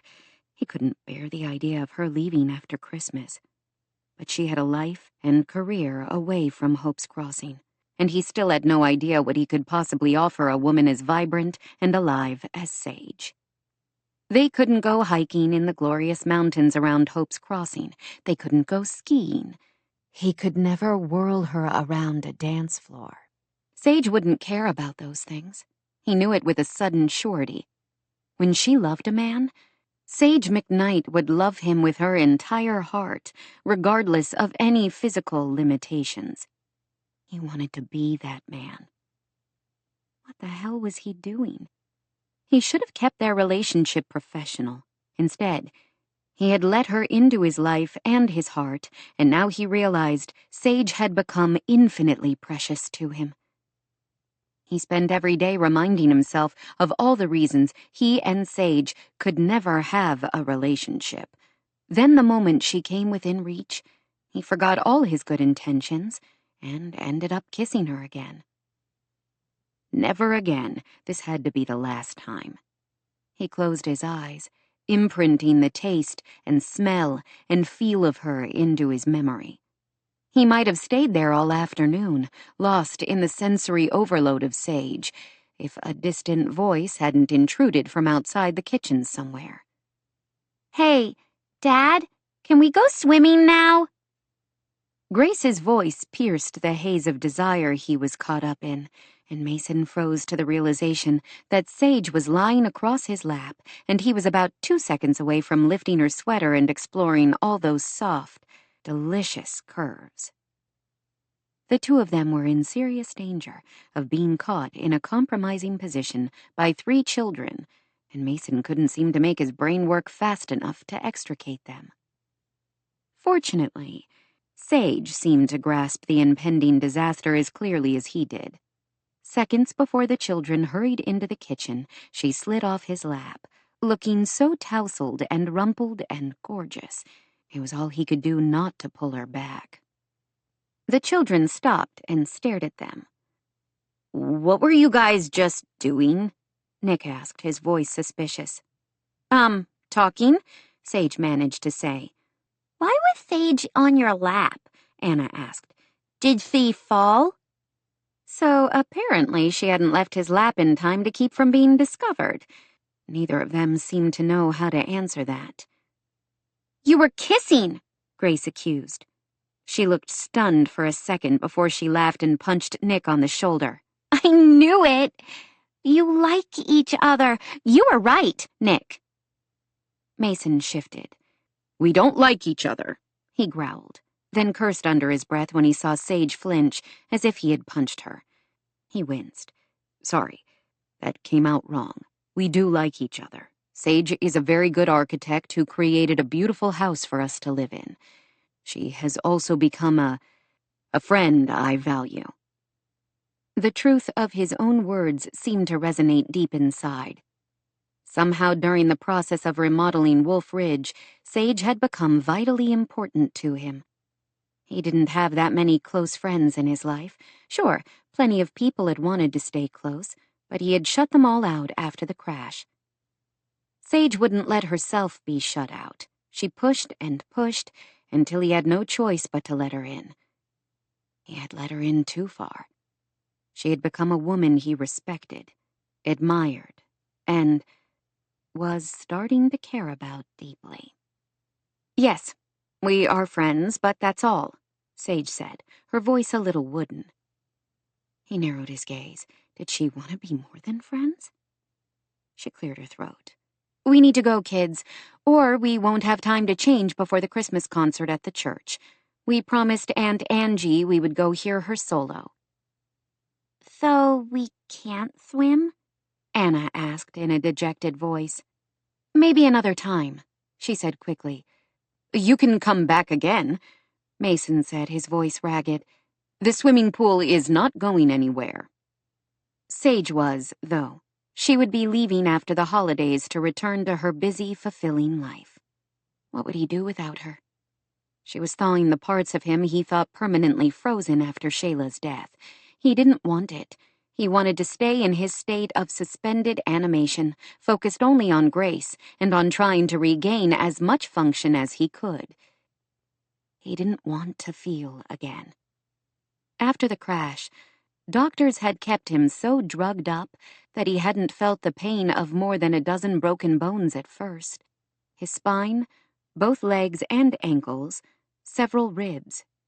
It had been so tempting to stay in that warm haze, where all his emotions were muted, the jagged edges of all he had lost smoothed by narcotics.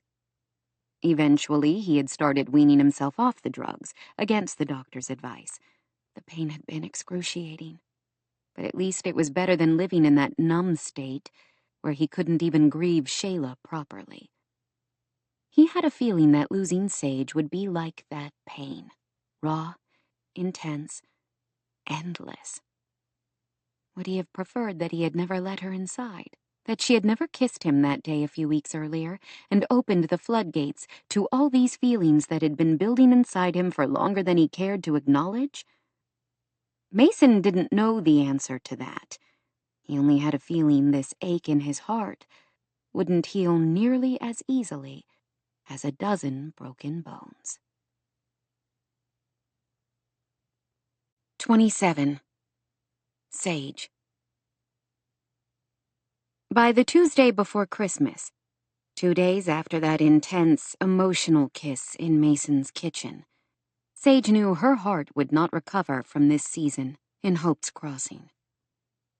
As she dressed in her favorite red sweater and jeans for the elementary school performance of the Nutcracker, Sage looked in the mirror of the room she stayed in whenever she came home. Could everyone else see the shadows of impending heartbreak in her gaze? She was so frustrated with herself for letting this happen. When she came home for the holidays, she had expected a nice break from the hectic pace of her life, a chance to catch up with her family and friends, with the bonus of being on hand when the work wrapped up at Wolf Ridge. She expected she would return to San Francisco, renewed and refreshed, and ready to jump back into the fray when the new year rolled around. Instead, she had once more fallen for a man who was completely unavailable. How had it come to this? Sure, she could understand it when she had been a foolish girl of 19, imagining herself in love with Genevieve Beaumont's fiancé. Her 29-year-old self could look back with sympathy at that young woman who had been lost and vulnerable after Layla died, aching with an overwhelming need to have something, anything, to hold on to, even a man who belonged to someone else. She couldn't delude herself about Mason. She had known he wasn't emotionally available from the moment she started working on his house. She should have been smarter. She should have protected her heart better. Instead, she had let herself fall in love with him, even knowing it would end in heartache. A knock sounded on the door of the guest room. "Are you ready?" her mom called. "We're about to leave." She suddenly didn't want to go. She wanted to stay here, to climb onto that comfortable bed and pull the covers over her head. Mason would be at the school, and she wasn't sure she was ready to see him, or that she would ever be ready. She would have to face him eventually. Anton and Rochelle would arrive in Hope's Crossing that evening. The next day, they were to video the renovations at Lynette Green's house. Then Thursday, 2 days from now, they were scheduled to tape at Wolf Ridge. Sage would have to put on a casual air as she walked through the house she had designed exclusively for him and try to pretend she didn't love him. "Sage?" her mom called again. "Yes, I'm nearly ready. I'll meet you downstairs in a moment." She had to go. She couldn't miss seeing Nick's performance as Herr Drosselmeyer and Grace as Clara. She should have known her turmoil wouldn't escape her eagle-eyed mother. She and Maura talked about inconsequential things until they were nearly to the elementary school, when her mother sent her a sidelong look. "Is everything okay? You've seemed a little down since we made it home yesterday. I hope the kids weren't too much for you." The urge to confide in her nearly overwhelmed Sage. She usually told Maura everything.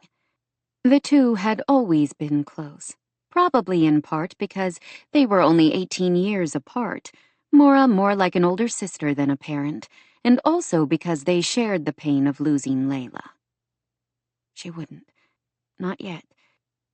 This pain felt too raw right now to share with anyone. She forced a smile. "I'm fine," she lied. "And no, the kids weren't too much for me. We had a great time together. Like I told you." "I'm so glad. As much fun as we had, I'm very happy you're home again. I was worried you would miss Christmas. I would have chartered a plane myself to get home by Christmas if I had to," Maura said fiercely. Despite the ache in her heart, Sage had to smile, not doubting for a second that her mother meant the words. "I'm glad you made it back for Nick's performance today." "Right? I would have hated to miss it. And I hope the trip was worth it, even the part where you had to endure a blizzard." "It was all so wonderful," her mother replied with a dreamy sort of look as she parked in the elementary school parking lot. "The new museum is stunning. I would love to take all of you to France to see it." "That would be great. You know, even after a decade, I sometimes still have to pinch myself to make sure I'm not dreaming, that I'm actually living the happy ever after I always imagined with your dad when I was a girl." Sage forced another smile, feeling as if her face would crack apart. Jack was already there, saving them a couple of seats in the crowded elementary school gymnasium. Every grade would be performing a few numbers for the holiday event, though the 4th grade production of The Nutcracker would be the highlight. Only after Sage sat down did she see Mason sitting a few rows ahead of them, his crutches on the floor at his feet. Rebecca sat beside him. As Sage watched, Mason said something to his mother, who smiled brightly. Sage could only hope the fact that they were there together and seemed to be talking was a good sign. She did her best to focus on the play instead of the man in front of her. The production was adorable. A shortened version of the classic story they had seen only the week before, with enthusiastic songs instead of graceful dancing. Afterward, while the parents and other guests enjoyed light refreshments, She carefully avoided talking to Mason, focusing instead on chatting with her parents and other friends she knew in town. Still, she was aware of him. He stayed in his seat, but she saw others approach him and chat for a few moments. The year-round residents of Hope's Crossing were generally kind. Still, Sage was aware of a protective streak she knew he wouldn't appreciate. A few of the old-timers, like Claire's mom Ruth, for instance, weren't always the most tactful. He could take care of himself. In a few weeks, she wouldn't be here to watch out for him. Mason and Grace would be fine. Sage did not doubt that people here would welcome them into their midst. They would have a good life in Hope's Crossing, in a beautiful house that perfectly met their needs. She needed to focus on that, and not on the ache in her heart, knowing that she couldn't be part of that future. She was sipping a cup of water from the refreshments table when Rebecca approached her. "Wasn't that a wonderful show?" Rebecca asked with a cheerful smile. "In my humble opinion, it was even better than the professional version last week." Grace was fantastic. She made a perfect Clara. And Nick totally owned Herr Drosselmeyer. "They're great kids, aren't they?" Sage said. "Truly great. Nick and Anna have been wonderful friends to Grace. I'm grateful. She doesn't always make friends easily." Rebecca made a face. "Neither do I, actually, which makes me especially grateful to you and your family for being so welcoming to me and introducing me around. Everyone has been so kind." "Oh, I'm glad. And I'm sorry I didn't have more opportunity to speak with you the other day when we were decking the halls of Wolfridge. It always seemed as if we were working in different parts of the house." "It was a hectic afternoon, wasn't it? But I love the results. Yes, it's a beautiful home."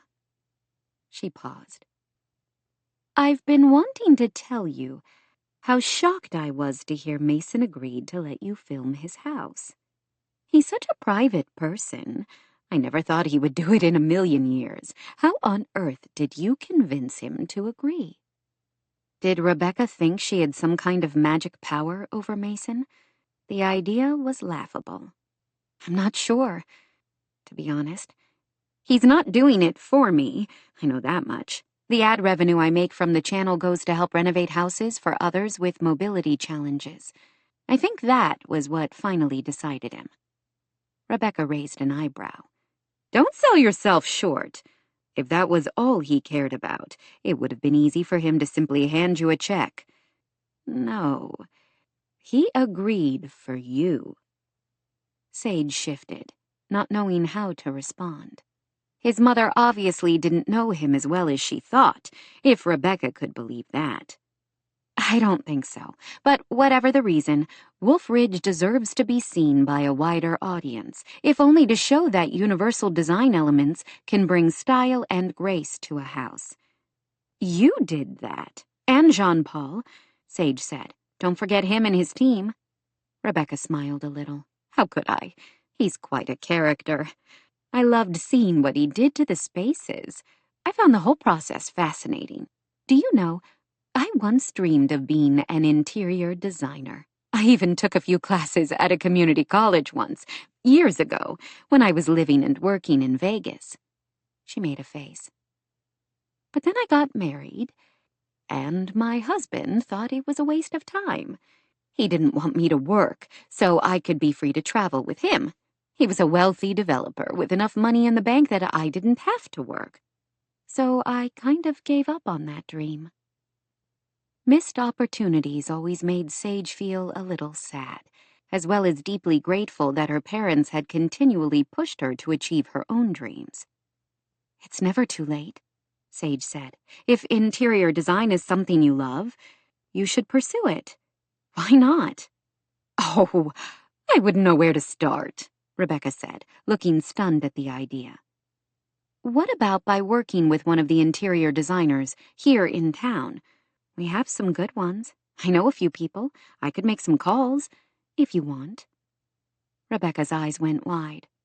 "Really? Why would you do that for me?" Why not?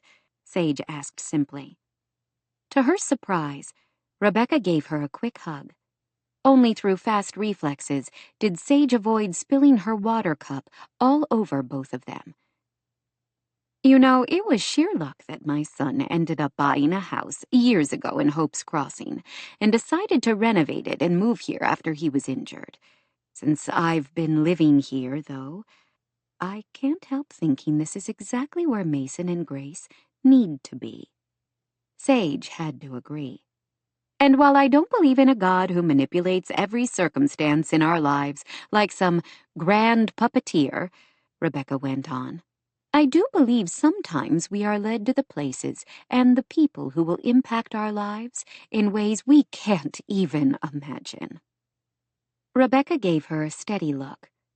You're one of those people, Sage McKnight. You're making a difference to all of us, Mason, Grace, and me. Sage blinked, deeply touched. Oh, that's a lovely thing to say. And true. I have loved seeing Mason start to smile again.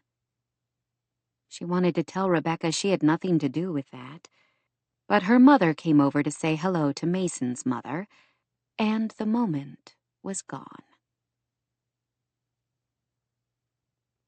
28. Mason. What were Sage and Rebecca talking about so intently that had both of them looking so serious? Mason wasn't sure he wanted to know. Rebecca was becoming entwined with every part of his life, like it or not. He shifted, trying to find a more comfortable position on the hard folding chairs. Now that the performance was over, he wanted to take off, but his mother had asked for a ride, since her car was in the shop for new brakes. He couldn't hobble out and leave her here, nor did he particularly want to go over and interrupt the women's conversation. Grace had already come over for a hug, and then had run back to her friends, who were eating all the cookies at the refreshment table. He was ready to get up and head for the door, hoping his mother took the hint that he was ready to leave, when Dylan Kane slid into the seat beside him. I hear you're all moved in. Yeah. We've slept at the house a grand total of 3 nights. I almost know my way to the bathroom now. I've only been lost a time or two. Dylan smiled. Great to have you in the neighborhood. They chatted about general things for a few moments before Dylan broached the subject Mason had a feeling was the reason he had approached him. I'm glad I bumped into you. I've been meaning to talk to you about something. Oh? You may know I'm on the board of directors of A Warrior's Hope with Spence Gregory and my sister Charlotte. I remember. I hope you don't think I'm overstepping, but I wanted to make sure you know we don't only help veterans through A Warrior's Hope. That's the main mission and focus of our work, but we are always happy to loan out adaptive outdoor equipment to local people in the community who might need it. If you ever want to take your daughter skiing, we can set you up. Mason shifted. Good to know. We've got mono-skis, tri-ski bikes, all kinds of winter gear, and in the summer we have accessible mountain e-bikes, kayaks, even a catamaran you can use to go out on the Silver Strike Reservoir. You're welcome to borrow anything we have and try it out so you can decide what works best for you. Mason had been so focused on making Wolf Ridge work for him and Grace that he hadn't given a lot of thought to what he would do with his time once they moved in. They lived in the beautiful Rocky Mountains, and he should be taking full advantage of his surroundings. Thanks. I might do that. Dylan hesitated for a moment before he spoke. Again, I don't want to overstep, but if you ever need to talk, I'm here. I can't completely relate to what you've been through. We each have our own journey. But I do understand a little about how damn hard it can be to reconfigure your whole life. I'm sure you do. He held up his empty sleeve. When I came home, I thought my life was over. I climbed into a bottle for more than a year and didn't want to climb back out. Why was Dylan telling him this? Mason shifted again, wondering if the other man sensed how Mason sometimes felt like a volcano of seething, boiling, frustrated emotions on the brink of eruption? What changed? I did, I guess. I lost a lot of friends. Good men and women with families and futures, snuffed out in a minute, either by the enemy or by themselves when the pain grew too unbearable. At some point, I sort of woke up and realized that would be my fate if I didn't change something. Dylan looked over at his beautiful pregnant wife, currently talking to one of the teachers, and his harsh features seemed to soften. I realized my life would never be what I had once planned, but that didn't mean it was over. I still had things to do. I'm not saying it's always been easy, but I can tell you that the years since have been some of the happiest of my life. It sounds cliché, but it's true. I'm glad things have worked out for you. Before Mason could say more, the principal of the elementary school went to the microphone to announce all students were excused to go home with their parents, or they could ride the bus if they preferred, and a moment later, Dylan left to rejoin his family. He was still thinking about his interaction with Dylan as he drove with his mother and Grace back toward the apartment Rebecca rented. "Thanks for coming to my play, Grandma," Grace said. "You're welcome, sweetheart. You were wonderful. I'm so glad I could see it. I haven't been feeling all that festive, but that program filled me with all kinds of Christmas spirit. I might have to even put up a little tree in my apartment now." "I can help you, if you want," Grace offered. "Maybe I can come over tomorrow after school." Rebecca gave Mason a sidelong look, as if she were bracing herself for his rejection. "Thanks, honey. We'll have to see. Your dad might have plans." "I don't," Mason said gruffly. "I can bring her after school." His mother looked delighted. "I don't mind picking her up." "Grandma, why do you need a Christmas tree anyway?" Grace asked. "We have a giant one. You can share ours. You helped decorate it." "That's your tree. I was thinking of one from my own place." Grace continued to frown. "You should stay with us for Christmas. We have like 100 extra bedrooms, don't we, Dad?" "That might be a slight exaggeration, but we do have a few." He wasn't about to offer one to Rebecca, though. She apparently had come to the same conclusion. For a moment, hope had sparked in her eyes, but it quickly faded. "Oh, no. I'll be fine at my own place. You and your dad have your own traditions on Christmas." "Christmas would be way more fun with you there. Wouldn't it, Dad?" Mason didn't know how to answer. He wanted to instinctively protest. He had never told Grace the reason his relationship with Rebecca was stilted. She had never asked, though he knew she sensed the wide chasm between him and his mother. He thought of what Sage had said the other day, about his mother already being part of his support network, but he was too stubborn to acknowledge it. For the past 2.5 years, Rebecca had stepped up to be a wonderful grandmother to Grace when they had both needed it. He would have been lost without her help. He suddenly felt ungrateful and childish that he had continued erecting barriers she was constantly trying to hurdle, without much success. Would he have preferred a different childhood than the one he had? Hell yeah!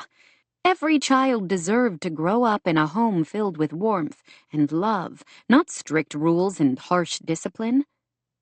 Rebecca had been a child herself when she had him, 17. Hadn't he been an idiot himself when he was 17? He certainly wouldn't want to be judged forever by some of the stupid decisions he had made at that age. How hypocritical and unfair of him, then, to continue blaming Rebecca for the choices she had made. He had to let go of the pain at some point, didn't he? Christmas was a time of renewal and hope. He and Grace were making a new start here in Hope's Crossing. It was long past time he tried to make a new start with Rebecca. Sage had been absolutely right. Nobody should be alone on Christmas. We would be happy to have you join us for Christmas Eve and Christmas Day. You're welcome to stay at Wolf Ridge." His words sounded gruff, stilted, but he could see they were enough for Rebecca. Her eyes filled with tears. "Oh, I would love that. Truly love that. Thank you." Yay! Grace said. It will be so fun, Grandma. We can go swimming and make cookies and read Christmas stories. I can't wait. You can sleep in the room next to mine if you want. It's really nice, with a big bed, and it even has its own fireplace. "That will be great. I can't wait either." Her eyes were bright, and she looked suddenly happier than he had ever seen her. He should stop there. That was enough, wasn't it? He had made an effort. But he couldn't help remembering that conversation with Sage, how she had been such a passionate advocate for Rebecca. Not only Rebecca, he realized now, for Grace and for him. She thought it would benefit all of them to have his mother closer. She was right, as hard as that was to admit. He spoke quickly, without giving himself a chance to change his mind. "Now that the main house is finished, Sam Delgado will be working on fixing up the guest house after the new year. You don't have to answer right now, but I was thinking maybe you could move in there. If you wanted to, anyway. No sense paying the crazy rent for your apartment when we have so much room." Her eyes widened with stunned disbelief, as if he had stripped off his clothes and started dancing to the car radio. "Are you serious? You would let me move into your guest house?" The shock in her voice made him feel about as low as a snake. This conversation should have happened a year ago, if he hadn't been so stubbornly determined to hold on to old pain. He would have brought this up a long time ago. "It makes sense. That way you could be closer to Grace. She needs you." His mother had seemed happy before. Now she looked positively radiant. A tear trickled down her cheek, but he somehow knew she was crying tears of joy. "Oh, Mason, I would love that," she breathed. "It will take a few months, maybe more," he warned. "Sam is basically gutting it and starting over." "That's fine, totally fine. I can wait." He took a breath and plunged forward.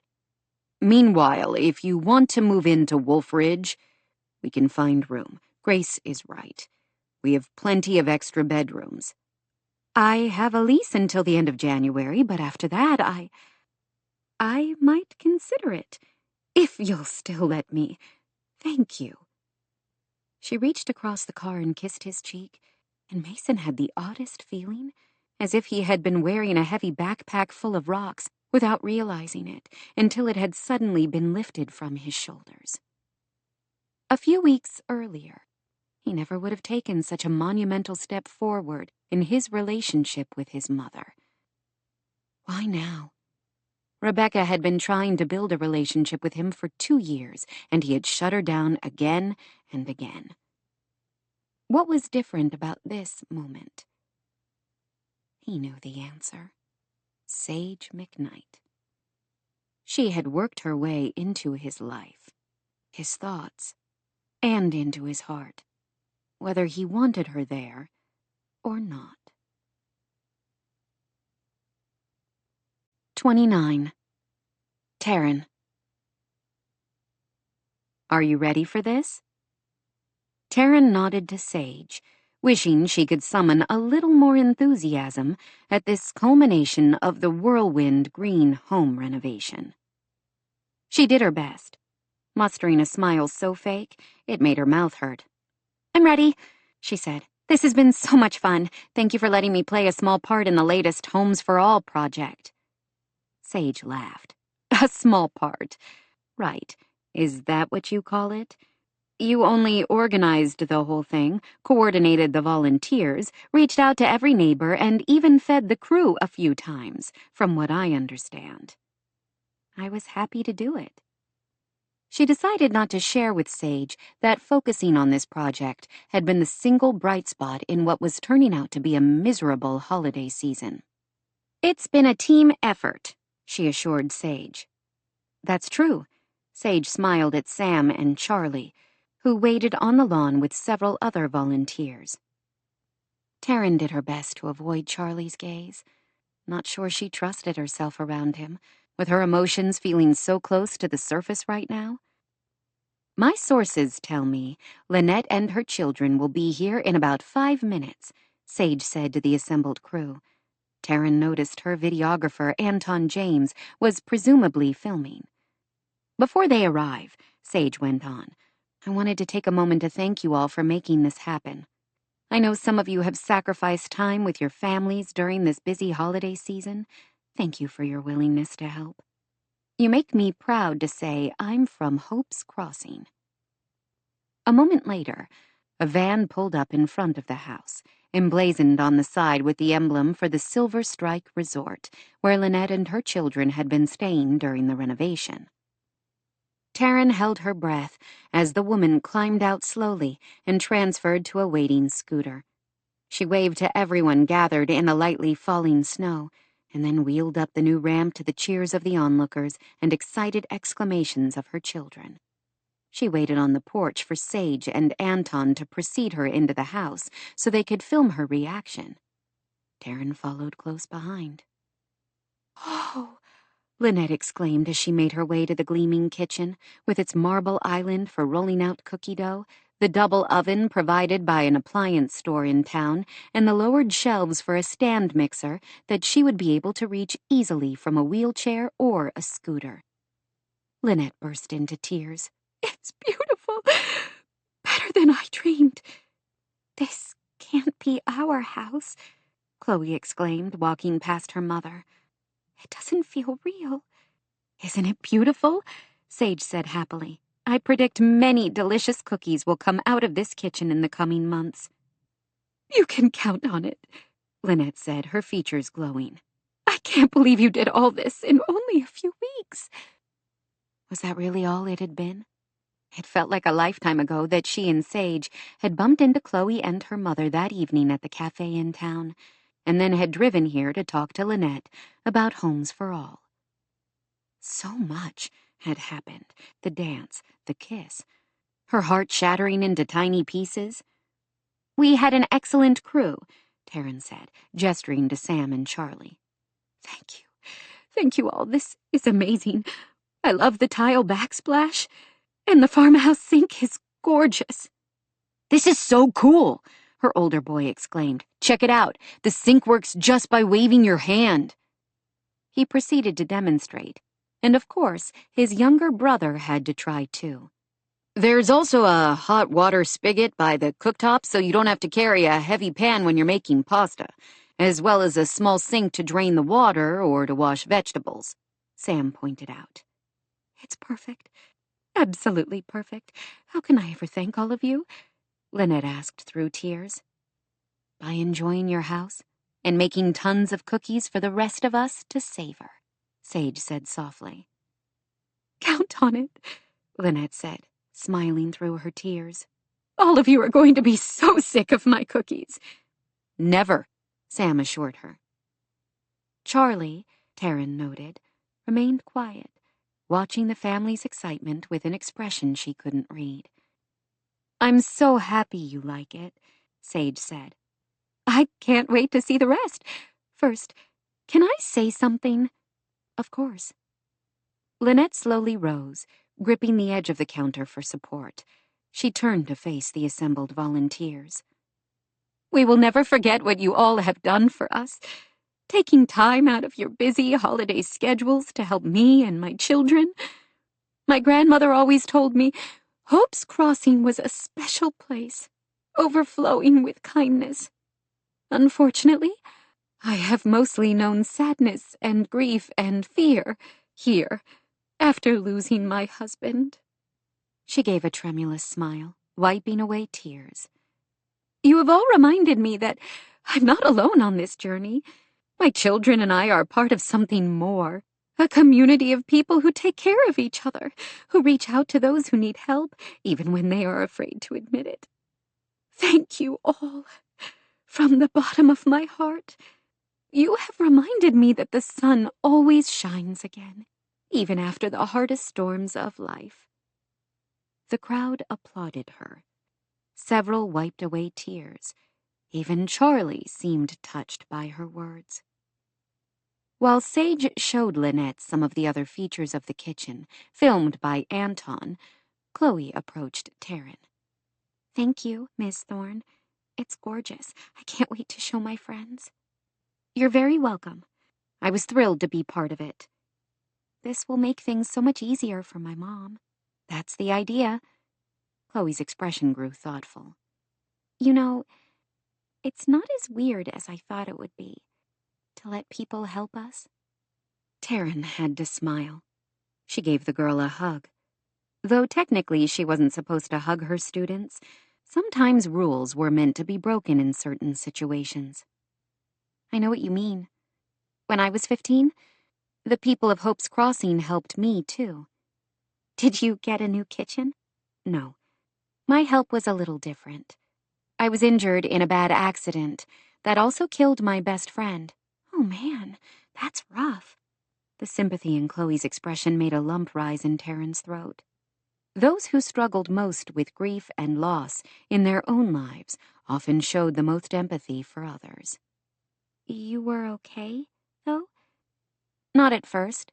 I was in a coma for a while, and then had to relearn everything. Walking, talking, how to eat, how to hold a book. I was in pretty rough shape. Wow. I'm sorry. My friends and family always had faith in me. They pushed me. No matter how I whined and complained, they wouldn't let me give up, even on the days when I didn't want to wake up in the morning because everything hurt so much. That must have been so hard. It had been. She wanted to think that was the worst thing that had ever happened to her, but she would rather cope with that physical pain than the emotional trauma of losing Charlie forever. Nobody wants to have hard things happen to them, but I wouldn't have become the person I am without going through that time. It made me stronger, more kind, more compassionate. I get that. Do I wish my friend hadn't died? Of course. Every single day. So does her sister. She pointed towards Sage. Really? Your friend was Ms. McKnight's sister? Yes. Layla was bright and funny and kind. Sort of like you. Chloe looked touched at her words. Thanks. More than anything, I wish my friend could be here celebrating the holidays with us. She would have been the first one to volunteer for a project like this. I wish my dad were here, Chloe said softly. The first Christmas without him is hard. I know how much you must miss him. I'm sorry. She hugged the girl again. He would be really happy about this, though. Anything that made my mom happy made him happy. Taryn felt tears rise up in her throat again, wishing she could be loved like that. Against her will, her gaze lifted to Charlie's. He was watching her from across the room with an expression on his features that was so fierce and full of aching emotion, it took her breath away. The crowd of volunteers inside the house seemed to fade away, leaving only the two of them. I love you. She almost mouthed the words. Instead, she only thought them, wishing she knew how to convey everything in her heart with only a look. His jaw clenched. His expression suddenly tortured, and then he shoved a beanie on his head and pushed his way through the crowd and out the door into the cold. She stood frozen for a moment, not sure what to do. Every instinct screamed at her to stay where she was. Charlie had made his feelings clear. Why continue banging her head against the wall when she had no hope of changing the outcome? He would continue pushing her away, and she would end up even more heartbroken. Or maybe not. She could always pray for a miracle. She had to try, didn't she? Her heart was already broken. If he pushed her away again, what would change? Her heart couldn't break apart again.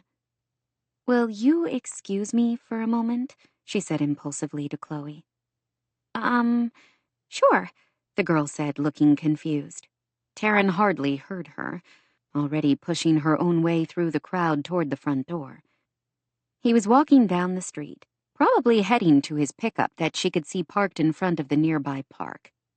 She hurried after him as snow started to fall, big, fluffy flakes that clung to her hair, her eyelashes.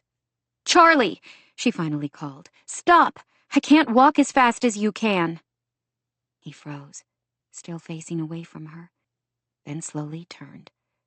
"Taryn, what are you doing? You shouldn't be out here in the snow. You might slip and hurt yourself." She continued moving inexorably toward him.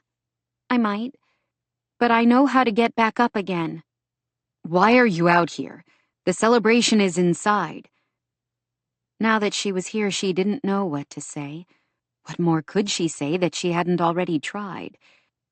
She couldn't think of any words that might persuade him to give them a chance. Nothing she said seemed to work, maybe because words weren't the answer. When she reached his side, she did the only thing she could think of. She stood on her toes, heart pounding, wrapped her arms around his neck, and brushed her mouth against his.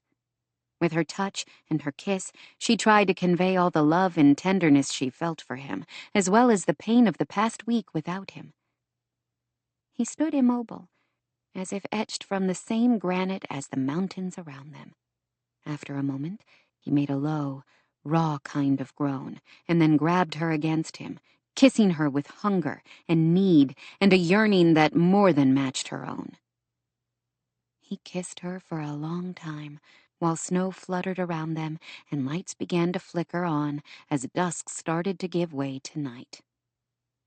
"I love you, Charlie," she murmured. "Please don't push me away." He jerked away, his expression stunned. "No, you don't." She made a face. "Don't pretend you didn't know." When he continued to stare at her, she shook her head. "You didn't know? Seriously? How can you not know? Everyone else in town seems to." "What are you talking about?" "Charlie Beaumont. I've been in love with you as long as I can remember, since I was at least 12 or 13. At least I thought it was love back then. I knew for sure after the accident, when you came every single day of my rehab, no matter how angry my dad was at you or how poorly I treated you." She would never forget his patience and compassion during that time. He pushed her, challenged her, coaxed her back to health when she feared she would be trapped forever with a body and mind that didn't work the way she wanted. He came every day, no matter what, and in the years since, he had been a constant source of strength to her. "You love me too," she said. "Please don't deny it. Can we at least have honesty between us?" He stepped away, taking his body heat with him, and she immediately shivered. He gazed at her, and this time she saw what he usually tried to conceal: anguish. She had been wrong. Her heart could break more than once. It seemed to crack apart all over again at the look in his eyes. "What does it matter if I love you?" "It matters," she whispered. "It matters so much." "Why? I'm not planning to do anything about it. You deserve better, Taryn. We both know you do." She swore, something she rarely did. "I never thought I would say this, but you are a coward, Charlie Beaumont." She could see he instinctively wanted to argue, but then he shoved his hands into his pockets and turned away. "When it comes to you, maybe I am," he muttered. "No maybe about it. I just told you I love you. The correct response to that is to sweep me into your arms, kiss me again until I can't breathe, and swear your undying love. Instead, you make some lame excuse about how I deserve better." "Because you do." She swore again. "I'm so sick of you saying things like that. You are the most decent, most compassionate person I know. You just spent a week helping to give a new kitchen to a family you didn't even know, that has seen more than their fair share of pain, simply because I asked you to, and because it was the right thing to do." He frowned. "So what? That doesn't change anything." "What would change things? What can I or anyone else say or do to hold a mirror in front of your face so you can see the good man the rest of us do?" She wasn't getting through to him. She could see by the angle of his jaw and the tense set of his shoulders. "Have you made mistakes in your life? Yes, Who hasn't? I certainly have, which you know all about, in glaring detail. She felt shaky, her stomach twisted into knots and her heart pounding. This felt like the biggest gamble of her life, but she had to try. Their future together depended on it. She stepped forward and slid her fingers to his face, strong and beautiful despite those haunted eyes. You have a choice, Charlie. We both do.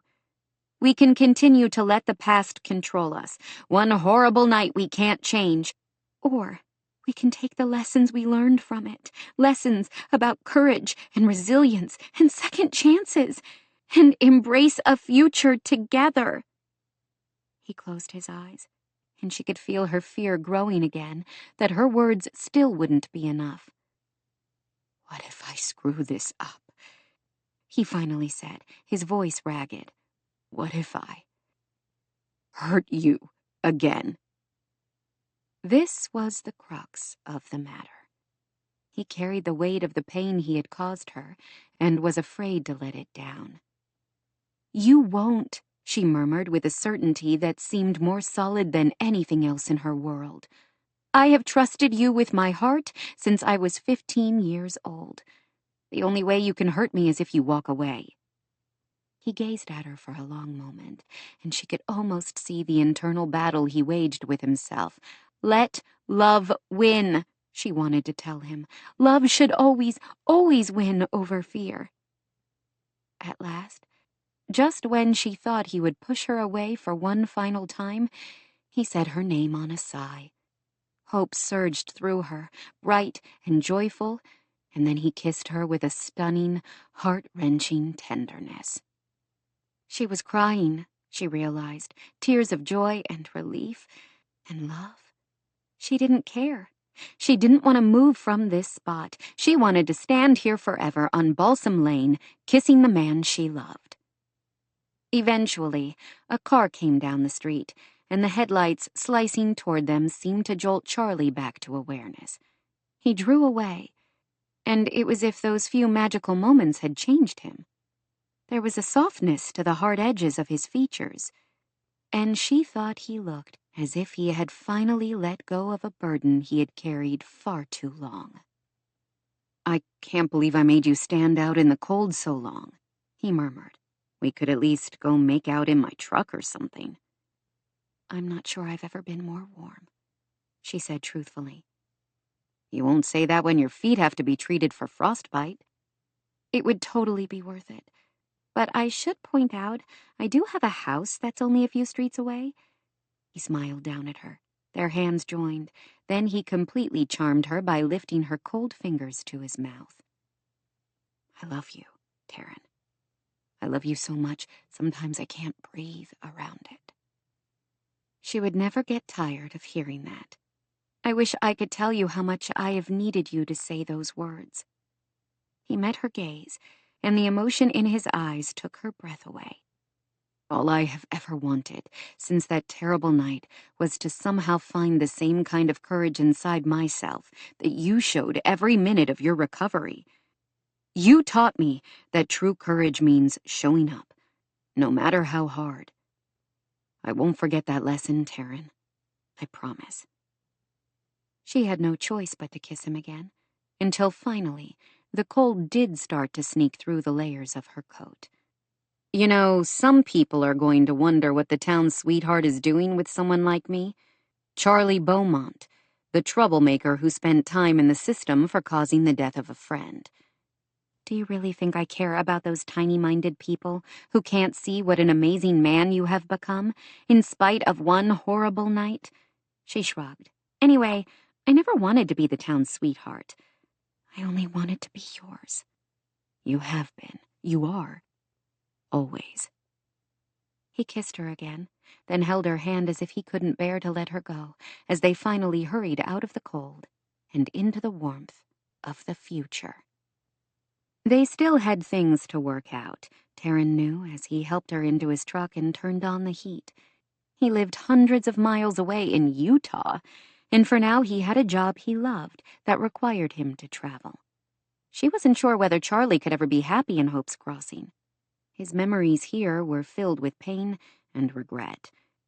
She didn't want to leave the town she loved, but she would, in an instant, if that was the price she had to pay to be with him.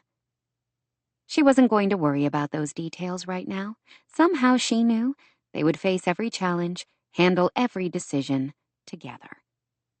For now, as Charlie drove toward her house, past the magical holiday lights of her neighbors and friends, Taryn couldn't seem to stop smiling. Christmas was about miracles, hope, peace, joy.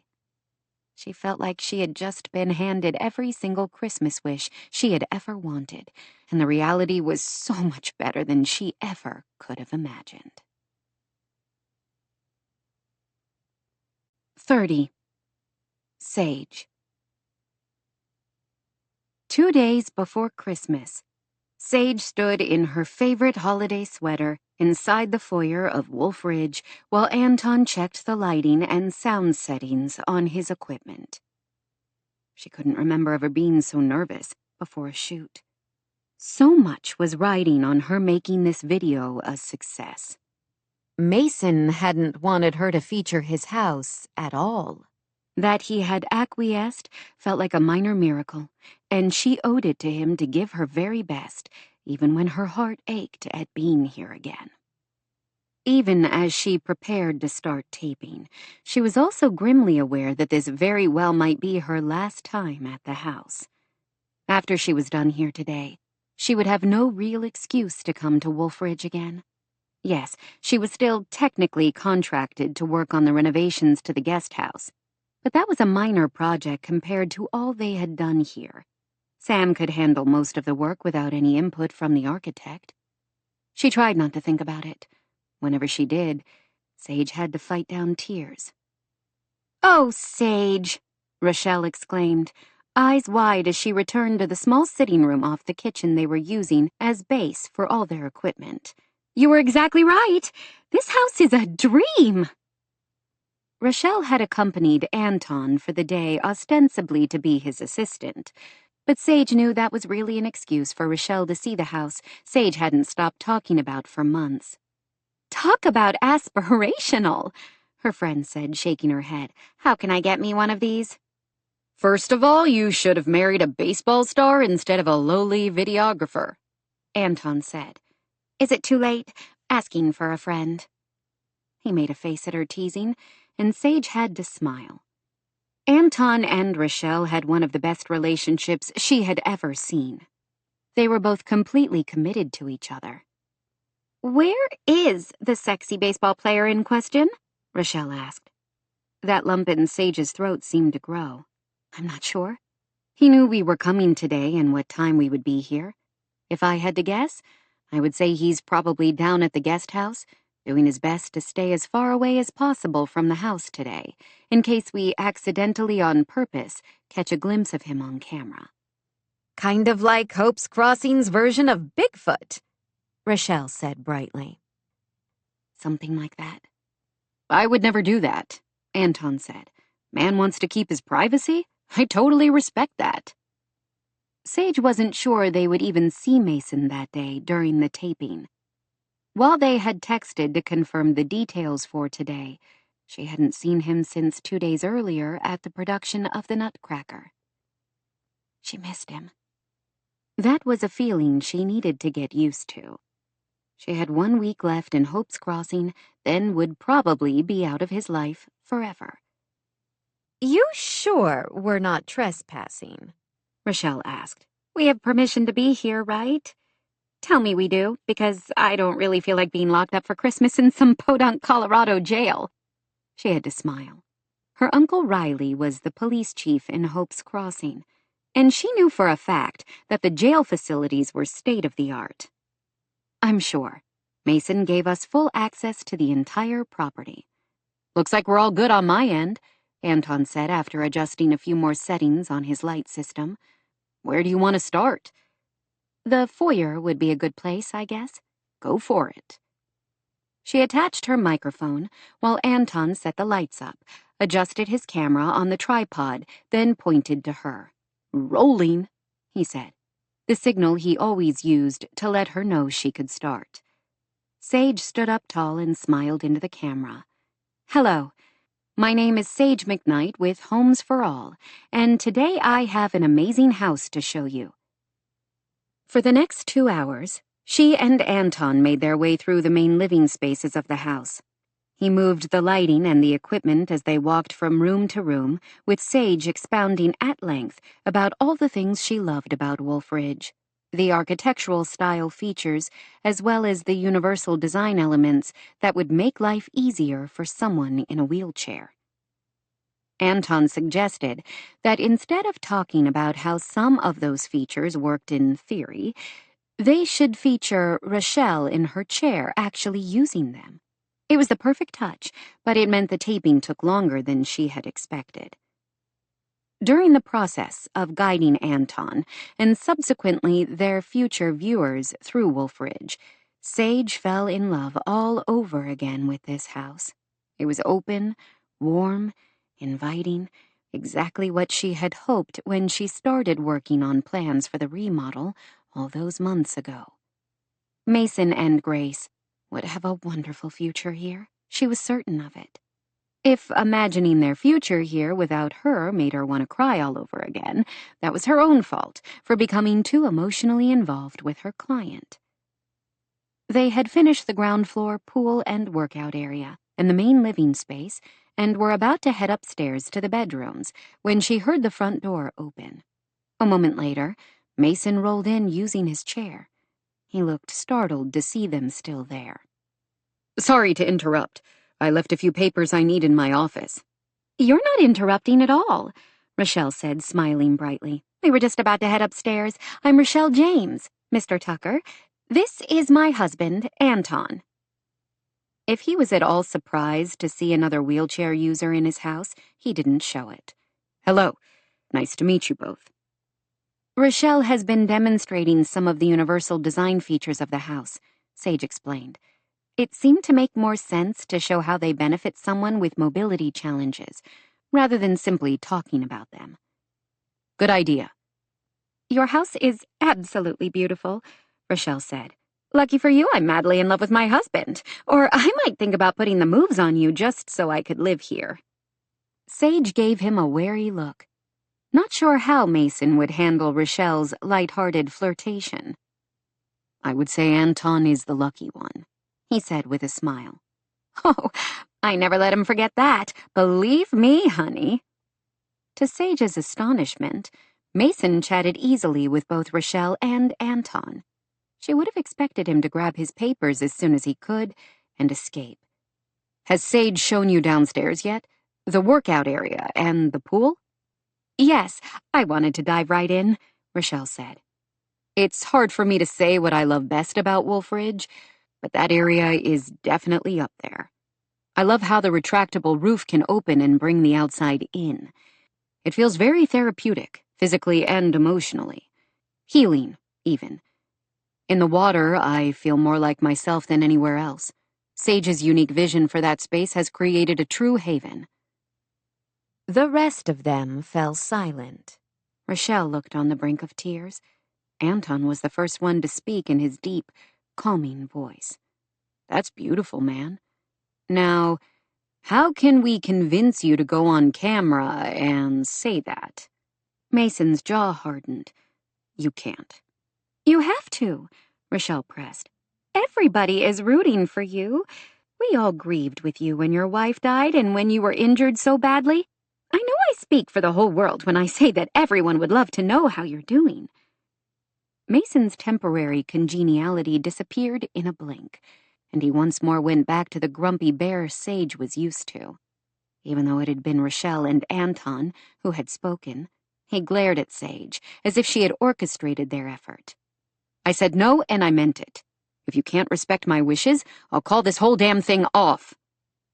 He wheeled away toward his office, leaving an awkward silence behind him. "Wow, he really values his privacy, doesn't he?" Rochelle said.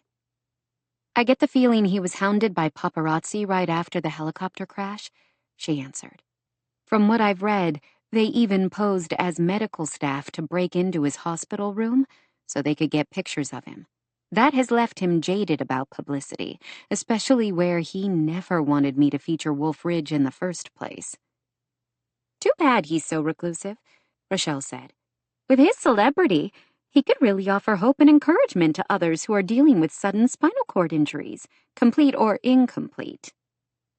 Mason first needed to feel that hope and encouragement himself before he could help anyone else. Sage's heart ached for him. "Can you give me a minute?" she asked Anton. "I should probably talk to him." As she walked to his office, she debated what to say. She found him at his desk, gazing into a drawer as if he had forgotten why he came. "You didn't have to be rude," she finally said, then regretted it instantly when he lifted his eyes that blazed with anger. "I told you how I felt about being on camera. Under no circumstances do I want to be part of your video. Not my words, not my image, not my name. I should never have agreed to let you and your crew inside the house. I wouldn't have if you hadn't guilted me into it." She felt as if he shoved the desk into her gut. When had she ever pressured him about the taping? Yes, she had asked more than once, but she had accepted his answer and moved on to a different project, the green renovation. The hurt expanded in waves, followed quickly by anger. "What are you so afraid of? That you're no longer big, tough Mason Tucker, the mighty Tuck? You're so terrified to show any sign of weakness that you've fooled yourself into thinking you can be happy here, hiding away from the world, pushing away anybody who cares about you." He narrowed his gaze. "Like who? My mother? For your information, I offered to let her move into the guest house when the renovation is done. Are you happy now? That's another thing you guilted me into doing." "Not your mother. Me, you idiot." She dug her fingernails into her palms to keep from shouting the words at him. "That's a start. More than I wanted to do. I'm sure that will make Grace and Rebecca very happy." A muscle worked in his jaw. "Look, you're a great architect. I appreciate everything you've done, but I hired you to redesign my house, not try to reorder my whole damn life. I don't know how many times I have to tell this to you and your friends, but I'm not appearing on screen. End of story. Now finish your taping and then leave, so I can get on with my life." For a moment she could only gaze at him as pain and hurt coiled inside her. She felt shaky from it, almost queasy. She drew a breath into lungs that burned. "Right," she finally said. "Yes, clear enough." She turned around and walked away, gently pressing the automatic pocket door to shut him away by himself, just like he wanted. Somehow she made it through the upstairs bedrooms. To protect Grace's privacy, and at Mason's request, they avoided her bedroom, even though it was one of Sage's favorites. The last room on the filming schedule was Mason's bedroom. It smelled like him, of pine soap and leather and Mason, and for a moment she stood inside and simply breathed it in. She didn't want to be here, but couldn't figure out a way to avoid it. Sage knew she had to show all of the accommodations in the room, from the rotating shelves in the closet to the low-profile sliding doors out to the private deck. After waiting while Anton filmed close-ups of some of those elements, Sage stood near the bed, framed by a huge painting that looked like an original, of a wooded hillside leading to a narrow strip of beach. "Okay, rolling," Anton said a few moments later. Sage compartmentalized her pain and drew in a breath before smiling into the camera. "I created this space so that the owner can have a retreat from the world, somewhere calm and restful where he can be himself and relax without any expectations. This isn't a therapy room or simply a utilitarian place to sleep. I wanted this to be a refuge, a space where he never has to adapt himself to the environment, but where the environment is designed for him, where everything is easy to reach and to use. He should be very happy here." She tried to smile but couldn't make her mouth work suddenly.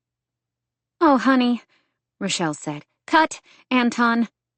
He lowered his camera, and Rochelle rolled closer to her. "I'm okay," Sage said. "Are you? Not really. Can I take a short break?" she asked Anton. "Sure. I've still got plenty of B-roll to film out in the hall and entry. Take your time." As soon as he took off with his equipment, Sage stood in the room that smelled so much like Mason. She couldn't stay here. Not with her emotions in so much turmoil. Quickly she turned and headed out to a landing near the elevator, where Jean-Paul had artfully arranged side tables and chairs to create a cozy conversation nook. Sage slowly lowered herself into one of the chairs, and Rochelle rolled up in front of her. "So, how long have you been in love with the sexy grump?" Rochelle asked. If she hadn't been feeling so miserable, she would have laughed at the appropriate nickname. Sage could see no reason to deny her friend's assumption. Rochelle knew her too well. "It feels like forever," she admitted. Rochelle gave her a long look before her features melted into an expression of sympathy. "This house is a love letter to him, isn't it?" The simple words seemed to reach in and shake her, making her want to close her eyes and sob. "I suppose you're right. I hadn't thought about it in those terms, but yes, it's the only thing he's willing to take from me." "So what are you going to do about it?" She frowned. "What can I do? He has made it clear he thinks I'm nothing but an interfering busybody trying to run his life. Apparently I'm the last thing he wants." "Funny, but the man didn't look at you like you were the last thing he wanted. I would say exactly the opposite, honey." Sage closed her eyes, remembering those heady moments in the kitchen when he had kissed her, as if she were his salvation. She wasn't.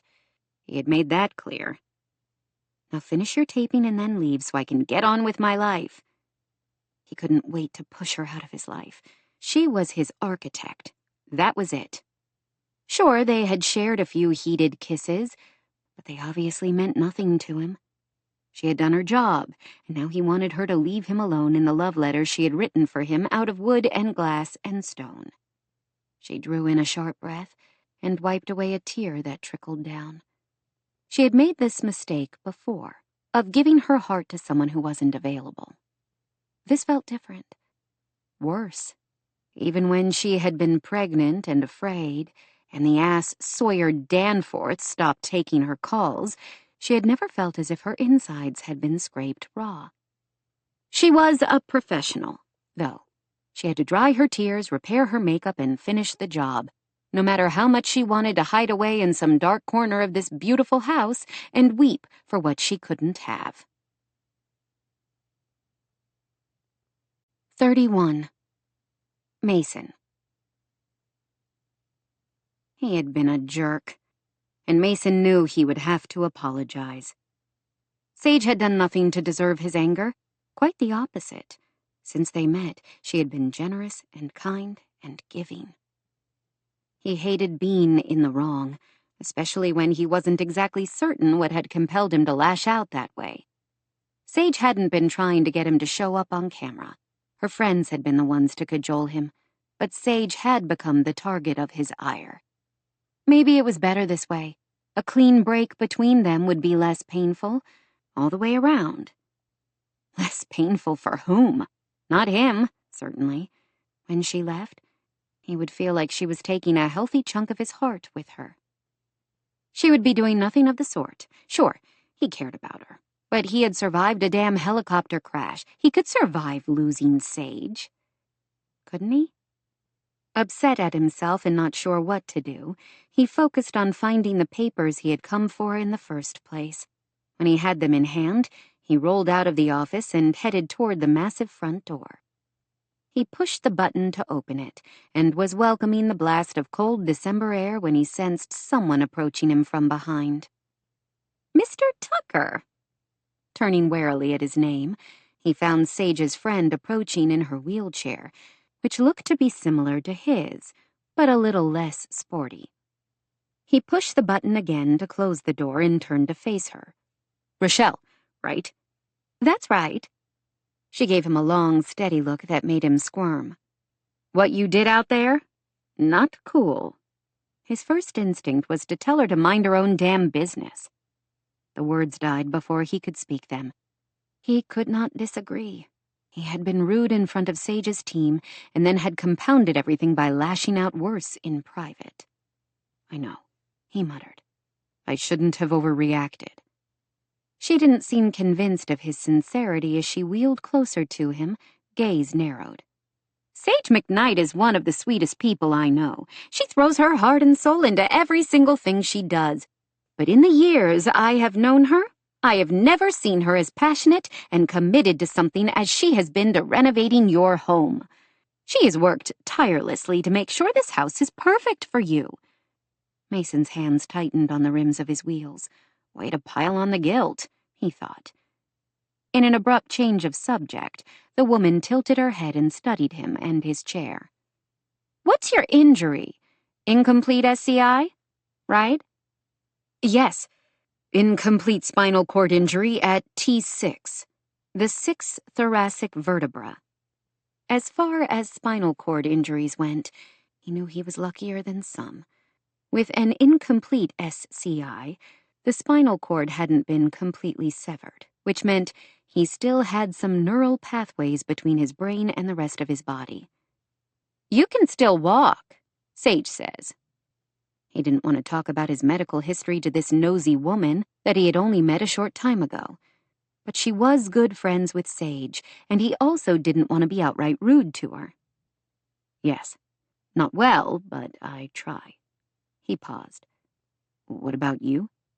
"I was 16 years old when I broke my neck while cliff diving on a family vacation to Mexico. Mine is a complete SCI at the C6. "That's tough." "We all have our own path. I've been where you are. Angry, bitter, raging at the world." Was that what he was?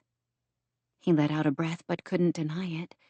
He struck out from pain and loss, something he hated about himself. "I hurt the people who cared most for me. My parents, my brother. It took me a long time to make it up to them." She studied him more intently, and he wondered what Rochelle could see out of those intense brown eyes. "Don't make the mistakes I did. Like I said, Sage is one of the best people I know. I love her like a sister, and I can tell you that any man lucky enough to be loved by her should get down on his knees and thank his heavenly Father, or his lucky stars, or whatever he believes in. If you can walk, you can kneel, can't you?" Mason blinked, not sure how to answer. He hadn't done much praying lately, on his knees or otherwise. His grandparents' fanaticism had done a good job of completely pushing out most belief in a benevolent higher power. Losing his wife and unborn baby had done the rest. Grace once told him she thought Shayla must have been his guardian angel, keeping him alive so he could take care of her, their daughter. He wasn't sure how he felt about that. He was so busy thinking about theology that it took him a moment for the rest of Rochelle's words to sink through his subconscious. Any man lucky enough to be loved by her. What did she mean by that? Sage didn't love him. She couldn't. "Why are you telling me this?" he managed to ask. "Figure it out, champ," she said with an arch look, then turned and rolled away from him quickly, leaving him staring after her. Could it be possible? Could Sage have feelings for him? Mason stared blankly around, and his gaze took in the warm, inviting entry of the house, the massive front door, the metal beams and buckles, the glass streaming in with light and warmth despite the cold outside. She had poured her heart into this project, working tirelessly to make sure he had everything he could ever want or need, even things he had never thought of himself. Yes, she was an excellent architect and probably did the same thing for all her clients, but the care she had taken with his house seemed different. It was different. Could she love him? His heart pounded and he closed his eyes. He wanted her to. Sage had brought light and warmth to his life, just like she had brought it into his house. She had made him smile, laugh, feel again. Whether she loved him or not, he loved her. He suddenly remembered what Dylan Kane had told him the other day. I realized my life would never be what I had once planned, but that didn't mean it was over. Mason's wasn't either. He still had things to do, and people to love, particularly one very determined, very passionate architect. He didn't deserve her. He still didn't know why she could ever care about him, but he remembered how generously and sweetly she had kissed him, and he was suddenly quite certain. Rochelle was right. By some miracle, Christmas or otherwise, Sage McKnight had feelings for him. He closed his eyes again, wholly overwhelmed at the idea. He wanted to find her right then, to get on his knees if he could, which, okay, he probably couldn't, but he could try. He wanted to ask her if there was any chance they could figure out how to make things work between them. Any chance she could see beyond his current disaster of a physical body to the man he still was inside. He was, at heart, a man who loved her and wanted to do everything in his power to make her happy. He had hurt her, he suddenly remembered. She had paled at his harsh words as if he had slapped her. Regret burned through him. How could he fix it? As he looked around at the house she had worked to bring back to life, Mason could only think of one thing. Yeah, it was the absolute last thing he wanted to do. But for Sage, for the joy and love she had brought back into his life, he somehow knew it was the right move. Pushing down his trepidation, he rolled through the house in search of her camera guy. 32. Sage. Somehow Sage managed to repair her makeup. Props for the genius who invented waterproof mascara. She would have been done quite some time earlier if she hadn't spent so much time staring in the mirror without really doing anything as she tried to regain her composure. By the time she emerged from a guest bathroom on the second floor, nobody else was around. She assumed Anton must still be shooting close-ups of the house and its various features that he would edit together with her commentary. While she wanted to escape, to take her heartache and go, Sage knew she had to stick around in case Anton might need her to reshoot something. She took the back staircase that ended near the kitchen. From here, she could hear her videographer but couldn't see him. He was speaking with someone, though she couldn't hear the words.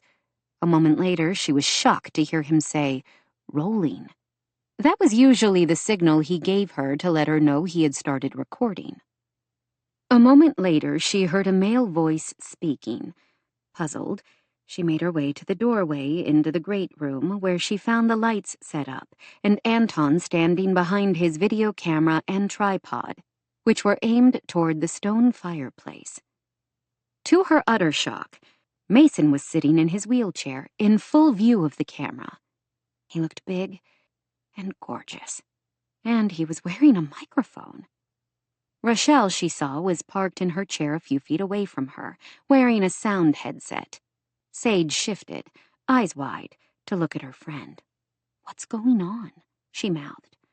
Rochelle picked up an extra headset and held it out for Sage, who snatched it and shoved it on her head. Mason's voice came through, clear and commanding, with no trace of anxiety or uncertainty.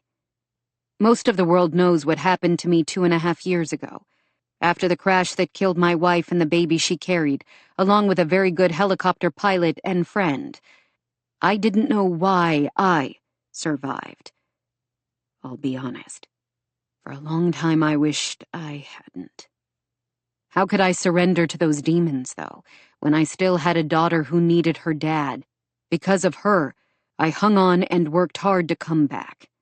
It's been a tough journey. I won't sugarcoat it. I still haven't made it along that path as far as I would like, but I'm further along than I was at the beginning." He gazed into the camera without flinching. 9 months ago, Wolf Ridge was a house that didn't work for anyone, really, wheelchair or not. But a good architect sees beyond the brokenness to what can be. All the hidden possibilities the rest of us can't see for the clutter and noise. A good architect can take a dark and closed-in house like Wolf Ridge and turn it into something beautiful, a place of joy and peace and comfort, a refuge from the pain and heartache in the world. She made a tiny sound, so small she hoped no one could hear. Mason did, though.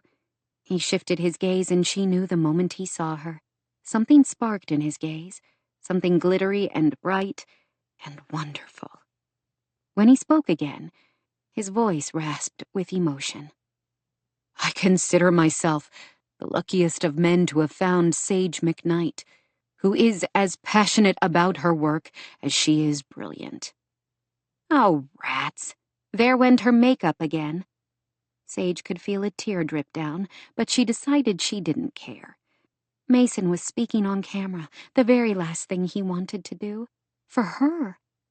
This was his way to apologize for his harsh words, and Sage couldn't have loved him any more in that moment. This house represents more to me than walls, a foundation, a roof. It represents hope, potential, the promise of a much brighter future. When we started this project 9 months ago, I didn't have the first idea what I needed. Now I know precisely what that is. This time when his gaze met hers, he didn't look away. The intensity of his expression stole her breath. In his eyes, she saw apology. She saw regret. And she saw love. Sage wasn't aware of moving. One moment she stood beside Rochelle, the next she was running toward Mason. She didn't slow down, simply launched herself at him. He caught her with a rough laugh. She threw her arms around his neck and kissed him fiercely with all the love that had been building inside her for months. She didn't care that they had an audience, though she would make Anton delete that part of the footage. This was a moment for them alone. Only this part, though. The rest was perfect. He met her kiss with the same unflinching emotion until she felt more tears roll down her cheeks and into their joined mouths. Mason finally broke away and looked over her shoulder at Anton. Sage turned to see her friend had put his camera down. Grab your new coat, babe, he said to Rochelle. I've got what I need here. I think we should go outside and grab a few more exterior shots. Yes, that's exactly what we need to do, she said with a grin towards Sage and Mason. A moment later they were alone. She didn't wait for the door to close behind them before she kissed the man she loved again. I should probably tell you that I'm in love with you, if you haven't figured that out by now, she said breathlessly. His arms tightened around her, and the tenderness of his kiss told her everything she needed to know about his feelings. I meant what I said to Anton, he said, his voice rough. When you were rebuilding my house, infusing new life and new hope into it, you were rebuilding me, too. Oh, she said softly, moved beyond words. When Shayla died, I thought this part of my life was over. I never expected to fall in love again. But then a certain feisty architect pushed her way into my life and, well, here we are. Here we are, she repeated, her heart overflowing with emotion. I think I fell for you long before I ever kissed you. Probably the first time you refused to add something I wanted into the plans and instead offered me an even better solution. I think I fell for you the first time you accepted the change I suggested, she said softly. How could I not? I believe I've said on record what a brilliant architect you are. If there was anything more seductive than a man who thought she was brilliant, Sage couldn't imagine what it might be. She wanted to stay here forever, lost in his arms. Anton and Rochelle would be coming back soon, unfortunately. Her friends could only stay out in the cold so long. She slid off his lap. Thank you for what you said on camera. I have never been so touched. He gripped her hand as if he didn't want to let her go. You know this won't be easy, right? I might never be able to walk any better than I can right now. I don't care about that. I hope you know me well enough by now to see that. I do. He let out a breath. I also want you to know I would never stand in the way of your career. You're doing important work, Sage. Work that makes a real difference in people's lives. We'll figure something out. I don't have to travel as much as I have been. I can focus on jobs closer to home. I still may need to travel when Anton and I are taping something for the YouTube channel, but I can try to minimize those trips. Maybe you and Grace can come with me sometimes. That could work. But you've forgotten one thing. What's that? He kissed her forehead. You've created the perfect house for me. So perfect that now I never want to leave. He could not have paid her a greater compliment. She kissed him again until she heard the door open quietly as Anton and Rochelle came back inside. As she looked out the window, she saw it was snowing lightly, plump flakes that fluttered past her view. With the huge Christmas tree in the corner and the wreath on the mantel, the great room looked like something out of a dream. Not a dream. This was real and right. She had come home for the holidays to spend time with her family and enjoy being back in Hope's Crossing. She never imagined this season would change her life forever, that she would find a love she never expected, and a man who was better than any dream she could have imagined. Epilogue.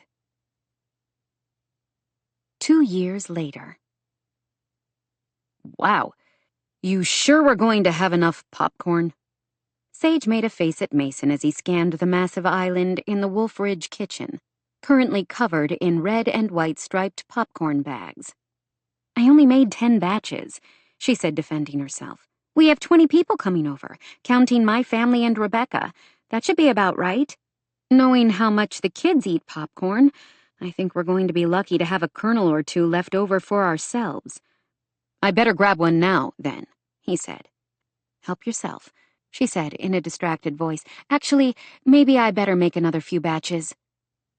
She was adding more popcorn kernels to her microwave popper when she felt his arms wrap around her.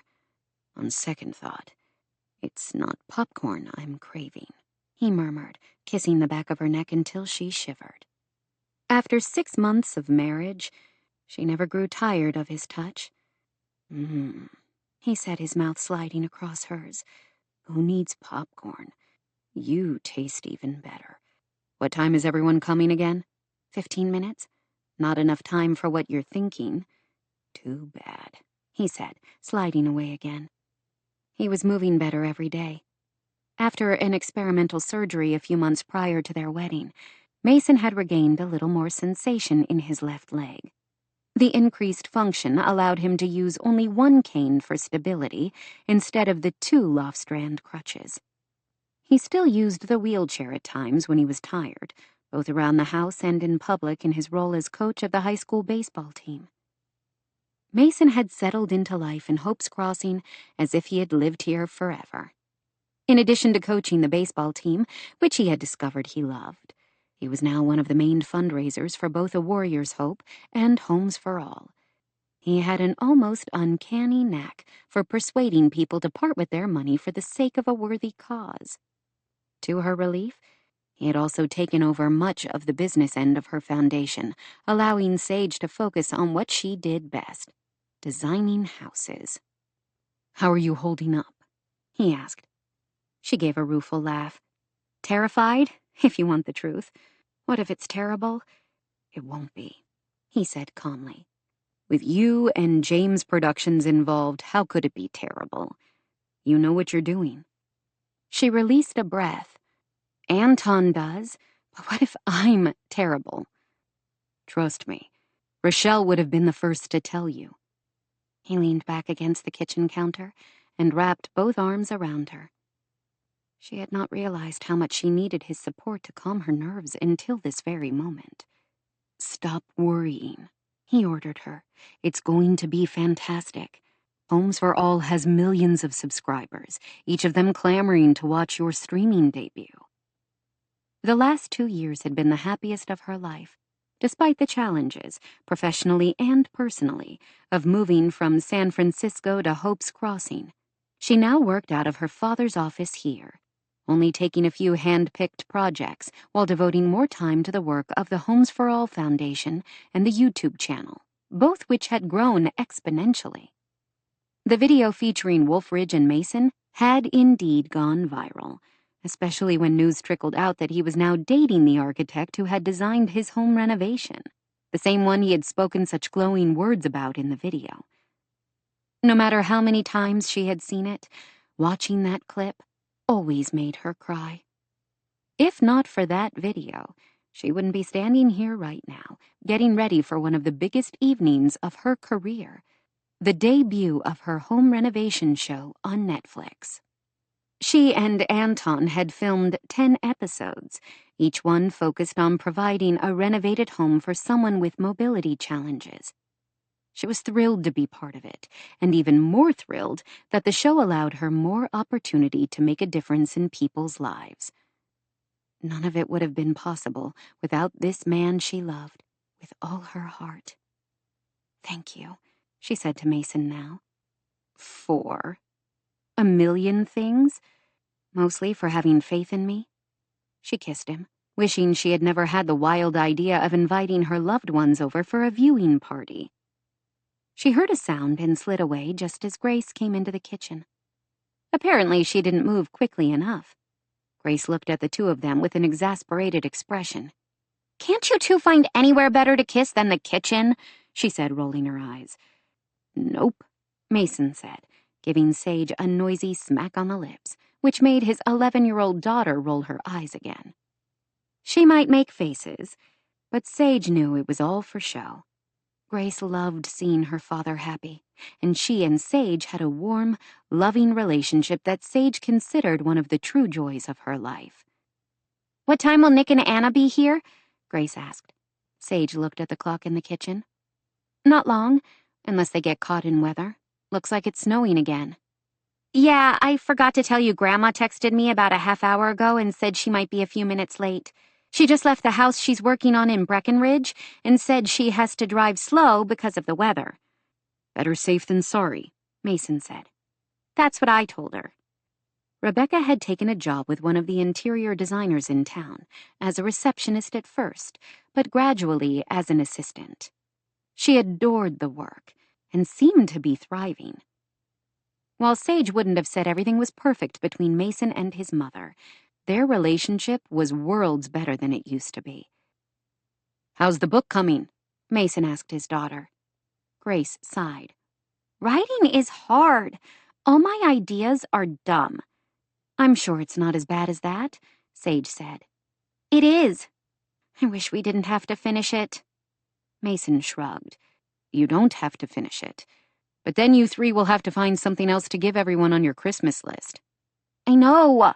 Don't remind me." The gift the three of them had worked so hard to make during that magical holiday when Sage had come home and fallen in love had turned out to be a charming and sweet Christmas story, written and illustrated by the three of them. They had printed out several copies for family and friends, to an overwhelmingly positive response. The next year, Mason had paid to have that first book, as well as the sequel they had written last year, bound and printed with their original illustrations. He had promised to do the same for the third book in the series, as soon as they finished it, which apparently was slow going. They had been working on it for a month. "You'll get it. You've got to finish by next week if we want to have it back from the printers before the holidays. Maybe you need to have Nick and Anna over tomorrow to pound it out," Mason said. "Can we go swimming too?" "That can probably be arranged." The doorbell rang again, and Grace jumped up. "I'll get it. That's probably them." A moment later, Grace led the way, followed by Taryn and Charlie Beaumont. Charlie was carrying a large plate covered in plastic wrap. Taryn looked around the empty kitchen. "I was afraid we were going to be late," she said. "Nope.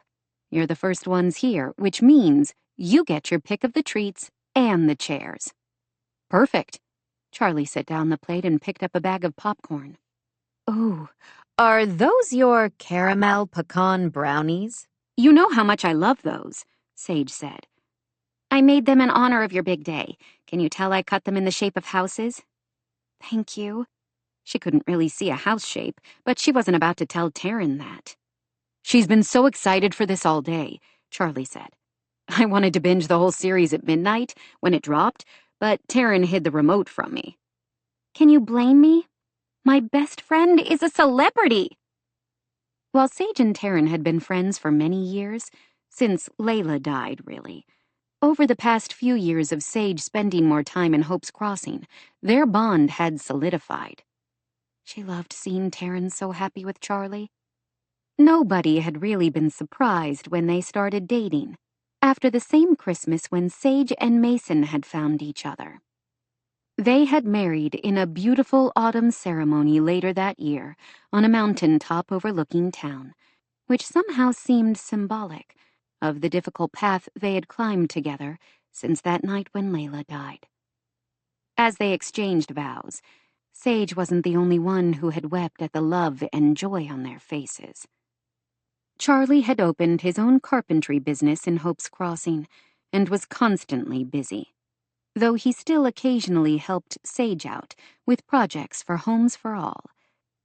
The doorbell rang again, and for the next half hour, a steady stream of family and friends crowded into the house. Mason greeted them all with a warmth she never would have expected to see 2 years earlier, when he had been withdrawn and remote, lashing out at anybody who wanted to help him. Her sexy grump.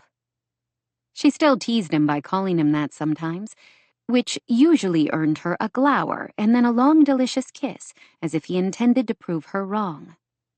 When everyone arrived, grabbing popcorn and heading into their comfortable home theater, Sage moved to the front near the screen and cleared her throat.